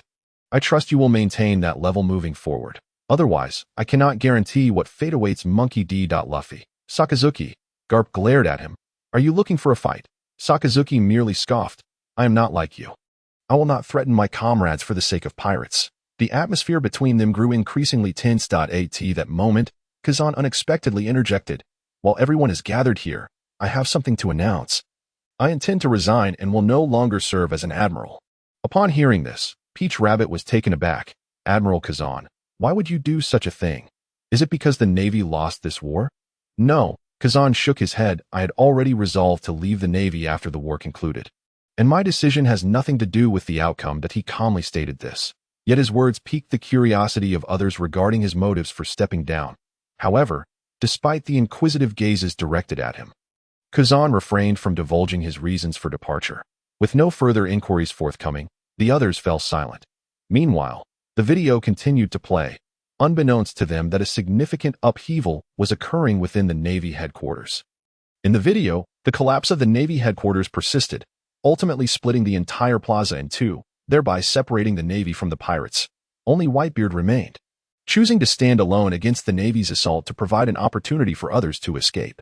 Sengoku had now taken over Akanu's position and was engaged in battle with Whitebeard. Despite his grievous injuries, Whitebeard exhibited astonishing strength, prompting disbelief from Sengoku. Whitebeard, unfazed, let out a dismissive grunt, stating, not even close. Now, allow me to be your opponent. Navy. He brandished his massive blade and charged towards the Navy. Amidst the escalating battle, a Navy officer suddenly cried out, look over there, behind the fortress, there seems to be something. The camera shifted to reveal a giant with a chestnut-shaped head stealthily hiding behind the dilapidated fortress, seemingly preparing for some action. Pirate 1. It seems it's now Sengoku versus Whitebeard. Pirate 2. Whitebeard is truly a remarkable captain. He has chosen to sacrifice himself to allow others to flee. Pirate 3. My admiration for him knows no bounds. How can his strength be so immense? It seems inexhaustible. Pirate 4. Indeed, despite his grievous injuries, every time I think he is finished, the outcome defies my expectations. His power is simply unbelievable. Pirate 5. Wait, that Navy officer seems to have noticed something. Pirate 6. Why is there a giant hiding there? What could he be planning? Pirate 7. Is that truly a giant? It appears to be nearly the same height as the Navy headquarters. It must be a monster. Pirate 8. The previous one, Oars, was only around 40 meters tall, yet the Navy fortress stands over 200 meters high. How can there be such a colossal giant? Pirate 9. Could it be the largest giant in the world? Pirate 10. I've heard rumors about that. Are you referring to Pirate 11? Indeed, it is the massive battleship St. John the Abyssal Wolf. It's astonishing that it exists. Pirate 12. But wasn't he supposed to be imprisoned in Impel Down? When the Straw Hat Brat escaped, he didn't seem to follow him. Pirate 13. What is going on? How did he escape? Pirate 14. Don't forget about another individual. He also entered Impel Down. Pirate 15. Are you talking about him? As the crowd continued to discuss, the video transitioned to further developments. The scene shifted back to the execution platform, where Blackbeard and his crew had just arrived on the battlefield. His boisterous laughter drew everyone's attention as he addressed Whitebeard. Long time no see, old man. I never thought I would get to see you again before your demise. How delightful. Marco the Phoenix. Teach, why are you here? What are your intentions, Moonlight Moria? Wait. If Blackbeard appears in the video on the battlefield, why hasn't he shown up in reality? Doflamingo. Fufufu. Blackbeard, it seems the emergence of the Sky video has thwarted your plans. Captain John, I believe that's an understatement. If this continues, Blackbeard's true intentions will also be revealed. At that point, whatever he aims to achieve will likely fail. Diamond Jozu. Indeed, Teach, listen closely. Whatever you plan to do, success is beyond your reach. The current Whitebeard pirates are not the same as those depicted in the Sky video. You should abandon your ambitions. This to the Flower Sword. Teach, the pursuit of you by the Whitebeard pirates will not cease. Guard your head well until we come for it. Blackbeard Marshal D. Teach. Hahaha. Then come find me. What a pity that the emergence of the Sky video has hindered my ambitions. But take this opportunity to witness my magnificent performance as it was originally meant to unfold. Buggy the Clown. A magnificent performance. What are you talking about? Fire Tank Pirates Captain Capone Beach. What exactly are Blackbeard's ambitions? His companions seemed to be notorious prisoners. Pirate 1. Could it be that he brought them out of Impel Down? But I recall he was easily defeated by Director Magellan. Giantess Charlotte Linlin. That suggests he was intentionally defeated. Blackbeard's true aim likely revolves around these prisoners from Impel Down. Pirate 2. And the former warden of Impel Down, Shiryu of the Rain, is also beside Blackbeard. Could he be the reason Blackbeard managed to free these prisoners? Pirate 3. Wait, the Impel Down incident occurred before the Sky video was broadcast. Now, Blackbeard is indeed accompanied by these prisoners. Pirate 4. So that means Shiryu must have already betrayed his position? Poor Magellan. I wonder if he is still alive. Pirate 5. What's there to mourn? Magellan is a Navy officer. Their loss is a cause for celebration for us pirates. Hahaha. Pirate 6. Indeed, but I remain curious about how Blackbeard accomplished this. Not just one person was intrigued by this development. However, at this moment, the screen did not display the reasons behind the events, but rather continued to showcase the occurrences following Blackbeard's landing on the battlefield. Upon seeing Rain Shiryu beside Blackbeard, Sengoku felt a surge of anger. Shiryu, what are you doing here? You scoundrel, what has happened to Magellan? Is he unharmed? And what is the current state of Impel Down? How did you lot manage to arrive at the Navy headquarters? Hehehe. With so many questions all at once, how am I to respond? But looking at me standing before you now, you should already have an inkling of the answer. If you wish to know the specifics, I suggest you verify it for yourself later. In any case, I will be joining forces with these fellows from now on and will no longer remain with the Navy, so please do offer your guidance in the future. Pirate 1. I never imagined that Rain Shiryu would truly betray us. Pirate 2. But how on earth did they manage to pass through the gate of justice? I am utterly curious and desperate to know the reason. Pirate 3. In the video, it seems the Navy has discovered the reason. With this statement, the intrigued audience focused intently on the video, eager to uncover the secret behind Blackbeard's intrusion. After Shiryu's remarks, a Navy officer suddenly reported his findings to Sengoku. Fleet Admiral Sengoku. Since the war commenced, we have not reported anything as we could not find an appropriate moment. Just a short while ago, the Gate of Justice suddenly reopened, and an unidentified warship passed through directly into the headquarters. What? Sengoku exclaimed, incredulous. Isn't the power room guarded by the Navy? How did they manage this? Hearing Sengoku's words, the devilish officer Luffy chuckled with a hint of malice. Hehehe, I do apologize, but if you wish to know why, I can enlighten you. It's quite simple. Really, prior to our entry into Impel Down, I had already hypnotized the Navy personnel in the power room. As soon as a warship is detected at the Gate of Justice, they are instructed to let it pass. However, it seems my actions have inadvertently assisted others. Pirate 1. So that's how it is. No wonder they could pass through the Gate of Justice. Speaking of which, didn't the Straw Hat crew also enter because of this? Pirate 2. It seems likely. It appears the Straw Hats have also benefited from Blackbeard's crew. Pirate 3. So, despite Blackbeard having gathered so many allies, they still risked entering the Navy headquarters. What could their intentions possibly be? Pirate 4. It feels as though he is about to embark on something beyond imagination. Pirate 5. Who would have thought the future would be this thrilling? It seems that as the screen unfolds, I have come to learn many great secrets. It appears that Blackbeard's secrets will not remain hidden for long. Pirate 6. But what will happen next? Could it be that Blackbeard will confront Whitebeard directly? Pirate 7. It's highly probable, especially since Fire Fist Ace was captured by Blackbeard, leading to his demise. Blackbeard is undoubtedly the culprit, and Whitebeard, who cherishes his son dearly, will surely seek vengeance. Pirate 8. In that case, I must closely observe Blackbeard's combat prowess. Many others shared this sentiment, as the majority of viewers were eager to ascertain the extent of Blackbeard's strength. After all, he appeared to be no easy opponent, and they needed to understand him thoroughly to either defeat him or escape his clutches should they encounter him in the future. Thus, after exchanging a few words, they redirected their attention back to the screen. After Lafitte's explanation, Blackbeard erupted into laughter, elaborating on the reasons behind his actions. Ha ha ha, father, do you see? This is the power of the devil fruit I acquired after killing Sachi. It is the strongest devil fruit. The yami yami no I de dio savor its might. Kaido of the beasts.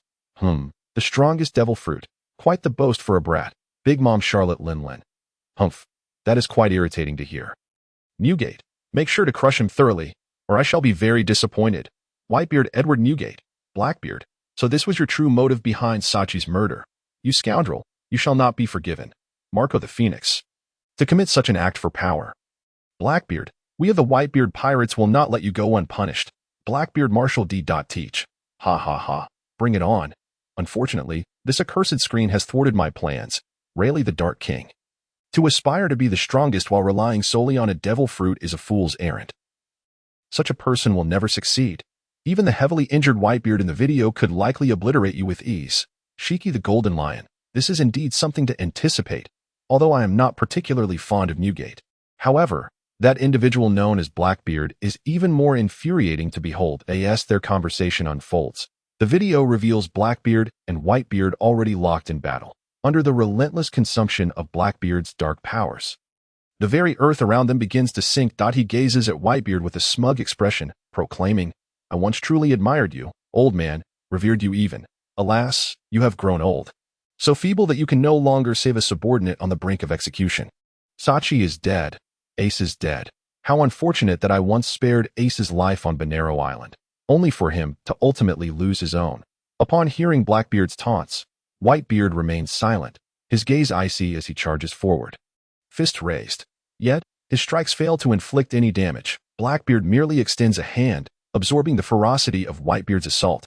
Futile. Old White darkness can absorb all abilities of the devil fruit and render them powerless. In other words, you can no longer cause earthquakes. Surrender, he jeers, landing a punch on Whitebeard's wound, sending him staggering back several meters. Pirate 1. What's going on? How can Blackbeard be this strong? Pirate 2. Why is Whitebeard being beaten like this? Isn't he hailed as the world's strongest man?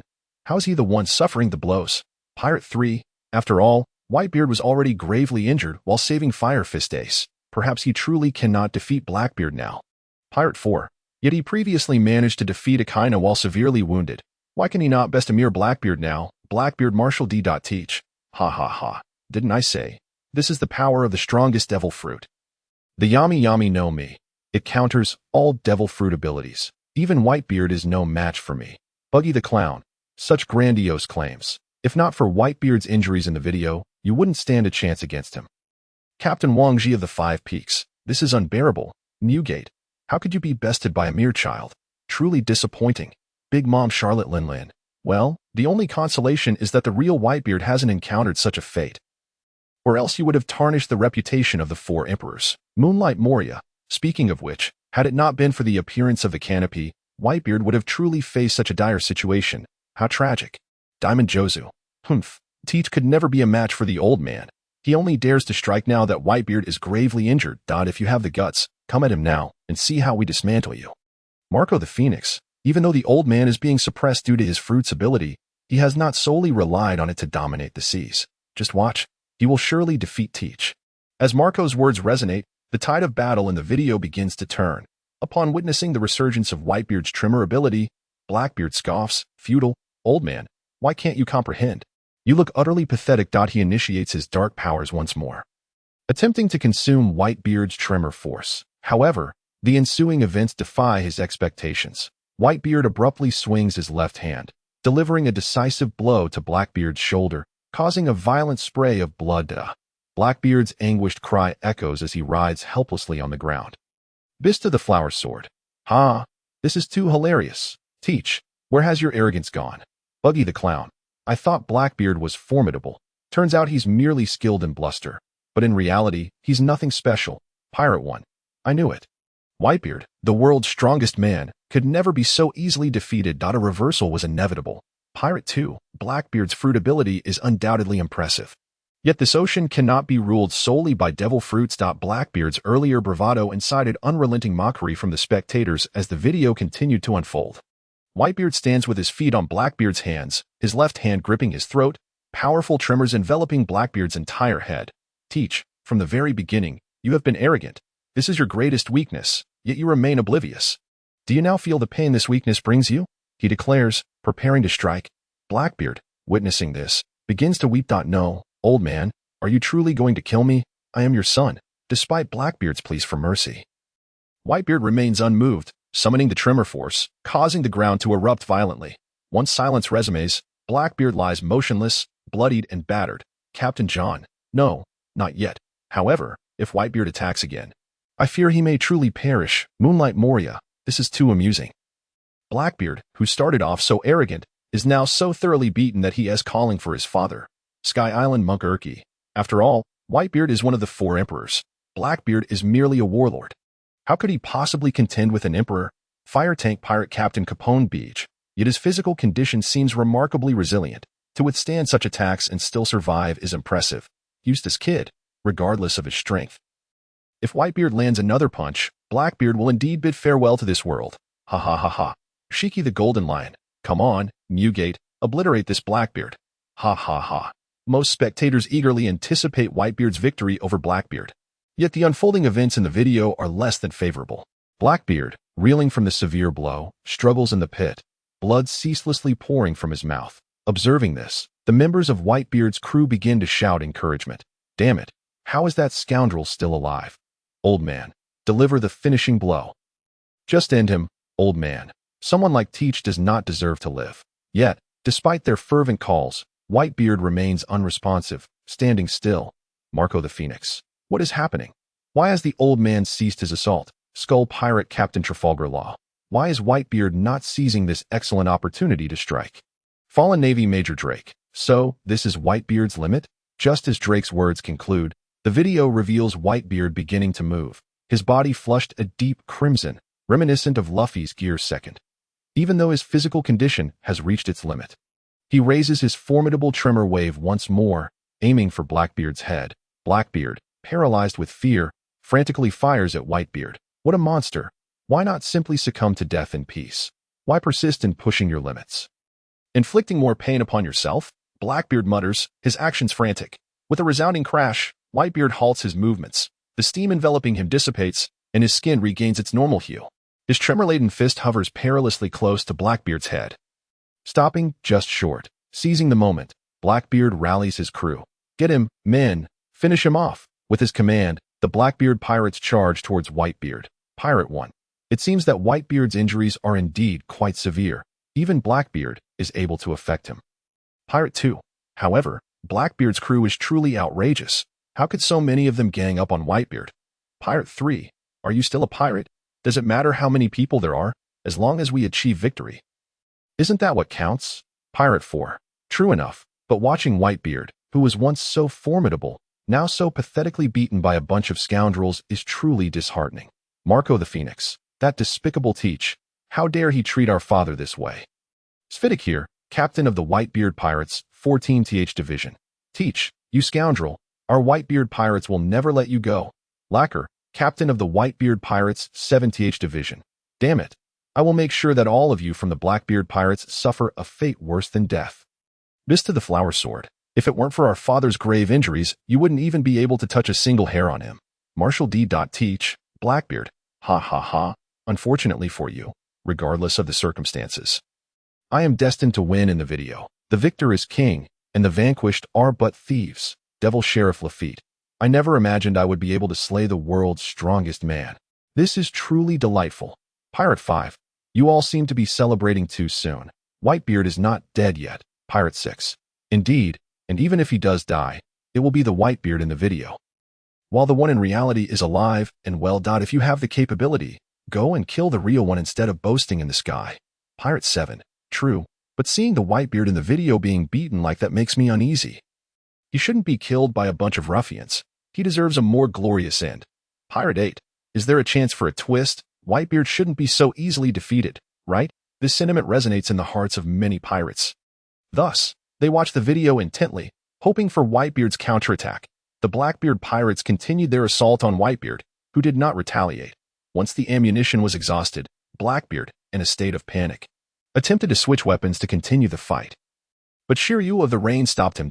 I believe it is unnecessary now. The current Whitebeard could likely be taken down with a mere tap. Just as he finished speaking, Whitebeard suddenly spoke up. That will never be you. Blackbeard and his crew were taken aback as Whitebeard continued. The one Roger has been waiting for cannot possibly be you. Teach, just as someone will inherit Roger's will, one day, someone will also inherit Ace's will. Even if the bloodline is severed, the flame in their hearts will never extinguish. Just as it has been passed down from the distant past to the present, it will continue into the future. And one day, someone will rise, bearing the weight of this centuries-old history, to challenge this world. Sengoku, you and your world government have always feared the arrival of that day. Alas, that day will inevitably come, and the entire world will be swept up in it. Such a monumental battle. Though I have no interest in it, when that treasure is discovered, the entire world will be turned upside down. Someone will find it. That day will certainly arrive. One Piece truly exists. As Whitebeard's words fell, the audience in the sky erupted in astonishment. Pirate 1. Did you hear that? The legendary treasure, One Piece, truly exists. Pirate 2. The mystery left by the Pirate King, Roger, has now been confirmed by Whitebeard. Pirate 3. Our years of searching have not been in vain. We must find that final island. Pirate 4. Oh. Little ones, follow me to see and seize the great treasure. At Marine headquarters, Marineford, seeing Whitebeard utter such words before his demise, Akainu slammed his hand on the table in anger. That bastard Whitebeard, even at death's door, remains restless and dares to speak such words. Infuriating. What to do? Those pirates are drawn to the legendary treasure. The tranquility of the seas will surely be disrupted, and the lives of ordinary people will become even more difficult. Vice Admiral Tsuru's tone was laced with concern. In the Holy Land, Mariehua, the expressions of the Gorosei were equally grim. Damn that sky. It is because of it that all these matters have been revealed. What to do? If this continues, that incident. Silence. Until matters are settled, we shall not discuss that incident. However, we must prepare for the possibility of its exposure. After witnessing Whitebeard's ultimate demise in the video, the atmosphere among the Whitebeard pirates grew somewhat somber. Observing this, Whitebeard let out a hearty laugh and comforted his crew. Hahaha. Little ones, do not mourn any longer. Your father is still alive and well. I am not dead yet. However, his reassurance did little to alleviate their spirits. Recalling the injustices inflicted by Blackbeard upon Whitebeard in the video only fueled their anger further. It is all because of Teach. That vile Teach will never be forgiven. Bastard, I will tear him apart. Seeing his son's fury, Whitebeard remained calm. Calm down, my sons. The current Teach is not a threat to us. Should he dare to come, I will ensure he returns empty-handed. Yes, indeed, Marco concurred. The situation now is nothing like in the video. Father is not gravely injured, and Ace is still with us. That scoundrel Teach is merely a clown now. Indeed, his blood will serve as a tribute to Sachi, Diamond Jozu added fiercely. The conclusion of Whitebeard's saga in the video stirred unrest across the globe. While the sky continued to display the footage, Whitebeard Edward Newgate perished in battle. His body, riddled with scars, sustained 267 stab wounds, 152 gunshots, and 46 cannon blasts. With such a body, he still achieved remarkable feats. The crowd gazed at his figure with admiration. However, at that moment, Doflamingo suddenly burst into raucous laughter. Fufufu, how interesting, truly fascinating. With Whitebeard's death, the ensuing era will surely undergo tremendous changes. Yet, I do not believe this battlefield will conclude easily. The world's most notorious criminals and the Warden of Impel Down are all here. Therefore, Blackbeard, who led them here, must have ulterior motives, which is quite intriguing. His words drew the attention of those present to Blackbeard. At this moment, Blackbeard confirmed that Whitebeard was indeed dead and returned to his original demeanor. Laughing heartily, Whitebeard has finally perished. He was truly resilient. Beside him, Devil Sheriff Lafitte agreed. Fortunately, everything that has transpired thus far has gone according to my plans. Now, the real show is about to begin. Blackbeard chuckled as he draped a black cloth over Whitebeard's lifeless body. Pirate 1. What is Blackbeard up to?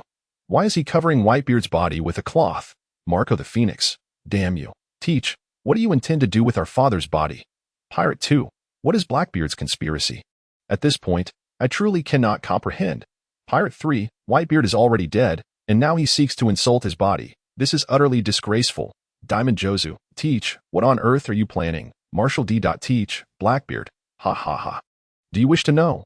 Then watch closely. What comes next will surely astonish you. Blackbeard's declaration only heightened the curiosity of the others about his intentions. The crowd turned their attention back to the video, eager to witness the developments that would follow. At this moment, Blackbeard had already lifted the black cloth and stepped inside. Soon after, Devil Sheriff Lafitte and the fighting champion, Shiryu, lifted the cloth. During this time, there was no other movement, leaving everyone increasingly perplexed about Blackbeard's true intentions. As the devilish Sheriff Lafayette lifted the black cloth, he chuckled and proclaimed, I apologize for the delay, but now, let us savor the extraordinary performance presented by our illustrious captain of the Blackbeard Pirates. Teach. Upon his words, the black cloth was entirely removed, revealing Blackbeard standing before Whitebeard's lifeless body, a sinister grin adorning his face. Pirate 1. What just transpired? Did Blackbeard do something? Pirate 2. No, nothing at all happened. Pirate 3.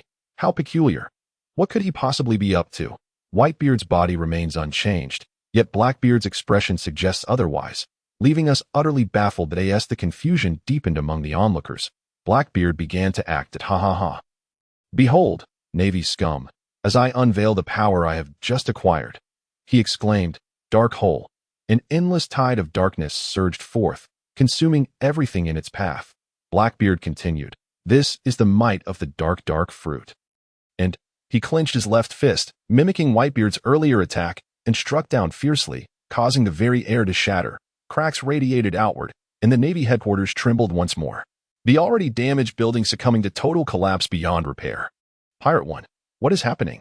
Am I dreaming? Pirate 2. No, it can't be. How could anyone possess the powers of 2 devil fruits? Surely, he cannot survive such a feat. Captain John, that brat Blackbeard has stolen Whitebeard's quake fruit abilities. Truly unbelievable. Clown Buggy. How can one possess the powers of 2 devil fruits? This must be a fabrication. Captain Capone Beach of the Fire Tank Pirates. Such a thing has never occurred. Though many greedy souls sought greater power, they ultimately met their demise. How can this be? Charlotte Perispero.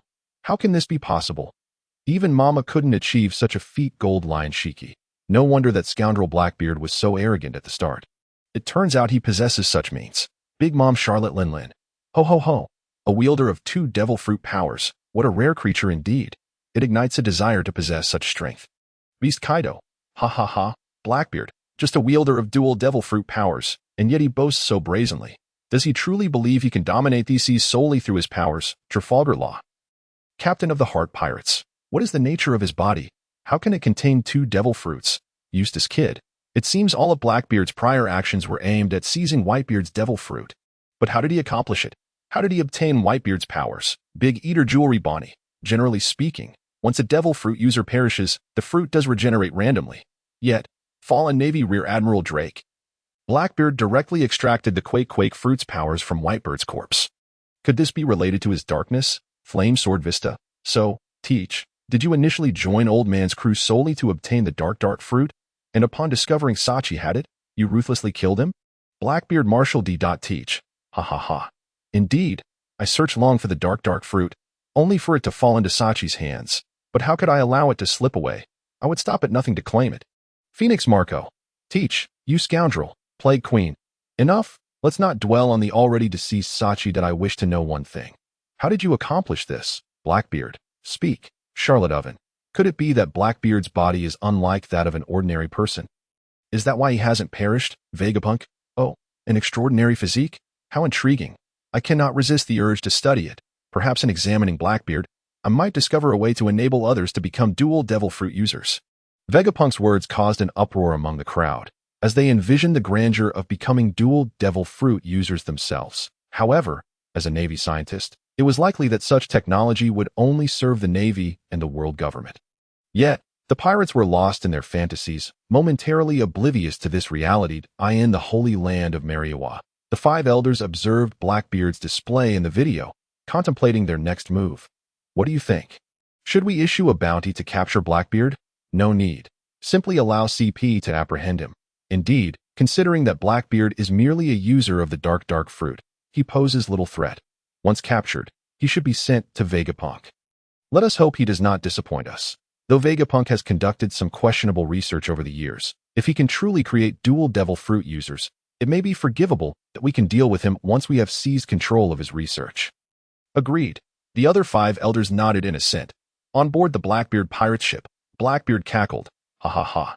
Indeed, this is the greatest performance in the world. Alas, due to the emergence of this curtain, it shall never be seen again. He expressed his inner disappointment. Indeed, Yanji agreed. Destiny has shifted dramatically. Can we still achieve our aims? I believe that is not the crux of the matter. Captain Teach, did you hear what that Navy genius scientist Vegapunk said? I fear the world government and Navy will soon come for us, and we may find ourselves in trouble. Death God Q opined. Indeed, Blackbeard nodded. We must prepare ourselves in advance. They asked the crew engaged in discussions regarding Vegapunk's words. Blackbeard commenced his performance in the video. With 2 powers, I have finally obtained them all. One capable of rendering everything to naught, and the other that can obliterate all. darkness, and tremors. With the aid of these two abilities, I shall be invincible. I am the strongest in this world. Blackbeard unleashed the powers of the Quake fruit with his left hand and the dark fruit with his right, declaring his supremacy. The Navy headquarters commanders watched in astonishment. What has Blackbeard done? How could he seize Whitebeard's devil fruit abilities? Why is this happening? Has the threat of the Quake fruit not yet ceased? Simultaneously, the Whitebeard pirates expressed their shock and fury. That bastard Teach has plundered our father's powers, but it is impossible to wield two devil fruits. How did he accomplish this? Marco gritted his teeth and stated, for an ordinary person, this would indeed be impossible. Yet, have you forgotten? Teach is different. His physical structure is not like that of an ordinary person. He is a freak. Upon hearing Marco's words, Teach erupted into laughter once more at hahaha. Did you all see that? Announce to the world. Tell those boring, peace-loving people, the Navy, the world government, and the pirates, that the future of this world has been sealed. Indeed, from this moment forth, it is my era, Blackbeard's era. Have you noticed? This overwhelming power surging forth from within me. It feels as though I can manipulate everything in this world at will. Pirate 1. This Blackbeard is truly insufferably arrogant, as if he is about to conquer these seas. Pirate 2. Indeed. He speaks as though this era is already his. I long to smash his vile head. Pirate 3. Is no one willing to teach him a lesson? I cannot bear to watch any longer. Is anyone interested in forming a team? Pirate 4. Count me in if we're going to teach Blackbeard a lesson. Pirate 5. And me as well. Pirate 6. Add one more to the tally. The words of Blackbeard in the video ignited a wave of outrage. The audience yearned to confront him directly and deliver a thorough beating. Likewise, the Navy could not tolerate his audacity either. Blackbeard, in high spirits, delivered his speech before the somewhat disheartened Navy, his arrogance reaching new heights. What's the matter, you Navy folks? I recall you priding yourselves as the elite forces of the Navy. Why the long faces? Are you afraid? No matter how many of you there are, I can handle you with ease. It seems you dare not make a move against me. It's quite dull when no one steps up. Well then, I shan't play with you any longer. You shall sink alongside this marine fort into the depths of the sea. Ha! As he laughed triumphantly, a sudden turn of events occurred and a luminous figure emerged before the crowd. Enveloping Blackbeard entirely. It was the Fleet Admiral's Buddha form. He transformed into the wrathful Vajra and unleashed his most powerful strike mercilessly upon Blackbeard and his crew. Under this attack, all 9 members of the Blackbeard pirates, including the previously arrogant Teach, were left spitting blood. This was merely a fortress. It could be rebuilt in the future. However, this island, situated at the very heart of the world, marine fort, must not be destroyed. For the peace-seeking civilians of the world, who tremble at the thought of pirates wreaking havoc, the Navy's presence here holds profound significance. The justice known as benevolence must never be extinguished. Your casual threat to sink this place is utterly unforgivable. You wretched brat. The Fleet Admiral glared at the fallen Blackbeard pirates, scolding them in fury. Navy 1. Fleet Admiral Sengoku is truly remarkable, even if Blackbeard possesses the powers of 2 devil fruits. He is no match for Sengoku. Pirate 1. With just a single blow, he had all 9 of Blackbeard's crew spitting blood. What immense power. Civilian 1. This is wonderful, with powerful figures like Fleet Admiral Sengoku in the Navy. We need not fear the rampant pirates. Phoenix Marco, ha. Teach, you spoke so grandly, thinking you were formidable, yet here we are. Navy 2, Blackbeard is quite the comical figure, unable to withstand even a single blow from the Fleet Admiral. Moreover, on the battlefield now, there is not only Fleet Admiral Sengoku but also the Navy hero Vice Admiral Garp, along with the 3 admirals. If he cannot fend off one, what will happen when several come at him together? Navy 3, if that's the case, Blackbeard is nothing but a mere clown. He boasted of his might, yet even after stealing Whitebeard's Quake fruit powers, he was still beaten to the brink of death. Pirate 2, but speaking of, how has Sengoku's attack become so incredibly powerful, far surpassing his previous strength against the Straw Hat Kid?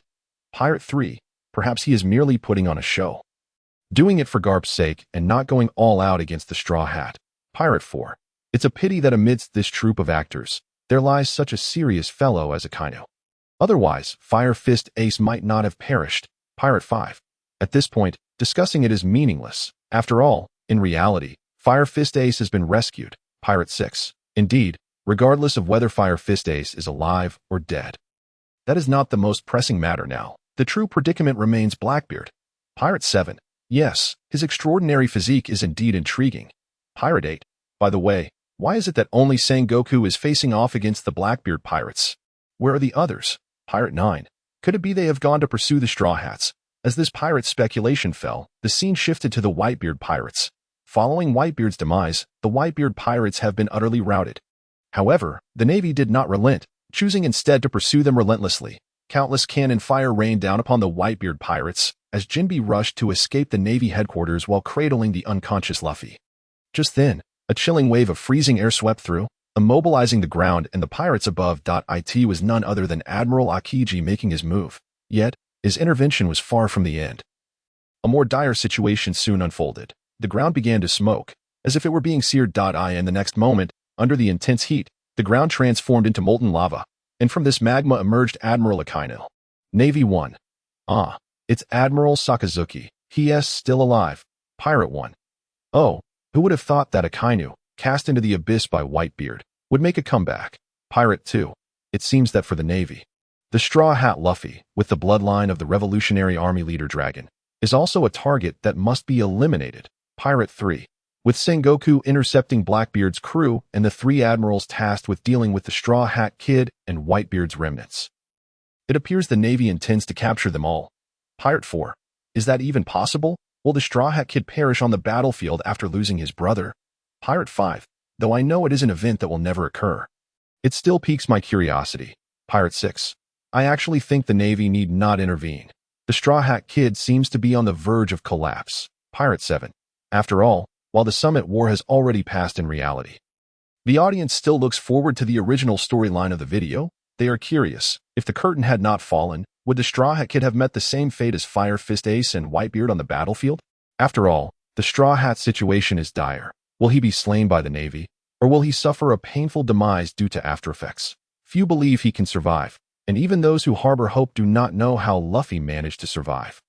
Can anyone truly heal his injuries? Many are deeply concerned about the current state of Straw Hat Luffy. Moreover, in the video, their situation appears even more perilous. Sakazuki intercepted all the pirates, coldly addressing them.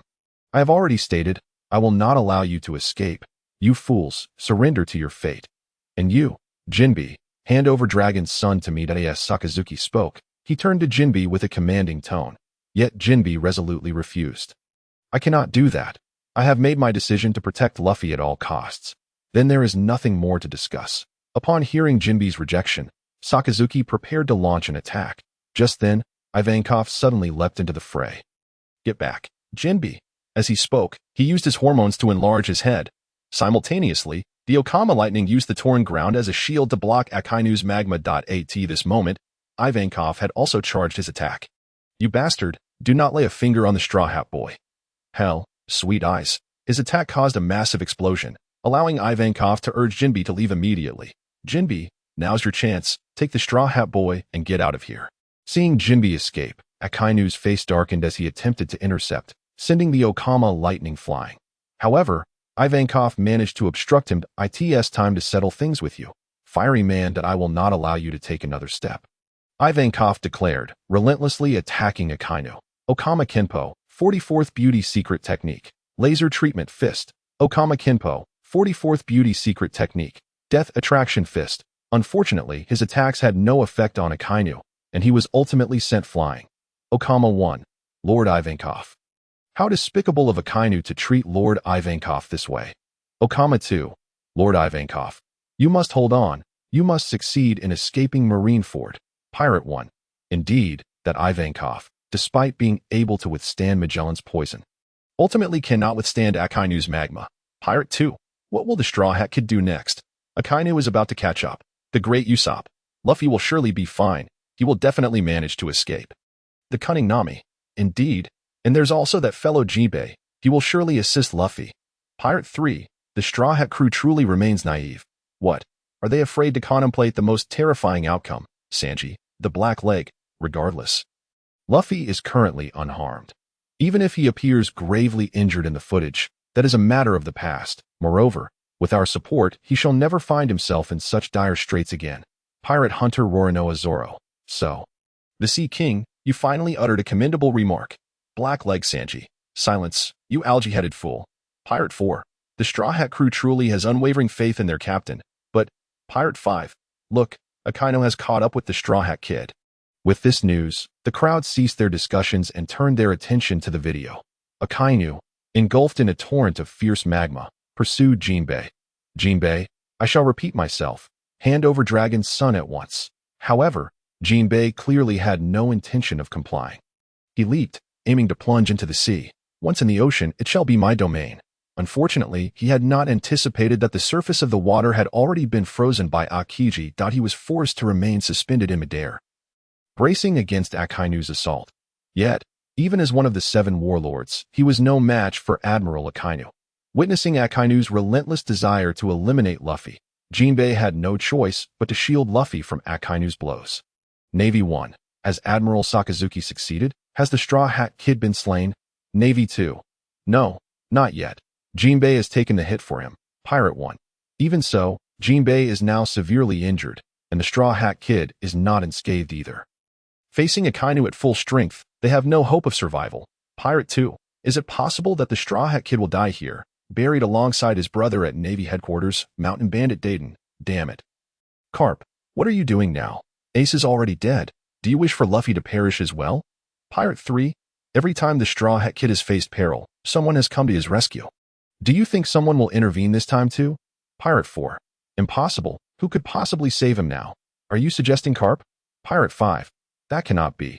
When Fire Fist Ace was to be executed, Carp did not act. Pirate 6. After all, Fire Fist Ace is the son of Roger, not his own grandson. But the Straw Hat Kid is different.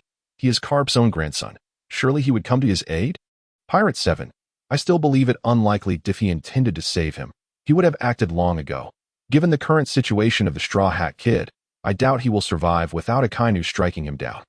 Whether Carp intervenes or not is of little consequence. Debates erupted regarding whether anyone would come to save Luffy, with many speculating that Carp might take action. Yet others believed that a man like Carp, steadfast in his sense of justice, would refrain from intervening in an instant. Both sides were unable to convince each other, while the video continued to play, containing the answers they sought. Jinbei was pierced through the shoulder by Akainu's attack. Nevertheless, he persisted, attempting to lead Luffy to safety. Yet Sakazuki relentlessly closed in, obstructing his path. Humph, Jinbei, your current state is hardly one of concern for others, although your interference caused my attack to veer off. I believe a direct strike to the heart would be far more satisfying. So, do you still wish to protect the Straw Hat Kid? From what I see, he is on the brink of death. Akainu sneered, raising his fist to launch another attack on Luffy. At that moment, a sudden storm of sand, like a blade, severed Akainu's body. Pirate 1. Strange. Who did this? Pirate 2. That sandstorm should belong to the former warlord. Crocodile. Pirate 3. So it's him again. Counting this time, he must have saved the Straw Hat Kid 3 times now. Pirate 4. 3 times? Pirate 5. The first time, he dealt with 2 executioners for the Straw Hat Kid. The second time, he deflected Mihawk's attack, and this time, he has directly confronted an admiral to save the Straw Hat Kid, Epidemic Queen. Curious, based on previous footage, this crocodile should be an enemy of the Straw Hat Kid. Why is he helping him? Mihawk. It seems to be the effect of that inexplicable power surrounding the Straw Hat Kid, Charlotte Perospero. Unexpectedly, the former warlord Crocodile has chosen to ally with the Straw Hat Kid. Moonlight Moria. It seems you two have fallen, Crocodile. Hee. Doflamingo. Fufufu. First Whitebeard, and now the Straw Hat Kid. Yet I, alone, am not deemed worthy of an alliance. How disheartening, Clown Buggy. I must say, Doflamingo, your relationship with Crocodile seems rather peculiar. Sand Crocodile, shut your mouth. If you dare utter such nonsense again, I will smash your head. Clown Buggy. Haha, as if I would fear you. Come and try. Impel Down Prisoner 1. Truly, Captain Buggy shows no fear of anyone's threats. Impel Down Prisoner 2. Only someone like him can lead us to dominate these seas. Impel Down Prisoner 3. Indeed, neither Whitebeard nor Blackbeard can contend with our Captain Buggy. He alone is the true king of these seas. Hey. You are being overly dramatic. After the Marineford War, Buggy, accompanied by those willing to follow him from Impel Down, planned to reunite with his former crew members and re-establish his pirate crew. Now, paused by the screen's broadcast.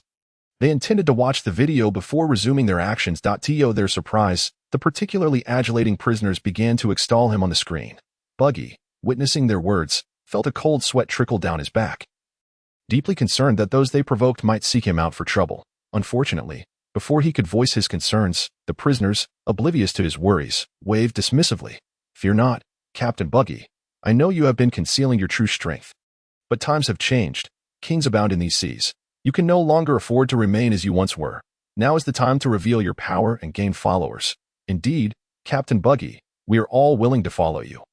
To etch your legend upon these seas. Oh, long live Captain Buggy. Long live Captain Buggy." Observing the throng of seemingly brainwashed individuals before him, Buggy felt fear within but could not suppress his smug laughter. "Indeed, I, Buggy, am the greatest. Rest assured, I will lead you to conquer these seas. Waha." Naturally, Buggy's thoughts remained unknown to the crowd. They continued to keenly observe the Straw Hat Kid in the video, eager to see if he could indeed escape Akainu's clutches. Sandstorm. Before Akainu could react, Crocodile swung his hand with force, summoning a whirlwind that swept both Jinbei and Luffy into the sky. "Anyone, come catch them. Hurry and get them on board." Crocodile called out to the Whitebeard pirates. To protect what is precious, one must exert their utmost effort. Do not allow these scoundrels to run rampant. At that moment, the remaining members of the Whitebeard pirates seemed to awaken, rushing towards the landing point of Luffy and Jinbei, eager to catch them. However, upon their arrival, they found that the two had not descended, and they looked up to see that Jinbei and Luffy were suspended in midair, already caught by none other than Clown Buggy. Red-haired Shanks. "Oh, Buggy, you've finally made your move. Gold-line Shiki. Ha ha ha. It's this little brat. Who would have thought he possesses such audacity to snatch a person from the hands of an admiral? Big Eater Jewelry Bonnie. I couldn't have seen this coming. I thought he was merely a lucky weakling."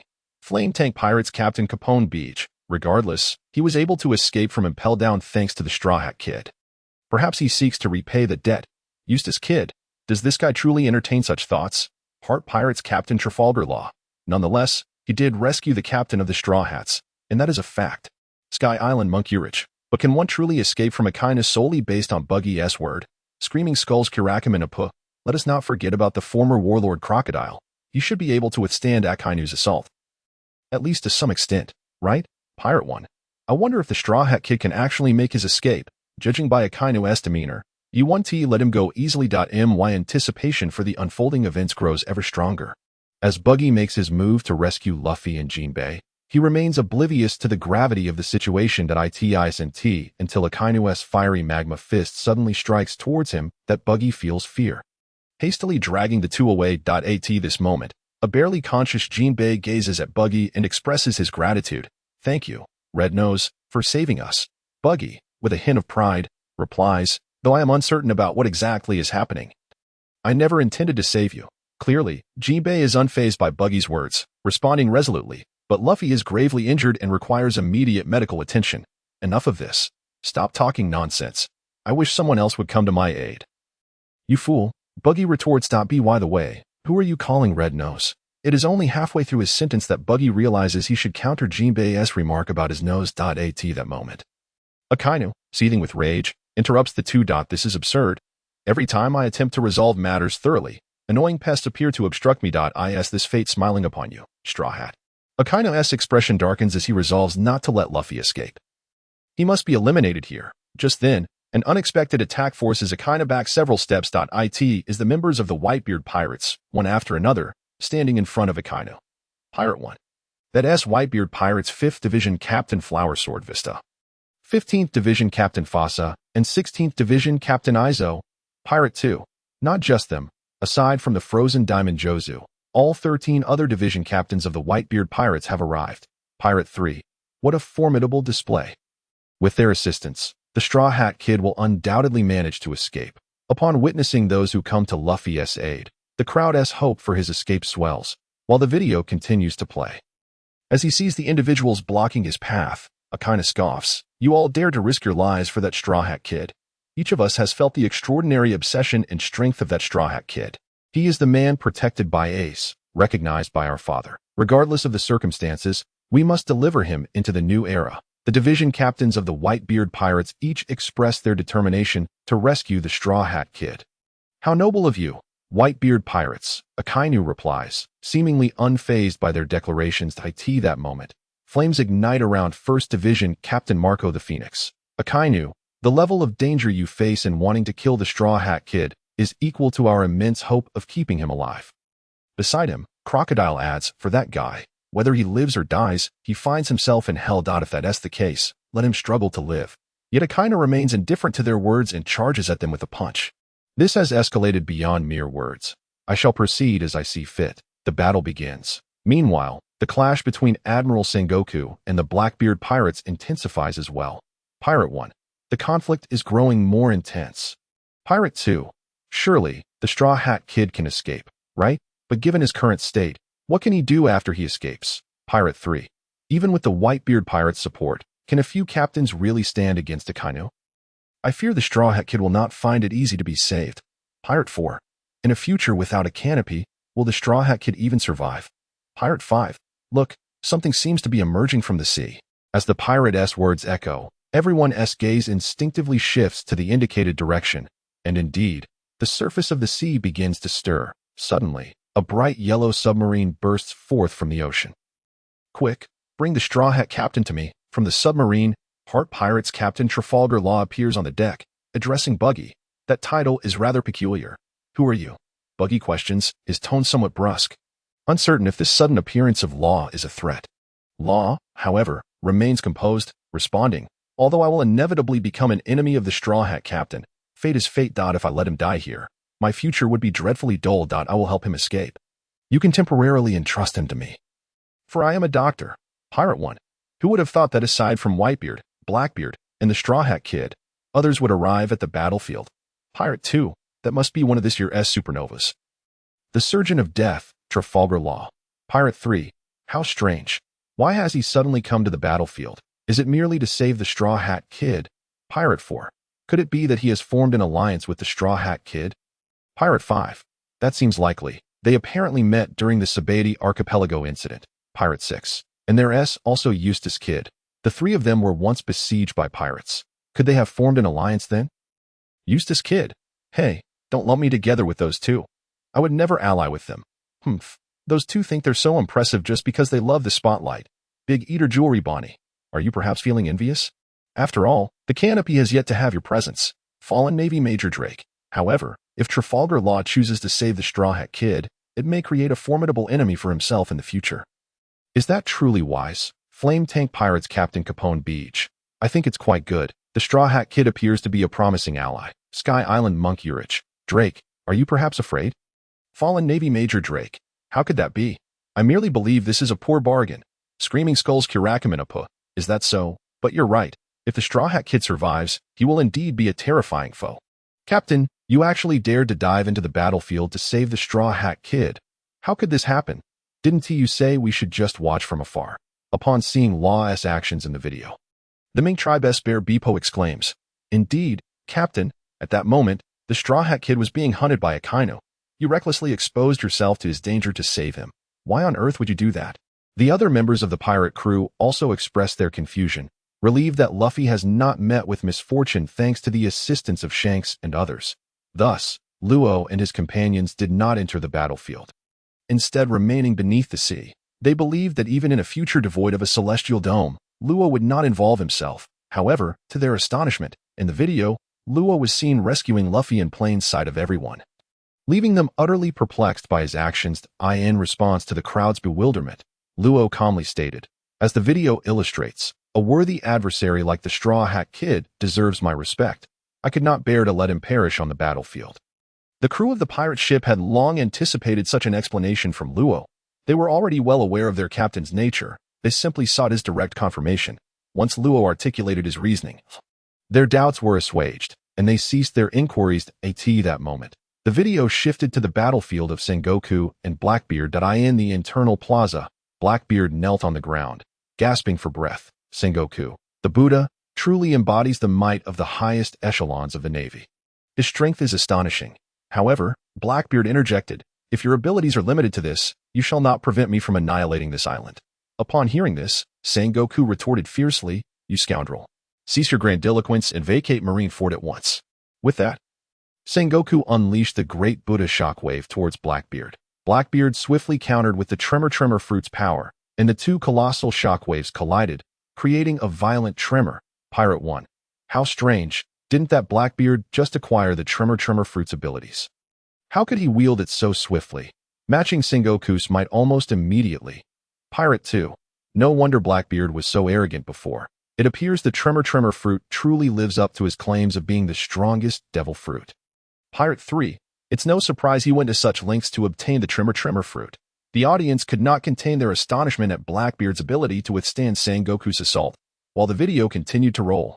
Just as Blackbeard and Sengoku were locked in a stalemate, the fighting champion, Shichibukai, leaped into action, intending to ambush Sengoku. "Captain, allow me to lend you a hand." But in the next instant, a fist appeared, knocking him to the ground. That fist belonged to the Navy hero, Garp, Navy 1. Fantastic. It's Vice Admiral Garp. He's re-entered the fray. Navy 2. With Vice Admiral Garp's assistance, Blackbeard's crew surely cannot escape the battlefield. Pirate 1. After the death of Fire Fist Ace, I thought Garp would be rendered ineffective, yet here he is, back in action. Navy 3. What nonsense. Vice Admiral Garp is a naval hero. He will steadfastly uphold justice and will never be brought low by such events. Pirate 2. Indeed, but this does make me feel for Fire Fist Ace. He sacrificed his life, and yet his grandfather only grieved for a fleeting moment before regaining his composure. I can't help but feel it is unjust. Fire Fist Ace. There is no need for your concern. That old man has his own reasons for acting as he does. I do not mind, for we are family. Pirate 3. I never expected Fire Fist Ace would speak on Garp's behalf.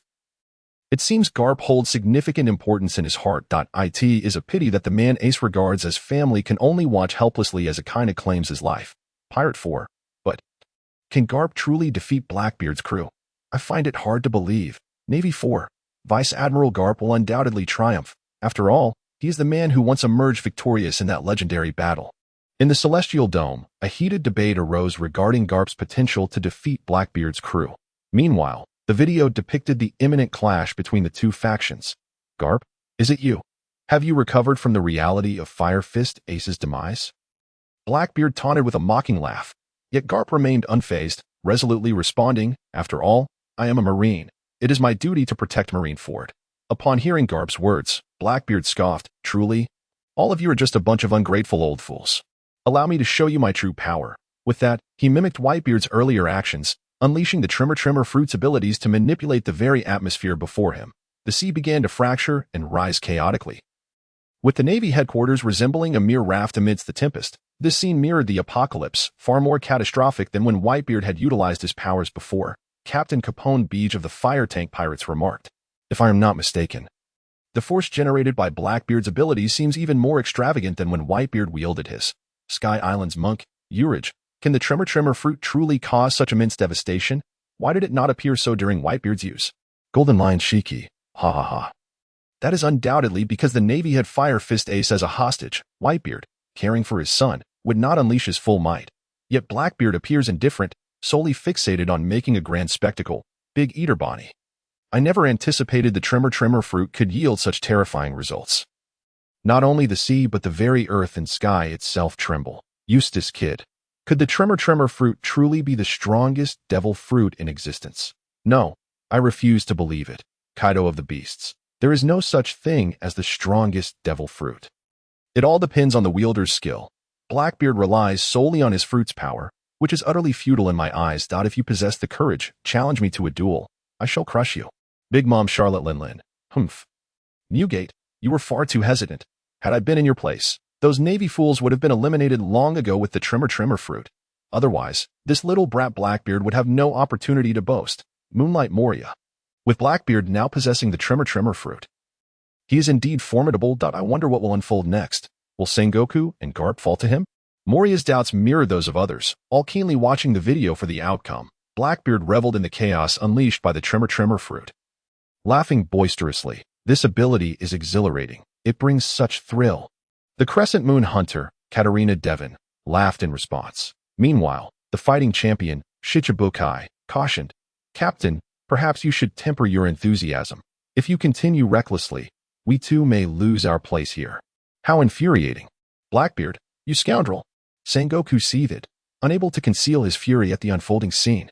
Beside him, Garp merely shook his head, remarking, if Whitebeard were to witness this, he would surely feel regret that his power is being wielded by such an impudent youth. Yet Blackbeard remained lost in his revelry. oblivious to their discourse, continuing to laugh uproariously. What do you say, Buddha Sengoku and Hero Garb? With your current abilities, you can no longer stop me.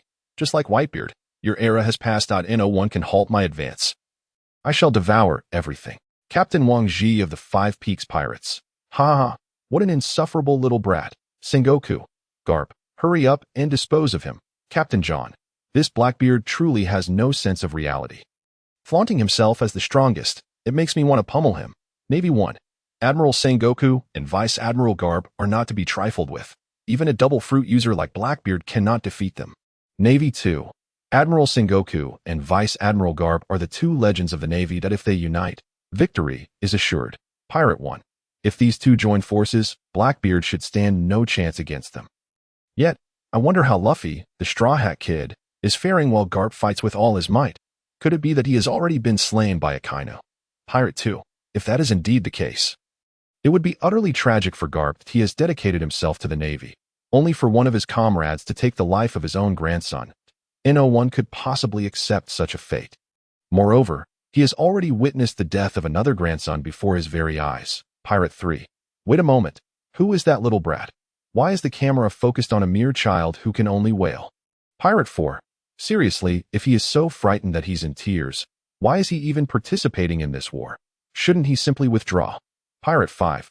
Indeed, this is a battlefield of the highest caliber, where everyone is fighting for their lives, yet this little brat remains in tears. What on earth is he doing? How absurd. Marine 3. Isn't that Kobe? What does he intend to do? Why is he trying to obstruct Admiral Sakazuki? Just as the pirates mock Kobe for his tears, the camera suddenly shifts, revealing him standing directly in front of Akainu. This ends here. Kobe spread his arms wide, attempting to shield himself from Akainu's assault. With tears in his eyes, he cried out in anguish, "Cease fire. Please, stop fighting. This is a complete waste of life." Kobe's voice caused the movements of every soldier on the battlefield to falter, while he continued to passionately express his plea. Every soldier here has a family, and their loved ones are waiting for them to return home safely. Our objectives have already been achieved. Why do we persist in relentlessly pursuing these cornered pirates? Why continue this battle that could have ended long ago? Why allow those soldiers who could still be saved to perish without aid, increasing the toll of sacrifice? In this light, aren't those soldiers who have fallen in battle akin to fools? Pirate 1. What on earth is that crying brat saying? Is he actually urging Akainu to spare those pirates? Pirate 2. But judging from the footage, the Whitebeard pirates are indeed at their last gasp. This is a golden opportunity to annihilate them. His words seem akin to treachery. Pirate 3. Precisely. Everyone who steps onto the battlefield does so with the resolve to die. His current statements make it seem as though he alone possesses kindness. Civilian 1. What is that Marine doing? If he lets those pirates go, it endangers us civilians. Civilian 2. Seriously, how can he speak on behalf of pirates? How can the Navy harbor such individuals? Admiral Sakazuki must be rid of this traitor. Civilian 3. Hey, what are you all talking about? Kobe isn't pleading for the pirates. He's advocating for the young Marines who have fallen and could still be saved. Civilian 4. Exactly. While Marines enter the battlefield resigned to die, no one truly wishes for their demise. There have already been countless sacrifices on that battlefield, yet some can still be saved. Why not choose to treat them? Civilian 5. They fell fighting against the pirates. If they die simply because they cannot receive treatment, that would be utterly ridiculous. Civilian 6. Indeed, as heroes, they do not deserve such a fate. I find Kobe's words to be quite reasonable. Above, Kobe's sudden proclamation ignited heated discussions, yet the video had not yet concluded. Regarding Kobe's interruption and his impassioned speech, Sakazuki paid him no mind, snorting dismissively. Who do you think you are? You've caused me to waste valuable seconds. The Navy does not require your misguided ideology. Just get lost. With that, he raised his magma fist, aiming to strike Kobe. Kobe's face was filled with terror, unable to move an inch. However, in the next instant, just as Akainu's fist was about to collide with Kobe's face, a blade suddenly shot out, interposing itself between them and halting Akainu's attack. Following the trajectory of the sword, a man's figure appeared on screen. Young Marine, you have done well. The courageous seconds you have sacrificed your life for have significantly altered the fate of this world.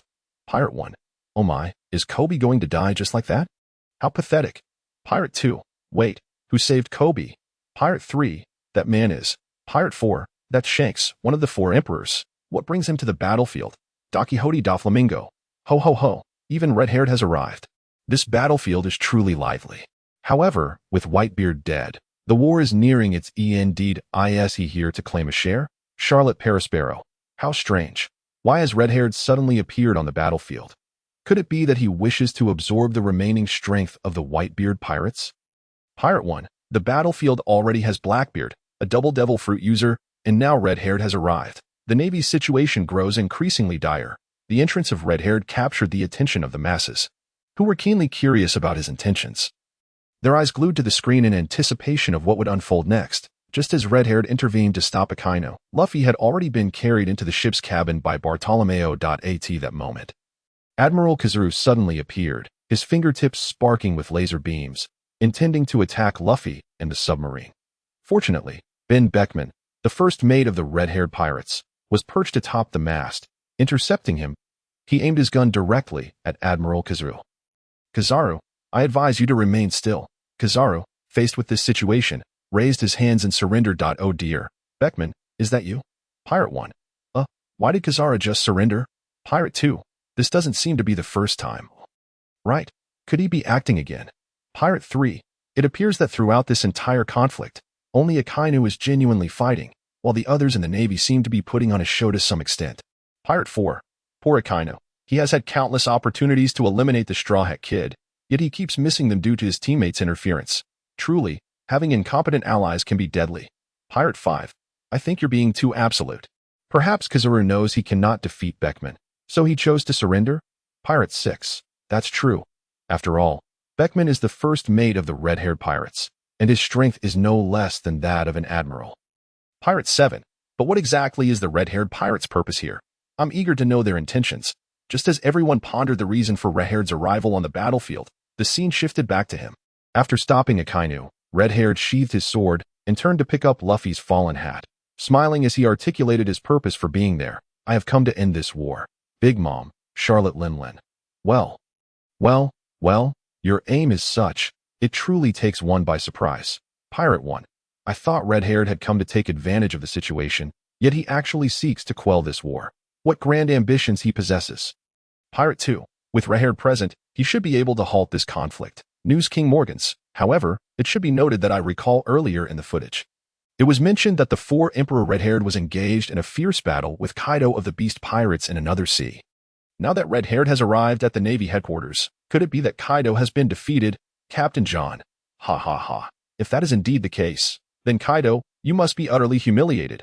Kaido of the Beast Pirates. Shut up. That is absolutely impossible. How could I ever lose to that guy? Red-Haired. Captain John. Anyone can boast, but according to the footage, it seems your defeat is a foregone conclusion. Sky Island Monkurki. Yet the red-haired pirates do not appear to have suffered any fierce battle. Could it be that they did not engage in a large-scale confrontation, merely exchanging a few blows? Fire Tank Pirate Captain Capone Beach. It's highly likely. They must have reached some sort of agreement, allowing Red-Haired to arrive at Navy headquarters in time to prevent this war. Fallen Marine Major Drake. But what will the red-haired pirates do? Will they use force to stop this war, and then engage the Navy in battle? Big Eater Charlotte Pudding. That seems unlikely. If that were the case, it would not be an effort to stop the war, but rather to escalate it. Sky Island Sculic Menapus. So what methods will the 4 Emperor Red-Haired employ to halt this war? Curiosity enveloped the crowd regarding the Red-Haired One's method of halting the war. As the scene unfolded in the video, when he proclaimed his intention to prevent the conflict, a hush fell over the onlookers for a fleeting moment. In the next instant, Buggy's body unexpectedly shattered into pieces, his face reflecting astonishment as he exclaimed, Shanks, why on earth are you here? Buggy, Shanks replied, having spotted his counterpart. He tossed Luffy's hat to Buggy, saying, Please return this to Luffy for me. What? Buggy retorted with an air of indignation. Why should I consent to such a task? Observing Buggy's demeanor, the red-haired pirate was unfazed, expressing his frustration. Is that so? What a pity. I had hoped to gift you a treasure map. Really? You aren't trying to deceive me with your flowery words again, are you? Buggy's expression was one of skepticism. Shanks chuckled. I unearthed it myself. However, if you choose not to believe me, I shall bestow it upon someone else. No. Buggy hastily interrupted. Fine. Give it to me. I will take it to the Straw Hat K. I did as he spoke. He cradled Luffy's hat and dashed after Shanks. Meanwhile, upon witnessing Luffy's rescue by Law, Akainu glared furiously at Shanks. You scoundrel, how dare you let Dragon's son escape? In the next moment, Akiji and Kazara leaped from his side, launching an assault on the Heart Pirates submarine, attempting to obstruct their path. Yet, their attacks failed to hinder the vessel.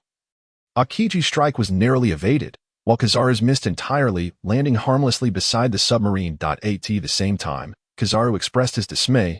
I can't believe they managed to survive this. Their luck is truly remarkable. We may have to concede. On the other hand, after realizing that the treasure map was merely a ruse by Shanks, Buggy shouted in anger, "Damn it. I knew you were deceiving me again. If it weren't for your words, I wouldn't have lost the treasure map or become a devil fruit user. Is that so?" Shanks replied, feigning confusion. Buggy, now even more enraged, bellowed, "Once again, that reaction. I have been infuriated with you for ages. Now, just after meeting, you expect me to do your bidding? I don't care if you're here to end the war. I am itching for a fight with you." Prisoner 1 from Impel Down remarked, "Captain Buggy dares to speak to the Yonko Shanks in such a manner. I knew I had not followed the wrong person." Prisoner 2 added, "Indeed, Captain Buggy must be concealing his true strength. Otherwise, how could he dare speak to Shanks like that?" Before the video began, he even provoked Whitebeard. "His power must rival that of the Yonko," Prisoner 3 asserted. "Under Captain Buggy's leadership, we shall dominate these seas. Be it Whitebeard or Shanks, none stand a chance against Captain Buggy," Kaido of the 100 Beast remarked. "Oh, so this Buggy is hiding his strength? If that is the case, I am quite interested in a duel with him. What do you say, Buggy? Care for a match?" Pirate 1 exclaimed. "To think that one of the Yonko, Kaido, would invite a battle. Could it be that Buggy is truly that formidable, merely concealing his prowess?" Pirate 2 retorted, "Impossible. From what I observed earlier, he appeared utterly cowardly." Pirate 3 countered, "Yet that Buggy has accomplished feats many would shy away from. He first provoked Whitebeard and then disregarded Shanks. Surely he has some backing. Otherwise, could he truly be a fool?" Buggy the Clown interjected, "Silence. You were the fool." Pirate 4 remarked, "Oh, the main character has appeared. By your tone, could it be that you are indeed hiding your strength? I find myself quite curious." Edward Newgate, the Whitebeard, laughed heartily. "Since that's the case, Buggy, why don't we fulfill the agreement from the video? Allow me to challenge you to a duel." Shanks chuckled, "Hahaha, Buggy, I never expected you to have grown so formidable that 2 Yonko wish to test their mettle against you. You have piqued my interest as well." As Buggy and his pirate crew absorbed Kaido and Whitebeard's words from the video, Buggy maintained a composed facade, though fear gripped him internally. "Damn you, Shanks, because of you, so many are now fixated on me. What am I to do?" The former prisoners of Impel Down, oblivious to his inner turmoil, shouted with pride, "Captain Buggy is truly extraordinary." Faced with a challenge from Kaido and Whitebeard, he remains so composed that we must learn from him. Indeed, as the future ruler of the seas, we must cultivate calmness to keep pace with Captain Buggy. "I cannot believe I am fortunate enough to follow such a powerful figure. It is truly moving." Buggy and his crew's thoughts remained hidden from others as they continued to watch the video, eager to see how Shanks would intervene in the war. After Buggy's furious reprimand, Shanks smiled and reassured him, all right, I understand. Do not remain angry." With that, he stepped forward toward the heart of the battlefield. "This must suffice. If you continue to fight, you will only exacerbate the losses on both sides. If anyone among you still harbors a desire for conflict, then come forth. The red-haired pirates shall accompany you to the end." Behind him, the crew of 9, all his officers, stood ready, awaiting the reactions of others. Shanks then turned his gaze toward Blackbeard. "What say you, Teach? What is your response?" "No, it should be Blackbeard, I suppose. Hahaha. Shanks, you are growing increasingly imposing. Those scars suit you quite well," Blackbeard replied with a cold smirk, the tension between the two factions escalating. Suddenly, he broke into laughter. Let us leave it at that. I've already acquired what I sought. It would be premature to engage you now. Men, follow me. Our battle with the red-haired pirates can wait." With that, he led his crew away from the battlefield atop Marineford. Pirate 1 questioned, "Wait, Blackbeard is genuinely departing?" Pirate 2 remarked, "This is unexpected, but will the Marines simply allow him to leave? If not intercepted, he could become a significant threat in the future." Pirate 3 noted, "Given the state of the battlefield, it appears there is little that can be done. This war should soon come to a close." Pirate 4 agreed, "Indeed, but I wonder how Shanks persuaded the Marines." This pirate's musings prompted curiosity among the others. As the video transitioned to Shanks' dialogue with the Marines, after Blackbeard's departure, Shanks sheathed his sword, his gaze sweeping over the crowd as he spoke calmly. "Ladies and gentlemen, I implore you to grant me this favor. Let the red-haired pirates oversee the funerals of Whitebeard and Ace. The images of this war have spread across the globe. I will not permit anyone to tarnish their demise. Upon hearing Shank's words, Marine Vice Admiral Doberman interjected angrily. What nonsense are you spouting? We must present their heads as trophies to claim complete victory. There is no way we can hand them over to you. Yet, despite his reluctance, Sengoku responded with calm resolve. Very well, I shall grant you this favor. If there are any further matters, I shall shoulder the burden. With that, Sengoku turned to the others, declaring, now, the war officially concludes. All injured personnel, attend to your treatments. The war is over. Urich, the Sky Island monk, remarked, the Marineford War has finally concluded. What an immense conflict it has been. Capone Beej, captain of the fire tank pirates, added. The comprehensive war between the Whitebeard pirates and the Marines has at long last reached its end. This war appears to be unfavorable for both parties involved. Rear Admiral Drake of the Fallen Navy remarked. However, the losses sustained by the Whitebeard pirates are undoubtedly more significant. Not only has Captain Whitebeard perished, but their intended rescue target, Portasti Ace, has also met his demise. Along with the losses of others, one could say that the Whitebeard pirates have suffered a complete rout. A civilian lamented, it is a pity. This was the original outcome of the war. However, due to the celestial screen, the conclusion of the Paramount War has been utterly transformed. How wonderful it would have been had things proceeded as originally intended. These detestable pirates deserve to be eradicated entirely if they are allowed to continue existing. We, the common folk, will be condemned to live in constant fear. A pirate interjected, you civilians always seem to criticize pirates. Yet I perceive that neither the Navy nor the world government treats you with any greater kindness. Another pirate added, do not bother discussing with those muddle-headed civilians. I am far more curious about what the next iconic scene will entail.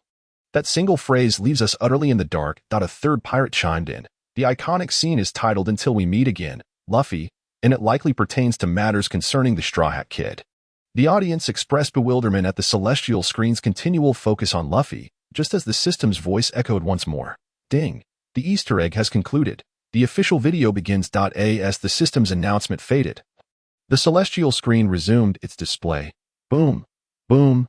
Boom! Splendid fireworks erupted in the night sky, revealing a vibrant scene before the spectators. Amusement parks, food streets, and arenas were plentiful, as people joyously reveled in this grand celebration, their cheers resonating through the heavens. Approximately 10 minutes later, hundreds, if not thousands, of pirates aboard their vessels arrived at the heart of the island. Soon after, a one-legged host appeared to address the crowd. Pirates, are you enjoying the Pirate Expo? I am your host for today. The Reclaimer Dunamodorat T.O. commence. Let us welcome the beloved songstress. And, to perform for us. A pirate inquired, what is this Pirate Expo? Is it truly this lively? Another pirate responded, who could have organized such a grand event? A third pirate exclaimed, and they even invited the songstress and to perform. I adore her. Her voice, coupled with her phantom fruit abilities, immerses the listener as if they were right there. A fourth pirate agreed, indeed, and must be the greatest songstress in the world. I believe no one can surpass her. Yet another pirate countered, not necessarily. I have recently heard another songstress's voice on the transponder snail, and it was equally enchanting. A sixth pirate remarked, you must be referring to Yuta. I admire her as well. In comparison to, and I find Yuta's voice even more captivating. A seventh pirate questioned, who is Yuta? I have never heard of her. I believe, and is the most formidable songstress. No one else could possibly compare to. An eighth pirate asserted, that is only because you have not heard Yuta's songs. If you did, your opinion would surely change. Amidst the celestial screen, a heated debate ensued regarding which songstress possessed the more melodious voice. Below the screen, some individuals were stirred by the discussions. In the ruins of the music kingdom, Elijah, a girl with red and white hair, gazed at the celestial screen, filled with longing. Did you hear? They are speaking my name. So many believe my voice is beautiful. Do you think I can become a great songstress like Anne? The man beside her, upon hearing her words, replied with unwavering confidence, Yuta, do not worry. You will undoubtedly surpass and as an even greater songstress. If it is you, success is assured. Look, you already have many fans. Yes, I will strive for it. I wish to bring joy to everyone with my voice, to guide them all to the new world. Shanks, captain of the red-haired pirates, also observed the celestial screen's mention of Yuta, reminiscing about the little girl who once sailed with them. Could it be you, Yuta? Rassalu expressed excitement. Captain, the Yuta they speak of must be our little Yuta, the songstress of the red-haired pirates. It must be her. Sigh, it has been 11 years. I wonder how Yuta is faring now. Captain, Can't we at least catch a glimpse of her? Jesus proposed. Yet, Beckman shook his head, dismissing the idea. No, we have wronged Yuta in the past. What face do we have to meet her now? A collective sigh of disappointment echoed among the rest of the crew. Meanwhile, the Revolutionary Army observed the celestial screen, with Luffy expressing confusion. Wait, Yuta? Is that really Yuta? What's wrong, Luffy? Robin inquired, puzzled. Do you know the girl named Yuta, whom the pirates mentioned? Yes, Luffy replied with a smile. Yuta is the daughter of Shanks. She has always loved singing, and now she is working hard for her dreams. Wait, Sabo and his companions were taken aback by Luffy's revelation. They had no idea that the red-haired Shanks had a daughter, a fact they had never heard before. However, they wondered why she had not accompanied Shanks to the battlefield. Perhaps it was too dangerous on the battlefield. Shanks was concerned for her safety, so he did not bring her along. One mused. That makes sense. Meanwhile, those concerned for Yuta felt a surge of excitement at the mention of her name. Yet, at that moment, someone in the audience raised a pertinent point that a pirate remarked. Speaking of which, does anyone else think that and resembles someone? Another pirate agreed. I do think so, aside from their hair color. And bears a striking resemblance to Port Asti. Rouge, the wife of Pirate King Gold. Roger. A third pirate added. Furthermore, I recall that during a prior video, Rouge mentioned that if she bore a son, she would name him Ace, and if a daughter, she would name her Ando. You think she might have had twins? A fourth pirate dismissed the notion. Surely that is merely coincidence. A fifth pirate contended. It seems too coincidental, especially if and were indeed the daughter of Pirate King Roger. The Navy would have discovered it. Since they have not, it stands to reason she cannot be. A sixth pirate concurred. Indeed, and is a beloved songstress. She cannot possibly be the child of Pirate King Roger. A seventh pirate interjected. Enough. Let us cease this discussion. Such talk could endanger, and if everyone cherishes her, we should refrain from speaking in such a manner. Continuing down this path, the world government will surely act on the principle of better to wrongfully execute than to let slip and arrest her. An eighth pirate agreed. Yes, indeed. Let us move on and continue watching the video. Look, the host seems ready to explain the purpose of the Pirate Expo. Following this comment, the crowd turned their attention back to the screen, where the host began to speak once more. Everyone, do you know why? After a 20-year hiatus, we have chosen this island as the stage for the Pirate Expo. There is a reason. It is said that before the era of great pirates began, Pirate King Gold. Roger discovered this island. He buried a vast fortune here and left behind a message.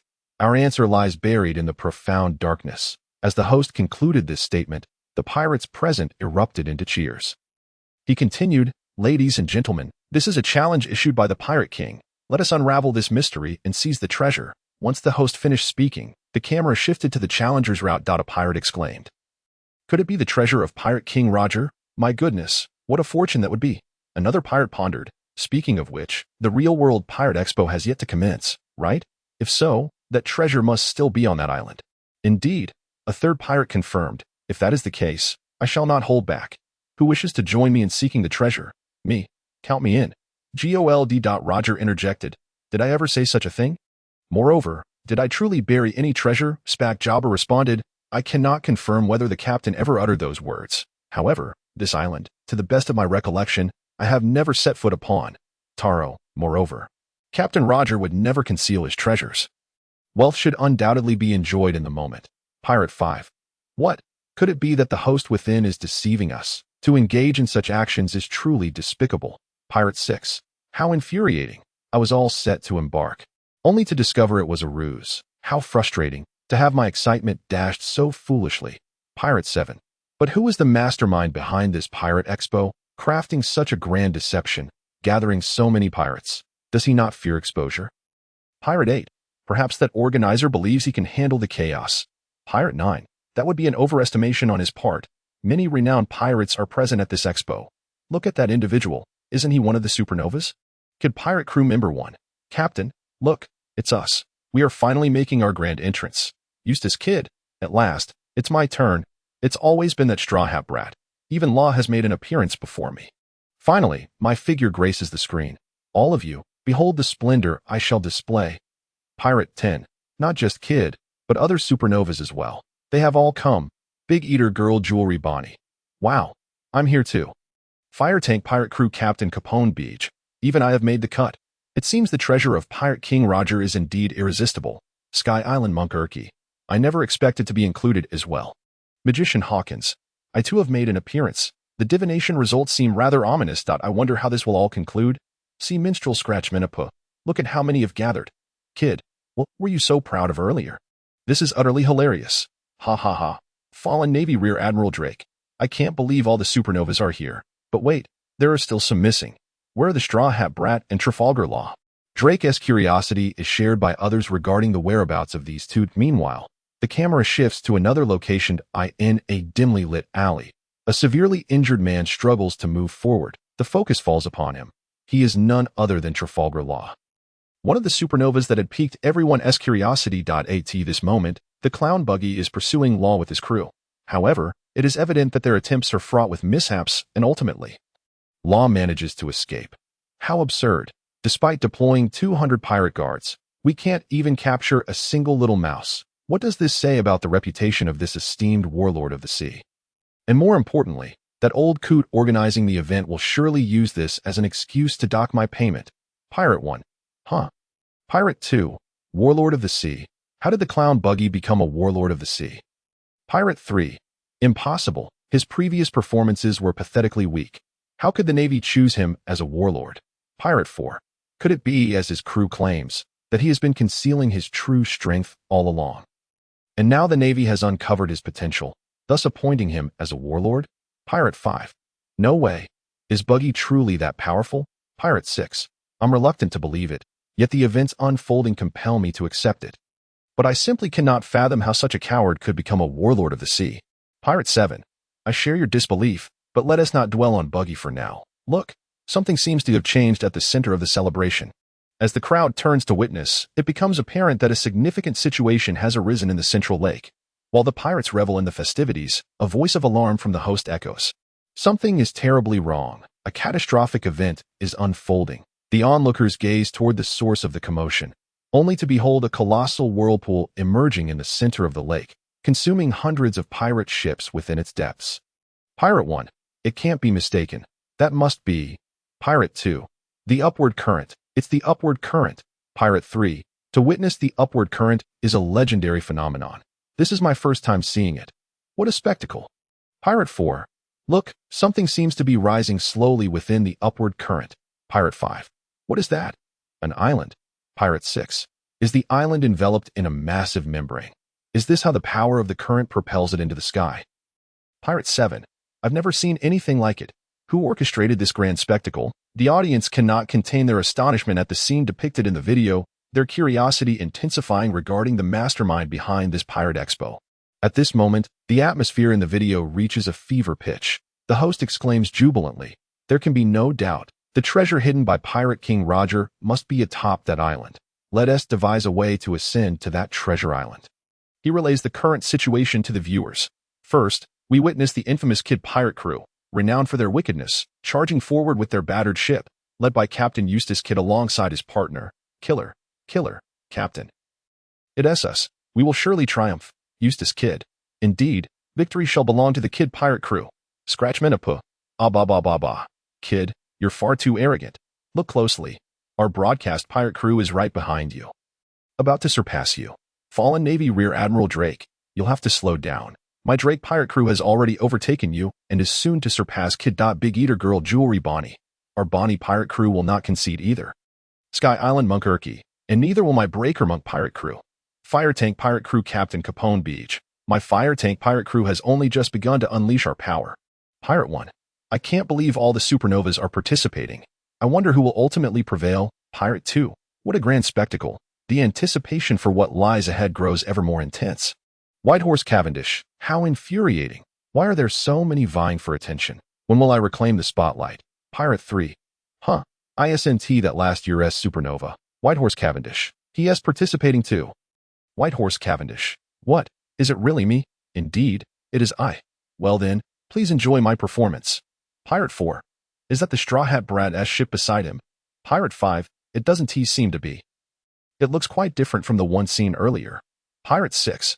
ISNT that Bartolomeo Club. What on earth is he doing? That ship is utterly bizarre. Pirate 7. Why is he standing at the bow with a Straw Hat Brat figure? Is he perhaps an ardent admirer of the Straw Hat? Pirate 8. It seems he did express admiration for the Straw Hat during his earlier speech. Bartolomeo. That's my pirate ship. Am I truly appearing on it? Could it be that I am about to meet my esteemed Luffy? How utterly moving. Pirate 9.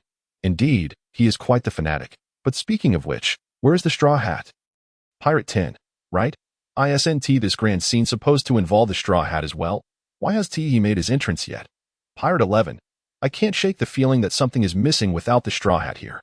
Pirate 12. Quite right. I feel the same. Look over there. Meanwhile, everyone's gaze is drawn to the screen. As the straw hat finally makes his appearance, the host exclaims excitedly, "Behold!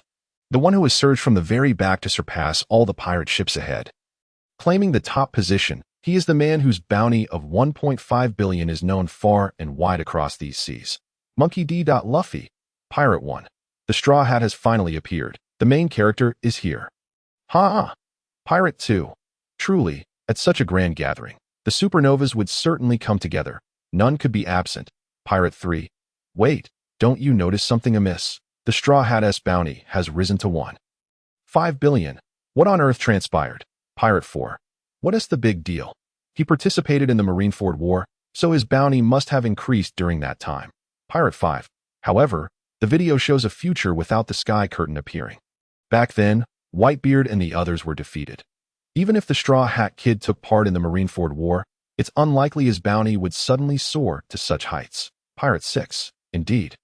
So what on earth is going on? Could it be that the Straw Hat Kid was involved in some significant event before the Pirate Expo? Pirate 7. What kind of monumental event would cause his bounty to leap to 1.5 billion? Pirate 8. Clearly, among this batch of supernovas, the most captivating remains the Straw Hat Kid. I believe he will be the ultimate victor this time. Eustace Kid. Hey, enough of that. So what if it's 1.5 billion? I will surpass him eventually. I am destined to become the Pirate King. Big Mom, Charlotte Lin. Don't speak too soon. The Straw Hat Kid is formidable, but I'm no slouch either. Who emerges victorious remains to be seen. Urki, the Sky Island Monk. I won't concede either. The victor will undoubtedly be me. Upon the appearance of Luffy, the Kid Pirates found themselves overshadowed, causing Kid to fume. That detestable Straw Hat Kid steals the spotlight the moment he shows up. It's infuriating. Just wait, I'll make you see my true strength soon enough. Indeed, Captain, you will surely triumph. Our Kid Pirates will be the ultimate victors. The crew members agreed fervently. Bonnie Pirate's Big Mom, Charlotte Bonnie, gazed at her image on the sky curtain with perplexity. How strange. When did that happen? Why does it feel like my appearance has changed? I seem a tad more mature. Flame Tank Pirates. Have all the supernovas gathered together? This will be a fierce battle, but I am confident that I will be the last one standing. Captain Capone Beach spoke with conviction, while the rest of his crew nodded in agreement. Hawkins Pirates. Captain, what did the divination reveal? Will we emerge victorious? His crew, filled with excitement, crowded around Captain Hawkins, who remained silent as he scrutinized the divination results. Heart Pirates. Seeing Law being pursued, Beepo felt anxious. Captain, why is this happening? Everyone else is at the Pirate Expo. Why are you the one being hunted? Don't worry. I'll be fine. Such wounds cannot harm me. Law reassured Beepo, but inside, he felt anything but calm. In the video, he was the only figure visible, while his crew members were nowhere to be seen. Concern for their safety lingered in his mind. Yet he hid it, fearing others might speculate. Drake Pirates. Drake observed the sky curtain, disregarding the excitement of those around him. How peculiar. Why would I participate in this Pirate Expo? Is there another mission at play? Breaking the ban Monk Pirates. Indeed, the Straw Hat crew is everywhere. I thought they wouldn't show up. Boss, another pizza please. Urki shouted with laughter. Broadcast Pirates. Witnessing the scene in the video, Scratchmanapa cheered loudly. Ba. Let everyone see the prowess of the Broadcast Pirates. In the sky curtain, Luffy's bounty of 1.5 billion caused a tremendous stir as the video continued after the host introduced Luffy.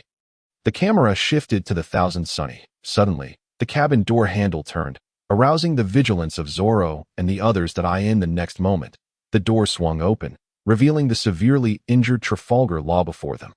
Traffy, Luffy and his companions exclaimed in shock, bewildered by Law's appearance. Pirate 1. So that's it. Trafalgar Law escaped from the clown Buggy and sought refuge on the Straw Hat ship. Pirate 2. Yet, how can these two supernovas have such a close relationship? Law is gravely injured, yet he trusts the Straw Hats enough to expose himself to them. Pirate 3. After all, during the Marineford War, it was the Straw Hat Kid who was injured, and it was Trafalgar Law who saved him. Perhaps that forged a unique bond between them. Pirate 4. But will Law share the reason for his injuries with the Straw Hats? Pirate 5. He likely will, as he has no one else by his side. Without the Straw Hats' assistance, he wouldn't be able to escape. Pirate 6. True, previously, listening to Buggy, it seemed Law discovered some great secret. I wonder if it's related to this Pirate Expo. Pirate 7. Look, it seems Law is waking up. He appears ready to confess something to the Straw Hat crew. The crowd's attention turned to the video, where Law seemed poised to divulge something to Luffy and the others. This island is about to become a battlefield. Law spoke to Luffy and his companions, ultimately distilling only this piece of information. Thus, to uncover the true purpose of this celebration, Luffy and his crew decided to split into two groups. Luffy, Zoro, Nami, Frankie, and Usopp remained behind to continue their quest for the Pirate King's treasure, while Robin, Chopper, Sanji, and Brook joined Trafalgar Law aboard a shark submarine to investigate the true intent behind the celebration. Afterward, Law and his group departed covertly, while Luffy and the others steered the Thousand Sunny toward the finish line. "Let us go," Luffy shouted as the Thousand Sunny surged ahead, closely followed by the Kid Pirates, Drake Pirates, and others. Countless pirate ships ascended into the sky, then descended toward the island shrouded in a film. The scene shifted to the summit of the island's central cliff, where an ancient pirate ship lay amidst an abundance of treasure, gleaming under the sun. Yet, the most captivating sight was an ordinary small chest atop the treasure. Clown Buggy, the treasure of the Pirate King must belong to Captain Roger. But why have I never heard of it? No matter what, I must obtain it. Moonlight Moria, didn't T. Roger say that was a myth? Why is there treasure appearing now? Charlotte Katakuri. If Roger spoke the truth, then these treasures are likely orchestrated by someone behind the scenes, intending to make people believe the Pirate King's treasure is real, inciting conflict among them. Queen the Plague. However, it's also possible Roger was lying. His aim was to make others think this so-called treasure is a myth, allowing him to conceal all his riches. Pirate 1. But if the Pirate King's treasure is real, that chest must contain the legendary bounty. Pirate 2. Truly, both sides present compelling arguments. Is this treasure real or not? Big Mom, Charlotte Linlin. Well, Roger, is your treasure genuine or not? Care to make an appearance and clarify? Pirate King Roger. Sigh, honestly, I've forgotten. Pirate 3. Even Pirate King Roger is uncertain about the authenticity of this treasure. Perhaps it is genuinely real, just that Roger has forgotten. Pirate 4. So what exactly is this treasure? My curiosity only deepens. I must see that island before the Pirate Expo commences, regardless of whether the treasure is real or false.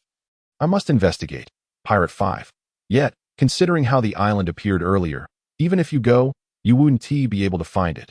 Pirate 6. So who is the mastermind behind this? Please, if you can see this, reveal the island soon. On the sky curtain, the question remains, is this treasure genuine or not? A fervent discussion erupted once more. Meanwhile, in the video, the clash among the pirates was on the verge of igniting. The pirates who had already landed on the island began to rush towards the treasure of the Pirate King, marking the official commencement of the ultimate treasure hunt. The fierce warrior killer was the first to engage with Zoro, while Scratchman unleashed his attacks towards Luffy. As Luffy was caught in an explosion, Kid took the opportunity to surpass him, only to be intercepted by Drake in the next moment. Capone Beach activated the powers of his smooth fruit, summoning his hidden subordinates. However, he was swiftly defeated by Jewelry Bonnie, with his subordinates transformed into elderly individuals or infants. Meanwhile, Hawkins continued to utilize his divination abilities as usual. The conflict among the supernovas grew increasingly intense, leaving the onlookers dazzled. Pirate 1. Truly deserving of their title as supernovas, each one of them is remarkably strong. Pirate 2. I wonder who the ultimate victor will be. Pirate 3. I firmly believe it must be the Straw Hat Kid. After all, he has a bounty of 1.5 billion now. Pirate 4. Speaking of which, don't you find something amiss? The image of the Straw Hat crew is starkly different from when they were at Eni's lobby. Pirate 5. Indeed, I've sensed something was off for quite some time. They seem to have matured significantly since Eni's lobby. Could it be that the Pirate Expo is still a long way off? Pirate 6. It seems so, considering the apparent enhancement in their strength. It appears they have undergone rigorous training. Pirate 7. I wonder when the Pirate Expo will commence, now that it's been exposed by the sky. Will it still be held in reality? Pirate 8. I doubt it, with the sky revealing everything, whether it's the treasure of the Pirate King or the plans of those behind the scenes. They will all be laid bare. In that case, even if you were to hold the Pirate Expo again, who would be foolish enough to fall for it? Pirate 9. That is true. Let us not dwell on it. Let us continue watching the video. Look, the Straw Hat Kid seems to be approaching the treasure. As everyone's gaze turned to the screen, Luffy was on the verge of reaching the summit. Just as Luffy was about to ascend, the cliff suddenly exploded, and Urki charged out, blocking Luffy's path, leading to an intense battle between the two. At that moment, the clashes between the supernovas and other pirates became even more fervent. Suddenly, a boisterous laugh echoed. I've got it. Pirate 1. Hey, isn't that Buggy the Clown? Pirate 2. It truly is him. Amidst the intense battles of the supernovas, it's surprising that Buggy the Clown managed to snatch the opportunity. Pirate 3. But wait, was Buggy already a warlord of the sea and pursuing Trafalgar Law when he made his appearance? Why is he involved in the treasure hunt? Pirate 4. After all, it is the treasure of the Pirate King. Who wouldn't desire it? Red-haired Shanks. Buggy, you never cease to amaze me. Who would have thought you'd outsmart Luffy and the others, successfully obtaining Captain Roger's treasure? Dark King Rayleigh. Buggy, I didn't expect you to be so adept at concealing your true capabilities. Keep it up. You mustn't allow the others to seize the captain's treasure. Pirate King Roger. Is that truly my treasure? But why do I have no recollection of it? Pirate 5. Even Roger himself is unaware of what it is. Then what kind of treasure lies within that small chest? The crowd's curious eyes turned toward the sky, where Buggy was about to open the treasure chest. After successfully seizing the chest, Buggy promptly opened it. However, upon seeing its contents, his expression changed drastically. What is this? Just then, the island began to tremble violently. An old pirate ship suddenly soared into the air, shattering the barriers on the island. Countless cracks spread across the island, and the danger was far from over. The ship that had collided with the island was laden with cannonballs, which exploded all at once. The entire scene was engulfed in fiery explosions, visible to the naked eye, lasting for an extended period. Pirate 1. What could that secret treasure be? Why did it have to cause trouble at such a critical moment? Pirate 2. What is the story with that ship? Why was it loaded with so many cannonballs? Pirate 3. Who could be behind this? This was clearly a premeditated attack on the island. Pirate 4. With the island in such ruins, do you think the people there will survive? Pirate 5. As for the supernovas, I believe they will be fine. The fate of the others remains uncertain. Pirate 6. I'm not worried about those individuals. What I truly wish to know is whether the treasure of the Pirate King has been obliterated. Pirate 7. I share that concern. Honestly, why couldn't that clown Buggy just reveal the treasure the moment he saw it? Now I'm left here anxious and restless. Pirate 8. Look, the treasure chest is unharmed. Wait, who is that holding the chest? Pirate 8. It's one of the Straw Hats, the sharpshooter known as the Sniper King. Pirate 9. He called Usopp. His luck seems to be extraordinary, managing to grab the chest like this. Pirate 10. But does this mean the treasure hunt has concluded? Did the Straw Hats emerge victorious? I have a feeling the story is far from over. This sentiment was shared not only by this pirate, but by others as well. After all, the puppeteer behind such a grand spectacle would certainly not allow it to end so easily, and everything discovered later in the video would attest to this. After acquiring the chest, Usopp, much like Buggy, eagerly opened it, only to reveal an expression identical to Buggy's. Before he could recover from his shock, a shadow suddenly loomed, snatching the chest from Usopp's grasp, simultaneously, on the island at the center of the lake. The supernovas appeared stunned by what they beheld. As the surrounding smoke dispersed, a majestic figure slowly emerged before their eyes. The newcomer donned a military uniform adorned with numerous medals, bearing the number 09 on his arm. In addition, he had a bloodied Usopp clutched in his right hand and the chest seized from Usopp in his left. Pirate 1. That is, Pirate King Roger. So it is you, Barrett, Spack Jabba, Douglas Barrett. It is truly you. Dark King Rayleigh. It's you, Barrett. I didn't expect you to emerge. Major Mullen. Barrett is not to be underestimated. Back in the day aboard the ship, only the captain could fully suppress him. Yamato, indeed, back then, he was merely a boy, yet his strength rivaled that of Vice Admiral Rayleigh. Pirate 2. Who exactly is Barrett? Why are members of Roger's crew speaking about him? Was he once part of the Roger Pirates? Pirate 3. Don't you know who Douglas Barrett is? This man is a monster. Civilian 1. A monster? Pirate 4. Exactly. Douglas Barrett hails from a nation where war never ceases. However, 30 years ago, on a certain day, the war in that country was forcibly halted, and it was none other than 14-year-old Barrett who accomplished this. Civilian 2. Stopping a war? Shouldn't he be hailed as a hero? Why is he labeled a pirate? Pirate 5. Do you know how he ended the war? He annihilated the entire nation and its army. Civilian 3. What? He did such a thing. No wonder he is called a monster. That is truly terrifying. Pirate 6. Moreover, Barrett was only 14 at that time, and he was nearly undefeated at sea. The most memorable incident was the rampage 21 years ago. Pirate 7. Indeed, during that event, the Navy issued a demon-slaying order, and it was only under the leadership of Garp and Sengoku that they managed to subdue him and imprison him in Impel Down. Civilian 4. Is that so? What a terrifying man he must be. But should he still be in Impel Down? How did he escape? Pirate 8. He probably took advantage of Blackbeard's crew's prison break to escape as well. Civilian 5. What? Does this mean Barrett is now outside? Are we in danger? Pirate 9. Could it be that Barrett has truly escaped? Douglas Barrett. Ha. Indeed, I have successfully escaped. Pirates, await my announcement of the real Pirate Expo. Moonlight Moria. At that time, the curtain will surely reveal what this so-called treasure truly is. Are you certain that you will hold it, and that anyone will attend? Pirate 1. Why is Barrett saying such things? The curtain has already been lifted. Why does he still believe anyone will come to his Pirate Expo? Pirate 2. Could it be that the treasure is real, and that it truly conceals the secret treasure of Pirate King Roger? But what could it possibly be? Barrett's words stirred the curiosity of all. Meanwhile, in the video, someone had already confronted Barrett. Usopp. Upon witnessing Usopp grievously injured, Luffy shouted in fury. He then instantly activated Gear Second and charged at Barrett. Unfortunately, Barrett effortlessly evaded Luffy's attack. Suddenly, he unleashed a punch that sent Gear Second Luffy crashing down. Come on, bring it on. Barrett coldly addressed the others after knocking down Luffy. Capone Beach wore a grave expression. Was there truly no flaw to exploit? This is absurd. How could it be possible? Eustace Kid looked visibly indignant. As Luffy rose, he shouted again at Barrett.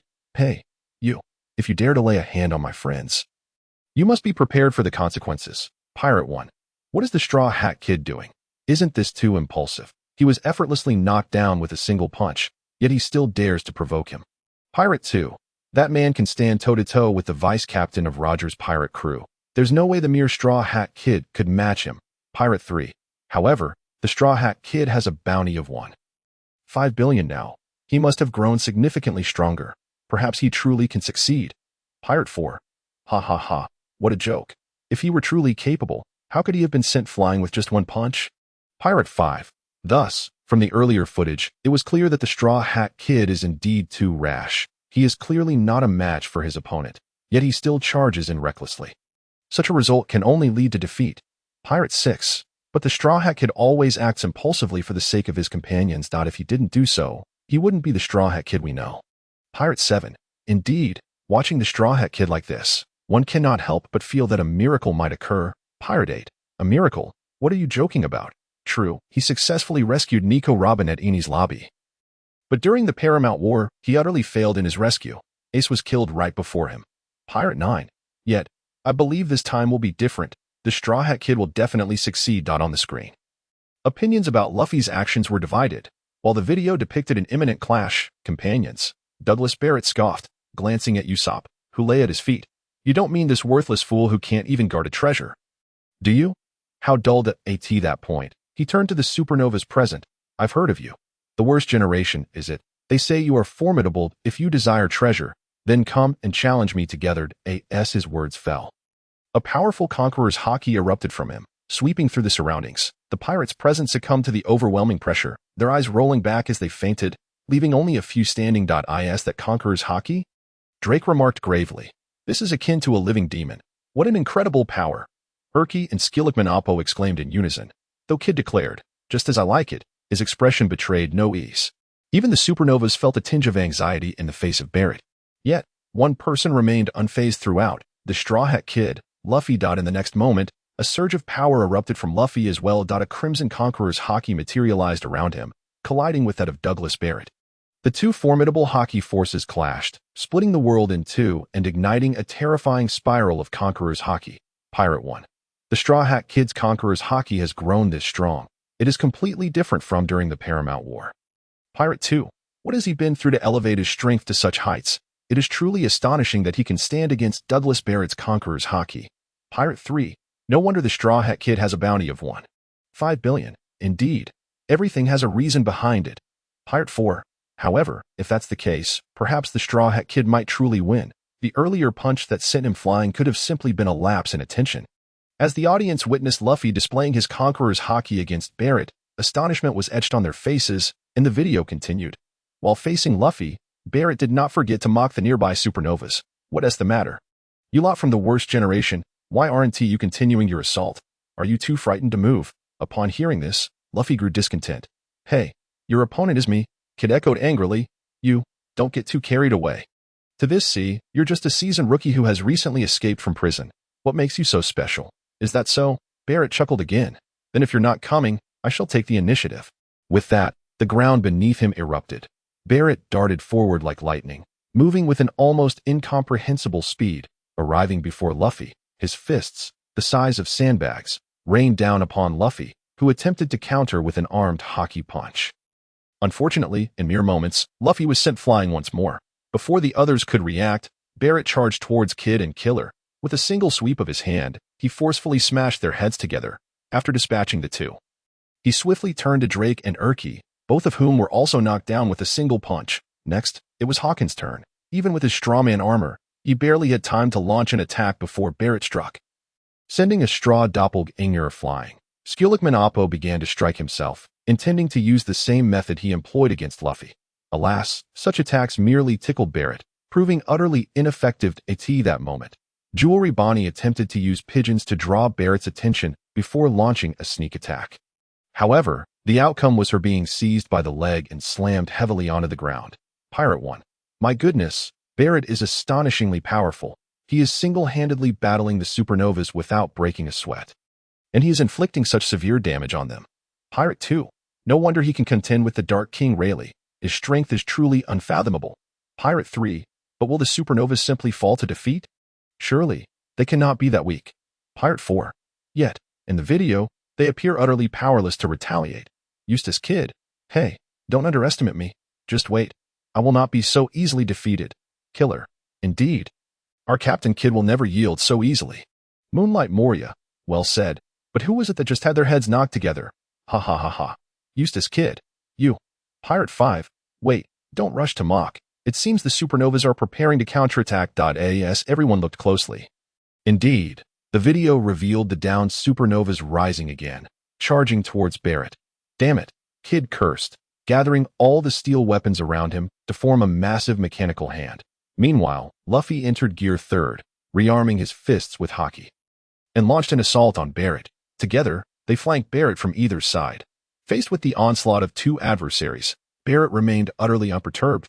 With a graceful flick of his wrists, he effortlessly redirected the trajectories of Luffy and Kid's attacks, resulting in both strikes colliding with one another. In unison, they hurled expletives at each other, cursing, "You bastard, don't obstruct me." At that moment, Capone Beach suddenly charged forth, exclaiming, "You two are quite the nuisance." After which, he once again invoked the powers of his castle fruit, transforming himself into a colossal fortress of war. From this stronghold, a barrage of cannonballs was unleashed, bombarding Barrett. Regrettably, such artillery proved trivial in the face of Barrett's might. With a casual swing of his fist, he sent Capone Beach hurtling back to his original form. Meanwhile, Hawkins, the strawman fruit user, attempted to seize the opportunity to ambush Barrett in his scarecrow form, only to be effortlessly subdued by Barrett. As for the musician, Scratchman Apu, he retreated to a distance to employ his sound fruit abilities, aiming to unleash explosive attacks upon Barrett. Concurrently, Killer, utilizing the cover of surrounding smoke, swung his Punisher scythe towards Barrett. Yet, even under such relentless assault, Barrett remained unscathed. Nevertheless, the onslaught from the supernovas was far from over. Drake activated his dragon fruit abilities, transforming into an ancient dragon form, and ensnared Barrett with his tail. Simultaneously, Ultai unleashed his powers, inflating his body into the guise of a muscular giant, striking Barrett with his causality fist. At last, Barrett was successfully propelled away. However, the supernovas were not finished. Kid swung his mechanical arm with ferocity towards Barrett, while Luffy unleashed a haki-infused fire pistol punch. Caught directly in their fierce assault, Barrett was sent flying nearly 100 meters away. Eustace Kid laughed heartily. Ha. Now this is the true extent of my power. I told you, those earlier fools underestimated me. Pirate 1. Incredible. What a spectacular battle. Pirate 2. The supernovas have united to confront that devil's progeny. Such a clash is a rare sight indeed. Pirate 3. This year's supernovas truly live up to their title of the strongest generation. Each one seems remarkably formidable. Pirate 4. Yet, no matter how powerful they are, I believe they cannot surpass Barrett, who stands alone against so many supernovas. Pirate 5. After all, he is a man who can hold his own against the Dark King Rayleigh. I have a feeling he hasn't even unleashed his full potential yet. Sabo, observing Luffy's performance in the video, couldn't help but give him a thumbs up, saying, "Well done, Luffy." Meanwhile, Luffy scratched the back of his head. Grinning, "I will definitely defeat that guy named Barrett." Upon witnessing Kid launch Barrett into the air with his mechanical arm, the members of the Kid Pirates erupted in excitement. That was so cool. "Our captain is incredible. Let us keep going and send that arrogant guy flying. Captain, you can do it." Kid wore a smile, yet felt a twinge of dissatisfaction upon realizing he had teamed up with Luffy. "Damn it, I ended up working with that Straw Hat brat. What an annoying fellow." The negotiator of the Fire Tank Pirates, Van Augur, watched with excitement as Capone Beach showcased his power. Truly, the Godfather is magnificent. Our chief is undeniably impressive. Indeed, it's difficult for a man to resist such charisma. Just look at the sparkle in the Straw Hat Kid's eyes. In response to the acclaim, Capone Beach maintained a stoic exterior, though internally he felt a tinge of embarrassment, as the video depicted him consistently taking hits without landing a successful counterattack. After watching their own performances in the video, Scratchman Apu of the On-Air Pirates felt quite smug. "Ah, indeed, I am the clever one amongst these brutes. Only I remain unscathed. Oh, Captain, you are magnificent. Truly, you are the strongest supernova." Hawkins of the Hawkins Pirates was queried by his crew. "Captain, what do your divinations say?" Hawkins, his expression grave, surveyed the divination results and replied, "Our probability of victory in this battle stands at a mere 5. Ulti of the Breaking Monks Pirates remarked, "Indeed, he is as legendary as they say. His strength is undeniably formidable." He watched the video, his demeanor serious. Watching the footage of herself being mercilessly beaten, Jewelry Bonnie felt a pang of discomfort, as it appeared genuinely painful. Members of the Heart Pirates reflected on the clash between the supernovas and Barrett with a sense of regret. What a shame our captain wasn't involved in such an exhilarating encounter. Yet, Law himself harbored different thoughts, observing the sky with a calm expression. "I do not feel regret. After all, my goals have never revolved around treasures." But rather, Drake's expression did not lighten upon seeing what seemed to be Barrett's defeat. The man known as the Devil's Progeny could not possibly be vanquished so easily. As the supernovas contemplated their own performances, Pirate 1 exclaimed, "Look, Barrett has not been defeated. He is standing again." Pirate 2, "What? Pirate 3? Is that surprising? After all, Barrett is a legendary pirate. How could he be easily subdued?" As Barrett re-emerged on the screen, the crowd's attention was once again drawn to the unfolding spectacle. Amidst the swirling smoke, a figure emerged, accompanied by the sound of marching footsteps. Douglas Barrett appeared before them once more. However, after the previous skirmish with the supernovas, his military attire lay tattered, revealing a body marred by countless wounds. "You little brats are not without merit, but if this is all you've got, it is woefully insufficient." He proclaimed, tearing away the remnants of his shredded clothing. "Whether in training, strategy, or enlightenment, none of it suffices. Now, allow me to show you what true strength is, the power forged through rigorous training, a realm you are yet to reach." Barrett sneered mockingly and charged towards the supernovas. Luffy and the others felt a mere flash before Barrett vanished from sight. When he reappeared, it was right before Luffy, delivering a devastating punch that sent him flying. Witnessing this scene, Kid seethed with fury. "You bastard! What is the meaning of all this commotion? What is your objective?" Yet Barrett merely replied calmly, "My purpose, of course, is to become the strongest in the world. Your expressions are quite amusing, but do not perish so easily." "What did you say?" the furious supernovas retorted. Kid, leading the charge, unleashed his attack, employing Magnetic Man, as countless steel weapons converged around him, transforming him into a towering steel giant. The mechanical arms of this iron colossus lunged at Barrett from either side. Yet, Barrett stood his ground, arms outstretched, boldly meeting the metallic limbs head-on. Just as they were locked in a stalemate, Killer emerged, aiming a deadly strike at Barrett's head. However, Barrett swiftly armored himself with Haki, fortifying his skull against the incoming blow. Thus, Kira's assault failed to inflict any harm upon him. At that moment, Skillickman AP and Drake commenced their strongest strikes against Barrett, successfully leaving marks upon their foe. In the next instant, Luffy, who had previously been sent flying, resurrected once more, unleashing a torrent of fists upon Barrett's entire body. With a resounding boom, the ground trembled, and an endless cloud of smoke enveloped the surroundings. Pirate 1. Incredible. Absolutely magnificent. Truly, they are the infamous generation. Their prowess is astounding. Pirate 2. I initially thought their earlier defeat of Barrett was mere luck. But now it appears that the supernovas are indeed formidable. Goldline Shiki. Ha ha ha. A mere band of youngsters cannot even take him down, yet he aspires to be the strongest in the world. What a grand jest. Beast Kaido. Becoming the world's strongest is no trivial feat. This sea is not a playground for you. Douglas Barrett. Ha ha ha. Flying 6 page 1. Indeed, only Kaido possesses the true strength of the world. If it were him, he would have dispatched these youngsters long ago. Rather than being battered like this, Charlotte Perisparrow, the upcoming era belongs to Mama. Douglas Barrett, I advise you to concede. Charlotte Mondor, precisely. You, who cannot even defeat a group of youngsters, could never be our Mama's match. Pirate 3. Barrett's arrogance is simply a facade. He dares to speak harshly to the supernovas, yet he should challenge the 4 emperors instead. Pirate 4. Indeed, if you wish to be the strongest, you must conquer the 4 emperors. Merely confronting the Straw Hat Brat is hardly impressive. Douglas Barrett. Humph.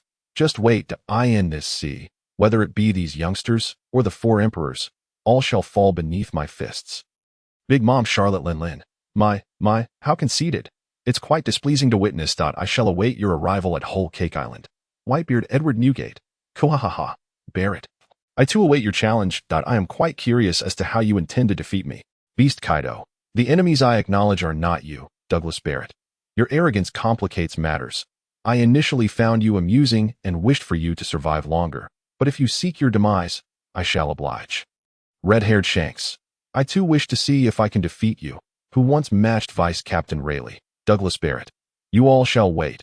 I will claim your lives in due time. But for now, observe how I dispatch these youngsters. As Barrett proclaimed this, a remarkable transformation overtook him on the screen. An astonishing aura erupted forth, dispersing the surrounding smoke. A dense, dark blue hockey manifested upon Barrett, as though he were clad in armor. Pirate 1. What is that? Barrett seems to have transformed into a devil. Dark King Rayleigh. That is Barrett's devil form, a state only previously subdued by Captain Roger. Pirate 2. Is that so? Then the supernovas are in grave danger. Upon entering his devil form, Barrett swiftly evaded Kid's grasp, who remained in his magnetic human form. In an instant, Barrett appeared before Kid and delivered an extraordinarily ordinary punch, which created a significant hole in Kid's body. With the next blow, he completely dismantled the towering steel giant. After dispatching both of them, Barrett charged towards the remaining supernovas, within merely a span of 10 minutes. All the supernovas lay defeated, while Barrett laughed heartily. Ha! Did you see that? This is the power of the man destined to become the Pirate King. At that moment, the already downed Luffy suddenly leapt back up. He raised his fist, once more enveloped in armament hockey. If you aspire to be the Pirate King, then I shall never concede. I am the one destined to become the Pirate King. Bound Man. Snake Man. Pirate 1. I never anticipated Barrett's devil form to be so formidable. The supernovas stand no chance. Pirate 2. Having been imprisoned in Impel Down for so long, Barrett indeed possesses remarkable strength. Pirate 3. But could the supernovas truly be defeated so easily? Pirate 4. Look, the Straw Hat Kid is back on his feet. Pirate 5. What is that? Is it a new form for the Straw Hat? Doflamingo. Fufufu. Is that the latest Bound Man form? Snake Man. The Straw Hat truly is entertaining, always delivering surprises. But I wonder if this form can contend with Barrett. The crowd watched the screen as the transformed Luffy prepared to strike Barrett. Rubber, jet snake shot. Luffy capitalized on Barrett's moment of inattention, his right arm lunging towards him. Yet Barrett remained unfazed, simply shifting his footing to easily evade Luffy's attack. However, he did not anticipate that Luffy's fist, which appeared to be crashing into the ground, would suddenly curve in an incredible manner and strike him directly. Run, Snake, Luffy shouted. Simultaneously, he did not retract his earlier punch, but continued to assault Barrett until he sent him flying several dozen meters away. After being struck by Luffy, Barrett expressed curiosity about his attack method. You can achieve such a maneuver? You little brat. You are indeed amusing, he remarked, standing back up, recognizing Luffy's ability to blend devil fruit powers with hockey seamlessly. Not bad, but I doubt you can maintain this form for long. Luffy, unfazed by Barrett's taunt, retaliated fiercely. Rubber, Black Mamba? Pirate 1. The Straw Hat's new form is astonishing. It seems to completely suppress Barrett. Pirate 2. Could it be that Douglas Barrett is about to be defeated by the Straw Hat? Pirate 3. I think it's premature to make such claims. While Barrett has certainly endured Luffy's fierce attacks, he shows no signs of yielding. Pirate 4. Indeed, although the Straw Hat Snake Man form is powerful, Barrett is not one who can be easily vanquished. He was once a formidable force upon these seas. How could he fall so easily? Debates arose regarding whether Luffy could triumph over Barrett as the battle raged on in the video. Luffy unleashed a barrage of snake punches, relentlessly striking Barrett. Barrett, laughing heartily, responded, "Ha, little brat, you possess quite the spirit. No wonder you are a pirate with a bounty of 1.5 billion. He then dashed towards Luffy like a bolt of lightning, delivering colossal punches that landed upon Luffy's abdomen like a sandbag. In the face of Barrett's sudden onslaught, Luffy chose to endure, retaliating with a punch to Barrett's face. Barrett did not evade. Instead, he intensified his assault, dramatically accelerating his punches, which rained down upon Luffy. The two engaged in combat for nearly 3 minutes before reaching a brief respite. At that moment, Barrett mocked Luffy again. "No way, Straw Hat. You claim to be so formidable. Yet it appears your attacks are merely of this caliber?" Faced with Barrett's arrogance, Luffy's response was unwavering. "Then let me finish this with my ultimate move. Rubber, King Cobra." Upon uttering this, Luffy unleashed his most powerful attack before the astonished crowd. His rubber fist, highly compressed, extended like a great serpent. As the climactic battle reached its zenith, Luffy's fist resembled that of a fearsome king cobra, lunging towards Douglas Barrett with an intimidating ferocity. Yet Barrett did not flinch. Instead, he chose to meet Luffy's assault with his own fist, enveloped in deep blue haki. With a resounding boom, Barrett's punch struck Luffy squarely in the face, while Luffy's cobra-like fist also landed a blow on Barrett. Ultimately, Barrett was sent flying once more, and Luffy was violently hurled back to his original state. Big Eater Jewelry Bonnie. What? In the end, it turned out to be a solo performance by the Straw Hat Kid. Cavendish. I knew it. Only the Straw Hat Kid poses a true challenge to me, while the other supernovas are hardly worthy of fear. No matter what, I will one day defeat the Straw Hat Kid and reclaim my rightful glory. Buggy the Clown. But who actually won in the end? Barrett or the Straw Hat Kid? Capone Beach, captain of the Fire Tank Pirates. Both of them have fallen. Does that mean it's a draw? Trafalgar Law, captain of the Heart Pirates. No, Barrett was merely knocked down. However, the captain of the Straw Hats was directly sent back to his original form. If Barrett can rise again, then he will surely be the ultimate victor. After all, the Straw Hat captain appears to have lost all capacity for retaliation. Douglas Barrett. Huh? How about that? Have you all come to recognize my power? What are these so-called supernovas and this so-called era of great evildoers? They are no match for me at all. Eustace Kid. Damn it. What do you mean by that? Sky Island Monkurky. To belittle us like this is truly infuriating. Rayleigh, the Dark King. Barrett.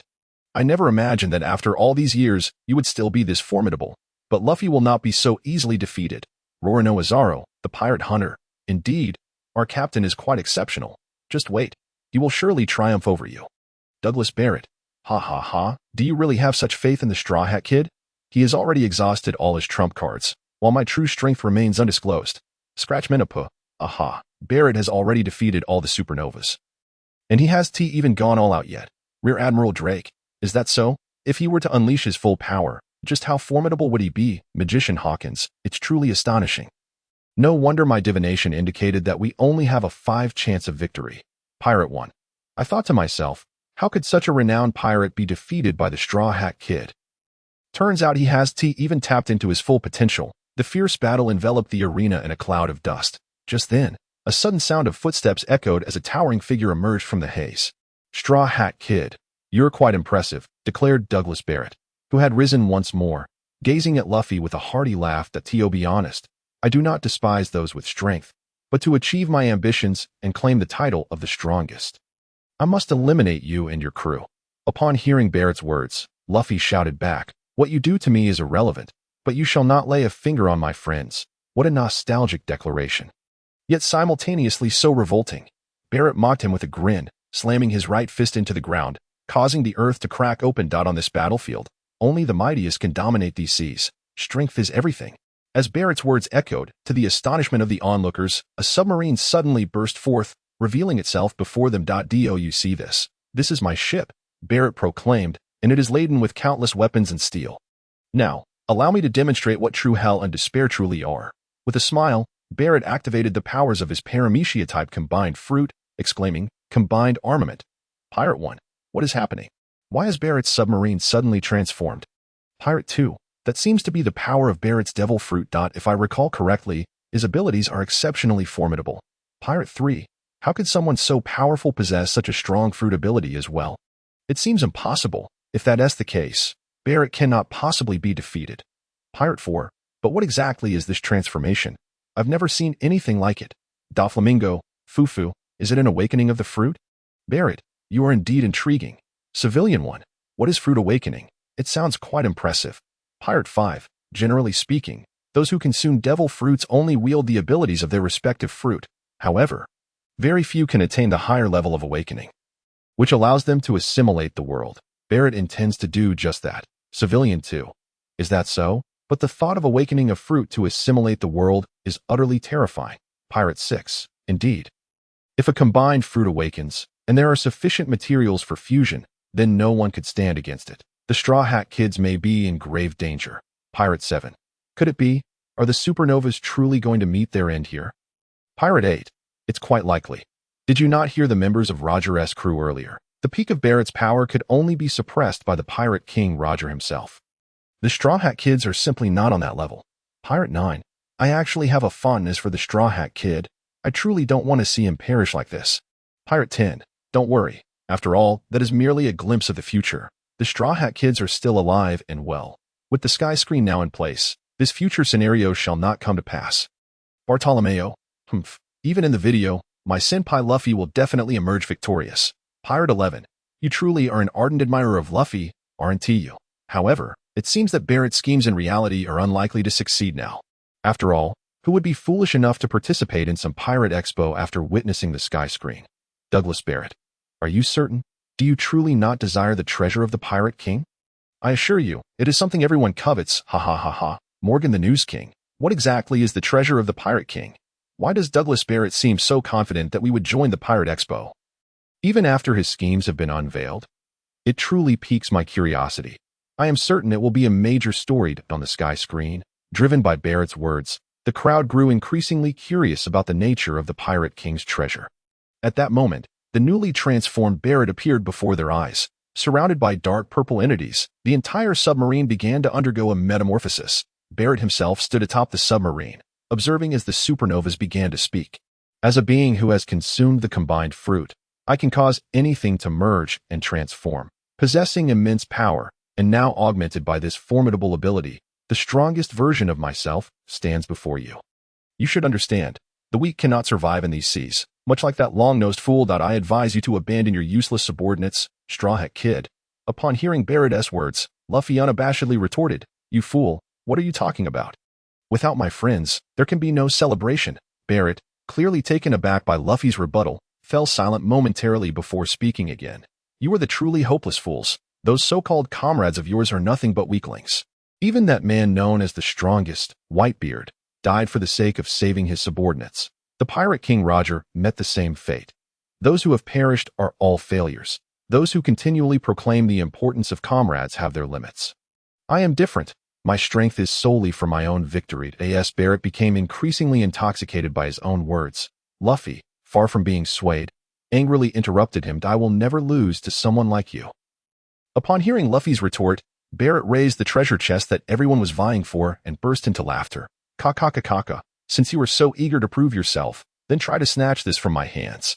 In light of the fact that you are all about to perish, I will reveal the answer to you. What lies within this chest is the true treasure of the Pirate King. Roger, for within this box lies the coveted One Piece that you have all longed for. Crew member 1. What is he saying? Did I hear that correctly? Barrett, what did he just say? Crew member 2. No way. How can such a small box contain the One Piece? That is simply impossible. Crew member 3. That is the legendary Great Treasure. How could it possibly fit in such a tiny box? Moreover, the One Piece should be located on that final island. Crew member 4. This cannot be true. Barrett must be deceiving us. After all, doesn't he aspire to become the Pirate King himself? How could he simply hand over the One Piece? In the video, Barrett reveals the treasure of the Pirate King, shocking everyone. They cannot fathom that the One Piece they have pursued for so long has suddenly appeared before them. However, some speculate that Barrett is merely sowing seeds of doubt. They believe that the legendary treasure could never be contained within such a small box and assume Barrett must be lying. Yet, others are inclined to believe Barrett's words, eager to rush to that island and uncover the treasure chest holding the One Piece. Regardless of their motives, all eyes are glued to the video, anticipating Barrett to divulge the secret of the One Piece. After Barrett finishes his proclamation, his transformation is finally complete that a colossal robot, its eyes aglow with red light, materializes before the crowd, Barrett's mid-sized bullet form. Upon successfully merging, Barrett raises his mechanical arm and brings it crashing down towards the supernovas. This is the end for you little brats. Struggle all you want. However, the supernovas are clearly not so easily defeated. They leap into action, swiftly dodging the onslaught. Yet Barrett's assault does not cease. Upon realizing he has missed, he quickly recovers and swings his mechanical arm down once more. This time, Scratchman Apu, Drake, and Capone Beach are all struck, sent flying. Following this, Barrett lifts his colossal foot and aims a kick at Eustace Kid and Urouge at that moment. Killer dashes forward, taking the blow in defense of his captain. Upon witnessing this, Barrett merely laughs heartily. Swinging his right fist again, let me show you what it means to reach a realm that only one can attain. As Barrett speaks, he envelopes his right fist with armament hockey and attacks Eustace Kid. Hawkins and Luffy, for the weak, will inevitably lose everything. As a massive fist, akin to a mountain, looms before them, Kid hastily manifests a mechanical arm to counter, while Hawkins transforms into his scarecrow demon form. Luffy, too, wraps his fist in armament hockey, unleashing a Gear 3rd elephant gun. However, even with their combined might, they are ultimately no match for the giant Barrett. With a thunderous crash, their attacks collide, causing the island to tremble and smoke to soar skyward. When the smoke clears, only Barrett remains standing, while all the supernovas lie defeated and unable to continue the fight. Crew Member 1. He is too strong. Is this the might of the Devil's progeny? The supernovas stand no chance. Crew Member 2. This battle was utterly exhilarating, yet after witnessing the Straw Hat Crew's valiant struggle, I thought there might be a twist, but they ultimately lost. Crew Member 3. Douglas Barrett's strength must be nearing that of the Yonko, right? If so, it's no surprise the Straw Hat Crew is defeated. Douglas Barrett. Ha ha ha. The supernovas are merely an appetizer. Once I have vanquished them, it will be time to deal with those others. Crew Member 4. Those others? No way. Is Barrett really going to challenge the Yonko? Crew Member 5. Barrett seems formidable. But when compared to the Yonko, there must still be a gap in strength. Charlotte Linlin. Well, Douglas Barrett, you are indeed impressive. Yet in these seas, brute strength alone will not suffice. You, a solitary individual, will never be my match. Kaido, even if we are discussing sheer strength, you are not the strongest. You still fall far short of my peak. Douglas Barrett. Shanks. Barrett, you celebrate too soon. Luffy is not the kind of man who will fall here. Monkey D. Luffy. That's right. Just wait. I will definitely defeat you. Eustace Kid. I won't back down either. I cannot allow Luffy to steal all the glory. Big Mom. Douglas Barrett, I must concede that you are indeed strong. But I am not to be underestimated either. Aside from Luffy, Kid, and Jewelry Bonnie, the remaining supernovas also express their unwavering determination in the sky. The audience continues to watch the video, eager to see the fate of Luffy and the others. Die, Barrett declares as he gazes down at the fallen figures, slowly raising his foot to stomp down on the already grievously injured Luffy. Straw Hat Crew. Luffy. At that moment, the video abruptly halts, and the system begins to pose a question. Ding. Question. Who intervened to stop Barrett and prevent him from attacking Monkey D. Luffy? A. Usopp B. Eustace Kid C. Scratchman Apu D. Capone Beach. Now, the answering begins. Crew Member 1. That scared me. I thought the Straw Hat Kid was going to be eliminated. Thankfully, someone saved him. Crew Member 2. But who could that savior be? It seems everyone in the options has already fallen in the video. Who could possibly save the Straw Hat Kid? Crew Member 3. By the way, one of the options seems rather peculiar. How did Usopp even make it onto the list? Crew Member 4. Maybe he is just there to fill the gap. But there's no way anyone would choose him. Crew Member 5. This is great. We've eliminated one wrong answer. Ha! Ding. The answering period is over, and the individuals selected to answer are Eustace Kid, Dringer, Tony Chopper, and Ace Buggy. First, Eustace Kid, please begin your response. Eustace Kid. My answer is B. Me. Although I don't wish to save the Straw Hat Kid, I believe I am the only one present with the capability to do so. Ding. Eustace Kid's answer is incorrect. Penalty. Wear women's clothing for a year, and it must not be removed. As the penalty to sins, Kid feels a chill as his entire outfit transforms into a fluffy skirt. The members of the Kid Pirates look on in shock, struggling to contain their laughter. Bellamy. Is that really the extent of the punishment? Why was mine so severe? Eustace Kid. Hey, you bastard. Take that back. I'd rather endure tenfold pain than face this punishment. Jewelry Bonnie. Kid in a dress? Now that's intriguing. System, could you please show us a picture? Buggy the Clown. Ha ha ha. I'd love to see that too. Ding. Next, please, Dringer. Answer the question. As Kid battles with the humiliation of wearing women's clothing, the system prompts Dringer to respond. Dringer. If it's not Kid, then it must be Capone Beach, as he appears quite strong. I choose D. Capone Beach. Ding. Dringer's answer is incorrect. Penalty. Lose the ability to use high-heeled shoe techniques. Dringer. What? How could this happen? I truly thought I would get it right. I can't believe I'm being punished. If only I could swap my punishment with Kid S. Eustace Kid. Are you mocking me? Dringer, feeling a bit indignant, responds, as he genuinely thinks so, having been raised as a girl by Cora since childhood.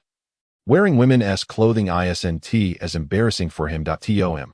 A year in a dress seems far lighter compared to losing the high-heeled shoe techniques. However, Kid clearly cannot fathom Dringer's perspective.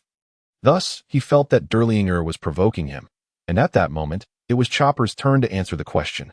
Pirate 1. Incredible. 2 consecutive wrong answers, and now only 2 options remain, giving a 50-50 chance. Surely, that fellow named Chopper will answer correctly. Pirate 2. Where's the 50-50 chance?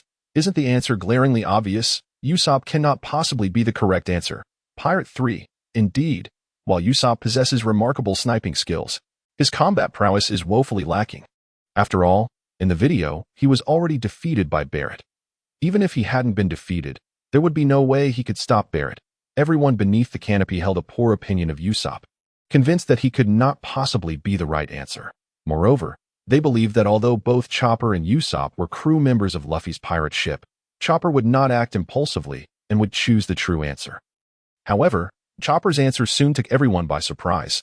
The cotton candy-loving Chopper declared, I choose A, Usopp.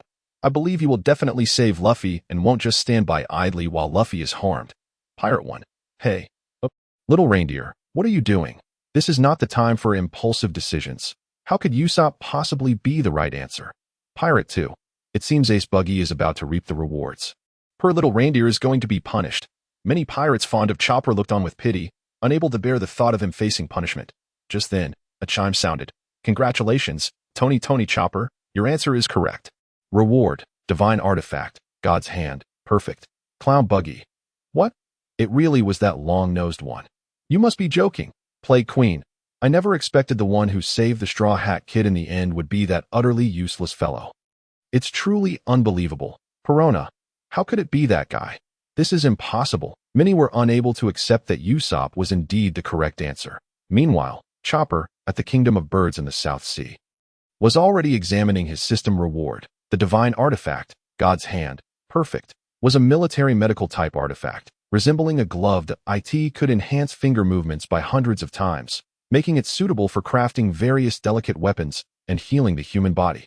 For Chopper, whose prototype was a reindeer, such a glove would enable him to create Rumble Ball more effectively and provide treatment for Luffy and the others. Consequently, Chopper's attention was no longer on the video but rather on the artifact. His face beaming with excitement. Of course, when the questioning concluded and the video resumed, Chopper still glanced at the canopy, concerned for Luffy's safety and wishing to ensure he was unharmed. Meanwhile, the audience found it hard to believe that Usopp had saved Luffy. Thus, when they realized the video was playing again, they focused intently on it, not wanting to miss any crucial moment. Just as Barrett's foot was about to land on Luffy, a faint crackling sound suddenly echoed. He halted his movement, turning back in curiosity. At that moment, astonishment crossed Barrett's face, for he saw Usopp, who had been knocked down at the beginning, standing up once more. You, stop right there. You are not allowed to lay a hand on my captain. Your opponent is me now, Usopp declared, using his slingshot to repeatedly launch seed attacks at Barrett. My captain has already risked his life for me. How could I continue to lie here without doing anything? Usopp shouted, even though his attacks had little effect on the massive Barrett. Nevertheless, he persisted, launching seeds time and time again. At the final moment, a seed finally lodged itself in Barrett's finger. Upon impact, the seed began to grow, transforming into a vine that forcibly snapped one of Barrett's fingers. Clown Buggy. I can't believe that the long-nosed one actually intercepted Barrett. Just now, I thought the canopy had made a mistake. Moonlight Moria. So what if he intercepted? That useless fellow is utterly ineffective, just using a slingshot to attack. Does he think he can defeat Barrett like that? It's simply ludicrous. Pirate 1. Indeed. Even the supernovas are no match for Barrett. What can a mere Usopp accomplish? Bartolomeo.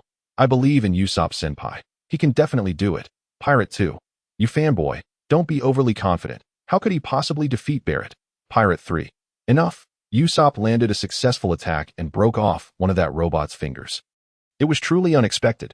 Pirate 4. What's so impressive about that? That's all he can manage. In the video, Barrett was about to blast him away. Against such an attack, Usopp is hardly a threat. Pirate 5. Alas. It's over.